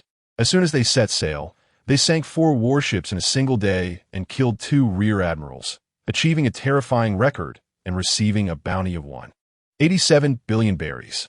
Kaido, Big the Tyrant King, the Crescent Hunter, and the Red Count, familiar with the great pirates, began to become active, while new generation pirates like Moonlight Moria and Crocodile started to emerge. In the New World, on the Casvan Islands, warships quietly anchored at the island's edge. The sea breeze carrying a salty and fishy scent brushed across the deck. On the island, an eerie silence prevailed, with dense forests covered in grayish-white mycelium, as if the entire island had been quietly consumed by some creature. Amid the subtle sounds of the writhing mycelium, a figure slowly emerged. Gern, draped in a cloak of justice, was dragging a man by his hair with his left hand, pulling him out from the mycelium thicket. The man's body was entangled in mycelium, his skin covered with strange spore marks, his eyes rolled back, having long lost consciousness. Tsk, tsk. Gern looked down at his left hand, where the mycelium still clung like a living thing, attempting to erode his skin. If the mycelium fruit was developed even further, it would be difficult for me. With that, he unleashed his haki, which surged like black lightning, instantly turning the mycelium into ashes that scattered in the air. Brigadier General Gern, a Navy soldier, hurried forward, and when he saw the figure being dragged out, his voice trembled involuntarily. The cursed doctor who instilled fear in the New World Navy was now being dragged like a dead dog by his own brigadier general. Is this the cursed Dr. Samuel Kronos with a bounty of 1.14 billion? Yes. Gern casually tossed the man onto the beach, kicking up a cloud of dust. The mycelium fruit user. Quite a troublesome fellow. Saying this, Gern kicked the limp body. Take him back, send him to the nearby Navy base, and let Kuzan handle the transfer to impel down. Also, remember to bring Sea Prism stone handcuffs. Don't let his spores spread. Truly a man who could defeat Rear Admiral Poliusolino back in the day. The soldiers looked at Gern, who had no injuries and spoke in a calm tone, swallowing hard. After all, this was the cursed Dr. Samuel Kronos with a bounty of 1.14 billion. Following Brigadier General Gern on this mission is our greatest fortune. The most senior private in the team whispered. You haven't seen how other leaders treat their subordinates. Only Brigadier General Gern would rather face an entire pirate crew alone than see us get hurt. Brigadier General Gern, hurry up, don't get too emotional. Gern waved his hand. Yes. The Navy quickly put Sea Prism stone handcuffs on Samuel and dragged him onto the warship. It seemed they could enjoy some peace for a while. A sergeant opened his record book and wrote in a calm tone. In the year 1491 of the sea calendar, Brigadier General Gern captured the pirate-cursed Dr. Samuel Kronos with a bounty of 14 billion. After finishing the record, the officer looked up and asked Brigadier General Gern, "Should we return as planned? Admiral Zifa called earlier, asking you to return to headquarters as soon as possible for a social gathering." Gern's mouth twitched, and he directly waved his hand. "Forget it. My crew's mission isn't over yet." The officer showed a difficult expression, but Admiral Zifa said, "This is a special arrangement for officer-level military personnel to get to know each other. It relates to the unity of the Navy, and as you're a newly promoted brigadier general and a prominent figure in the elite training camp, your absence might." "Unity?" Gern sneered, turning to look at the sea. "Do you think I don't know what Teacher Zifa is thinking?" He certainly knew Zifa's intentions. Ever since he was promoted to brigadier general and learned that Zifa wanted to find a fluffy aide, he began to think of ways to tie him to Marineford. It was either meetings or social gatherings, all under the guise of cultivating Gern's leadership qualities, but in reality, it was just to keep him from running around. But why not have a fluffy aide? Isn't it good to have a dual cultivation aide like Galette? I just want a cute Galette. So whenever Gern had the opportunity, he actively applied for a cruise in the New World. Besides hunting down pirates, the more important reason was that he hadn't found his fluffy kingdom yet. Of course, Gern's departure was predicated on the absence of Gern at headquarters. After all, he was quite willing to attend a social gathering with the current most beautiful woman in the Navy, Gern. Seeing his brigadier general's demeanor, the officer wanted to persuade him further, but Gern raised his hand to stop him. "Reply to Teacher Zifa, saying that pirates are rampant, and the crew's mission cannot be delayed. Justice must not stop.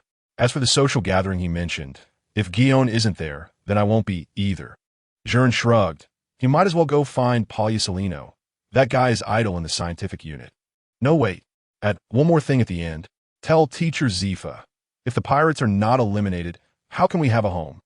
The officer hesitated, ultimately having to lower his head and respond, "Yes." "All right." Gern gazed out at the distant horizon, continuing on the course. "Next stop. Report." Before Gern could finish his sentence, a communications soldier suddenly rushed onto the deck. Looking serious, "Brigadier General Gern, an emergency distress signal has been received from the nearby waters. The G-14 fleet has encountered the great pirate giant warship San Juan Wolf's attack. Coordinates 132 E 28 N." Gern raised an eyebrow. "San Juan Wolf?" San Juan Wolf was now referred to as a moving natural disaster, with a height of 180 meters, lying down comparable to a small island. His bounty exceeded 1.5 billion berries, making him one of the most brutal pirates in the New World. "That's right," the communications soldier added. "The G-14 fleet has suffered severe damage. The enemy seems to be moving towards Casvan Island.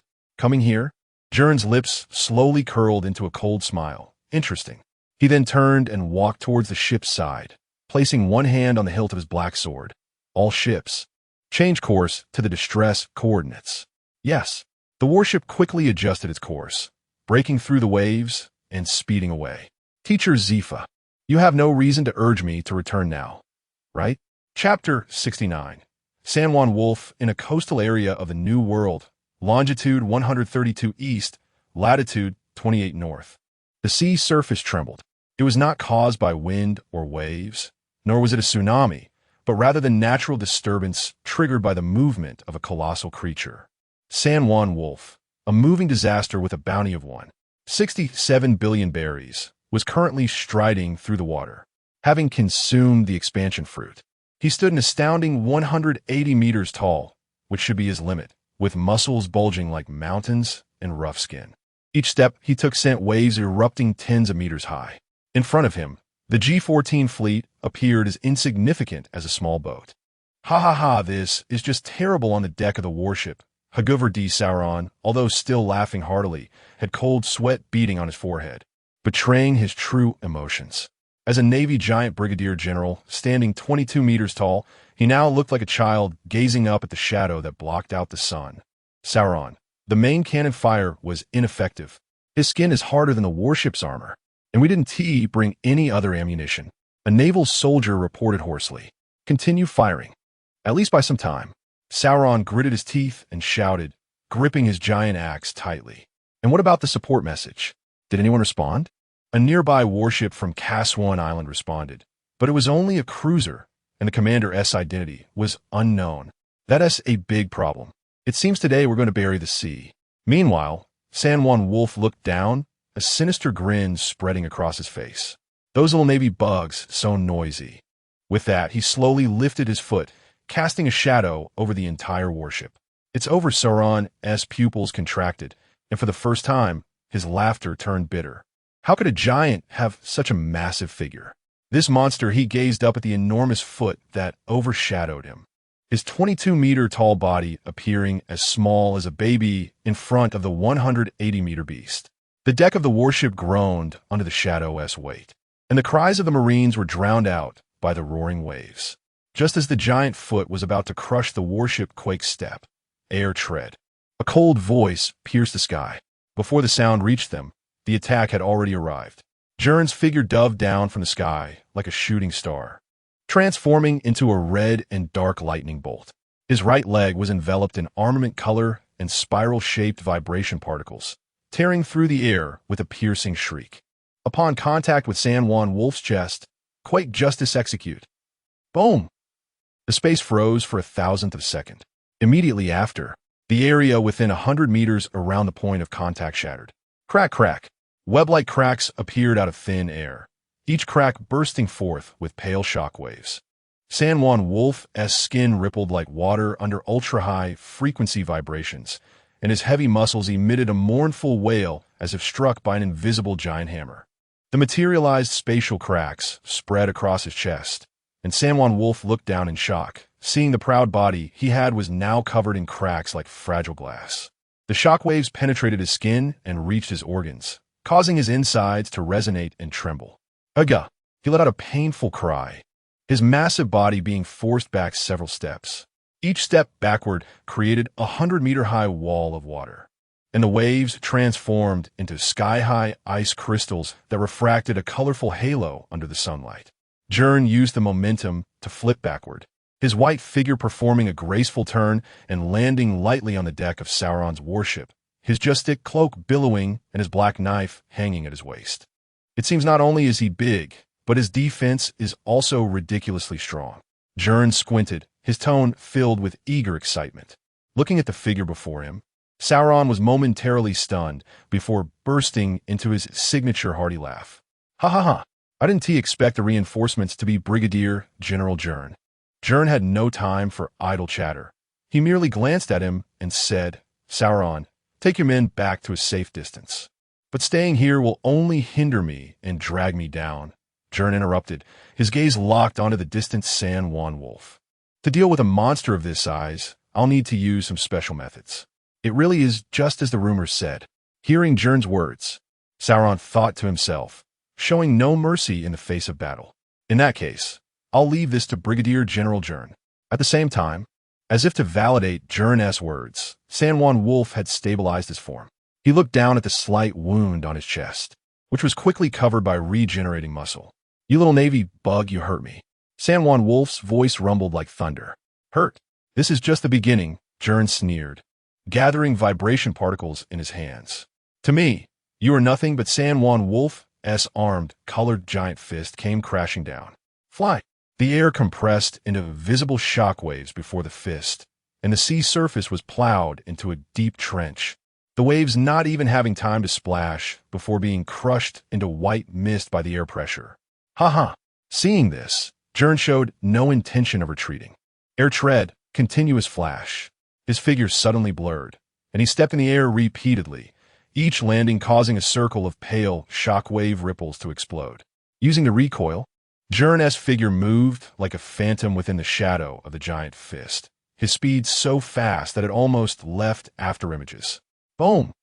The giant fist smashed into the sea, and the terrifying impact created a vacuum pit with a diameter of 100 meters. The seawater was compressed into a massive circular wave, wildly expanding outward. The retreating warships rocked violently in the waves, and Sauron had to grab onto the mast to steady himself. This kind of monster, how could we possibly fight against it? Many naval soldiers murmured in despair.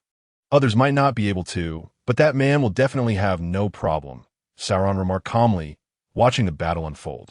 On the other side, Gern's figure had already appeared on San Juan Wolf's shoulder. He then lightly tapped the giant's collarbone with one foot, leaping to the top of his head, a cold smile tugging at the corner of his mouth. With such a large size, the advantages are terrifying, but the disadvantages are just as significant. As he spoke, Gern's hands slowly came together. For example, you have no chance to dodge now. Buzz. The sky suddenly darkened. Huh. Noticing something unusual, San Juan Wolf looked up sharply, his murky pupils reflecting a massive white energy ring that exceeded 300 meters in diameter, unfolding in the sky like a door to another world. What is that? Sauron's mouth fell open. Experience my newly developed skill. The next second, Gern's cold voice rang out. Heaven quake, Heaven's gate. As soon as he finished speaking, a blinding white light illuminated the center of the ring. Swish, swish, swish, swish. Hundreds of vibration light bullets poured down like a torrential rain. Each beam was only the thickness of an arm, but contained high-frequency waves capable of shattering mountains. They precisely enveloped San Juan Wolf's entire body. And the moment they made contact with his skin, puff, puff, puff, countless blood blossoms erupted from the giant's surface. Ard. San Juan Wolf let out a deafening roar of pain. Especially for giants, their large size meant that their armed color could not possibly achieve full coverage. In an instant, San Juan Wolf's skin cracked under the vibrations. Muscle fibers were torn apart by the high-frequency waves, and even his bones creaked under the unbearable strain. Even more terrifying, those beams did not disappear after hitting the ground, but transformed into countless pale light points embedded in the sea surface. Boom, boom, boom. In just 10 seconds, the entire sea area turned into a shockwave minefield. Every point of light intermittently erupted, and the sea surface was continuously blasted into towering columns of water. The legs of San Juan Wolf were simultaneously hit by dozens of shockwaves, causing his knees to buckle, and his massive body stumbled to kneel, creating huge waves. Is this an earthquake? Is this the power that is said to shatter the sky? The sailors on the warship cheered while also expressing their astonishment. Did he withstand this attack? Gern frowned. As the vibrations dissipated, San Juan Wolf slowly raised his head from the sea surface, and although his body was drenched in blood, his eyes were even more ferocious. The muscles at his wounds were visibly writhing and healing at an incredible speed. Kid, wait. I remember now. Seismic wave. You're the Navy who cut down the Golden Lion with one strike. He bared his blood-stained teeth. However, no matter who you are, you've successfully angered me now. That's more like it. Gern sneered, drawing the black knife 8 desolations, as he unleashed the blade while wrapping it in armament hockey. That so-called curse healer, ISNT, even worthy of me drawing my blade. So, let me see how many strikes you can endure. Chapter 70. Now, can you still stand up? Just an ant. The roar of Saint Juan the Wolf shattered the clouds within a kilometer radius. With a height of 180 meters, every step he took crushed the seawater into solid form, creating temporary land masses with diameters of several hundred meters. However, these lands would collapse the next second, raising hundreds of tons of seawater as if countless underwater bombs had exploded simultaneously. Boom! Boom! Boom! Saint Juan the Wolf's fists were suddenly covered with a pitch-black armament color. Before his fists reached their target, the wind pressure created a vacuum trench a kilometer long on the surface of the sea, with the water on either side standing vertically like cliffs. No wonder teacher Zephyr said that ultra-large sea kings are terrifying. Just you, this 180-meter-tall guy, moving randomly makes me feel troubled. Gern's black blade, 8 desolations, was horizontally blocking in front, with the armament color entwined with vibrating particles forming a black and white light membrane. Clang! The moment the fist collided with the blade, a 100-meter diameter energy sphere erupted at the point of contact, filled with high-frequency, vibrating white lightning. As the sphere expanded, the seawater within a kilometer radius was forcibly pushed aside, revealing the rocky and muddy seabed. The spray at the edge of the sphere crystallized into ice, only to vaporize into white mist the next second. Crack, crack, crack. The seabed rock layers cracked under the vibrations. Gern's powerful fruit ability caused microplate movements, and an island made of shattered rocks suddenly rose beneath their feet. Interesting. Gern's military boots sank into the rock layers, but the corners of his mouth lifted in excitement. The blade of 8 desolations and the giant fist created dazzling sparks as they rubbed against each other, with each spark exploding into small vibrations in the air. At the same time, Saint Juan the Wolf, realizing he could no longer advance an inch, felt his pupils tremble. He actually sensed that Gern's strength was not inferior to his own. After all, he was a super giant. Why does this guy's strength seem to be about the same as mine? No way. I only have this one seemingly good talent on the surface. Besides, if you can't push me, then it's my turn. Gern suddenly withdrew his blade. Saint Juan the Wolf couldn't react in time, and his massive body stumbled forward. Meanwhile, Gern covered his left fist with armament color, and the vibrating vortex condensed into waves at the fist's edge, causing the surrounding space to begin to twist and collapse. Hey, wait! Saint Juan the Wolf's expression changed, but his enormous body couldn't evade in time. I've wanted to use this move for a long time. Gern revealed an excited smile. Take this, Supreme Vibration Fist. Boom! The instant the punch was thrown, the air along the punch's trajectory was completely vacuumed out, forming a vacuum channel. The moment it struck Saint Juan the Wolf's abdomen, a kilometer-sized cylindrical shockwave erupted behind him, tearing the rear seat area in half. Wow! Saint Juan the Wolf spewed out a waterfall of blood, kneeling on the temporarily formed island. Gern flicked his wrist, pointing the 8 desolations at his opponent. Continue? Continue. Saint Juan the Wolf was about to curse, but just as he raised his hand, a terrifying voice boomed. I understand, raising your hand is not an apology. But the Supreme Vibration Fist. Supreme Vibration Fist. Supreme Vibration Fist. So refreshing, your size is simply tailor-made, the damage is maxed out. Supreme Vibration Fist. For a moment, facing the ultra-large Saint Juan the Wolf, experimental puppet, Gern remained silent, only delivering the Supreme Vibration Fist. Who? After a long time, Gern, thoroughly satisfied, let out a long breath. You can't even knock me down. Saint Juan the Wolf's massive body straightened painfully. His whole body softened from the beating, but he was still stubborn. Shattering the sky? It's not that impressive. While speaking, he seized the opportunity to launch a sneak attack, his left palm crashing down towards Gern with the force to smash mountains and cut seas. Before the giant palm arrived, the wind pressure had already created a depression in the sea with a diameter of a kilometer. The temporarily formed rocky island collapsed under the air pressure, and the splintered stones turned to dust upon touching the edge of the palm's wind. Gern's righteous cloak rustled in the fierce wind, but his figure remained unmoved. Just as the giant palm was about to touch the tips of his hair, he flashed. Gern's body transformed into countless leaping pale particles, dissipating into nothingness at the critical moment. The next instant, the myriad particles had reassembled in front of Saint Juan the Wolf's brow. It had been a while since I used this move.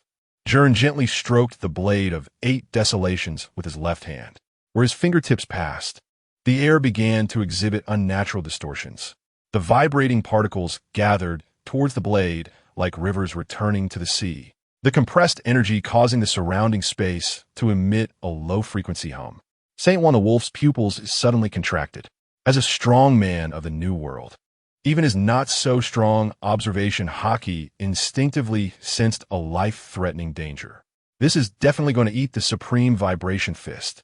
But at this moment, his 180-meter-tall body became the biggest burden, leaving him no time to react effectively. If you have the ability, keep using the Supreme Vibration Fist. You bastard Navy. Just right, it's time to strengthen it a bit casually. Let me test my blade on you. As he spoke, a scarlet glow suddenly appeared in Gern's eyes, and his conqueror's hockey erupted like a volcanic eruption.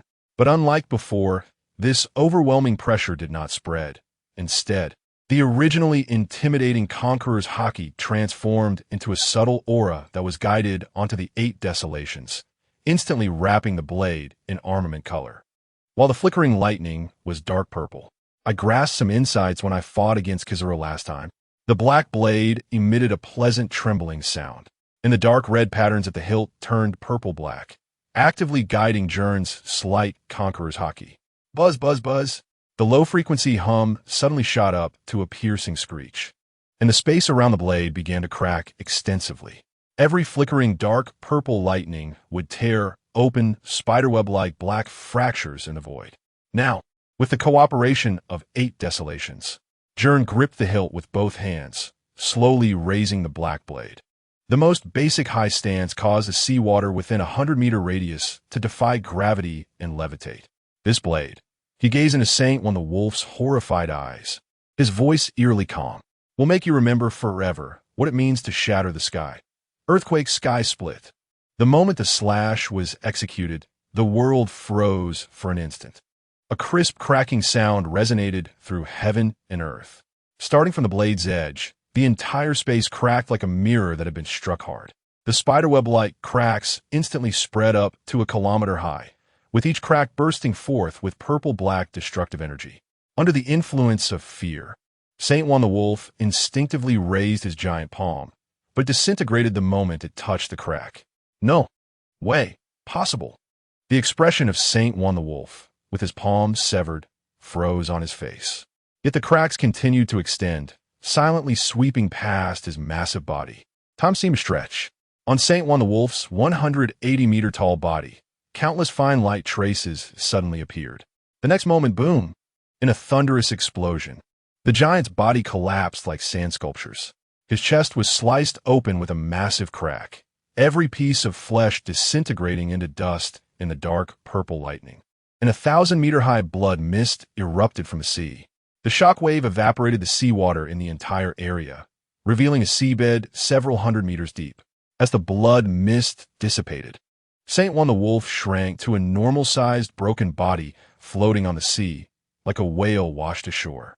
Gern stood behind Saint One the Wolf, sheathing his blade as the purple-black flashes gradually faded. Now, can you still stand up? Salted Fish's message. This book has been rated. Please give Salted Fish a 5-star review. It's very important. Thank you all. When the book club starts later, Salted Fish will open a topic about the development of the Tremor Fruit, such as moves that fit like the Supreme Wave Fist or others everyone can discuss together. Chapter 71 The Gap Between Rear Admirals. The sea quickly returned to calm, with only the massive body of Saint One the Wolf floating as proof that the previous battle was not an illusion. In the distance, as the warship approached, Salo stood on the deck, beads of sweat forming on his forehead, his throat dry to the point he could hardly speak. Ha ha ha. Salo's voice trembled. Rea Atmira Gern. He forced a smile, trying to mask the shock within. Thanks to you this time, otherwise my subordinates and I might. It's fine. I happen to be nearby, Gern replied without looking back, casually waving his hand to interrupt him.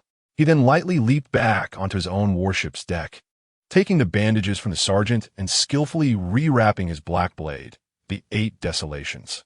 The white bandages spiraled around the blade, quickly concealing its dark body in crimson patterns. Still too weak. With a Saint One like this, even almost 80-year-old Carp could knock him out with one punch, Gern thought. He had believed the Supreme Wave Fist could take him down, but it took so long because of its defenses. Thinking of this, Gern squinted at the black blade of the 8 Desolations. Although 8 Desolations can actively guide haki, the Conqueror's haki I released is still too little and unstable. On the other side, Salo noticed Gern was preparing to leave. He hurriedly stepped forward and asked loudly, Rear Admiral Gern, aren't you going to escort Saint One the Wolf back to Push City with me? A guy his size probably needs at least 4 warships to drag him. Hearing this, Gern tightened the bandages, not raising his head as he said, There's no need. My patrol mission isn't over yet. When you sent the support message, I'm sure I wasn't the only one who received it. Nearby bases must have sent people. So, this guy will be handed over to you. After all, you're also a rear admiral. You can handle this small matter, right? Faced with Gern's response, Salo forced a bitter smile and scratched his head. That's true, but Just then, there was a commotion on Gern's warship. Several naval soldiers were escorting a man handcuffed with sea prism stone, none other than the cursed Dr. Samuel Kronos, whom Gern had captured earlier. He showed no signs of the fungal remnants on him and appeared utterly defeated, clearly having lost the ability to resist. This. Salo widened his eyes, pointing at Samuel in shock. Isn't this cursed Dr. Samuel Kronos? The pirate with a bounty of 14 billion. Rear Admiral Gern. When did you capture him? Gern glanced at him with a calm tone. Just before I encountered you. This guy's bug fruit was indeed a bit troublesome, but it was nothing much. Nothing much. Salo's mouth fell open, momentarily unsure what to say. Forget Saint Juan the Wolf. Just this defeated cursed Dr. Samuel Kronos could solo him, Salo. As a fellow rear admiral, Gern's strength and achievements left him in the dust. Thinking of this, Salo looked at Saint Juan the Wolf floating on the sea and then at the escorted Samuel. A surge of complex emotions arose within him. Sigh. There is indeed a gap between rear admirals. If I didn't know better, I'd think Gern was a vice admiral. Rear Admiral Gern, you truly are. Salo took a deep breath and forced a smile. Compared to you, I feel like a rear admiral just there to fill numbers. Gern finally raised his head. A slight smile on his lips. Don't think too much. Everyone has their own duties. Salo shook his head, sighing no. This can't just be described as duty. You've defeated 2 pirates with over 1 billion bounty in a row. But ha. Admiral Zephyr and Ensign Zun will definitely be happy to hear this at headquarters. Zun? Upon hearing Salo mention Zun's name, Gern frowned. I know your relationship. Salo winked mischievously. No, what do you know? Before I went on this mission, I once took some documents to Rear Admiral Gern's house. Salo said, squinting his eyes and smiling. When you were out on a mission, you and Ensign was the one helping to tidy up at home. Plus, Teacher Zephyr's wife has introduced your relationship to us officers and Teacher Zephyr's students quite a bit. I really didn't expect Ensign Zun to have such a gentle side. Salo continued to laugh. When she went on missions with Admiral Crane, she was known as the Ice Queen. Note, Salo is under Admiral Crane, thus often executing missions with Zun. At this moment, Gern was no longer listening to Salo, helplessly rubbing his temples, muttering to himself. Teacher Zephyr's tactic of preempting with a decision is really something. Meanwhile, the naval soldiers on the warship were casting admiring glances. They whispered among themselves, mostly about defeating pirates. Rear Admiral Gern is too strong. That's the moving natural disaster Saint Juan the Wolf. I heard he also defeated Rear Admiral Borisolino before, and now he easily took care of an enemy of this level. It's really our luck to carry out missions with Rear Admiral Gern. Forget it. It seems I need to meet Zun when we return. Gern ignored these discussions and turned to the sergeant, saying, record this. Saint Juan the Wolf will be escorted by Rear Admiral Salo, and we will continue our patrol mission. The sergeant immediately nodded, yes, Rear Admiral Gern. Seeing this, Salo no longer insisted. He straightened his back and solemnly saluted Gern. Thank you for your support this time. Rear Admiral Gern, I will be responsible for escorting Saint Juan the Wolf and Samuel safely to Push City. Gern casually nodded and waved his hand. All right, hurry up and go. Don't waste time. Salo smiled and turned to his subordinates, loudly ordering, attention all. Prepare to tow Saint Juan the Wolf and contact the nearby naval base for reinforcements. As the order was given, Salo's warship began to get busy. Soldiers quickly sprang into action, some responsible for contacting others preparing ropes and tools for towing. At the same time, Gern's warship slowly traced an elegant arc, sailing towards the distant horizon. The steel behemoth plowed a white wake across the sea, gradually leaving Salo's fleet's line of sight. On the deck, the sea breeze brushed against the hem of Gern's uniform. With his hands clasped behind his back, he calmly watched the silhouette of Salo's warship gradually shrink. Rear Admiral Gern. At this moment, the sergeant quietly approached his side, lowering his voice. Should we return to Casvin Island? Gern tilted his head slightly, raising an eyebrow. Return to Casvin Island? We discovered the real ship of the cursed doctor on the side of the island. Didn't I already? Gern's words suddenly halted. Then, a playful smile appeared at the corner of his mouth. What a cursed doctor. playing the game of having multiple burrows like a cunning rabbit. Noticing the change in the officer's expression, the sergeant immediately added, "It is said that the ship hides treasures accumulated by that guy over the years." Treasures? Gern suddenly raised his voice and interrupted sternly. "Please mind your wording, Sergeant. That is the ill-gotten wealth of pirates and should be used for our naval fleet's expenses." Chapter 72, Two Devil Fruits. In the waters near Caswin Island, General Gern's warship slowly approached a cove where a pirate ship entangled in mycelium lay quietly at anchor. The ship's hull was decayed, and the deck was covered with a layer of grayish-white fungal carpet, as if the entire vessel had been eroded by some organism. The air was filled with a damp, moldy smell that was quite unpleasant. "General Gern, we have confirmed that this ship is the true pirate ship of cursed Dr. Samuel Kronos," a sergeant reported in a low voice, his gaze cautiously scanning the surroundings. "There are no living people aboard, but the mycelium is still active. We need to be careful." "Step back a bit," Gern nodded, placing his right hand on the ship's wooden planks. Immediately, a few vibrating particles emerged and precisely covered the entire ship. Ripple. As he spoke, all the surface mycelium on the ship was accurately shattered. This is the benefit of a nature type. Its shaping ability is very high. After handling it, Gern stepped directly onto the deck, the soles of his boots crunching softly on the shattered mycelium. "You all count the treasures and move them quickly," Gern ordered. "Also, I only shattered the surface mycelium. Do not approach the depths of the ship." "Yes." The Navy soldiers quickly sprang into action, forming several small teams to begin scavenging the treasures aboard the ship. Gern, however, walked alone deeper into the ship, passing through the dark cabin corridor. The captain's cabin door was tightly shut, with strands of mycelium seeping through the crack, as if resisting the intrusion of outsiders. "Heh!" While hidden, Gern sneered, raising his left hand to gather a weak wave of vibration in his palm. Concussive wave, shatter, crack.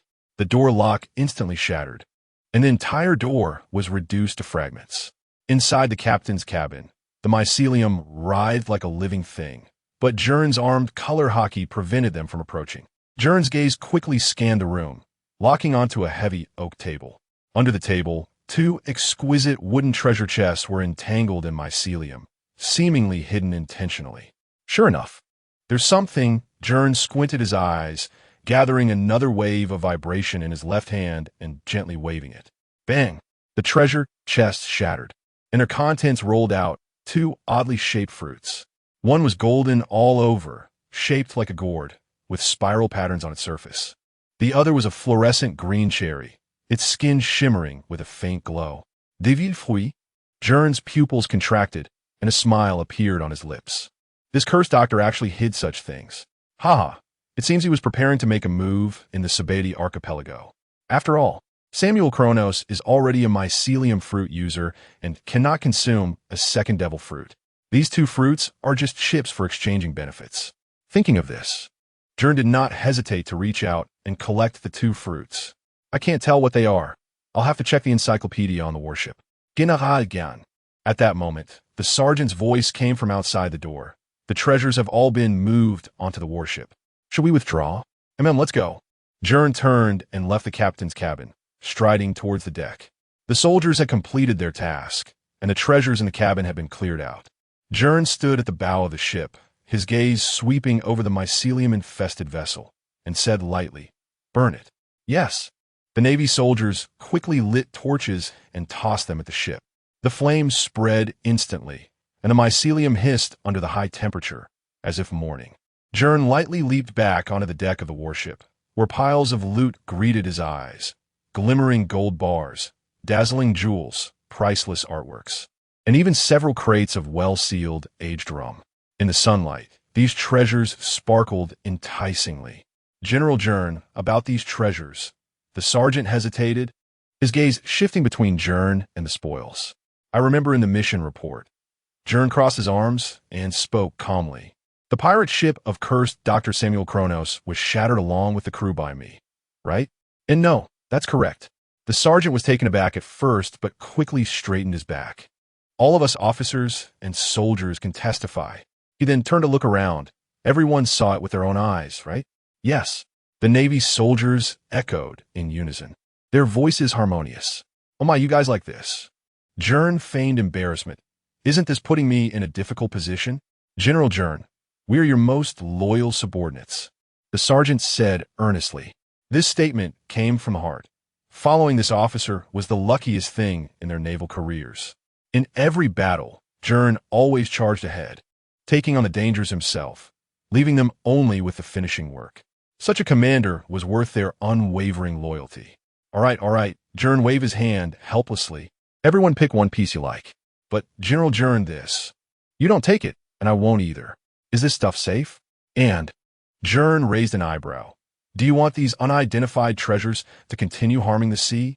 The sergeant suddenly realized, a joyful smile blossoming on his face. "I understand. The rest will all go into military funds, and next time we resupply, we will improve everyone's rations." Following this, Gern ignored the soldiers' distribution and walked straight to his cabin. He made his way back to his office, then took out the 2 devil fruits from his arms and placed them on the table. He then pulled out a heavy encyclopedia from the bookshelf titled Complete Guide to Devil Fruits.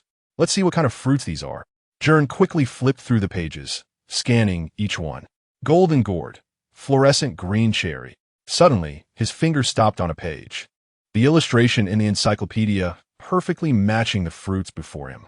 Paramecia type, gold fruit.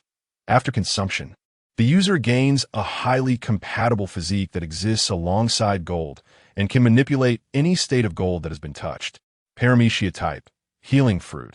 After consumption, it can heal the injured, but using the strongest ability for complete restoration will reduce the lifespan of the fruit user. 2 Paramecia types, Gern's pupils slightly constricted, and a playful smile emerged. "Curse Doctor, you really sent me a great gift." Gern closed the encyclopedia. Leaning back in his chair, his gaze deep.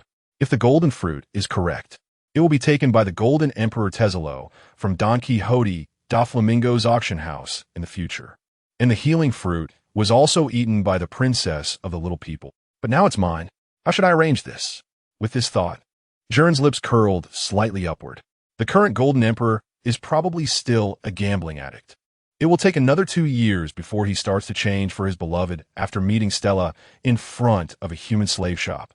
As for completely separating the Navy from the world government in the future, it will require many steps, and money is an important part of it. As for the healing fruit, this powerful support should definitely be arranged for my Vice Admiral, someone who is often by my side. Looking at the devil fruits in his hands, Gern couldn't help but laugh out loud.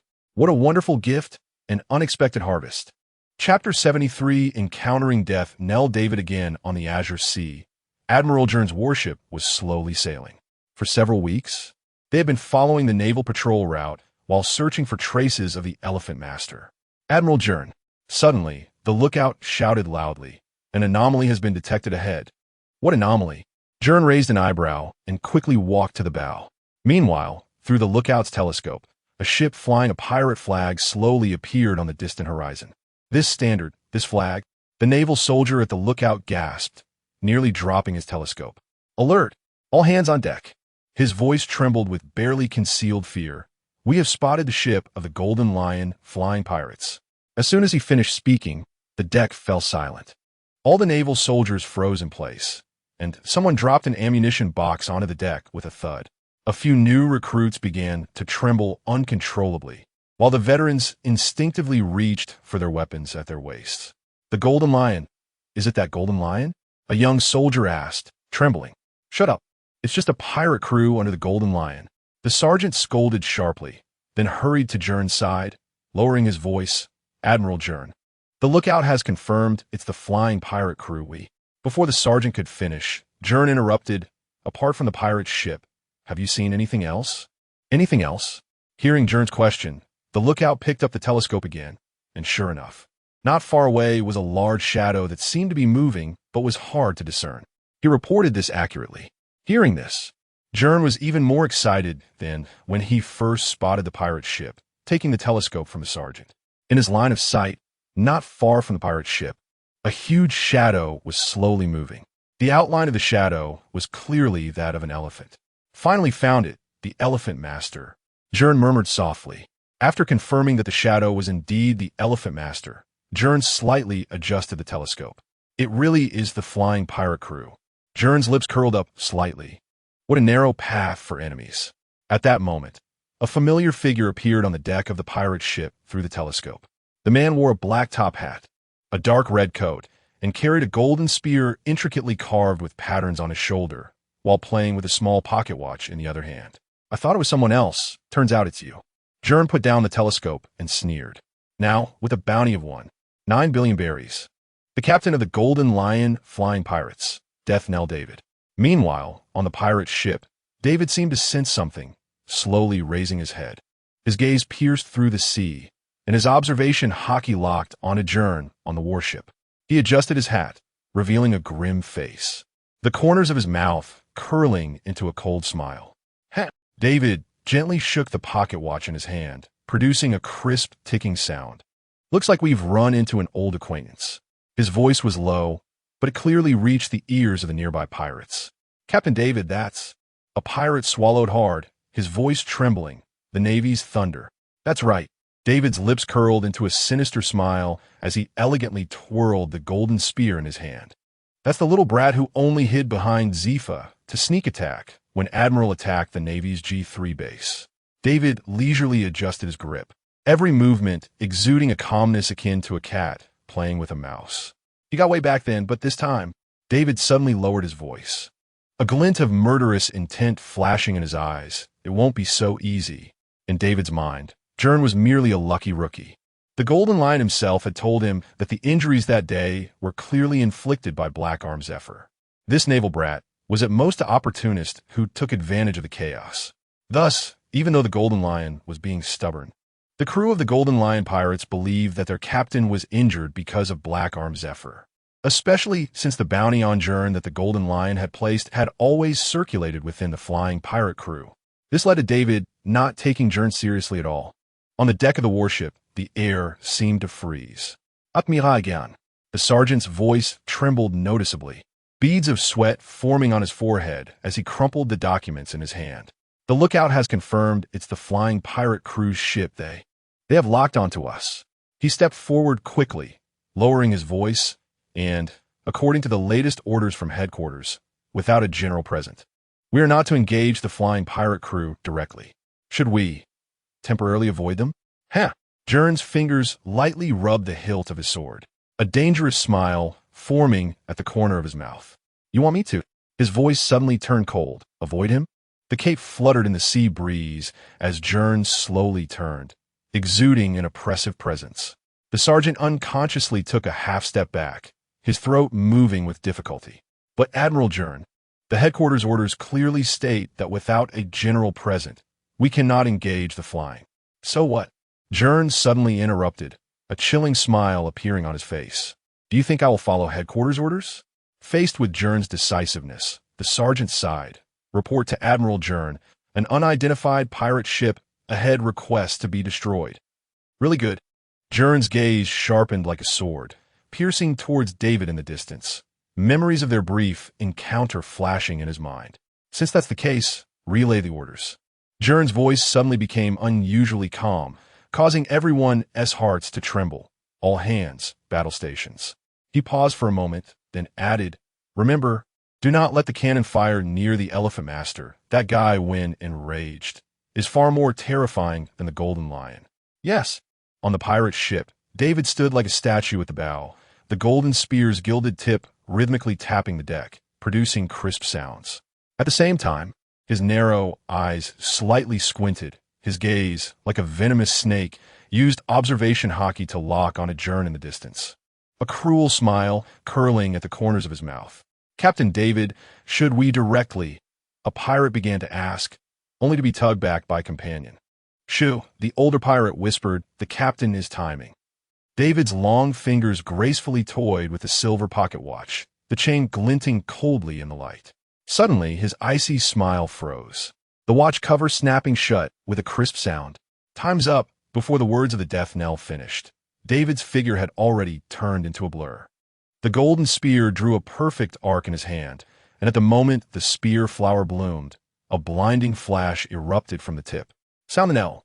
The deafening gunshot tore through the calm of the sea like the ringing of a bell.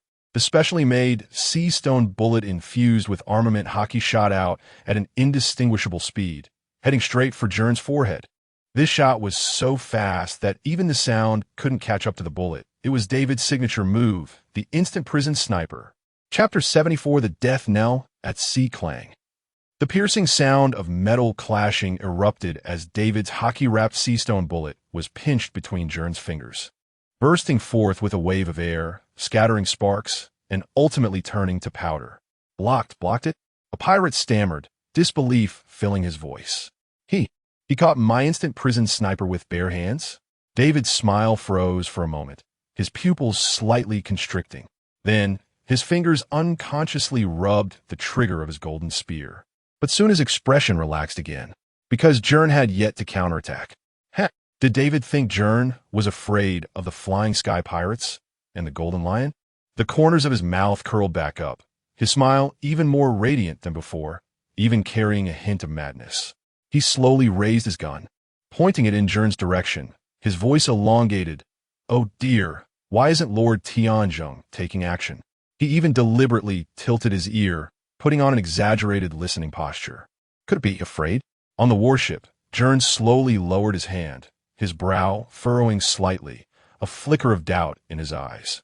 He turned to the sergeant beside him and whispered, "Is this guy always this brave?" The sergeant also looked puzzled and shook his head. "I'm not sure, but he seems to completely disregard you." Seeing this, David laughed even more recklessly.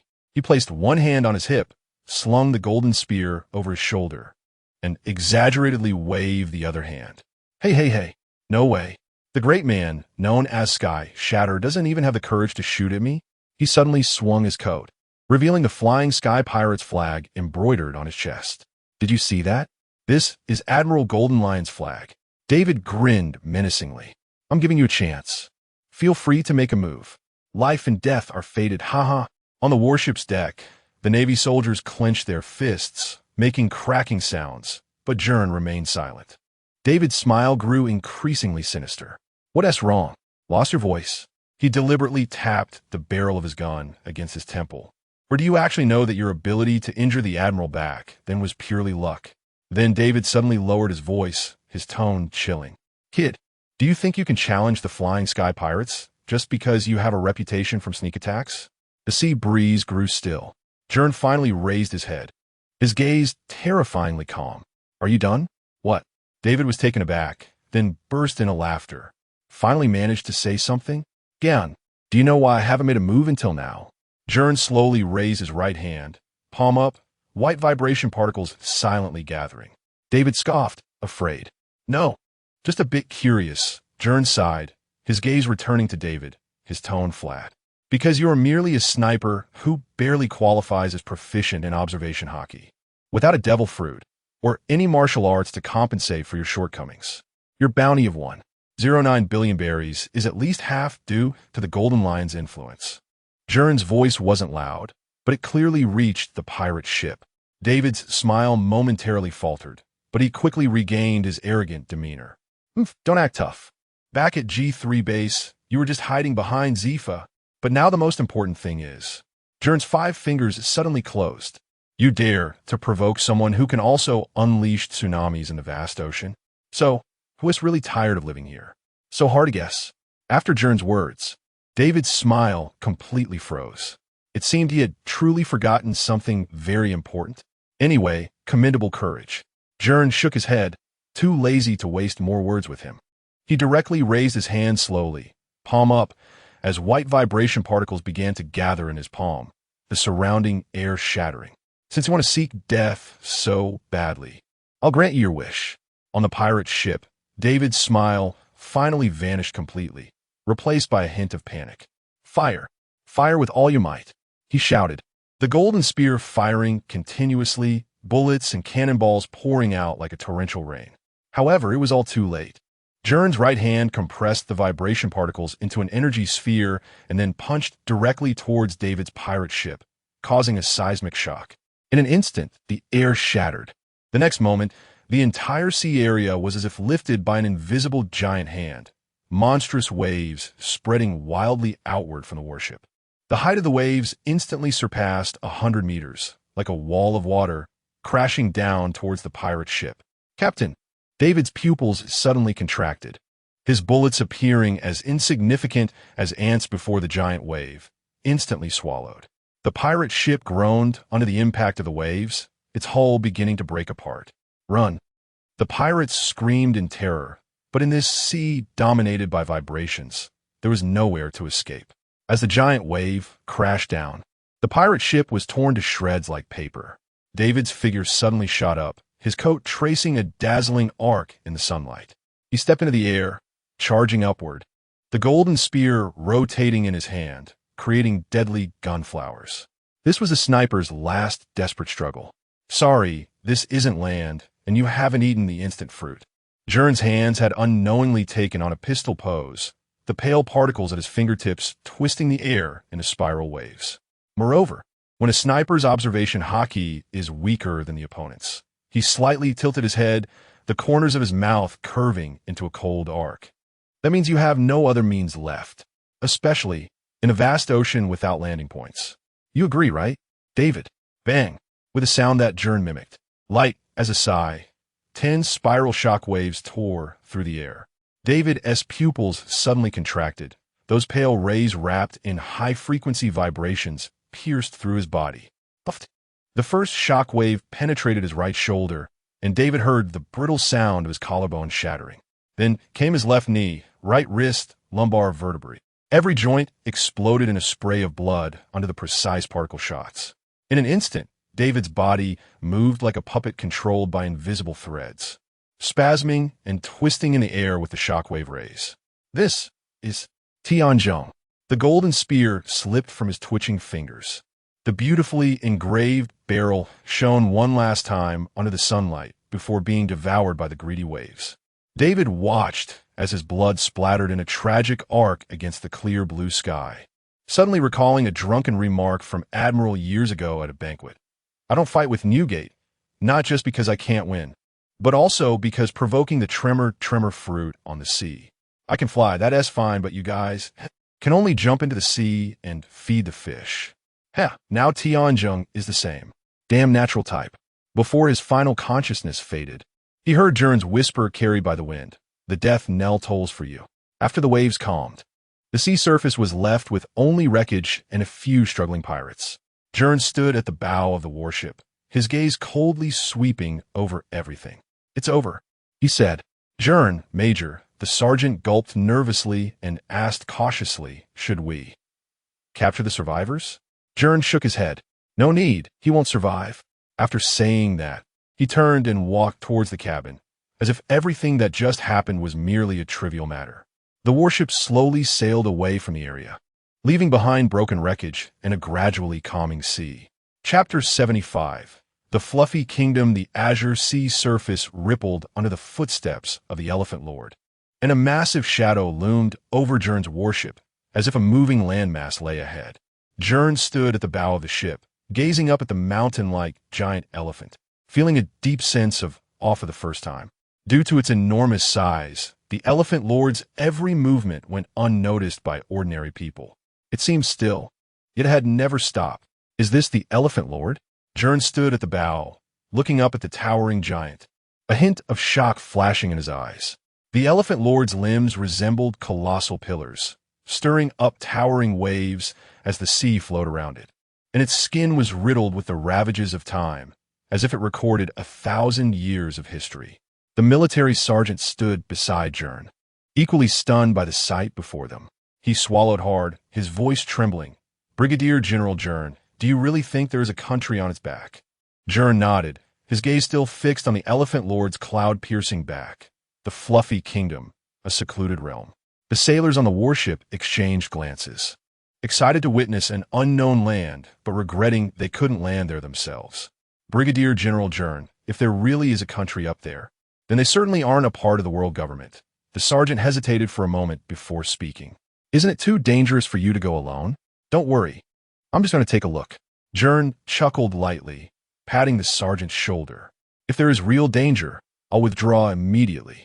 The sergeant wanted to persuade him further, But Gern had already turned around and taken a step toward the Elephant Lord. Pale, vibrating particles appeared beneath his feet, and his body slowly floated into the air. The warship is in your hands. Take them to the nearest naval base for rest. I'll be back. Without looking back, Gern said, understood. The sergeant stood tall and saluted seriously. Before the sergeant could say anything else, Gern leaped, creating a ripple of pale vibrations beneath him. As he activated his air step, his figure flickered in the sky, each landing leaving a faint tremor in the void, as if he were stepping on invisible stairs, racing toward the back of the elephant. The sergeant watched Gern's gradually receding figure in the sky, sighed helplessly, and turned to his soldiers, ordering attention. Change course and head for the nearest naval base. But Sergeant, aren't we waiting for Brigadier General Gern? A young soldier couldn't help but ask. We can't stay here. The sergeant shook his head.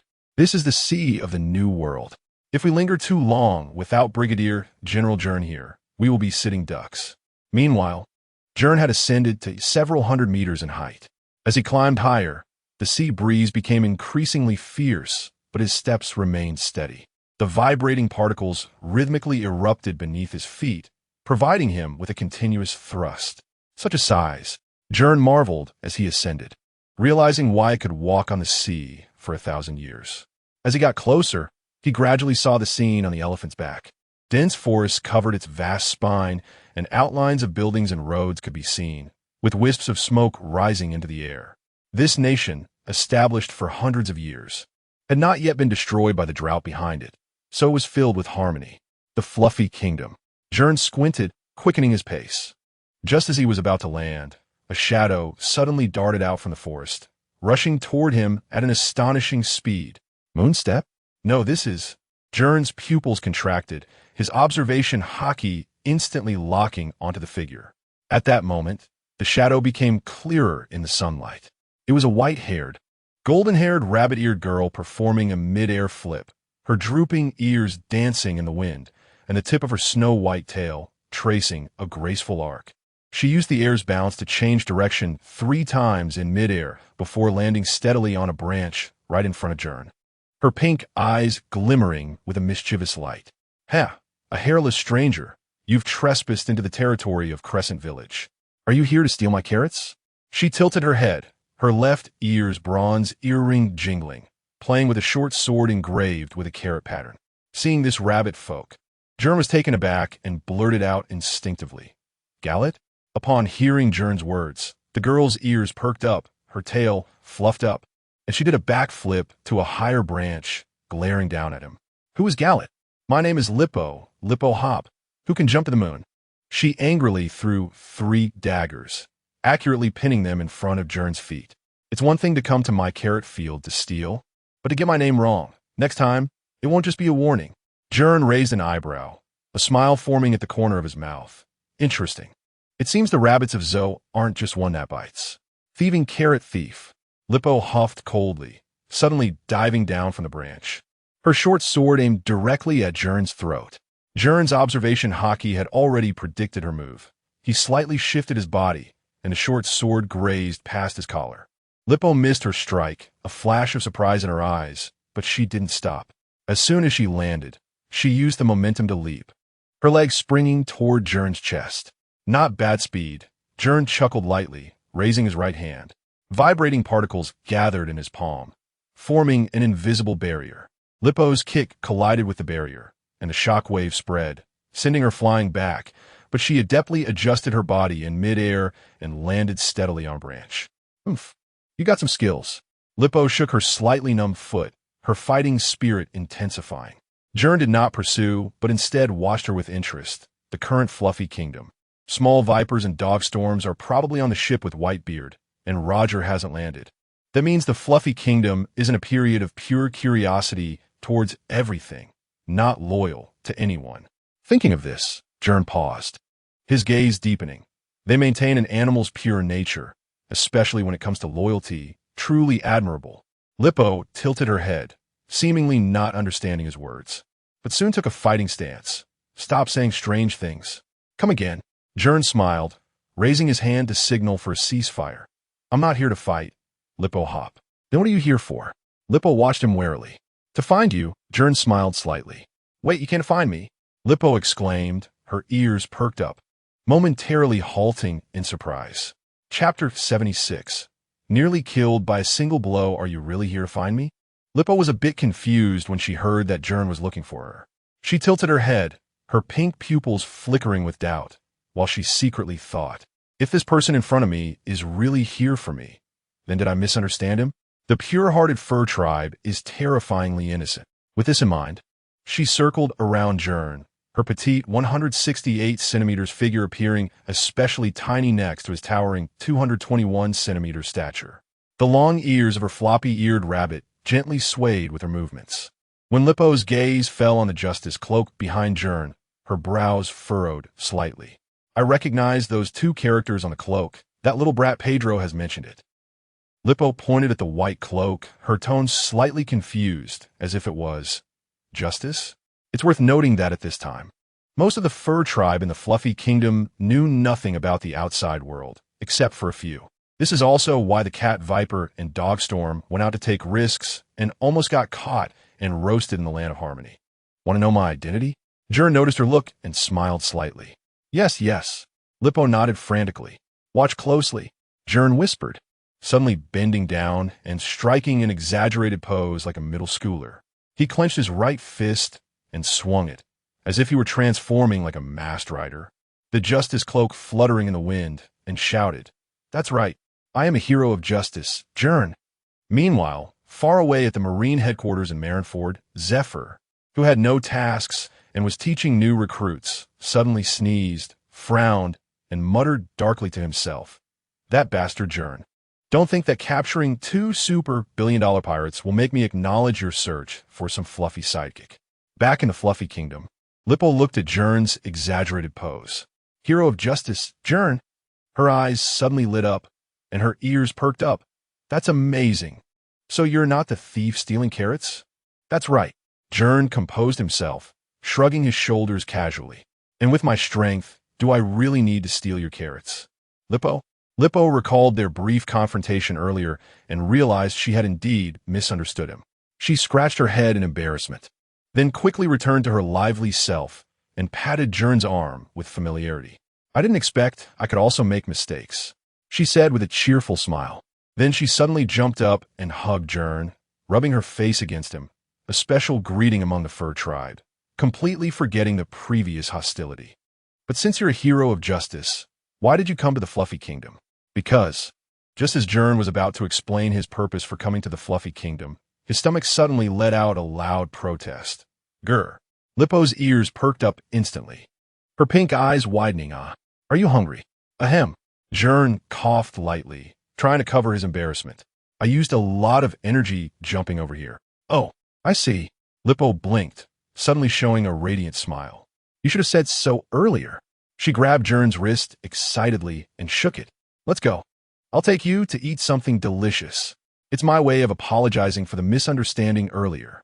Gern didn't expect Lippo's attitude to change so quickly, and he couldn't help but chuckle. Then I'll gladly accept. However, just as he took a step, a crisp crack sounded underfoot. Gern looked down and realized he had accidentally stepped on a carrot that was half buried in the dirt. The air suddenly froze. Lippo's smile froze on her face, her gaze slowly dropping until it landed on the broken carrot. My carrot. Her voice trembled slightly, her ears slowly rising, and the fur on her tail bristled. Gern sensed something was wrong and quickly lifted his foot. Sorry, I didn't mean to. You dare step on my carrot. Lippo's voice suddenly soared, quivering with anger. The next second, her figure transformed into a white flash, pouncing straight at Gern. Wait, I can explain.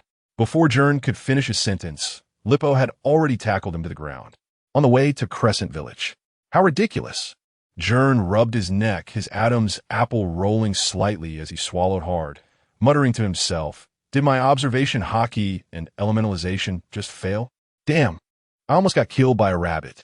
Reflecting on Lippo's explosive moment just now, he still felt a lingering fear. If it weren't for his quick thinking, using his vibration ability to make all the carrots in the field jump out, he would probably have a few more strawberry marks on his neck now. Hey, what are you dazing off for? Lippo's voice pulled him back to reality. She bounced around, turned her head to look at Gern, her long floppy ears swaying gently with her movements. Her face lit up with a bright smile, as if the earlier rage had never happened. Looking at her like this, Gern couldn't help but laugh. Your fur tribe's tempers really do come quickly and go just as fast. Of course. Lippo proudly raised her chin, hands on her hips, with a most straightforward. Saying this, she patted Gern's arm eagerly and said, "All right, let us forget about what just happened. I'll take you to the village to let you try the best food." Okay.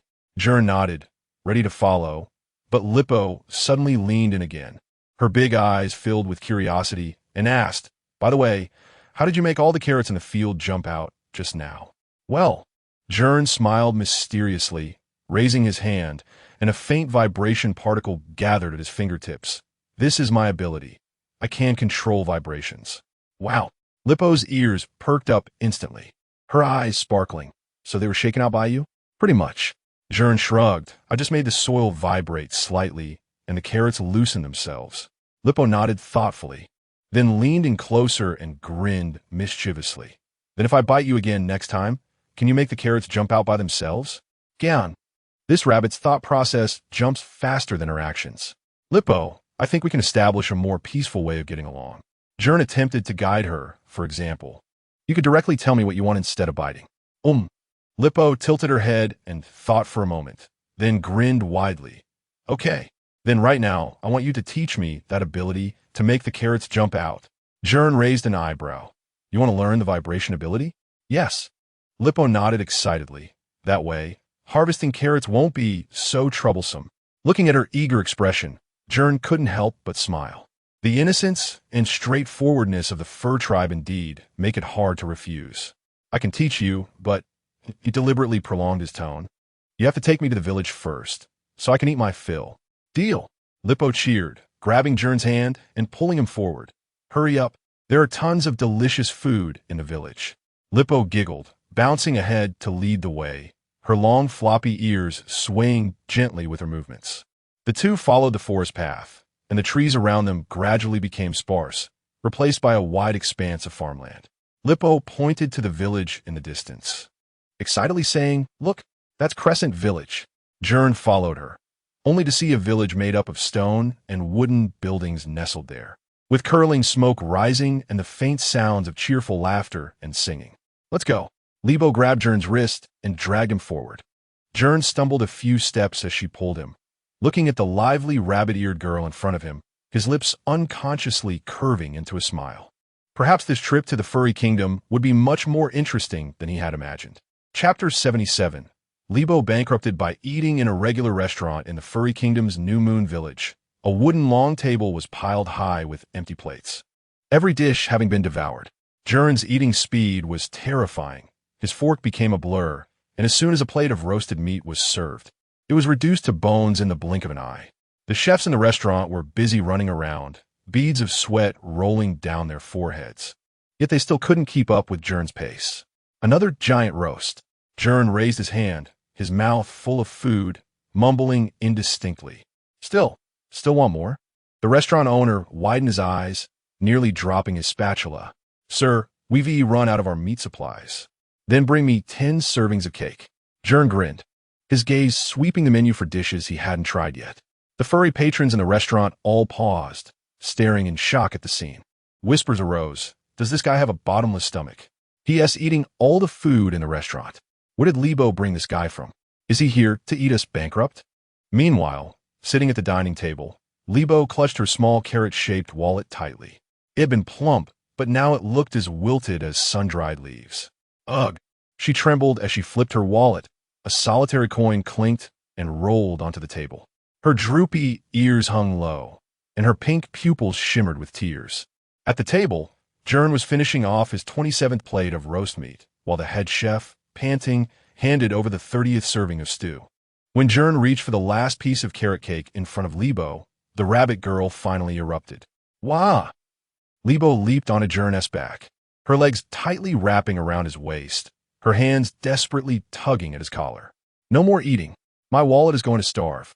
Her tears streamed down like a string of broken pearls, staining Gern's navy cloak. "Do you know this money was saved by Lippo for 3 months to buy new seeds?" Lebo is going bankrupt. Woo-woo. Gern coughed from being squeezed, the cake on his fork wobbling precariously. Wait. Not waiting. Lebo bit his ear. Not hard, her voice trembling as she mumbled. Is your stomach connected to the sea? Lebo, it's not that serious. How is it not serious? Lebo shot up, tears brimming as she glared at him. You've eaten all of Lebo's money. Gern was taken aback, then awkwardly scratched his head. Sorry, I was too hungry. Doesn't apology help? Lebo shook his collar fiercely, frustrated. Gern, feeling dizzy from her shaking, helplessly said, Stop shaking, I'll compensate you. Compensate? With what? Lebo huffed, releasing her grip and plopping back in her chair, crossing her arms. Lebo, doesn't he even have money to buy carrot seeds now? I thought it was just one meal. Just then, the restaurant doors swung open, and two small figures entered. One was Wanda, a dog-furred creature with a ponytail, and the other was Pedro, a leopard cat fur creature dressed like a ranger. As soon as they stepped in, they were shocked by the sight before them. A table full of empty plates, exhausted chefs, a cheerful owner, and a tearful Lebo slumped over the table. Sister Lebo? Wanda blinked and curiously approached. Why are you crying? Home. Lebo looked up, seeing the two, as if she had found her saviors, and tearfully extended her hand. Wanda, Pedro, did you bring money? Wanda and Pedro exchanged glances, their mouths twitching in unison. Sister Lebo, did you spend money again? Wanda asked, handing over her pocket money with resignation. Not at all. Lebo pointed at Gern, feeling wronged. It's him. He ate all my money. Him? At this moment, Wanda and Pedro finally noticed the smiling Gern. A human. Upon seeing Gern, Pedro frowned and asked cautiously, How did you get here? Why are you in the furry kingdom? Gern wiped his mouth and was about to answer when Lebo jumped up first, hands on her hips, proudly declaring, He*s the righteous hero Gern. He came specifically to find me. A righteous hero? Wanda, who had limited exposure to the outside world, tilted her head, curiously sizing up Gern. Pedro, upon hearing the word righteous, visibly paused. He was well aware of the rumors from the outside world, having mingled with the cat viper and dog gale. When his bosses went on adventures, they collected a lot of information from outside. Thinking of this, Pedro instinctively stepped behind Gern. When his gaze landed on the righteous cloak behind Gern, his pupils slightly constricted as if he recognized something. You are from a navy. Wanda, Sister Lebo, his cloak. That's the Navy's emblem. Navy? Wanda was taken aback. What is that? Of course, Lebo didn't fare much better, also confusedly tilting her head at Pedro. Pedro didn't answer the two, but looked directly at Gern, asking in a serious tone, Why is the Navy here? Me?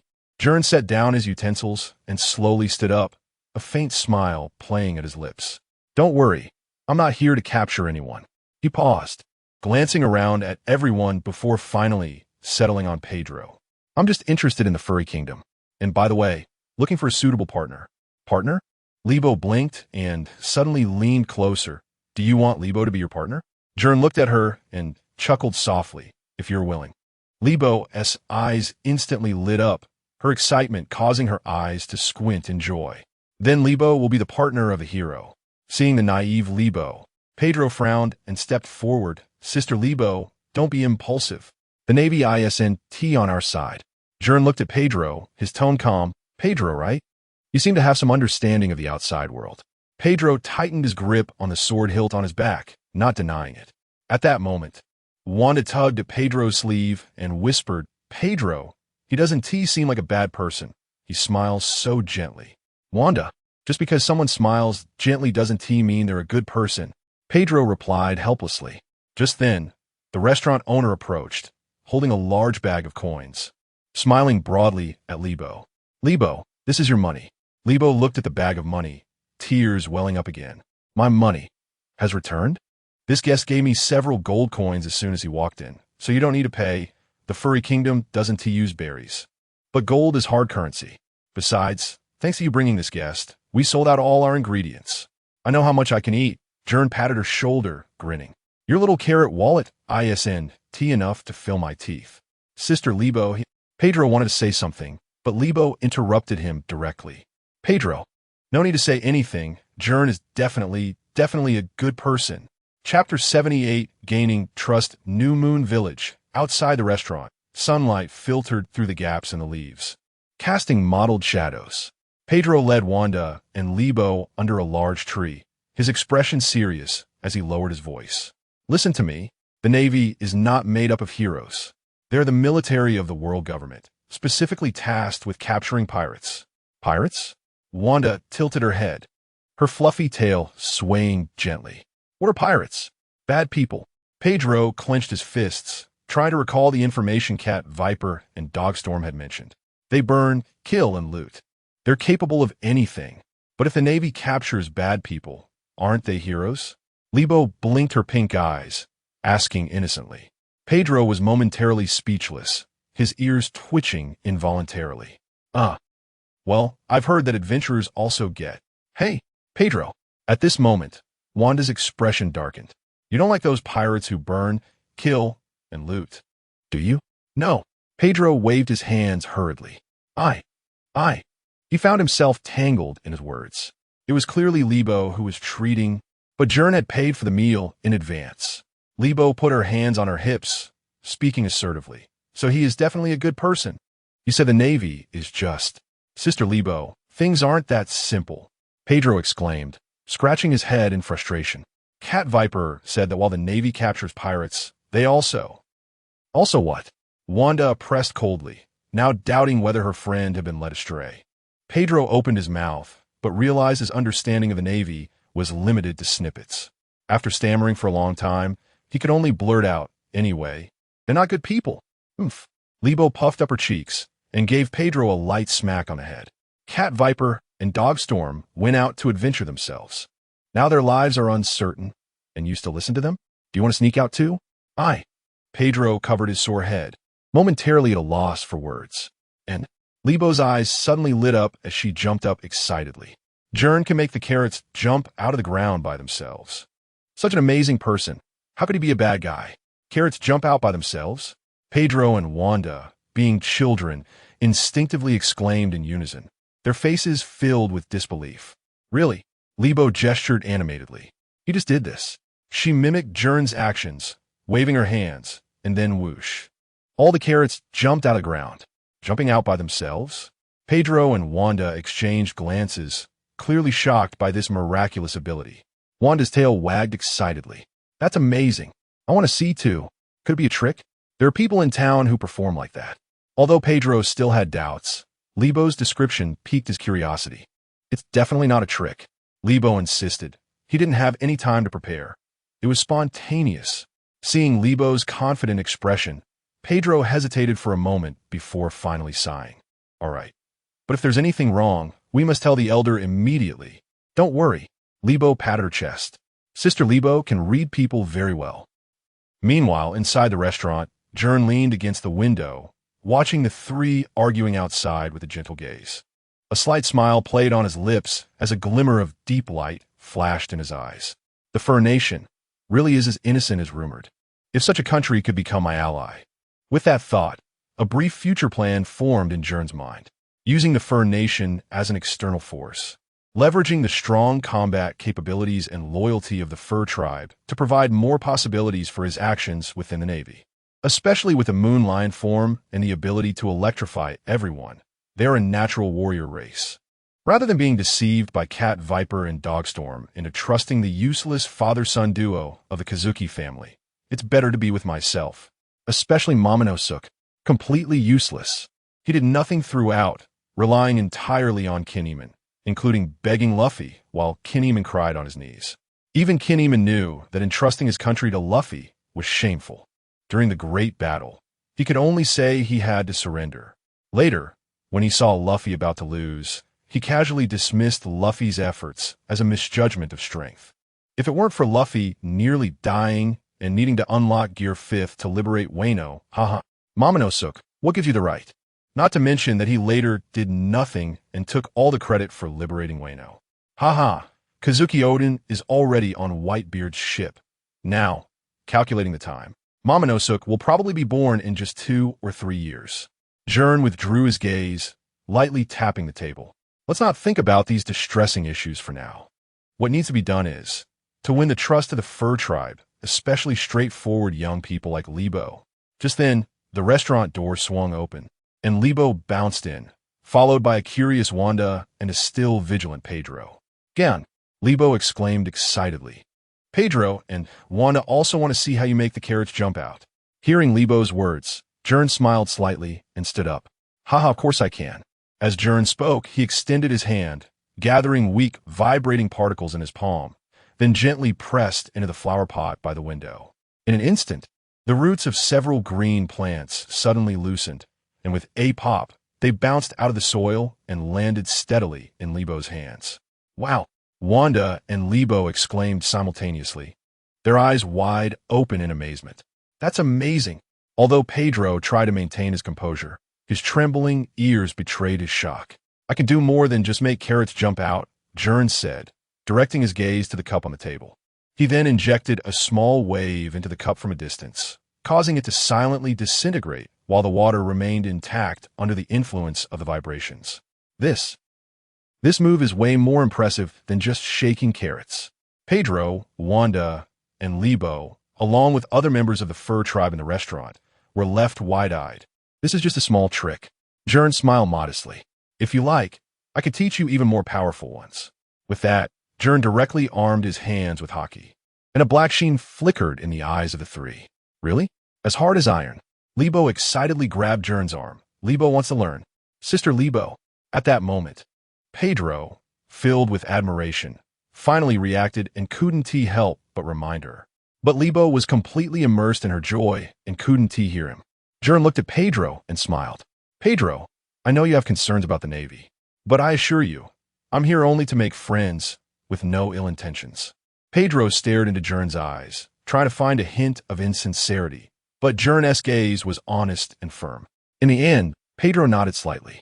"I believe you." "Of course." Gern extended his hand. "We can start as friends."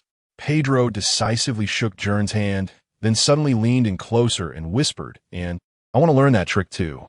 Meanwhile, other members of the fur tribe also approached.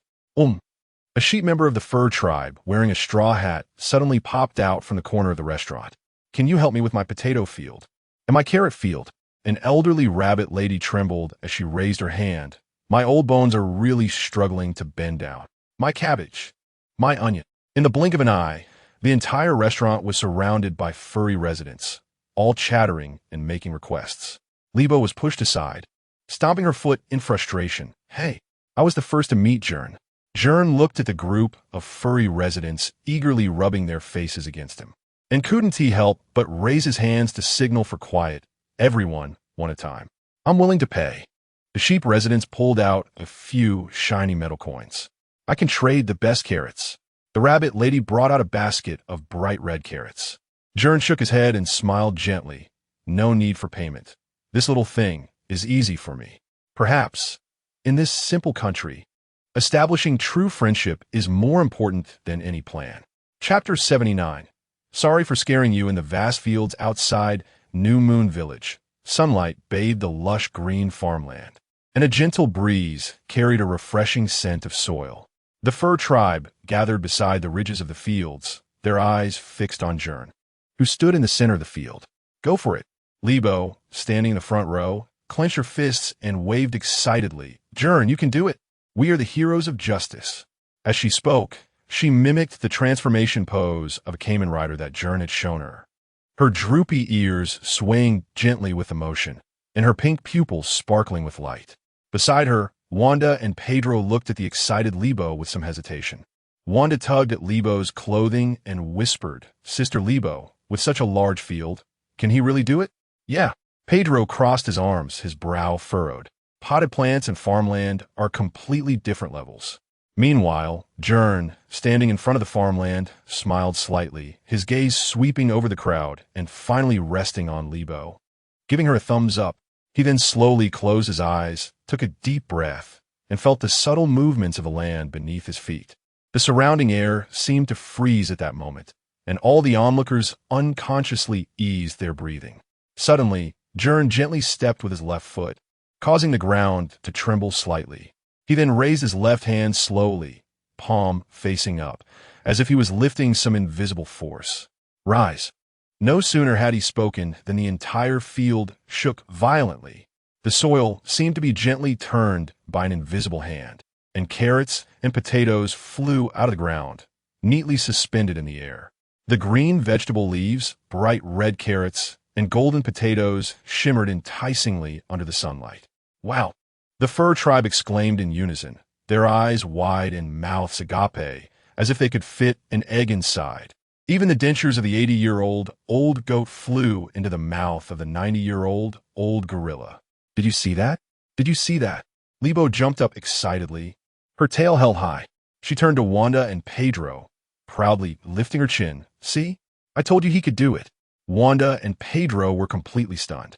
Pedro's ears stood straight up as he muttered, What kind of ability is this? It's almost like magic. Gern retracted his hand, and the suspended crops slowly descended, neatly piling up beside the ridge. He dusted off the dirt from his hands and smiled. So how about that? I didn't disappoint everyone, right? The fur tribe erupted in excitement, rushing forward, chattering and expressing their amazement and gratitude. It's amazing. How did you do that? Now we don't have to bend down to dig for vegetables anymore. Surrounded by the enthusiastic crowd, Gern felt a mix of emotions. He raised his hand to signal for quiet. This is just a little trick. If you ever need help in the future, feel free to find me. Lebo squeezed next to Gern, grabbing his arm with sparkling eyes. Gern, you said you would teach me. I want to learn this. Gern ruffled her hair and smiled. This ability is a bit special, but I can teach you some other techniques. Really? Lebo's ears perked up with excitement. Then let's start now. Seeing Lebo's enthusiasm, Gern's heart stirred. Perhaps this was his opportunity to integrate into the furry kingdom. When facing simple people, often it's not complex help that earns their trust, but rather simple and ordinary assistance. However, just as the harmonious atmosphere was settling in, rustle, rustle, rustle. The bushes at the edge of the farmland suddenly shook violently, leaves rustling, and a fierce aura approached rapidly. Gern frowned slightly, his observation hockey instantly capturing the unusual movement.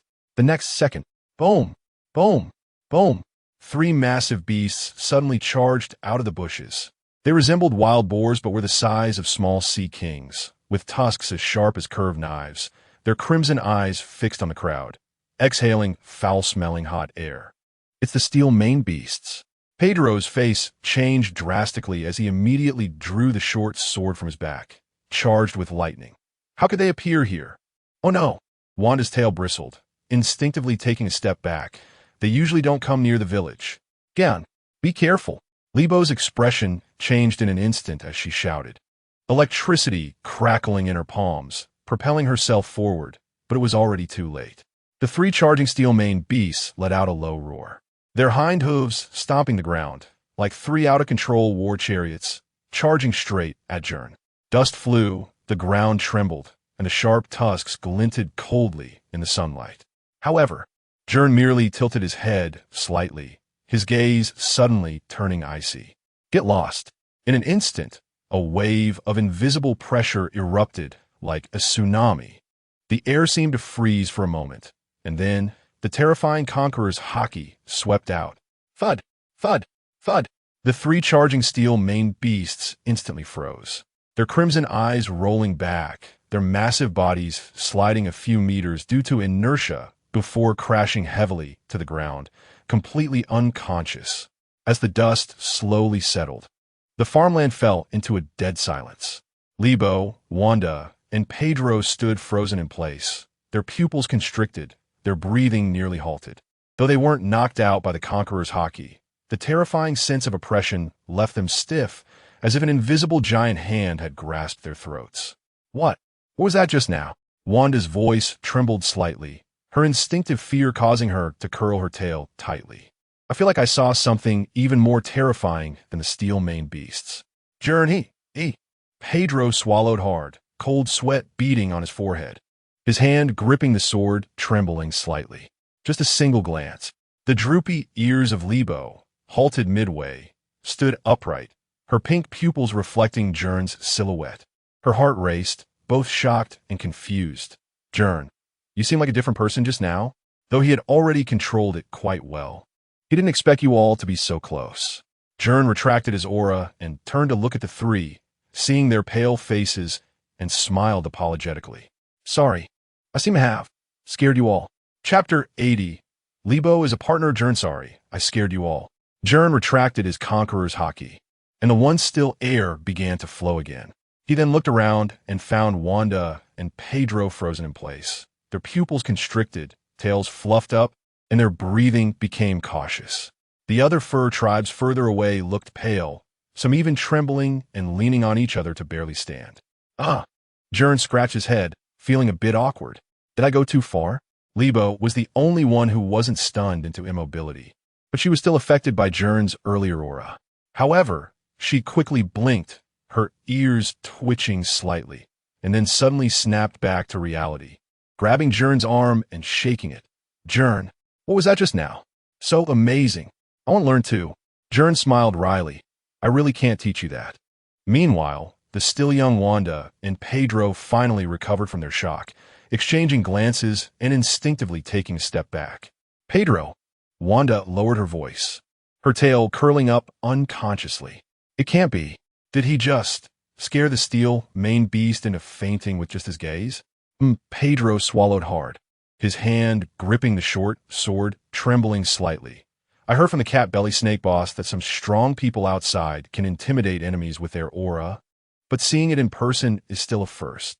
Gern noticed the two kids' nervousness and sighed helplessly, crouching down to try to soften his tone. Sorry, I scared you. That was Conqueror's haki. It wasn't aimed at you. Conqueror's haki? Pedro repeated the unfamiliar term, his eyes filled with both fear and a hint of longing. Gern smiled. After all, they were just kids and were clearly shocked. He said softly, You don't have to be afraid. I want to use this on friends. Wanda cautiously looked up at him. You really want to hurt us? Of course. Gern spread his hands. I'm a just hero, right? That's right. Libo immediately nodded vigorously beside him. Gern is a good person. Seeing Libo's carefree demeanor, Wanda and Pedro's expressions relaxed a bit, but evidently, the power Gern had just displayed was deeply etched in their hearts. In the following days, it wasn't long before Gern made the carrots in the field jump out on their own, and the story of a gaze that could scare 3 steel-maned beasts in a fainting spread throughout the entire Crescent Village like wildfire. The news traveled far and wide, and soon, the entire furry principality knew that an extraordinary human had arrived in Crescent Village.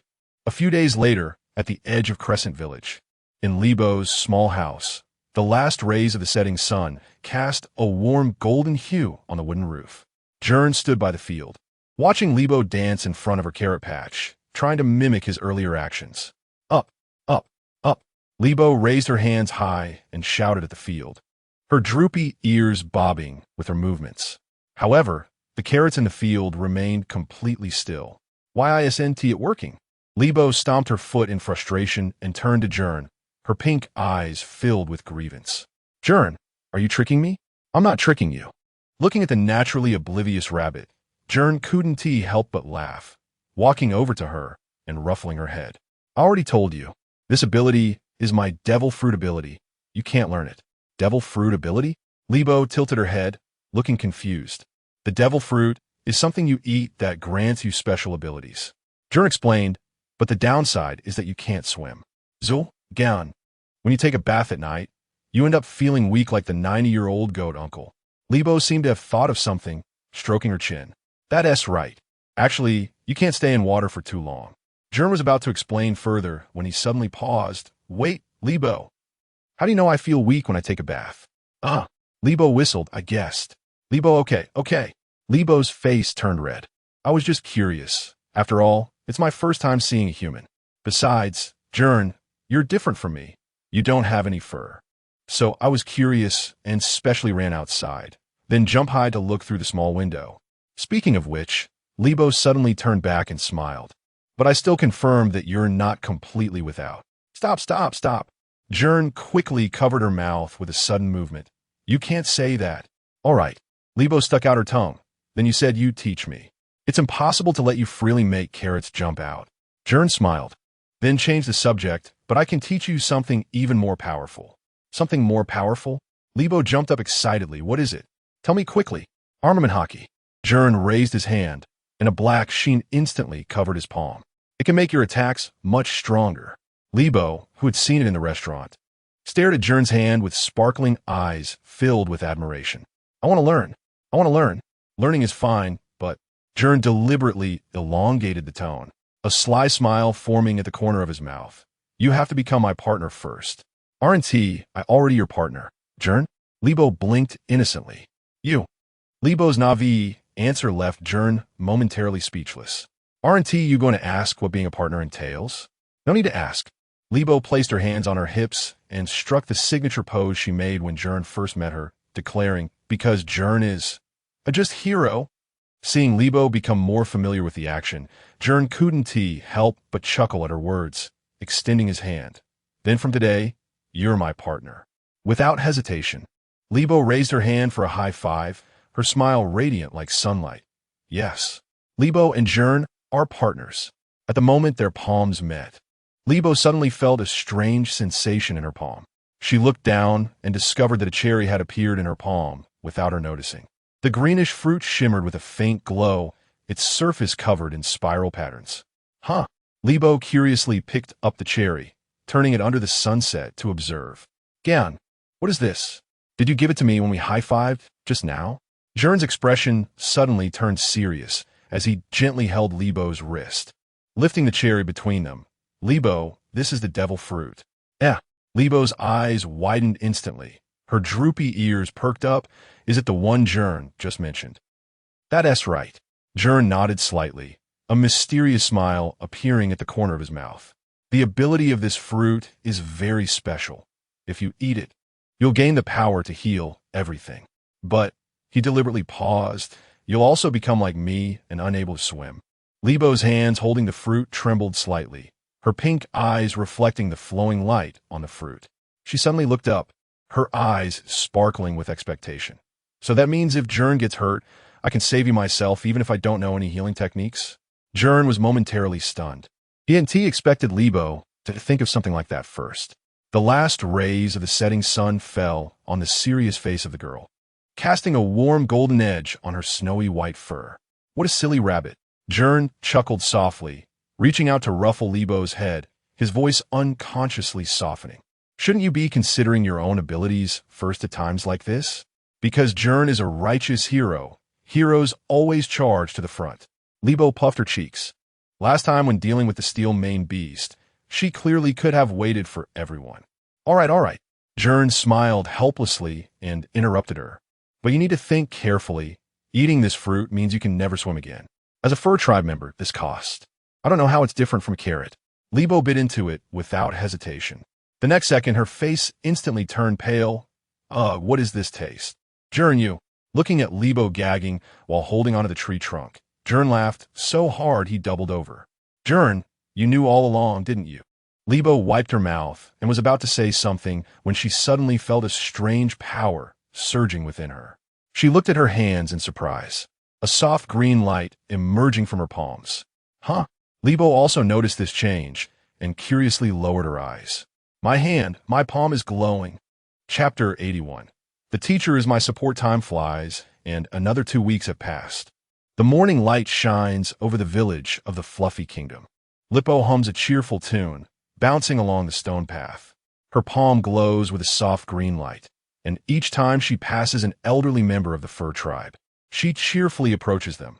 Grandpa, Grandma, let me see if your back still hurts. Oh dear, little Lippo is here again. An elderly goat member of the fur tribe sits in a rocking chair, smiling kindly. Thanks to you, my old leg pain is much better. Hee, of course. Lippo proudly gives a thumbs up, gently placing her palm on the elder's knee, the green light flickering slightly. I'm Gern's partner. I can't let him down. Not far away, Gern leans against the shade of a tree, a smile on his lips as he watches Lippo buzzing around like a busy little bee. He doesn't stop her. Instead, he thinks it's the best way for her to familiarize herself with her healing abilities. As long as Lippo doesn't use her life-consuming full restoration ability, regular healing won't be a burden. Gern. Lippo suddenly turns around and waves at him. Look, I've healed another one. Gern nods with a smile. Good job, but don't overdo it. I want tea. Lippo sticks out her tongue and runs off to another elderly rabbit with a cane. Grandma, Is your rheumatism feeling better? Meanwhile, at the Navy headquarters in Marineford, in the Marshal's office, the atmosphere is solemn as Steel Bone Kong has just concluded a high-level meeting. He crosses his hands under his chin, his gaze slowly sweeping over everyone before finally landing on Zephyr. Zephyr. Steel Bone Kong's voice is deep and authoritative. News from the G7 base in the New World indicates that Gern's cruiser has been docked there for nearly a month. Although he recently arrested the cursed Dr. Samuel and the giant warship saint, one the evil wolf, has he been enjoying himself a bit too much? Ahem, indeed. Sengoku adjusts his glasses. A slight smile on his lips. However, that kid knows how to pick a place to rest. I heard from Kazan that he went to find his fluffy adjutant. Carp laughs heartily, tossing a piece of candy into his mouth. Young people should relax occasionally. Don't you plan to explain? Zephyr smiles slightly, looking gently at Sengoku. It's worth noting that Crane treats Ziyuan as her own sister, so they have a very good relationship. Now Gern is leaving his beautiful sister behind to go look for fluffies. Crane is right. He still has patrol duties. And staying away for too long is indeed inappropriate. Facing Crane's gaze, Zephyr clears his throat, feeling a bit awkward as he scratches his nose. Then he suddenly slams his hand on the table, his face under the sunglasses darkening ominously. That scoundrel. He yanks off his justice cloak and slams it on the table. Marshal, please allow me to personally bring him back. Not necessary, not necessary. Steel Bone Kong waves his hand. After all, he is your disciple. Let's confirm the situation first. No problem. I'll make sure he knows what responsibilities he has. Zephyr pulls out Gern's exclusive Din Mushy and dials in. Outside Lippo's little house in the Fluffy Kingdom, Gern lazily leans against a tree trunk, watching Pedro and Wanda practice their hockey, both drenched in sweat. Their claws emit faint black light, but they can't seem to stabilize it. It must be said that the Fur Tribe is truly born martial artists. Focus. Ganyance. Imagining hockey as flowing armor. Suddenly, his exclusive Din Mushy buzzes to life. Who is contacting me? Gern instinctively pulls out the Din Mushy. Just as he answers, Zephyr's furious voice comes through. Gern, how long are you planning to stay up there? Faced with Zephyr's roar, Gern's mouth twitches, while Wanda, Lippo, and Pedro nearby are startled by the sudden shout, their ears perked up as they exchange glances. Gern first looks at the three, placing a finger to his lips, signaling them to be quiet. Ahem. He clears his throat, his tone respectful. I didn't expect the busy Zephyr-sensei to personally call. This truly surprises your disciple. Don't get too flattered. I'm asking now, Gern. Do you still have military discipline in your eyes? Zephyr-sensei, What do you mean, The last time you asked me to speak on your behalf for Ziyuan's transfer, you said it was to make it convenient for you two young people to get along. But who is Ziyuan? She is Crane's adjutant. She is also an idealistic girl. Is it worth it to be angry with me over this one thing? Huh? Sensei, what are you talking about? Is there a misunderstanding? What misunderstanding? Zephyr interrupts again, his gaze fixed on Crane. I know you both have feelings for each other, but now you need to prioritize responsibility and duty. Sengoku, realizing what Zephyr was getting at, interjects at an appropriate moment. Zephyr, watch your blood pressure. No way. No one is stopping me today. Zephyr yanks off his tie, roaring into the Din Mushy. You become more and more arrogant. Umph. I see I can't manage you anymore. You've grown wings. No. The Din Mushy perfectly replicates Gern's helpless expression. Sensei, please calm down. Youth is like this. Zephyr, don't be too serious. At this moment, Crane also happily withdraws her gaze. Seeing this, Zephyr breathes a sigh of relief, but continues. Sensei, do you still see me as your teacher? Gern, hearing this in the Fluffy Kingdom, finally realizes what Zephyr is getting at. Suddenly enlightened, his tone pauses, and his voice becomes solemn. The teacher will always be my teacher. Well, then you. This time, Zephyr is interrupted. The disciple was promoted to the headquarters in the year 1486, and the first rank was given by Zephyr-sensei. If we talk about mentors, you're my mentor. On the other end of the Din Mushy, Zephyr is clearly taken aback. The air in the conference room seems to freeze. Sengoku adjusts his glasses. Carp's mouth twitches, and Crane looks at Zephyr meaningfully. Gern's voice continues. In the year 1488, I was appointed as your adjutant from ensign, then served as second lieutenant, promoted to lieutenant, and then to captain.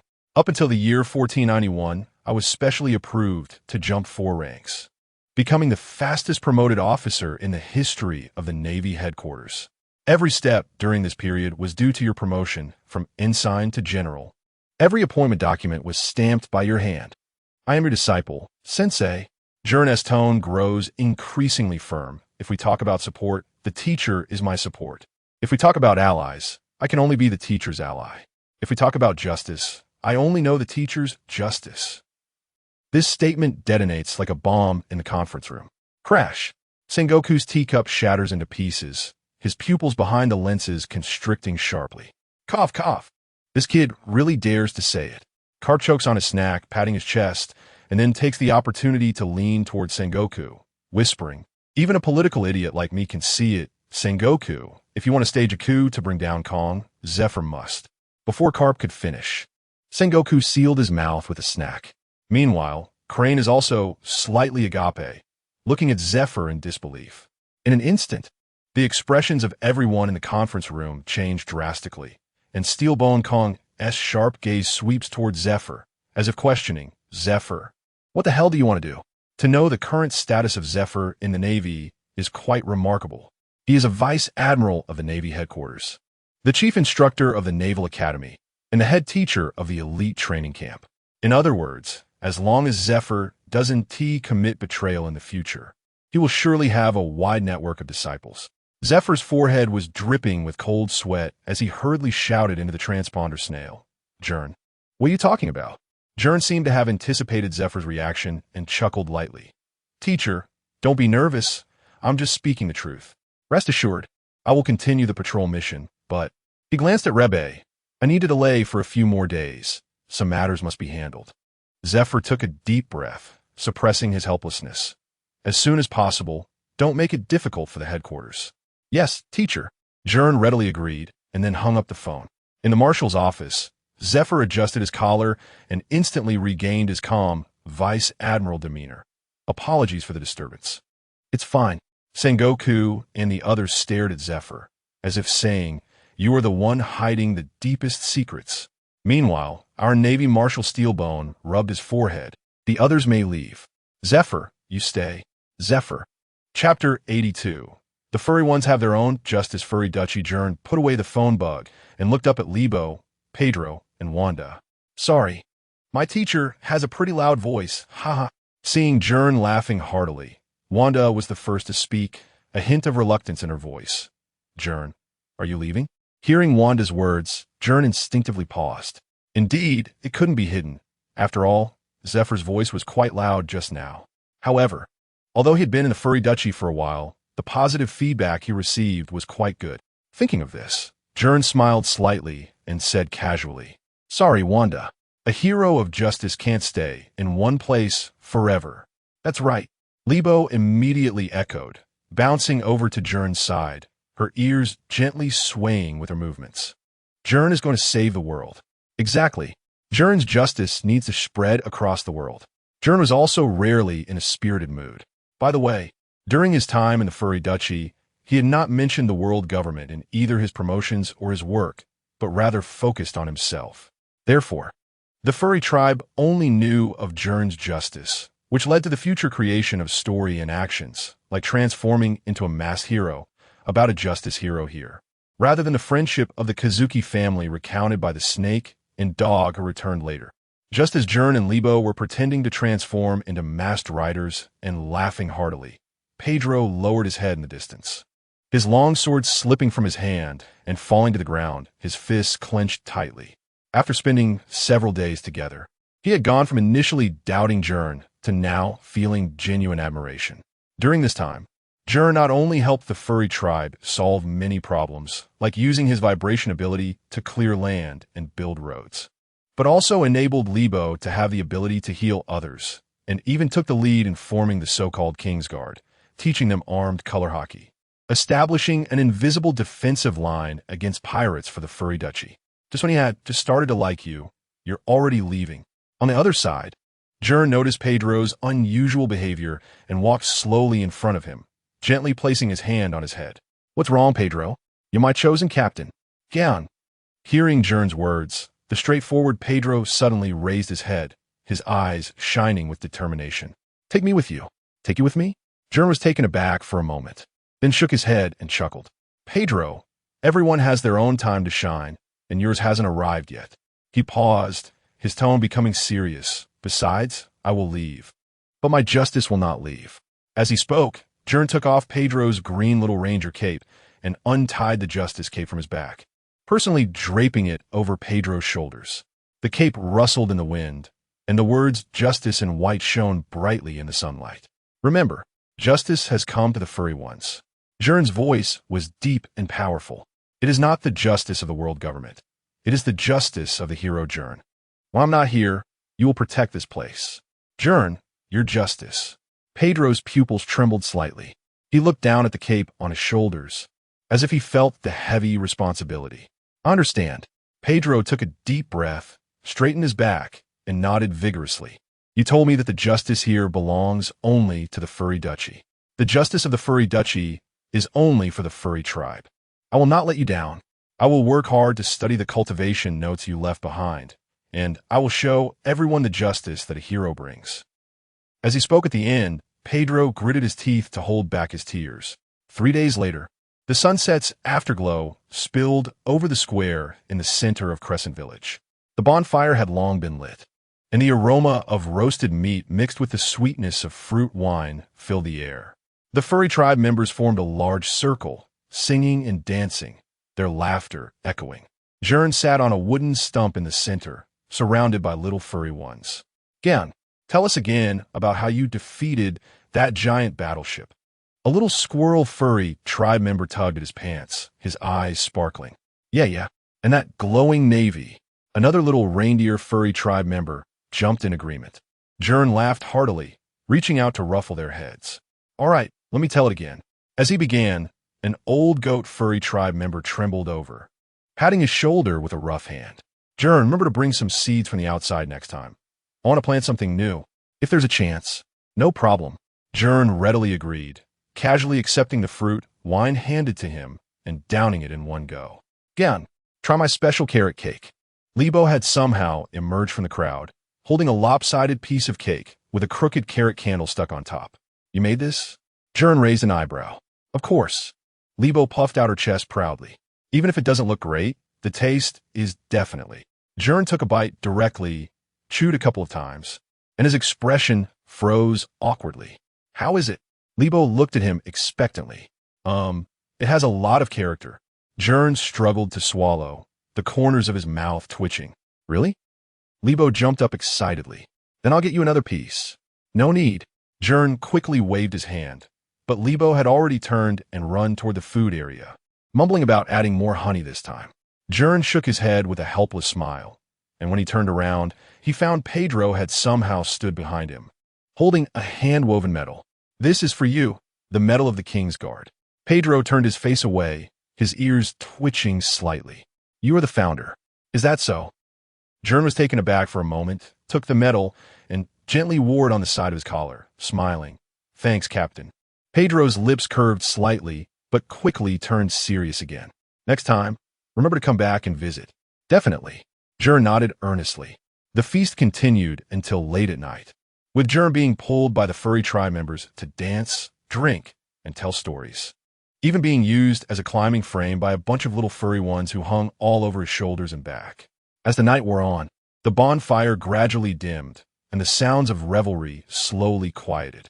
Gern gently handed the little fox furry tribe member, who had fallen asleep on his lap, to a nearby parent, then stood up and brushed off the grass clippings on his clothes.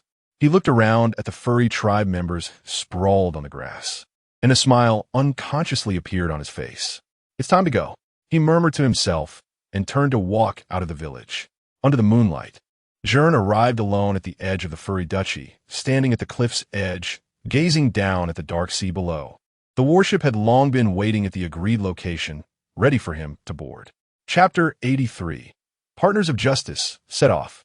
At the edge of the furry kingdom, the night breeze gently caressed the air, and starlight sprinkled over the massive body of the elephant lord, casting a silver glow over the land. Gern stood at the edge of the cliff, feeling the sea wind the corners of his mouth slightly rising, and suddenly spoke, "Where's my partner, Justice?"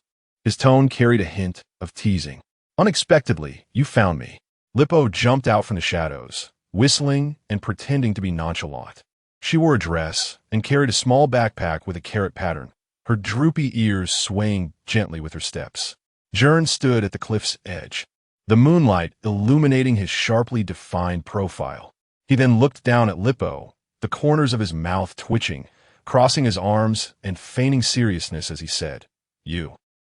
"I don't care," Lippo suddenly shouted, her voice particularly crisp in the quiet night. She was afraid that Gern would reject her, just like he had rejected Pedro.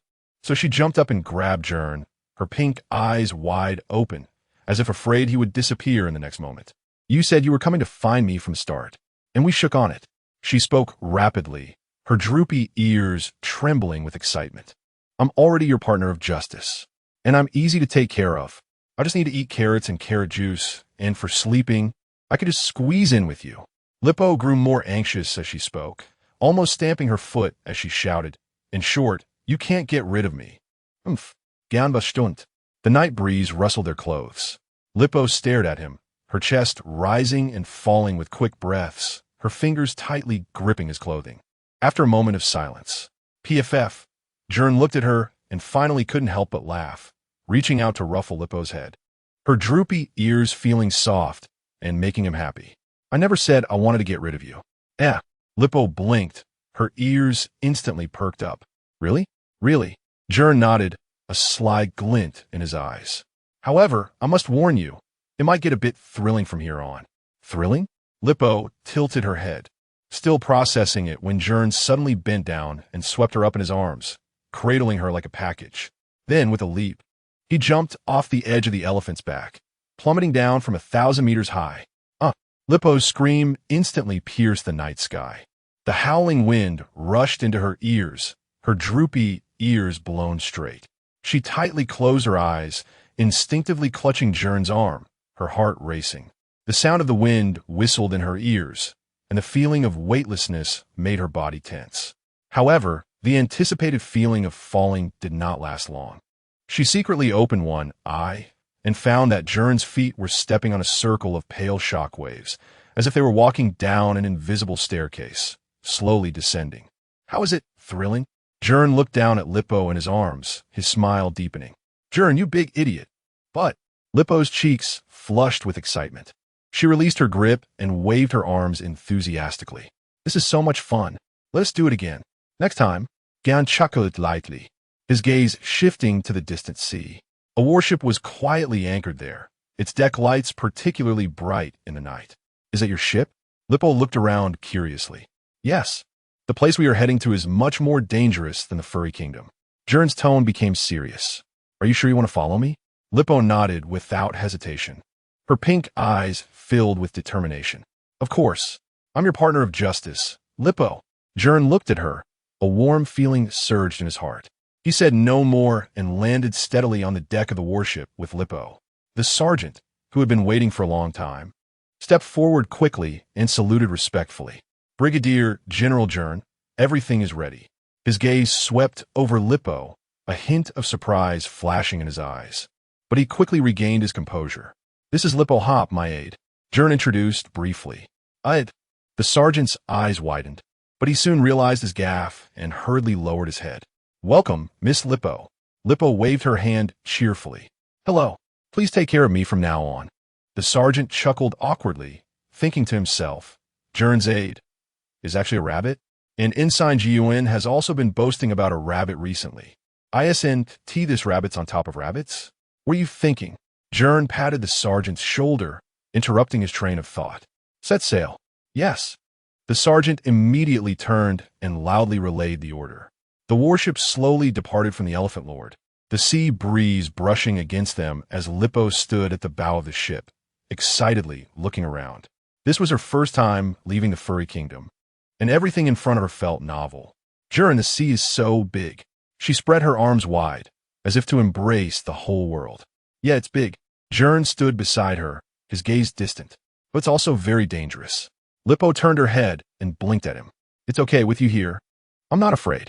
Gern smiled slightly, but did not answer. He gazed at the distant horizon, his thoughts drifting away. Partners of justice, set off. Lippo suddenly raised her fist, mimicking Gern's signature gesture, and shouted loudly. The sailors on the deck were infected by her vitality, all smiling. Gern shook his head helplessly, but the smile in his eyes couldn't be hidden.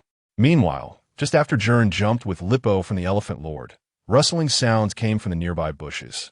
Wanda and Pedro quietly peeked out. Pedro, Sister Lippo, went with Gern. Wanda blinked her big eyes, her fluffy tail swaying gently, thinking to herself, I hope you are happy.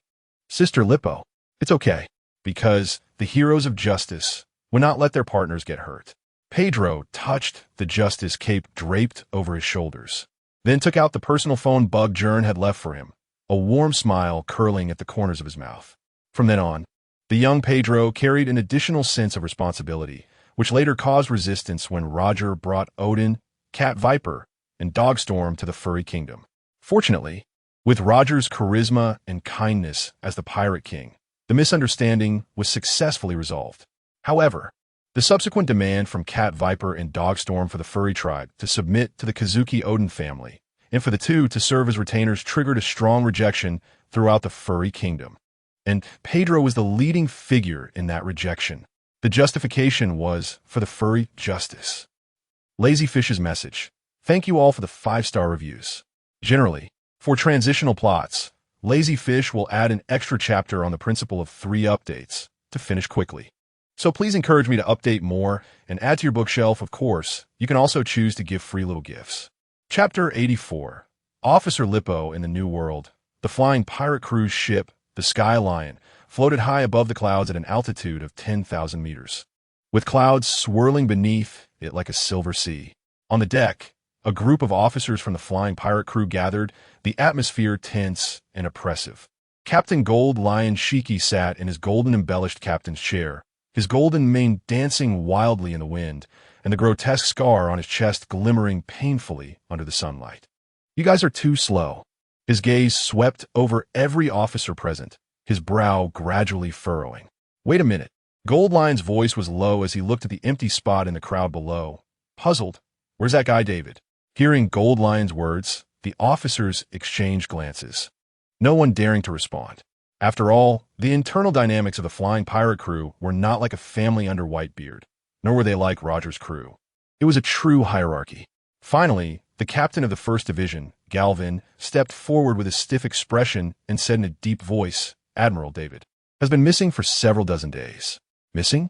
Gold Lion's pupils suddenly constricted.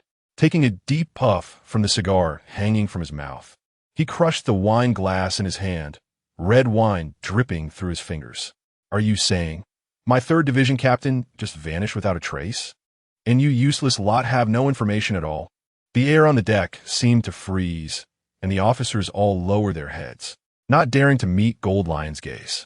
Admiral, the captain of the 2nd Division wiped the cold sweat from his forehead and cautiously said, the last time David contacted us, he said he found a good place in the New World and was preparing to catch some slaves from special races to sell at the Sabati archipelago. And then we never heard from him again. Special races? Slaves? Do you think I care about this boring stuff? Gold Lion's voice suddenly rose, a glint of ferocity flashing in his eyes. Damn it, the truth is my captain was killed by someone in the New World. And you lot only tell me this now. As he spoke, Gold Lion suddenly stood up, but a sharp pain shot through his chest scar, causing him to instinctively cover it with his hand. That scar was left from the battle at the G3 base years ago, although it had long since healed. It was a blow that had nearly cut him in half. It left him with a deep memory, especially since he dreamt of that strike every night since then. This also caused the scar, which had healed long ago, to often flare up with phantom pain, as if reminding him of that humiliation. Admiral, your injury. Galvin stepped forward with concern. Shut up. Gold Lion shouted angrily, kicking over the table in front of him, the sound of shattered dishes echoing across the deck. Find out. Whether it's the Navy or Roger's men, I want to know who killed David. The officers breathed a sigh of relief and quickly turned to leave, fearing that staying even a second longer would make them victims of Gold Lion's wrath. Once the deck was left with only Gold Lion, his fury gradually subsided, replaced by a cold, killing intent. He walked slowly to the edge of the ship, gazing down at the rolling sea of clouds, his fingers unconsciously rubbing the scar on his chest. Zifa, Gern. Gold Lion's voice was low and hoarse, his eyes flickering with a dangerous light. If it was you who did this time, I will make you pay. Meanwhile, on the deck of another warship, the sea breeze gently blew as Lippo spun around excitedly.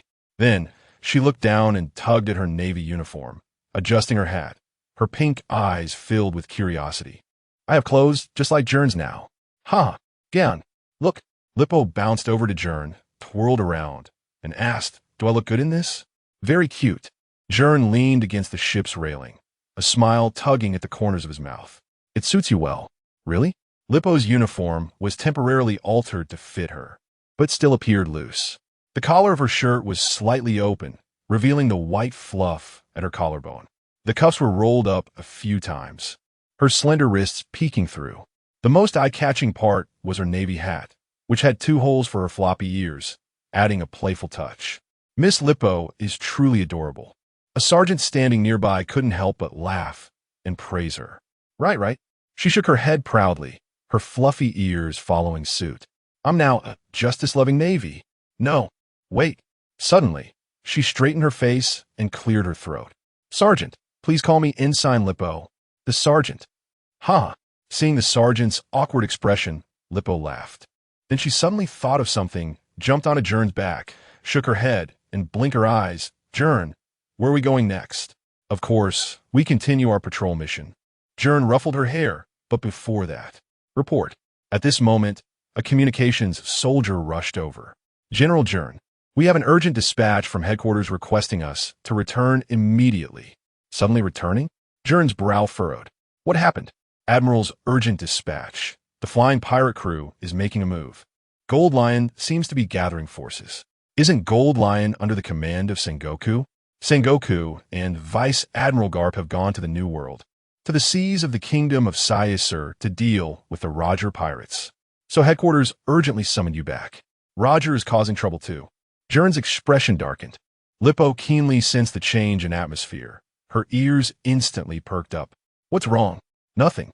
Gern put away his serious expression and smiled at her. It just means we might be going home for a bit. Home? Gern's home. Lippo's face lit up with excitement. You could say that. Gern raised an eyebrow. The house in Marineford can indeed be called home. Then can we grow carrots at Gern's home? Lippo asked eagerly. Just thinking about your carrots. Gern poked her puffed cheeks. You little greedy rabbit. So there aren't any. Lippo pouted, her floppy ears instantly drooping. Ha! Seeing her feigned grievance, Gern couldn't help but smile. How could a partner of justice let you be without a place to grow your carrots? I knew it. Lippo's face instantly broke into a sweet smile, her fluffy cheeks rubbing against his neck. Even if her hat got askew, she didn't care. Gern treats Lippo the best. Looking at Lippo, Gern helplessly turned to the sergeant. Full speed ahead, return to Marineford. Yes. The sergeant saluted and turned to relay the order. Chapter 85. Zephyr defeated by the Justice Rabbit a few days later. At the Navy headquarters, Marineford Naval Port. The azure sea reflected the bright sunlight as the warships slowly sailed into the harbor, cutting through the calm water and creating ripples. Gern stood at the bow of the ship, and from a distance, he spotted a tall figure on the dock. It was Zephyr, arms crossed, his expression hidden behind sunglasses. But the slight upward curve of his mouth hinted at danger. TSK. Gern rubbed his temples and murmured to himself. It seems the aftertaste of that last conversation is more significant than I expected. Gern, is that Zephyr-sensei? Ribbo leaned in curiously, her pink eyes sparkling with curiosity. Yeah, Gern nodded, a helpless smile just forming on his lips when he suddenly looked at Ribbo, then back at Zephyr. Remembering how his teacher had shown envy towards other people's daughters before their last mission, especially considering the power of a little cotton-padded jacket. Ribbo, what's wrong? Ribbo tilted her head, staring at Gern. Remember to be polite later. He is my teacher. Don't worry. Ribbo patted her chest, grinning widely. I am the heroic Justice Ribbo. I know all about manners. As the warship gently docked and the gangway was lowered. Gern. Zephyr's furious roar instantly echoed, causing nearby soldiers to shrink back. However, before Gern could respond, a white figure swiftly jumped off the ship, landing gracefully in front of Zephyr. "Are you Zephyr-sensei?" Ribbo asked, looking up at the nearly 3-meter-tall Zephyr, her sweet smile forming a crescent moon with her pink eyes. Seeing Ribbo's innocent smile, Zephyr froze, the anger he had prepared instantly caught in his throat. He looked down at the girl in a Navy uniform, with 2 holes in her hat for her drooping rabbit ears, feeling momentarily dazed. "Fuzzy?" Zephyr instinctively asked. "Not fuzzy." Ribbo immediately struck a pose like a Cayman rider, crossing her arms in front of her chest, and declared with righteous fervor, "I am the heroic Justice Ribbo." Though it was the same action, why did it feel completely different when his son did it compared to this girl? Thus, Zephyr fell silent for 2 seconds, his gaze slowly shifting from Ribbo to Gern, his eyes clearly conveying, "You better explain yourself." Gern let out a dry laugh, about to speak when Ribbo bounced over to Zephyr, looking up with a radiant smile. "Zephyr-sensei, how was I? Did I do well?" "Gern told me you were the earliest justice hero." Looking at Ribbo's innocent and adorable expression, Zephyr recalled his own mischievous 4-year-old. That kid was promoting the naval school yesterday, even boldly stating that his dad was a strong support, and Gern was the future. He was invincible. If only he had a daughter. Would she be this cute? Zephyr's eyes behind the sunglasses were fixed on Ribbo's innocent expression, then glanced at Gern's face of innocent disbelief. Quickly, he recognized a fatal problem. Zephyr, the Navy Admiral, the iron-willed instructor, known as the Black Arm, could not get angry at this fluffy rabbit, especially when Ribbo's shiny pink eyes looked at him, sweetly calling him Zephyr-sensei. Zephyr felt his authority crumbling at an alarming rate. Ahem. So, wait. Ribbo, you were Gern's aide? Zephyr struggled to maintain his last bit of authority. Ribbo nodded vigorously, her drooping ears swaying with the motion. "I am Gern's justice partner. Ensign Ribbo." "Ensign?" Zephyr raised an eyebrow, his gaze sweeping back to Gern. "You little rascals sure know how to arrange things." Gern shrugged, looking innocent. "Teacher, the Navy needs fresh blood." Zephyr snorted, but the corners of his mouth involuntarily turned up. His gaze uncontrollably drifted back to Ribbo, and he finally couldn't help but reach out to ruffle her hair. "All right, since you were Gern's aide, then do your job well. And Zephyr-sensei will help you with your rank." "Yes, Zephyr-sensei." Ribbo immediately saluted with a standard military gesture, though her posture was a bit wobbly. But she had plenty of spirit. Zephyr finally couldn't hold back a laugh, shaking his head. "Let us go, back to the headquarters. The Marshal is still waiting." "The Marshal?" Gern raised an eyebrow. "Is Admiral Steelbone looking for me?" "What else?" Zephyr shot him a glance, his tone meaningful. "Your last statement about the teacher is my support shocked the entire Navy's upper echelons. Now the new recruits are shouting, Zephyr rises, the Marshal falls." "Gern. Great, I've messed up." At this moment, Ribbo tilted her head, looking at Gern, then at Zephyr, her expression innocent. "Zephyr-sensei, Gern said you were his support, so can we walk sideways now?" Zephyr. "Gern." "Ribbo, some things don't need to be said out loud." Zephyr took a deep breath and finally couldn't help but burst out laughing. "Good kid, your aide. Not bad, really not bad." Thus, with Ribbo's innocent assistance, the anger that Gern might have faced from Zephyr was perfectly diffused, and the soldiers of Marine Ford witnessed for the first time that the black-armed Zephyr could also be defeated by a fluffy rabbit. Ribbo bounced ahead, curiously examining the magnificent buildings of the Navy headquarters. Taking advantage of her distance, Zephyr suddenly grabbed Gern by the neck, gritting his teeth as he whispered, "It's all because of you. I was a fine Navy chief instructor, and now I've turned into a power broker with students everywhere.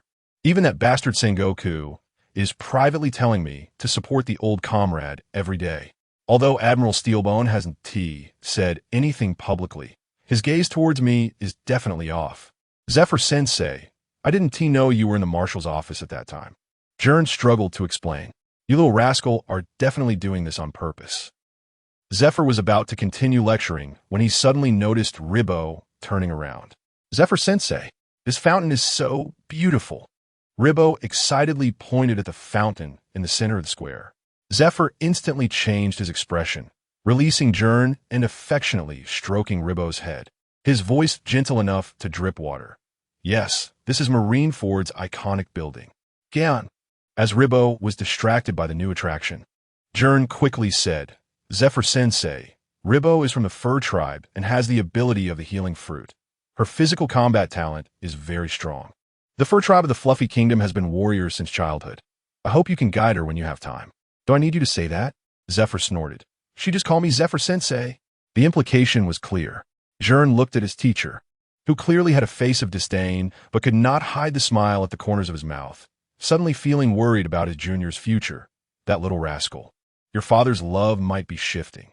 At this moment, Ribbo ran back and grabbed Zephyr's hand. Zephyr-sensei, is there a place to buy carrots here?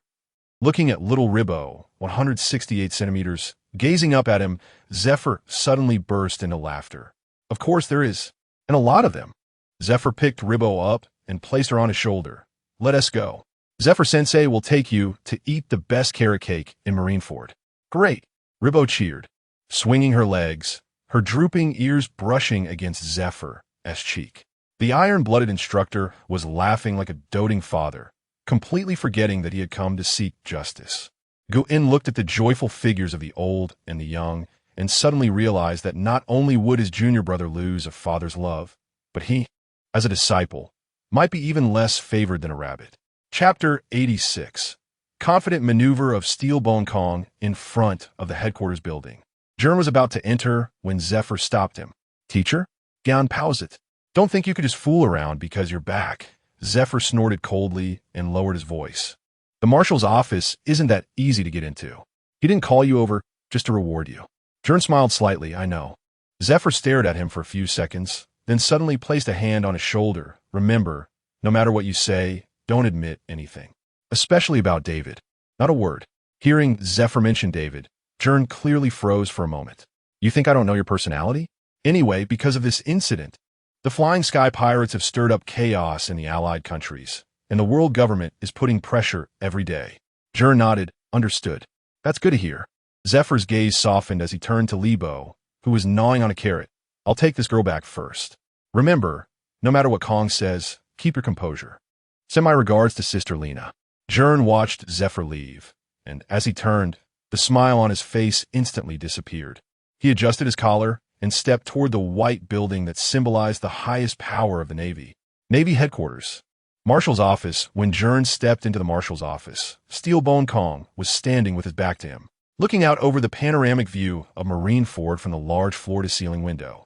The sunlight streamed through the glass, casting a cold light on his epaulets. Report. Gern stood still, his voice calm. Steelbone Kong slowly turned around, his sharp gaze sweeping over Gern's face, then pointed to the sofa. Sit. Gern nodded and walked straight to the sofa, sitting down in a relaxed yet respectful manner. Steelbone Kong picked up a document from the table, flipped through a few pages casually, and the corner of his mouth lifted slightly. It seems our Admiral Zephyr's comrade has returned. In response to Steelbone Kong's teasing, Gern smiled slightly. That was just a joke. A joke, is it? Steelbone Kong looked deeply at Gern, then chuckled lightly and shifted the topic back to the serious matter. You did quite well this time, effectively striking at the arrogance of the New World pirates. After all, both the giant warship and the cursed doctor are quite troublesome. It was just a coincidence. Gern shrugged, speaking nonchalantly. So, this sudden interruption of my mission must be more than just having me keep an eye on the Golden Lion, right? Huh. Steelbone Kong chuckled lightly, his tone flat. What do you think? Gern turned to the side, his gaze calm as he met Steelbone Kong's eyes. Since the Marshal is asking, I assume there are other arrangements? Steelbone Kong didn't answer immediately, but walked to the desk and handed a document to Gern. Take a look at this first. Gern took the document and quickly skimmed through it, frowning slightly. Captain of the Golden Lion's 3rd Division, Bell David? Do you need me to capture him? Stop pretending. Steelbone Kong's voice suddenly turned cold. You killed David, didn't you? Gern. The air in the office seemed to freeze for a moment. Ha. Gern gently placed the document on the coffee table, his expression still calm, even carrying a hint of just the right amount of confusion, as if Steelbone Kong was merely asking a question he knew nothing about. Why would the Marshal think that? Gern's mouth even curled into a polite arc. My submitted task report summary doesn't mention this. Steelbone Kong stared at Gern for a second in silence. There was no panic, no hesitation, not even a change of his heartbeat. One had to admit that this young man was not only powerful, but also had exceptional psychological qualities. Intelligence reports showed that there were traces of naval activity near the last known location of David. Steelbone Kong leaned over the table, closing in on Gern. The only ship patrolling that sea was yours. And if I'm not mistaken, you went to the Fluffy Kingdom after destroying David's ship. Marshal, you can't make wild accusations without evidence. Gern chuckled lightly. Pirates run rampant in the New World, and David's enemies aren't just the Navy. It could very well be Whitebeard, Roger, or maybe other big pirates. After all, pirates are competitive too. I indeed have no evidence. It's all just my speculation. Steelbone Kong narrowed his eyes, chuckling. After all the Navy personnel who went out with Gern were consistent in their statements. Even if one were to defect, it wouldn't matter. Plus, with the vast sea and David, who was likely already eaten by fish, there was really no evidence to prove Gern did it. Steelbone Kong fell silent for a moment, then suddenly straightened up, sneering, "You're very clever, but some things can't be hidden." Gern didn't respond, just quietly watched Steelbone Kong. However, Steelbone Kong changed his tone, taking a new document from the drawer and tossing it in front of Gern. This time, I can pretend I didn't see it. Gern raised an eyebrow, picked up the document, and opened it, discovering it was a new mission order. After all, he was the captain of the Flying Sky Pirates 3rd Division. The Golden Lion couldn't possibly be inactive. Steelbone Kong walked back to the window, facing away from Gern. You were to handle the matters caused by the pirates under him. But Gern was about to say something, but Steelbone Kong interrupted him. I believe you have the ability to handle this matter, and it's a problem you brought upon yourself. In short, you need to calmly and properly resolve this issue. Gern saluted and turned to leave. As he reached the door, Steelbone Kong suddenly called out to him again, "Gern, what other instructions does the Marshal have?" Gern turned back. Steelbone Kong's gaze was deep. Remember, what the Navy needs is loyalty, not personal heroism. Gern's footsteps paused slightly at the door. He turned his back to Steelbone Kong, a cold smile curling at the corner of his mouth. Loyalty? You might as well be shouting that at me.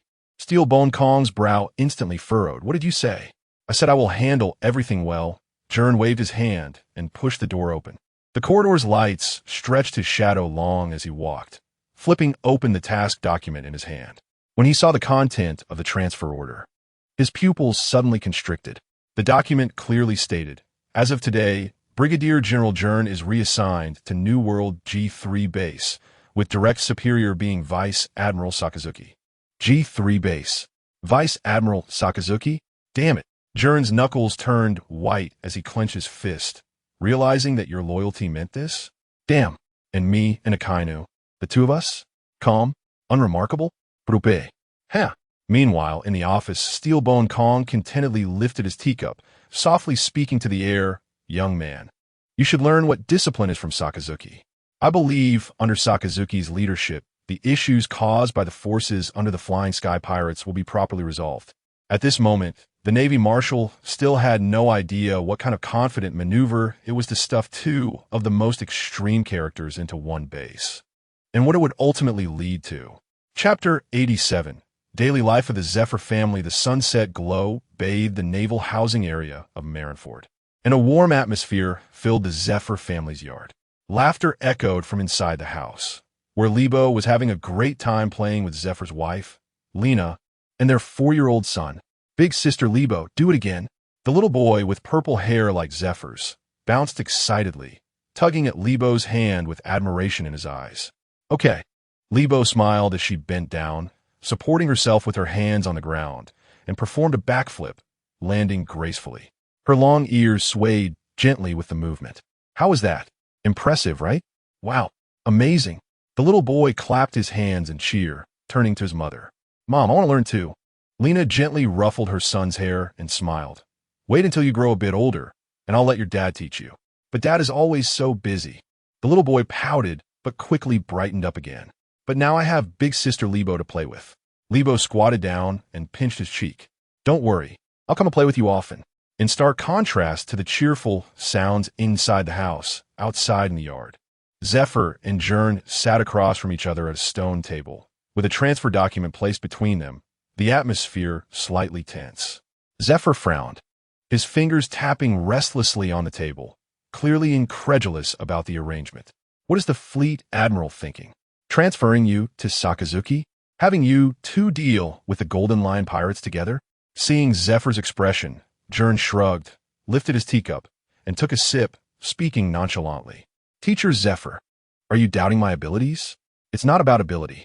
Zephyr suddenly stood up, pacing back and forth. I know you too well. Maybe the Admiral thinks we can create some spark together? Sparks? I think it will be an explosion. After saying that, Zephyr picked up the document again and rubbed his temples. That guy Sakazuki may be stubborn, but at least he listens to direct orders from headquarters. And you? He stopped and stared at Gern. What about me? Gern raised an eyebrow, looking innocent. I'm also a good boy who listens, okay? Hey, you a good boy? Zephyr shot Gern a glare and sneered. You look lazy on the surface, but deep down you're crazier than anyone. Putting you two together, I can't even imagine. Teacher Zephyr, you really have no confidence in me, do you? This isn't about confidence. It's about the fact that you're a lawless guy. Seeing Zephyr's complete disbelief, Gern couldn't help but smile wryly. Teacher, your words really hurt my feelings as a disciple. Huh. Zephyr snorted coldly and sat back down, pinching the document. In any case, putting you two extremes together is definitely not a choice that should be executed. This is a direct order from the Admiral, and all I can do is nag. Gern chose not to respond further and took another sip of tea. Then he turned to Zephyr. Actually, I have another question. Shouldn't Vice Admiral Garp be in charge of the Golden Line matter? Although that sea area is under G3, shouldn't the responsibility for supporting it fall within his jurisdiction? Garp. At the mention of Garp, Zephyr's expression stiffened slightly. After a moment of silence, he slowly spoke. Garp's situation is special right now. Oh, what happened? Gern's interest was piqued. Zephyr looked at Gern deeply, seemingly weighing his words. Dragon left the Navy last month and even fought with Garp in the East Blue. What? Gern was taken aback, clearly not expecting this development. Garp fought with his own son? That's right. Zephyr sighed, his tone tinged with helplessness. When Dragon resigned, he said he couldn't find justice in the Navy. He's clearly a lawless scoundrel himself, and now he's doing something called self-heroism. As he spoke, Zephyr shook his head. In any case, Garp's emotions are very unstable right now. The Admiral had him focus all his efforts on capturing Roger to give him an outlet. No wonder. Gern nodded thoughtfully. He began to understand the internal situation of the Navy. Garp was preoccupied with family issues, while Sengoku and Tsuru were dealing with other matters. And Steelbone Kong clearly wanted to use Sakazuki's discipline to restrain this unstable factor. So, Gern chuckled lightly. Is the fleet admiral really planning to use Sakazuki to pressure me? Pressure you? Zephyr scoffed.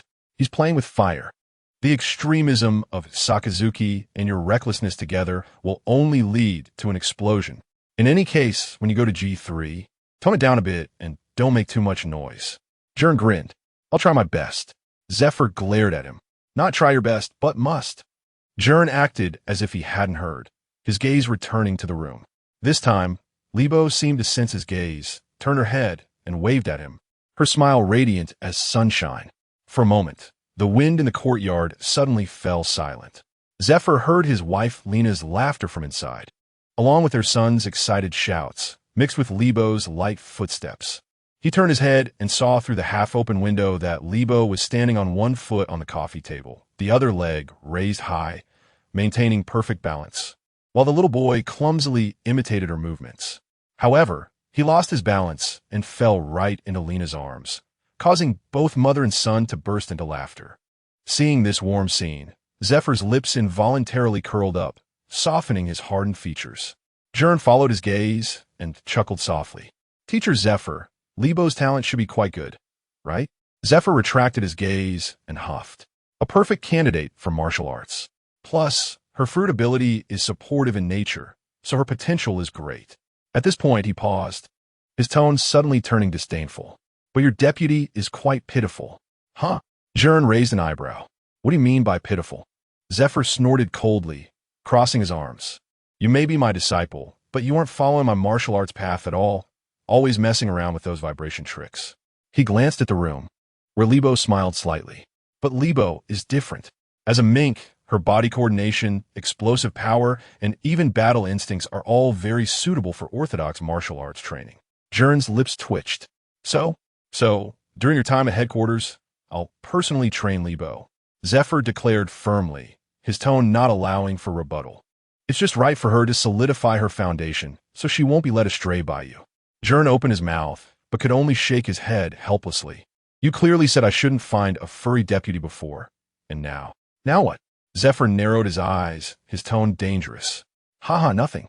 Gern immediately raised his hands, showing an innocent smile. You are now the Navy's famous chief instructor. Libo learning from you will definitely lead to rapid improvement. That's more like it. Zephyr finally nodded in satisfaction, turning to walk into the house while muttering, that girl learns quickly. It probably won't be long before she masters the basics. Plus, with the characteristics of the mink tribe, her future achievements. Gern watched his retreating figure and couldn't help but chuckle softly. The old man is so contradictory. Inside the house, Libo was spinning around with the little boy in her arms. When she looked up and saw Zephyr walking in, she immediately waved her hands excitedly. Teacher Zephyr, Gern, come on, Sister Lena has baked delicious cookies. Chapter 88, Gern, a few days later. The morning sunlight filtered through the gaps in the curtains and poured into Gern's bedroom, casting a warm golden hue over the room.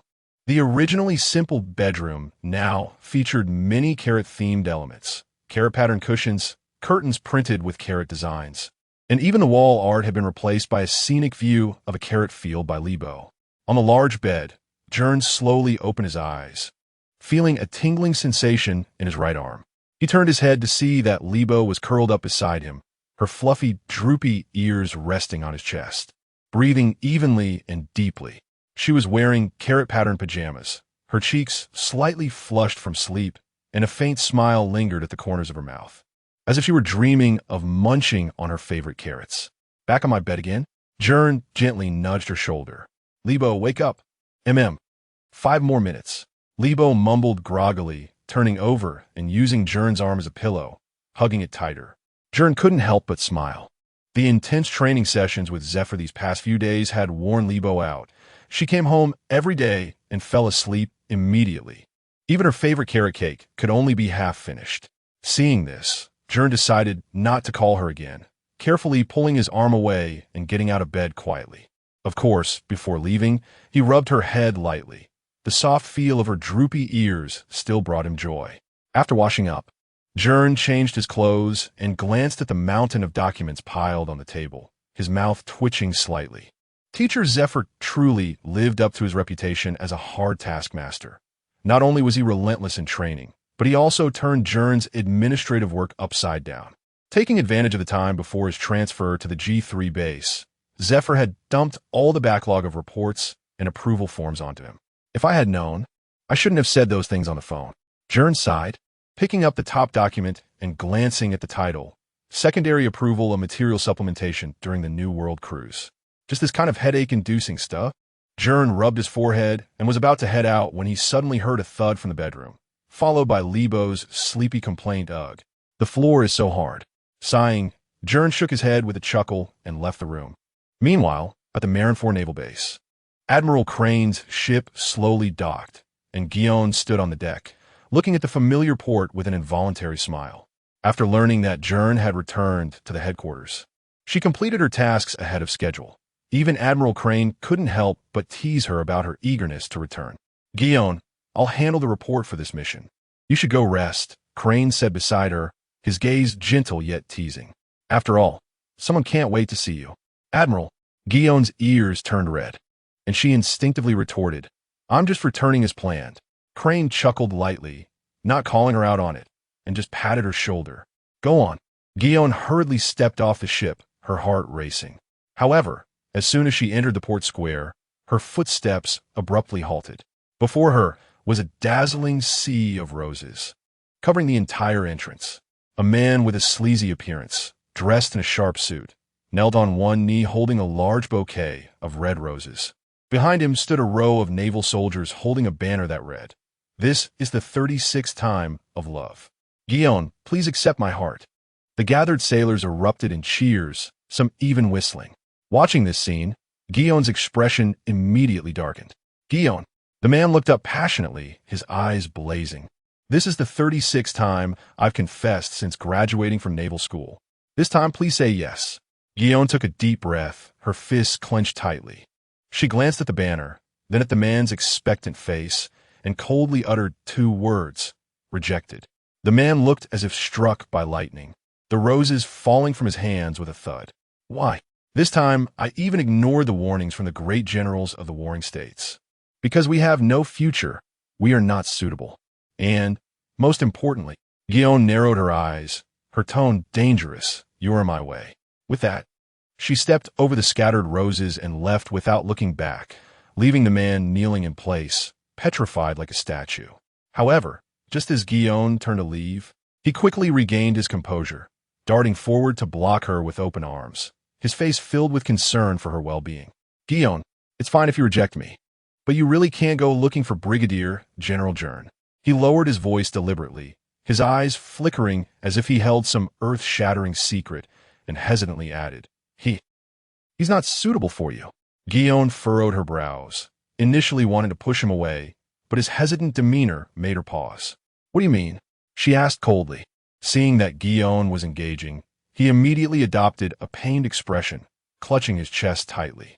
There are things I didn't want to say, but for your happiness, I have to tell you. Brigadier General Gern.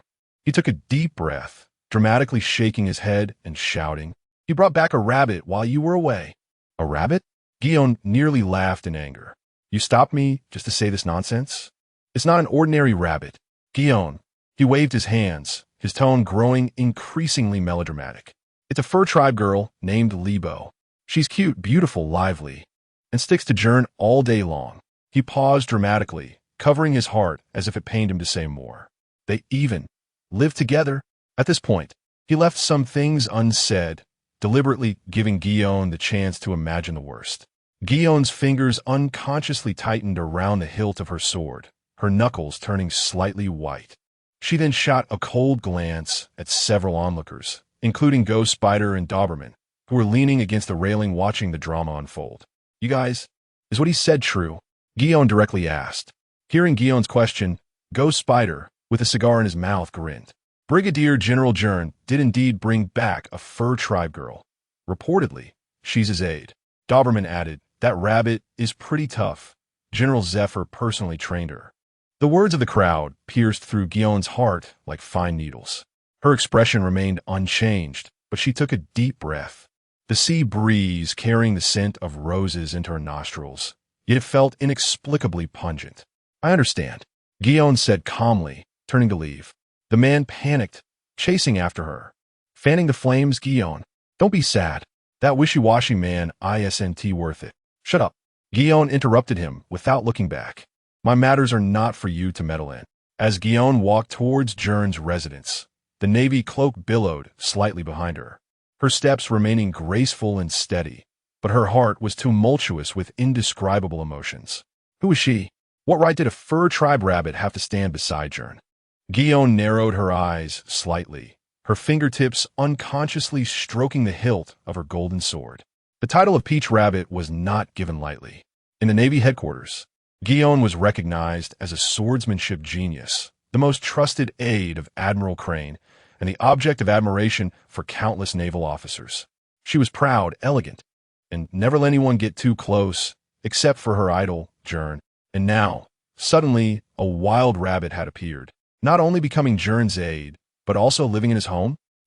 Thinking of this, Guillaume sneered, a sharp glint flashing in her eyes. She wanted to see what this rabbit was truly capable of. Meanwhile, in the Gern household, the rarely resting Lebo was sitting on the sofa, swinging her legs and happily nibbling on a carrot. Why hasn't Gern come back yet? She murmured, her ears drooping down in boredom. Suddenly, the doorbell rang. Did Gern forget his keys? She bounced over to open the door. As soon as the door opened, a tall, elegantly cold female Navy officer stood at the entrance, looking down at her with a lofty gaze. Lebo blinked. Who are you? Shizuka slightly curled her lips, her voice calm, yet carrying an invisible sense of pressure. Are you the rabbit that Brigadier Gern brought back? The rivalry between the two rabbits officially began. Kaki's mini theater. Kaki watched Shizuka's departing figure and suddenly covered her face, sobbing, "Shizuka, I just don't want you to get hurt. Go, Spider, come on." She clearly rejected you. No. Kaki's expression hardened as her mind quickly analyzed. What Shizuka meant by rejection is actually that she is afraid of hindering my naval duties. This rejection template is exactly the same as when she refused Gern's help to wipe her mouth last time, which means I'm at least on par with a professional. Also, did you guys notice? The way she frowned looked so sacred. Even when angry, she considers my feelings, afraid that her words might hurt me. In just 3 words, she used "we" twice, subconsciously treating us as a community. The reason she rejected me now is that she hasn't moved on from her emotional pain. Once she gets hurt by Gern for the nth time, she will understand my goodness. Hearing these words was like hearing the shock of Doberman when Whitebeard recognized Roger as his son, leaving him and Ghost Spider dumbfounded. Kaki, you really shouldn't be in the Navy. You guys don't understand at all. Kaki sighed deeply, then silently took out her camera and sent herself a post on the Navy's internal social media with the caption, "The 36th failure in love. But I want to give up because love is all about perseverance." Today's progress. 1. Successfully triggered an emotional response. 2. Obtained exclusive rejection lines. 3. Eliminated one wrong option. She doesn't like directness. So, in a few days, I'll bring brown sugar ginger tea to the headquarters downstairs and hang around. The gynecologist said that women are most vulnerable during their period, especially since Gern is about to trigger a chaotic scene. This is my opportunity to be the warm guy. Kaki. Note, I will delete any bad comments. Chapter 89. The Battle of the Two Rabbits. Marine Headquarters Family District. In front of the Gern family home, a gentle breeze brushed by, lifting the long hair of Shiwan slightly as she looked down at the rabbit-eared girl in front of her. Her gaze filled with scrutiny and a hint of barely noticeable hostility. "Who are you looking for?" Ribbo tilted her head, her pink eyes full of confusion. "Is there something wrong?" "My name is Shiwan." Looking at Ribbo, Shiwan slightly squinted, her tone indifferent. "So, you're the rabbit that Gern brought back?" "I have a name. I'm Ribbo Hop, not a rabbit." Ribbo frowned, her drooping ears swaying lightly, evidently displeased with the label. "Ribbo Hop." Shiwan snorted softly, her gaze sweeping over Ribbo's entire body, especially her chest. "This figure is not inferior to mine." It seems Gern missed one detail. After finishing her thought, Shiwan continued with a hostile tone. "So, you were Gern's aide?" "Yeah." Ribbo blinked, seemingly completely unaware of the barbs in Shiwan's words, and instead revealed a radiant smile. "I am Gern's righteous partner, the new lieutenant, Ribbo." Seeing Ribbo's personality, Shiwan was momentarily taken aback by her innocence, her frown deepening. "Righteous partner? Huh. Since when did Gern like such childish titles?" She clearly remembered that during the 5th social gathering, Gern had told her directly that he liked her cool, aloof demeanor and thought her charm should be like that. But what was up with this lively, cheerful, cute, well-endowed rabbit in front of her? Although cuteness was insignificant in front of her, this girl possessed both attributes. Just as Shiwan was pondering, Ribbo suddenly stepped closer. "Sister Shiwan, are you also in the Navy? We have the same rank. Why don't I have a cape?" "Sister?" Shiwan was taken aback, clearly not expecting the other party to refer to her this way. "Yeah." Ribbo nodded, looking as if it was perfectly normal. "Gern said to be polite to seniors. And it seems you knew Gern before I did. So calling you sister is no problem, right?"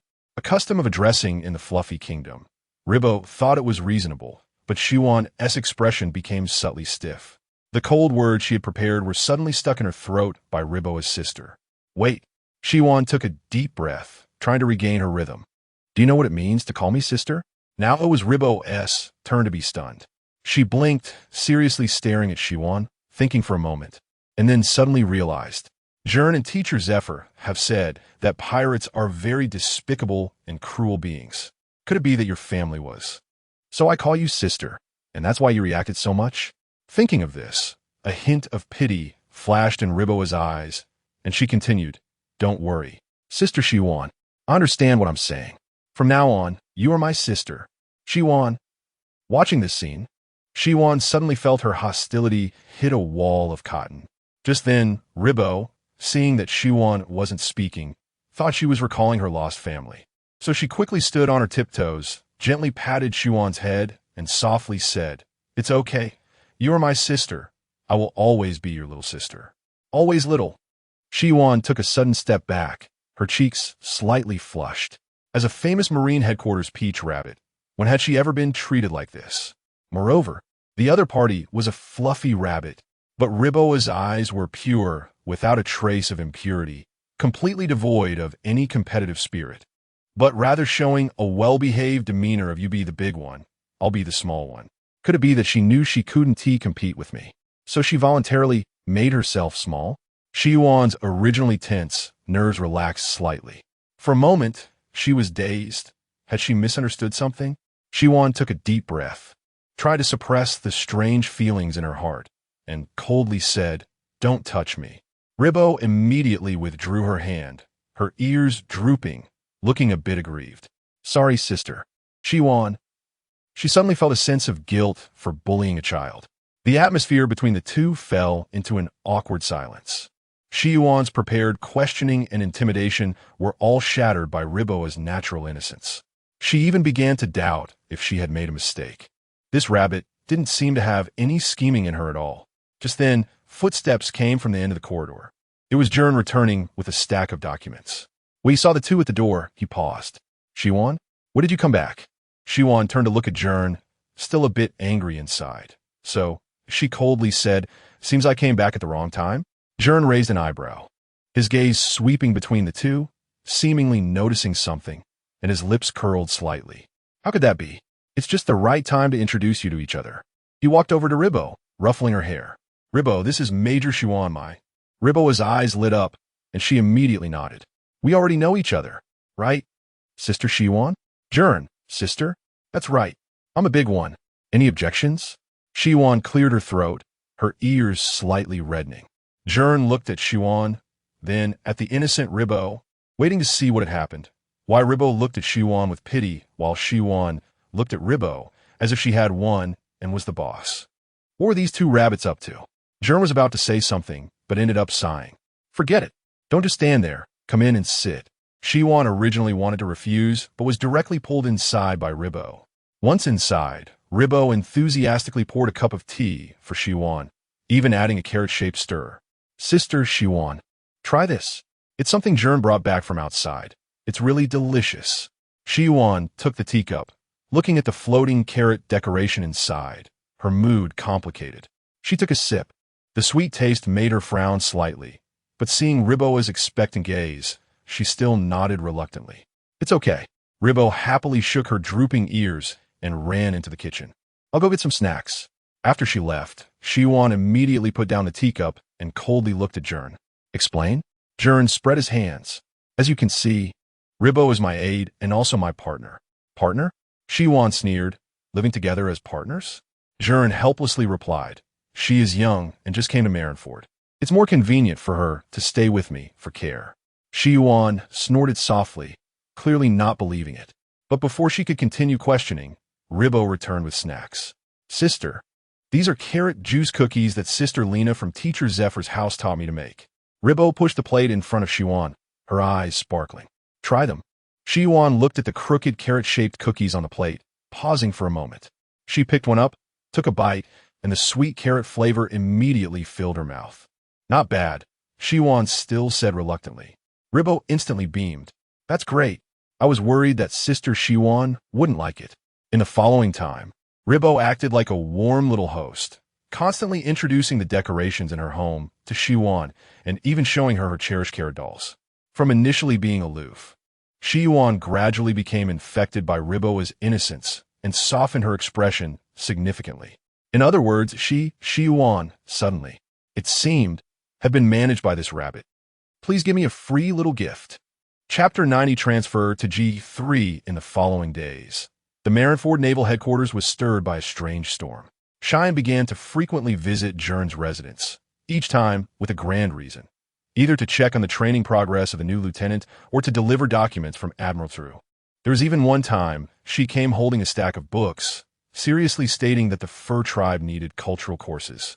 In short, every time Gern opened the door, He would see her standing there with a cold expression, while Lippo would excitedly rush over and shout "Sister," before pulling her inside to eat freshly baked carrot cookies. The corners of Cheyenne's originally tight lips gradually relaxed during these visits. One day, she even couldn't help but touch Lippo's droopy ears, and after realizing it, she immediately straightened her face, but Lippo was already leaning in with a big smile, saying, "Sister's hand is so warm." Meanwhile, the gossip at the naval headquarters was in full swing. Have you heard? The Peach Bunny has been running to Brigadier General Gern's house every day. It's said that she's keeping a close eye on that fur tribe rabbit, afraid she might steal home. But I saw Cheyenne shopping with Lippo yesterday. That rabbit even picked out a carrot hairpin for her. Not just that, I saw her grooming that rabbit myself. Impossible. It must be Cheyenne's plan. The rumors grew more outrageous, eventually evolving into an annual drama of jealousy between the Peach Bunny and the fluffy lieutenant. In the tavern, Jackie was holding a bottle of alcohol with tears streaming down his face. Why? Why would Cheyenne rather accept a rabbit than even look at me? The surrounding sailors subtly moved away, with some secretly taking out their image phone bugs. Meanwhile, at the center of the incident, in Gern's home, Lippo was pinning a new sister-style carrot badge on his Cheyenne's cloak. Cheyenne looked down at the crooked metal carrot and softly said, "It's ugly." But she didn't take it off. At the Marineford Naval Headquarters, Gern received an official transfer order following the private orders from Steelbone. The wording of the transfer order was Strong Alliance, together forging a new naval iron wall. In 3 days, he would take Lippo to the G3 base in a new world, directly under Admiral Sakazuki. As soon as the news broke, the entire headquarters erupted again. The Sky Shaker Brigadier General Gern is going to G3, and he's partnering with Admiral Sakazuki. A new recruit excitedly waved his hands. What a strong alliance. An old soldier beside him, with a cigarette in his mouth, had a gleam of excitement in his eyes. One can shake the sky, and the other can melt the earth. New World pirates are in for a tough time. In the cafeteria, several lieutenants gathered together, discussing heatedly. Do you remember how Brigadier General Gern sunk the giant warship St. Juan Wolf to the seabed? Now with Admiral Sakazuki's absolute justice added to the mix. It's the ultimate suppression combo. Someone slammed the table and exclaimed, "Those arrogant New World pirate crews better be ready to face the Navy's justice." Brigadier General Gern is going to G3, together with Admiral Sakazuki. Some officers who knew the personalities of both, like Huashao Mountain and Steel Tellys, all looked worried. These two extremists are teaming up? It's over. The New World is going to explode. In the office, Gern was organizing documents while Lippo sat by the window, swinging her legs, munching on the carrot cake sent by Zephyr's family. "Gern, what's the G3 base like?" She tilted her head and asked. More serious than the headquarters, more focused on discipline, and also more dangerous, Gern replied without looking up. "But the scenery is nice. And as one of the important strongholds in the New World, there are many pirates. So we can catch pirates together?" Lippo's eyes lit up. "Yes," Gern smiled. "But before that, you need to learn not to eat carrots during battles. That's my signature move. Every famous Navy officer has one." Lippo pouted in protest, then leaned on Gern's shoulder and continued, Gern, everyone is saying that your collaboration with Admiral Sakazuki will." Gern shook her head and chuckled. Just as she was about to say something, the office door was suddenly pushed open. Cheyenne stood at the door, calm, holding a document. "Sister Cheyenne." Lippo immediately jumped up and ran over. "Are you here to see us off?" Cheyenne's lips twitched slightly, seemingly not fully accustomed to this address, but she nodded, sort of. She walked in and handed the document to Gern. "Sister Tsuru asked me to pass this on. It's the recent situation report for G3. Gern took it, quickly flipping through it. The content was about the pirate crews that needed to be prioritized over there.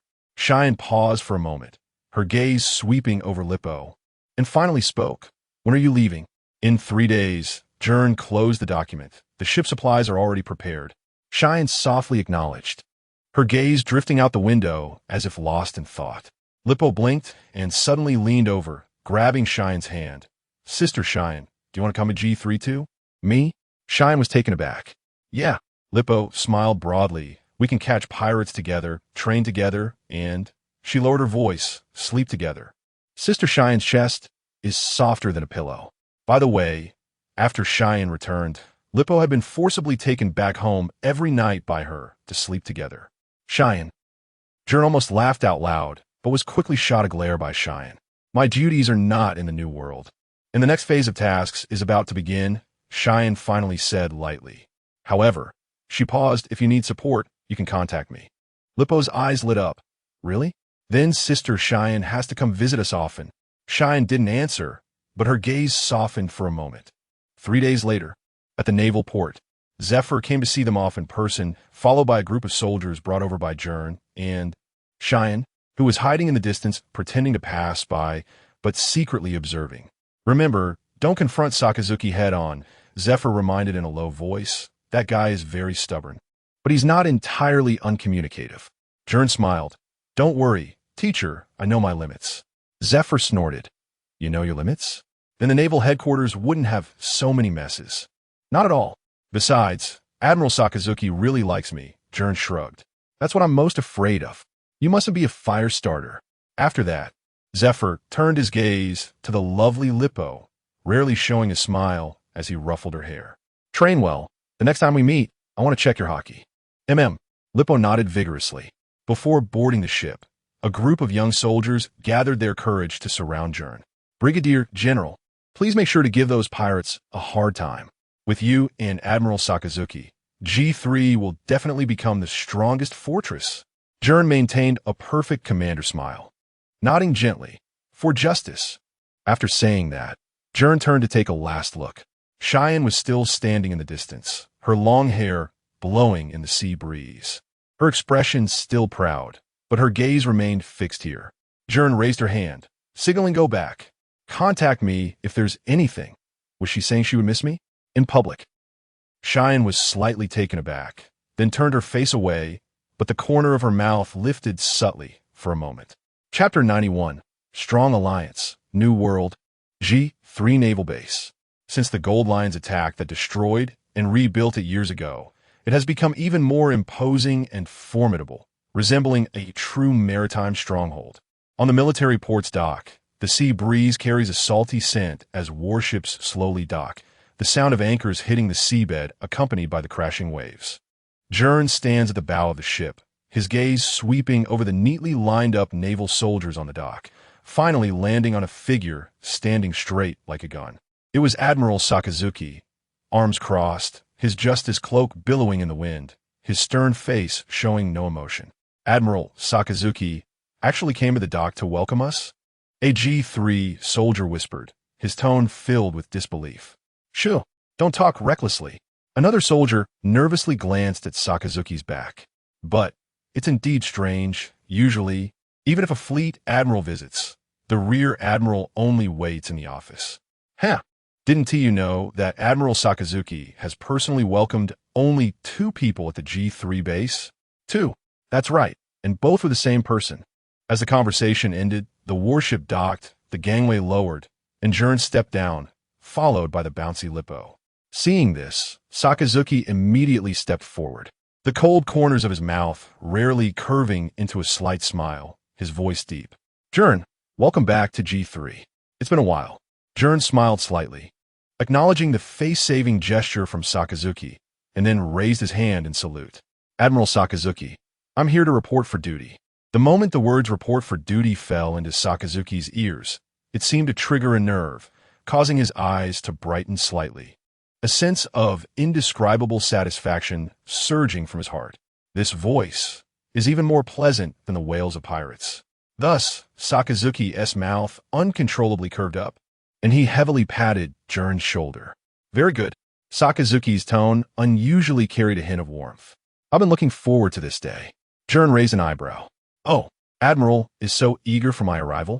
Sakazuki snorted coldly, his gaze sweeping over the distant sea, stating plainly, ever since I was promoted to the commander of the G3 base, basically every week, or rather, whenever there was a chance to submit anything to headquarters, I would submit a transfer request to bring you here. Gern was stunned. Once a week? That means. That's right.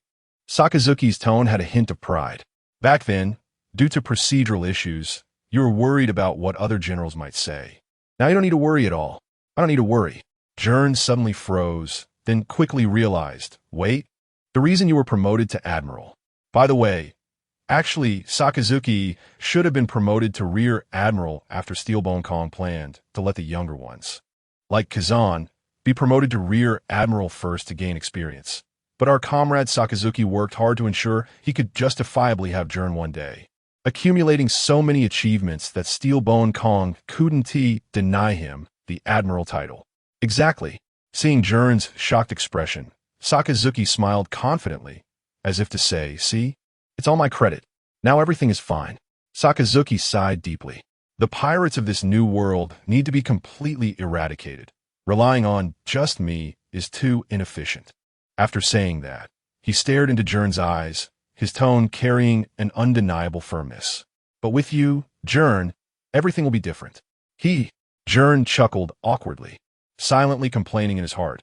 I admit, you, Sakazuki, are the true, pure love warrior. Sakazuki seemed to not notice Gern's subtle expression and continued. Now we, as per the Marshal's orders, will forge a strong alliance and build the iron wall of the new world. And when Sakazuki spoke of building the iron wall, there was a fervent obsession in his tone, as if he could already see the scene where the pirates of the new world were completely wiped out by the two of them. Just as Sakazuki was daydreaming, Lippo blinked and leaned closer to Gern, whispering, Gern, why does this uncle in red look even fiercer than Teacher Zephyr?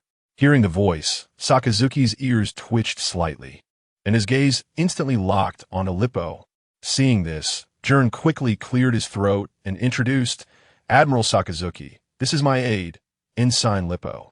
Sakazuki sized up Lippo, slightly furrowing his brow. A fur tribe? Yes.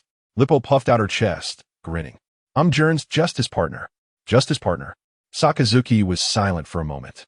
Perhaps due to some affinity, he found that phrase quite pleasant to hear. However, as a cold person, he seemed not to adapt well to such naive and carefree styles, so Sakazuki could only coldly nod. Since you are Gern's aide, then fulfill your duties well. A justice partner must always stand on the side of justice. Yes. In the face of the serious Sakazuki, Lippo also gave a standard salute. After nodding, Sakazuki turned and stepped forward, his cloak creating a sharp arc. Follow me, Gern. We need to formulate a battle plan quickly. Gern glanced at Lippo, helplessly shrugged, signaling her to follow. Lippo bounced along behind, whispering, Gern, does this uncle not like me? Gern lowered his voice. He doesn't dislike you. He just dislikes everyone. Sakazuki suddenly halted his steps, speaking without turning his head. I heard that. Gern. Lippo covered her mouth and snickered. The soldiers at the G3 base watched this scene, exchanging glances. I can't believe my eyes. Admiral Sakazuki is actually chatting casually with someone? And Gern, the Rear Admiral, even dared to joke? Anyone else would have been warned by the Hellhound long ago. Could this be the legendary strong alliance? Amidst the soldiers' whispers, Sakazuki had already led Gern and Lippo into the base. The corridor lights stretched the shadows of the three long, and Sakazuki's voice echoed in the empty passage. Gern, from today on, the iron wall of G3 will be forged by us together. Not a single pirate from the New World shall escape. His tone was cold and cruel, as if he had already pronounced the death sentence on those pirates. Of course, Admiral. Gern's lips curved slightly, a deep light flashing in his eyes. After all, everything is for justice. Chapter 92. Gern, start the fire. In Sakazuki's office, thick curtains were half drawn, and a faint smell of tobacco lingered in the air. The sunlight streaming in from outside cast a sharp beam on the dark wooden desk. Sit, Sakazuki said briefly as he walked straight to the desk, pulling out a thick stack of documents from the drawer and slamming it onto the table. Gern made himself comfortable, casually sitting on the sofa, while Lippo curiously looked around and ultimately chose to stand behind Gern, resting her hands on his shoulders and slightly shaking her ears. The captain of the Gold Lion's 3rd Division, Bell David, has been taken out. Sakazuki's voice remained deep, as if stating an utterly ordinary fact. Oh, taken out? Gern remained unfazed, only raising an eyebrow slightly. That is truly unfortunate. Sakazuki's sharp gaze swept across Gern's face, with no other meaning behind it. After all, this matter had already been suppressed, Only Zephyr and Steelbone Kong knew about it among the Navy's high ranks. Unfortunate? Sakazuki let out a cold laugh for the Navy. This is a good thing, but the problem is, he suddenly flipped open the documents and pushed them in front of Gern. Now, the forces under the Gold Lion are launching large-scale attacks on member nations of the world government, even on ordinary islands and villages. Gern lowered his head to glance at the documents, which were densely packed with records of recent attacks. Merchant ships being hijacked, villages being burned, Navy patrol ships ambushed. Every page was stained with blood. Not only that, Sakazuki's voice grew even colder. Many pirate crews that were originally dormant are also taking the opportunity to attack our patrol ships, even openly provoking other Navy bases. Gern's fingers lightly tapped the documents. Lost in thought, he had already obtained a rough intelligence from Crane through Gyon, but only by seeing these detailed reports did he truly realize the severity of the problem. The Gold Lion was just one person, but the forces under him could not be summarized in just one sentence. These pirates were using David's death as an excuse to crazily expand their power, burning, killing, and plundering, as if they wanted to turn the entire New World upside down. No wonder the world government and Navy were reluctant to casually go to war with the four emperors, Gern thought to himself. If war would result in such or greater losses, it might indeed be better to let the pirates fight among themselves. Then why don't we directly declare war on the Gold Lion? Lebo suddenly spoke up, her pink eyes reflecting the photos of pirates slaughtering civilians included in the documents. This was the first time she had seen what Zephyr and Gern referred to as pirates. These were not the adventurers Pedros had mentioned while mingling with Cat Viper and Dogstorm. They were cruel, inhumane, silent. Wasn't he the biggest culprit? Aren't we the allies of justice? Lebo's pupils slightly trembled as she stared at Sakazuki, her expression serious. Why should justice listen to others? Shouldn't justice come from the heart? This group of guys deserves to die. Upon hearing Lebo's questioning, Sakazuki merely shot her a cold glance, while internally he was shaken, completely dismissing his initial impression of Lebo's innocence. Justice. Sakazuki was about to explain when Gern answered for him. Because the cost is too great. Gern's finger tapped the documents. The Gold Lion is not just one person.